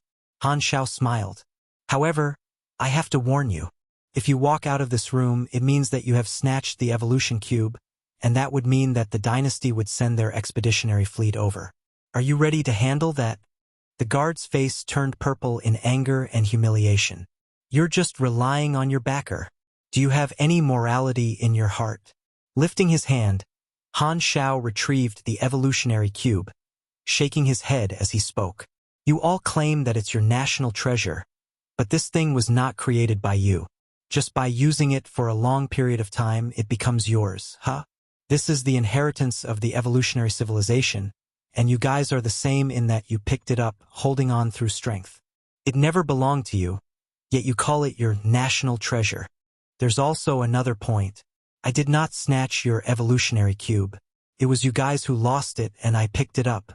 I merely refused to hand it over to others, just like you guys so many years ago.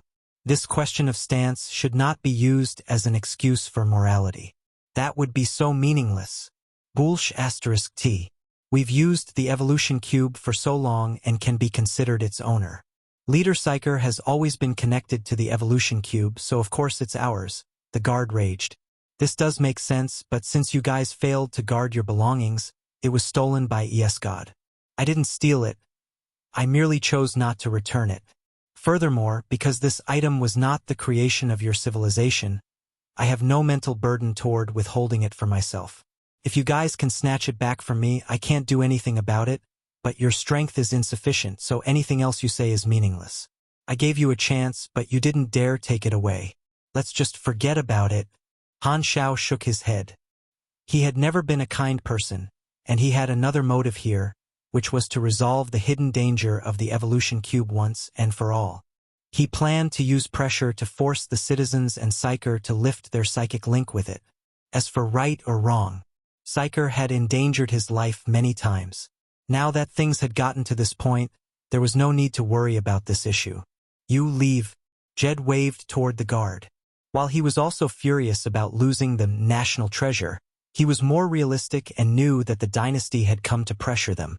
It would be a pipe dream to make them hand over the evolution cube. Having witnessed this little spat, Heber threw a glance over to Han Xiao. You're not too bad at being evil yourself. As to you, Han Xiao rolled his eyes in response.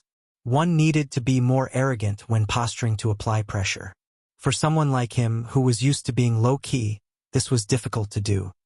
He's referring to a leader that only delegates work but never does any.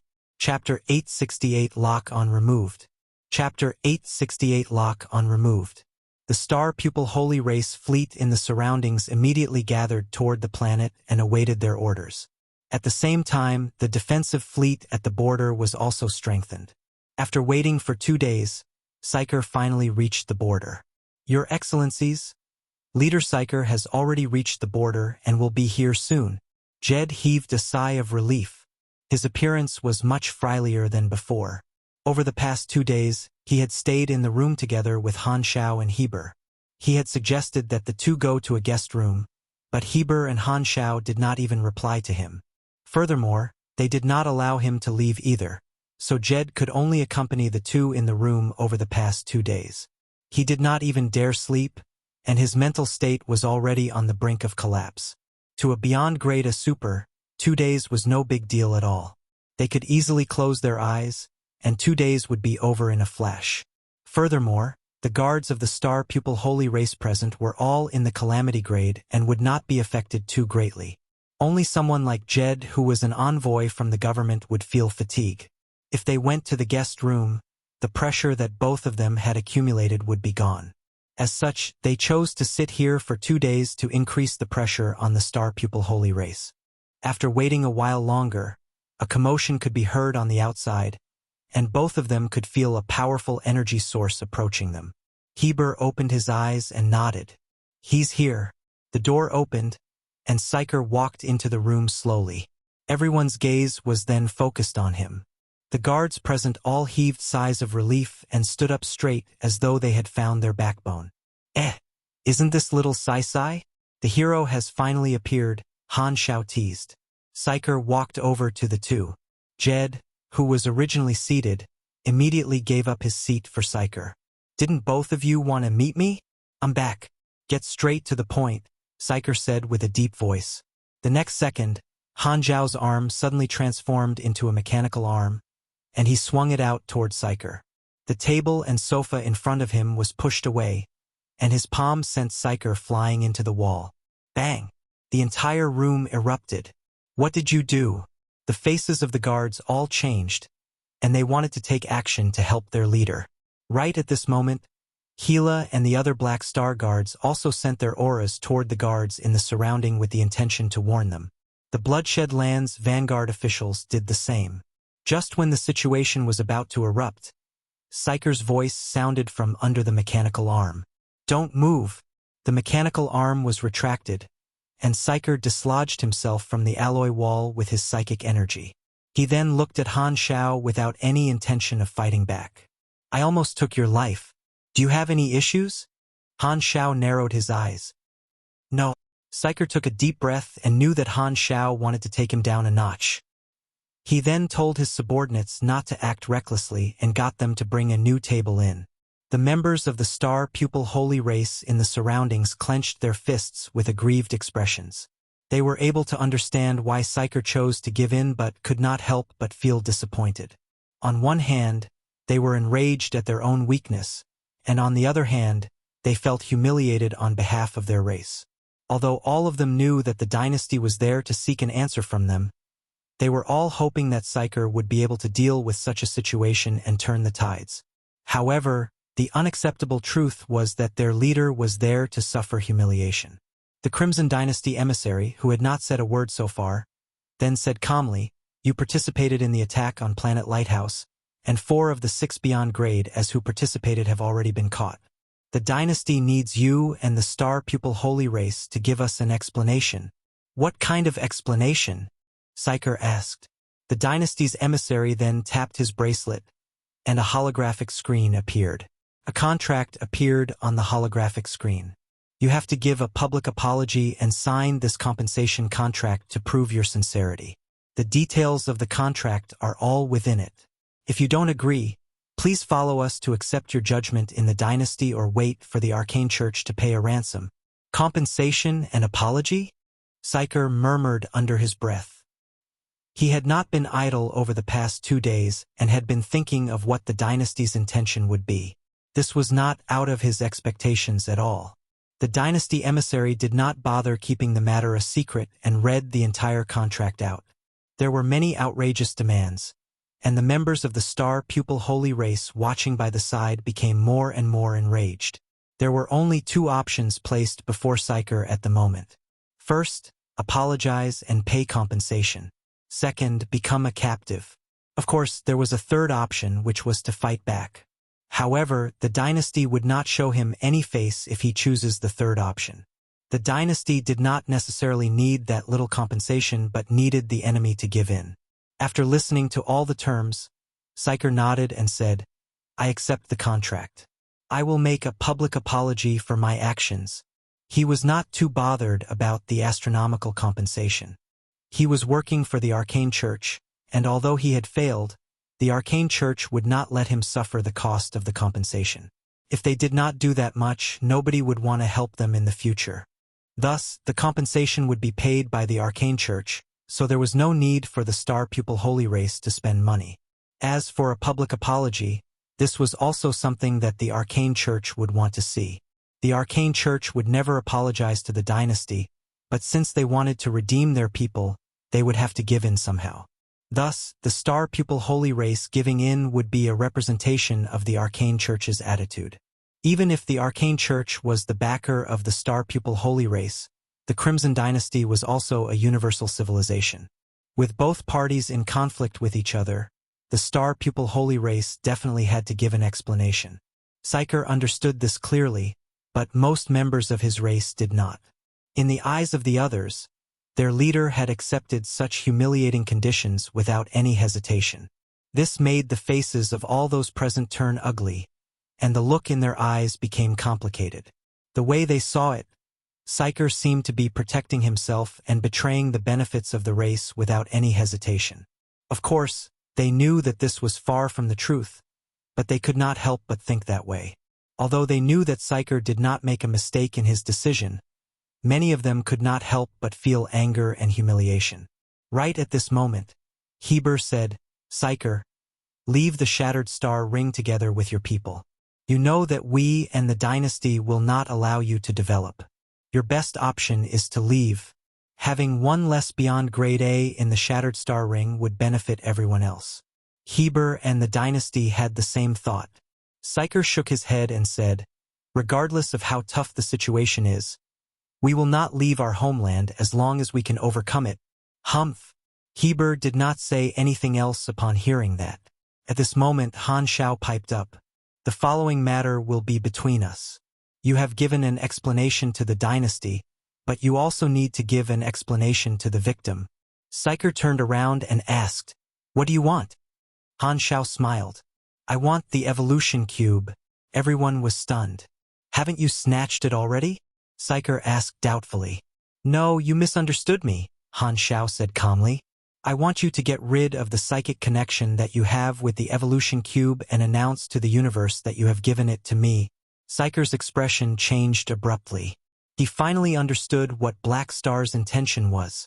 The members of the Star Pupil Holy Race originally thought that Black Star had stolen their national treasure, so if he publicly announced that he had given the item to Black Star, he would no longer have any right to criticize the other party. At that time, the members of his race would divert their humiliation to their leader and vent all their anger on him. His status as a leader would also fall greatly. "You be **starred. Psyker gritted his teeth. "Because of the evolution cube, you tried to deal with me time and time again," Han Xiao said. "The ambush this time was also because of the evolution cube. If I do not make you give up on the evolution cube, something like this will happen again. I haven't settled the score regarding the Avitan souls trying to blow up planet Aquamarine yet. Take a look at this video first." Han Xiao then summoned a holographic screen, and the scene of the guard called Lalam criticizing him was played. Philip had recorded the entire scene. Psyker's face became extremely ugly after the video was completed. Han Xiao raised his brows and said, "She provoked a beyond grade A, but I wasn't too calculative with her. I don't wish to hear **T like that again. So I decided to make use of a solution to settle this matter once and for all. What do you think?" Psyker suppressed his anger. "What if I disagree?" "You can also choose to disagree." Han Xiao narrowed his eyes and released his aura. "However, are you still my opponent? Have you ever thought about what would happen to your Star Pupil Holy Race without you as their leader?" At this instant, Psyker realized that the Black Star in front of him was no longer the one who had fought him to a draw. He then thought about the scene of Han Xiao capturing Dylan and felt a trace of fear. However, he was still reluctant to give up the evolution cube. He had formed a soul connection with the evolution cube, and his psychic energy was strengthened as a result. Without the universal treasure, his own combat strength would fall, and his status would also be lowered in the Arcane Church. The dynasty emissary then said calmly, "Black Star's intention is the dynasty's intention. If you don't agree, we can add it into the contract." Han Xiao had not discussed this matter with the dynasty yet, but this matter was not disadvantageous to the dynasty at all. Thus, the emissary's support was extremely normal. Upon hearing that, Psyker's clenched fists loosened, and he said softly, "I agree." Bang! A calamity-grade Star Pupil Holy Race guard finally could not restrain his anger any further and hammered down on the wall. The other guards were angered to the point their bodies were trembling. Han Xiao and the others had completely ignored them. Han Xiao nodded and took out the evolution cube. The silver cube floated in midair and attracted everyone's attention. Heber's throat also twitched slightly, but his subordinates did not notice. Then, "Please show your sincerity and undo your psychic connection." Psyker shut his eyes and released his psychic energy to come into contact with the evolution cube. Gritting his teeth, he cut off the connection with the evolution cube. The next moment, his body trembled, and his mind could clearly feel that the bridge between him and the evolution cube had been broken. The ability to locate the cube had also disappeared. "It's done," Psyker said with a soft tone and tried to conceal his sadness. Han Xiao retrieved the evolution cube. The senses of a beyond grade A were extremely sharp, and he could clearly feel the aura latched onto the evolution cube disappearing. "I finally got rid of this hidden threat." Han Xiao heaved a sigh of relief. Although the spacetime amber had a similar effect, he would still have to use the evolution cube from time to time, and this would get rid of all troubles for good. However, he still passed the cube over to Phaidon to take a look. Although Phaidon was only a calamity grade, his luck was unrivaled. "Don't worry, your dynasty also has beyond grade A psychics, so it will be extremely easy to tell." You don't have to worry that I will leave anything behind, Psyker said with a depressed tone. I have fulfilled your conditions already. Do you have anything else? Please leave the territory of the Star Pupil Holy Race if there's nothing else. The Dynasty emissary then stood up and said, All right, we shall not disturb you any further. The Dynasty will be watching you and waiting for your announcement. Psyker gnashed his teeth but did not say anything. Don't blame me. Han Xiao also stood up. You have to pay the price for failing. At least you are still alive. I will not always fail, Psyker said. You also won't be alive all the time. Heber then walked out of the room with the Dynasty emissary behind him. Walking out of the door, Han Xiao turned around to look at Psyker. Rather than being angry at us, you should take care of all your troubles. Psyker ignored those words and asked, How is Dylan? You still have the time to care about others? It seems like you have a pretty good relationship with him. Han Xiao smirked. Don't worry, he is safe. Very safe. Han Xiao then waved his hands and left. A while later, Psyker received a report that Han Xiao and the others had left the planet. After a long while, Psyker raised his head and sighed. Get the government to hold a press conference. I will make a personal appearance. Jed hesitated for a while before reminding him. Black Star used his virtual technology skills and infiltrated many of our media websites, posting many rumors about you. Should we deal with that first? That isn't necessary. Black Star will stop after he leaves. Although he is a vicious individual, he won't always play such petty tricks, Psyker replied. After I make an announcement, all of you will know that these rumors aren't considered anything. Upon thinking about the effect of his announcement, Psyker could not help but feel depressed. However, he did not have a choice. Even if he approached his backer, they would not come into conflict with the Dynasty because of Psyker's reputation. His personal reputation was not at the top of the Arcane Church's priority list. Chapter 869 Federation of Light. Do you think I'm invisible? Chapter 869 Federation of Light. Do you think I am invisible? Their spaceships left the Star Pupil Holy Race territory and met up together with the Dynasty's fleet before disappearing into space. The Dynasty emissary turned around to look at the two beside him and smiled. Psyker has been extremely cooperative, and the mission has been a success. Heber waved his hands with an expressionless face to indicate that this was a small matter. He was also able to increase his prestige by flaunting his might before another beyond grade A. Furthermore, since the Star Pupil Holy Race had agreed to apologize and pay compensation, this matter would definitely be recorded in history, and his name would be included. This was a pretty good reward for him. Psyker lost big this time. He will probably remain stagnant for a long time. Han Xiao smiled. With the hidden trouble of the evolution cube gone, he was in a good mood. That's right. Psyker will have to deal with the aftermath of this event and the other competing star cluster civilizations. He will have to remain low profile for the next few decades for sure, the Dynasty emissary added. I have to report my success to Zoel. Your Excellencies, let's say goodbye here. Heber and Han Xiao nodded. After recording the number of this emissary, they both returned to their spaceships and left. I will also be leaving. Heber sent Han Xiao a message before leaving with his bloodshed land troops. He was prepared to return to the flickering world and overlook the exploration mission. The wedge between them had not been resolved, and it would be difficult for them to have a good relationship. But after experiencing this incident together, the relationship between the allies of the Dynasty had improved. Han Xiao put his communicator away and ordered Philip, return to the Black Star Army headquarters. Roger, hum. The Black Star Army battleship then sped up and entered warp-speed hyperdrive. It was time to handle the evolution cube slots that he had promised the civilizations in the Shattered Star Ring. The Dynasty would also send a batch of new elites for the evolution cube.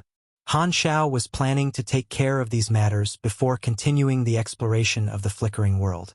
The influence of this event was truly large, and he had a battle record of capturing another beyond grade A. His personal prestige was increased to the next level, and for a long period of time, there should not be anyone making trouble for him. This should continue until the end of version 3.0. The only hidden trouble that worried him was ES-God. The space coordinates of the World Tree civilization were like a time bomb, An advanced civilization who grasped the coordinates would know how to test waters and protect themselves. However, it was impossible to predict what someone like Esgod would do. It was a pity that Esgod managed to receive the evolution energy this round and become stronger. Without finding some companions, it would be truly difficult to deal with Esgod. To the Crimson Dynasty, the Arcane Church was their true competitor that they needed to pay close attention to. They would only deal with Esgod after reaching an agreement with each other. It was not easy to deal with Esgod. If they sent too few experts, they would not be able to win. If they sent too many experts, the other party would just escape. The dynasty had tried to deal with Esgod many times before but were not able to kill him. This time, they probably only intended to get rid of Esgod's comrades. Furthermore, the intelligence of the dynasty showed that Esgod had left the star field through a wormhole, and his whereabouts were currently unknown. Thus, it was pointless to think about dealing with Esgod at this moment. Han Xiao decided to wait for the experience penalty period to be over before increasing his level. He would only have a greater chance of success if he could increase his strength. There is less than half a year until the penalty is over. Han Xiao greatly anticipated that moment. Fruobnovel.com. A few days later, Psyker finally appeared publicly within his race and called for a press conference. With the recent rumors, the citizens of the Star Pupil Holy Race were extremely anxious, and they all stayed in front of the television to watch the news. Time seemed to pass extremely slowly. It was finally the time for the live broadcast, and everyone felt their heart tighten up. Psyker's figure appeared on the screen, and he said with a solemn voice, "Citizens of the Star Pupil Holy Race, my colleagues of the government, I am Psyker. I shall give an official explanation regarding the recent storm. In the past few months, news about me has been spreading throughout the universe. First, I have to express my deepest apology to everyone. It was because of a mistake that resulted in me being trapped in a dilemma and dragging the race down. I am guilty and embarrassed by this, but a mistake is a mistake, and I shall not defend myself. A few days ago, the Crimson Dynasty paid a visit and sought an explanation from me. I did not escape like the rumors on the net but rushed back immediately to negotiate with the Crimson Dynasty's emissary. Both parties have already arrived at an initial agreement. On behalf of the Star Pupil Holy Race and myself, I will apologize to the Crimson Dynasty for the recent event and adhere to the compensation terms as follows." Psyker then read out a list of compensation terms before continuing. "I also apologize sincerely to the victim Black Star, and am willing to give compensation because of this event. There is a fact that cannot be avoided. The evolution cube is the item of another civilization and not one that belongs solely to the Star Pupil Holy Race. Because of some unexpected reasons, we lost the evolution cube, and the one who should be blamed is Esgod, not Black Star. We have already enjoyed the benefits of the evolution cube. I will let go of all rights to the evolution cube here and transfer it to Black Star as compensation. My citizens, our Star Pupil Holy Race has experienced phenomenal economic, cultural, and other forms of achievements. We have fallen into a valley, but there will always be new opportunities to greet us after every calamity. I hope that everyone will continue working together and maintain your optimism to go through this tough period together. I hope that everyone can understand our choice and not forget our humiliation today. Finally, I wish everyone a happy life." As his speech was finished, the screen darkened.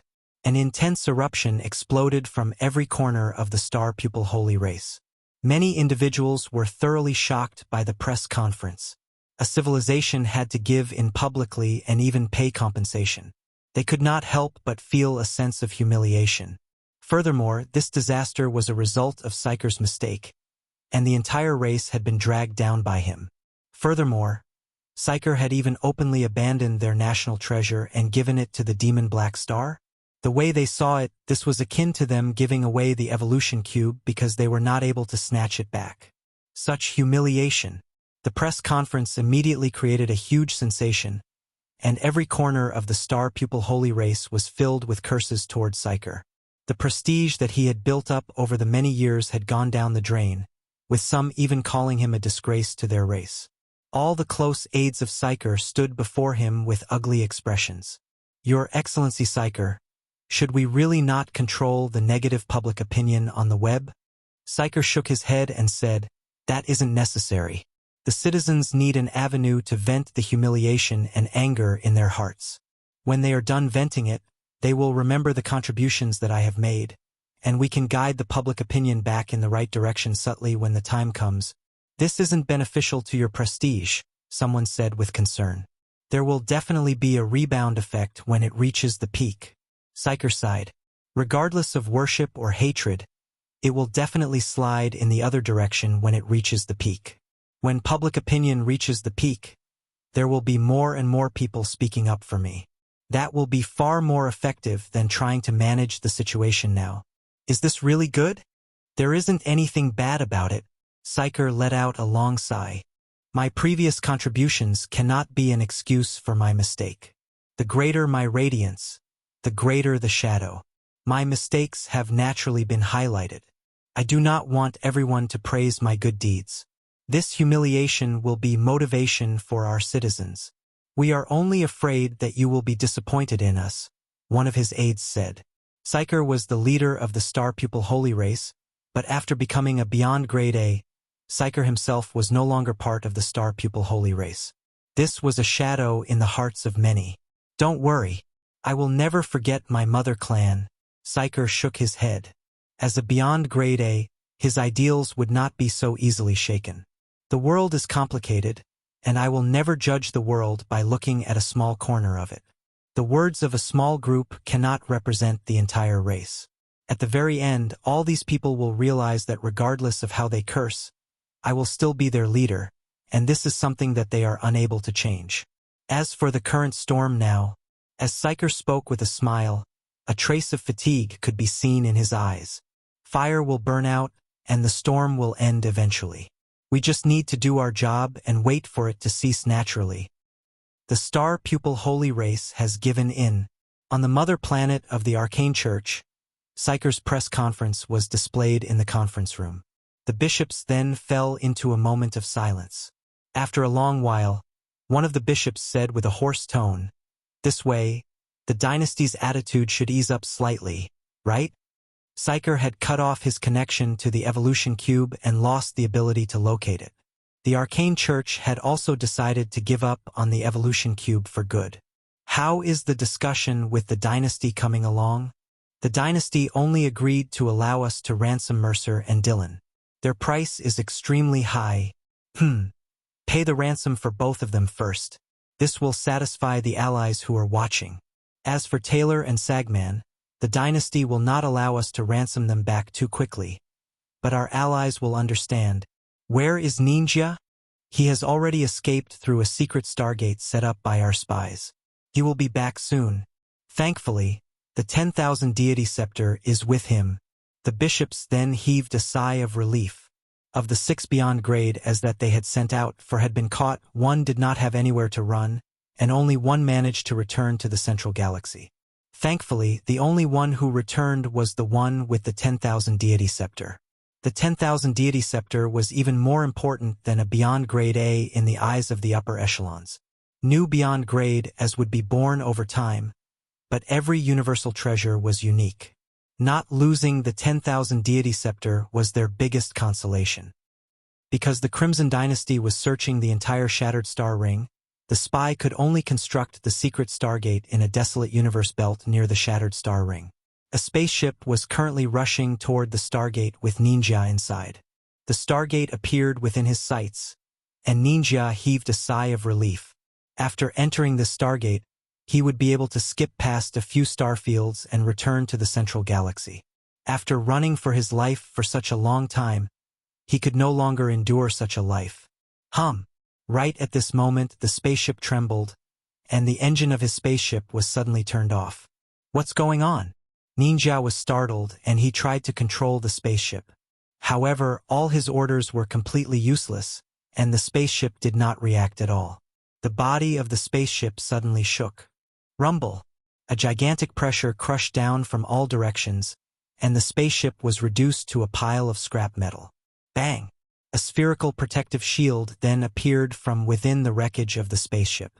Ninja covered himself with a magical shield and held onto the 10,000 deity scepter while observing his surroundings carefully. Could it be that the dynasty had discovered the Stargate and set up an ambush?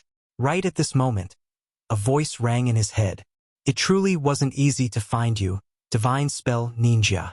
Hand over the 10,000 deity scepter, and I can let you go. As the voice sounded, the universe around him lit up with the light of hyperdrive, and many silhouettes appeared before him, filling the entire region.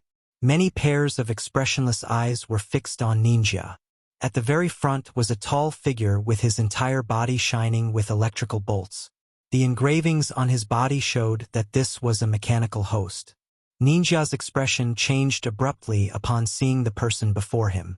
Manason, Chapter 870 Manason's enters. Chapter 870 Manason S enters. Blood trickled down in rivulets, flowing on the metallic surface like crimson snakes and converging into a pool of blood. Ninja was sprawled on the ground, covered with bruises and bloodstains. Underneath him was a huge mechanical suction cup in the shape of a triangle, lit with a faint blue light. It was this huge gravitational force that fixed him to the ground. His hands, feet, and torso were also bound by heavy-looking black alloy rings. This was a special mechanical shackle. With a strong interference field attached and through the use of spatial conversion technology, it could disperse the energy released by the target.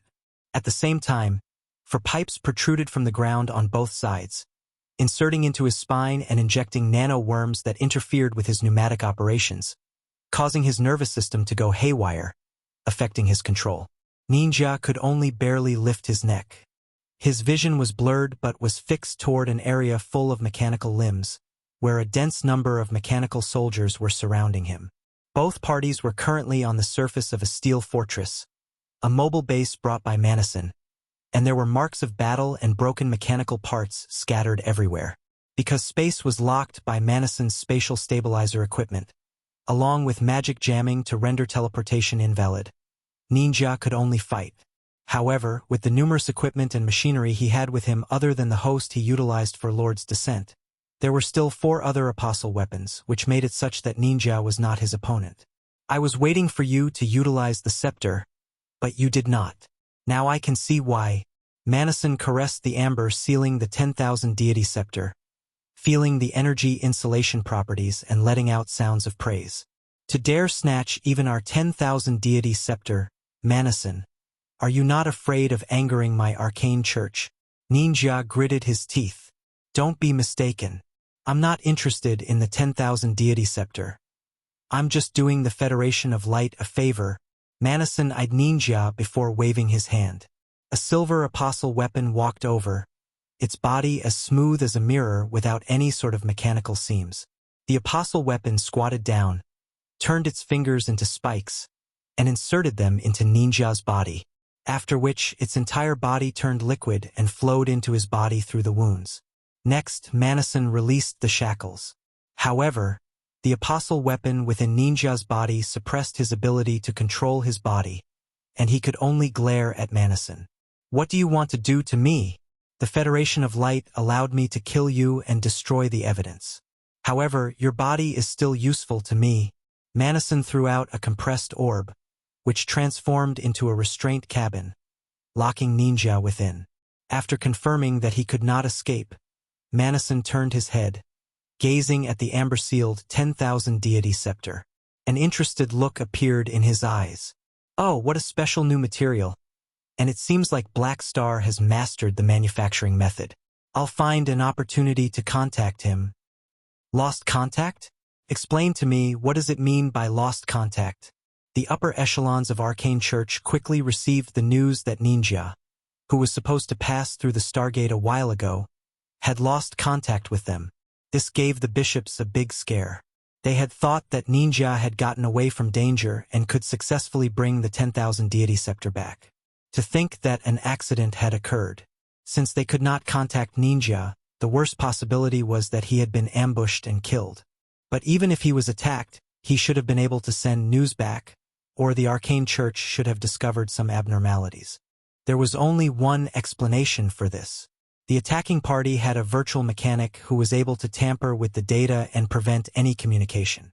The first suspect that the Arcane Church thought of was Black Star.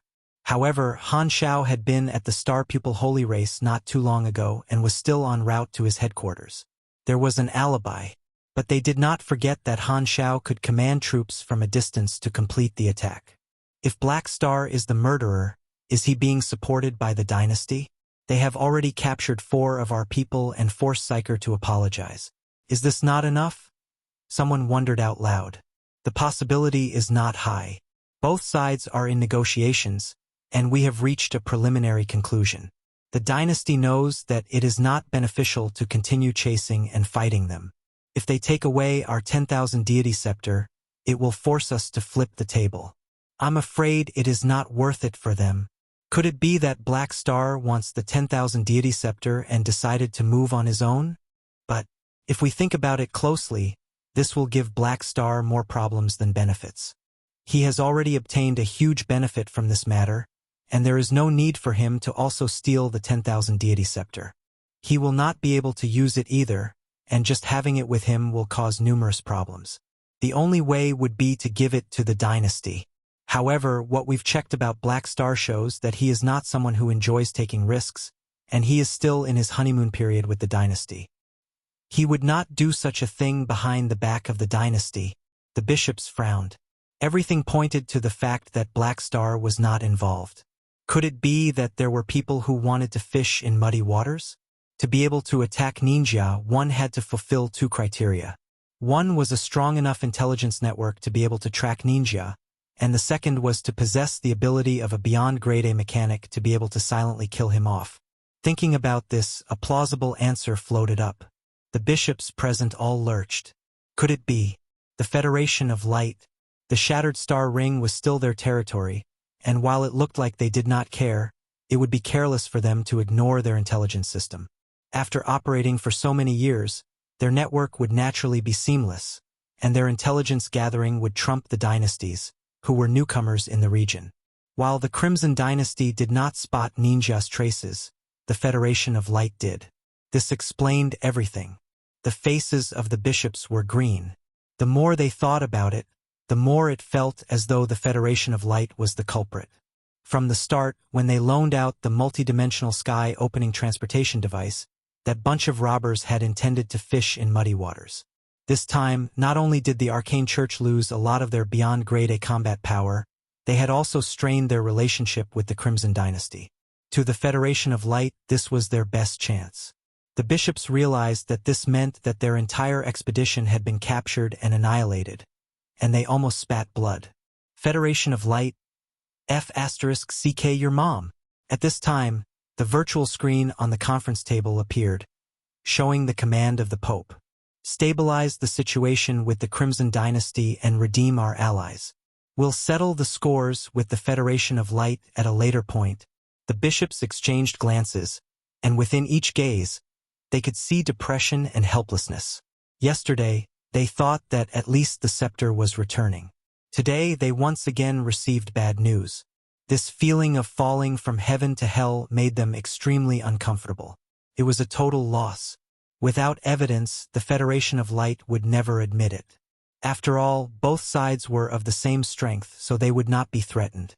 They could only take things one step at a time. On the mother planet of the Federation of Light, President Bader put down the communicator, smiling at the elders present. Manison has achieved the objective. The 10,000 deity scepter is ours. At his words, everyone revealed smiles of success. The chief elder fiddled with his cane, praising, indeed worthy of being one of the strongest ancient ones. The mechanic empire is still as reliable as ever. Bader nodded with a smile. Manison was an ally whom he deeply valued, not because of his frightening power but because of their ability to appear at long distances and wipe out all evidence, perfectly completing secret operations. The Arcane Church will suspect the Crimson Dynasty and may even suspect us, but they have no evidence. Besides, they will not tell the world about theft of the 10,000 deity scepter. According to our intelligence, the usage of the 10,000 deity scepter is simple. It's just that we do not have the necessary skills to repair it. However, we can use it as a trump card with limited uses, as it can greatly damage a beyond grade A cough cough. Just don't use it in front of Black Star. While it may infuriate the Arcane Church, we've earned big by obtaining the 10,000 Deity Scepter.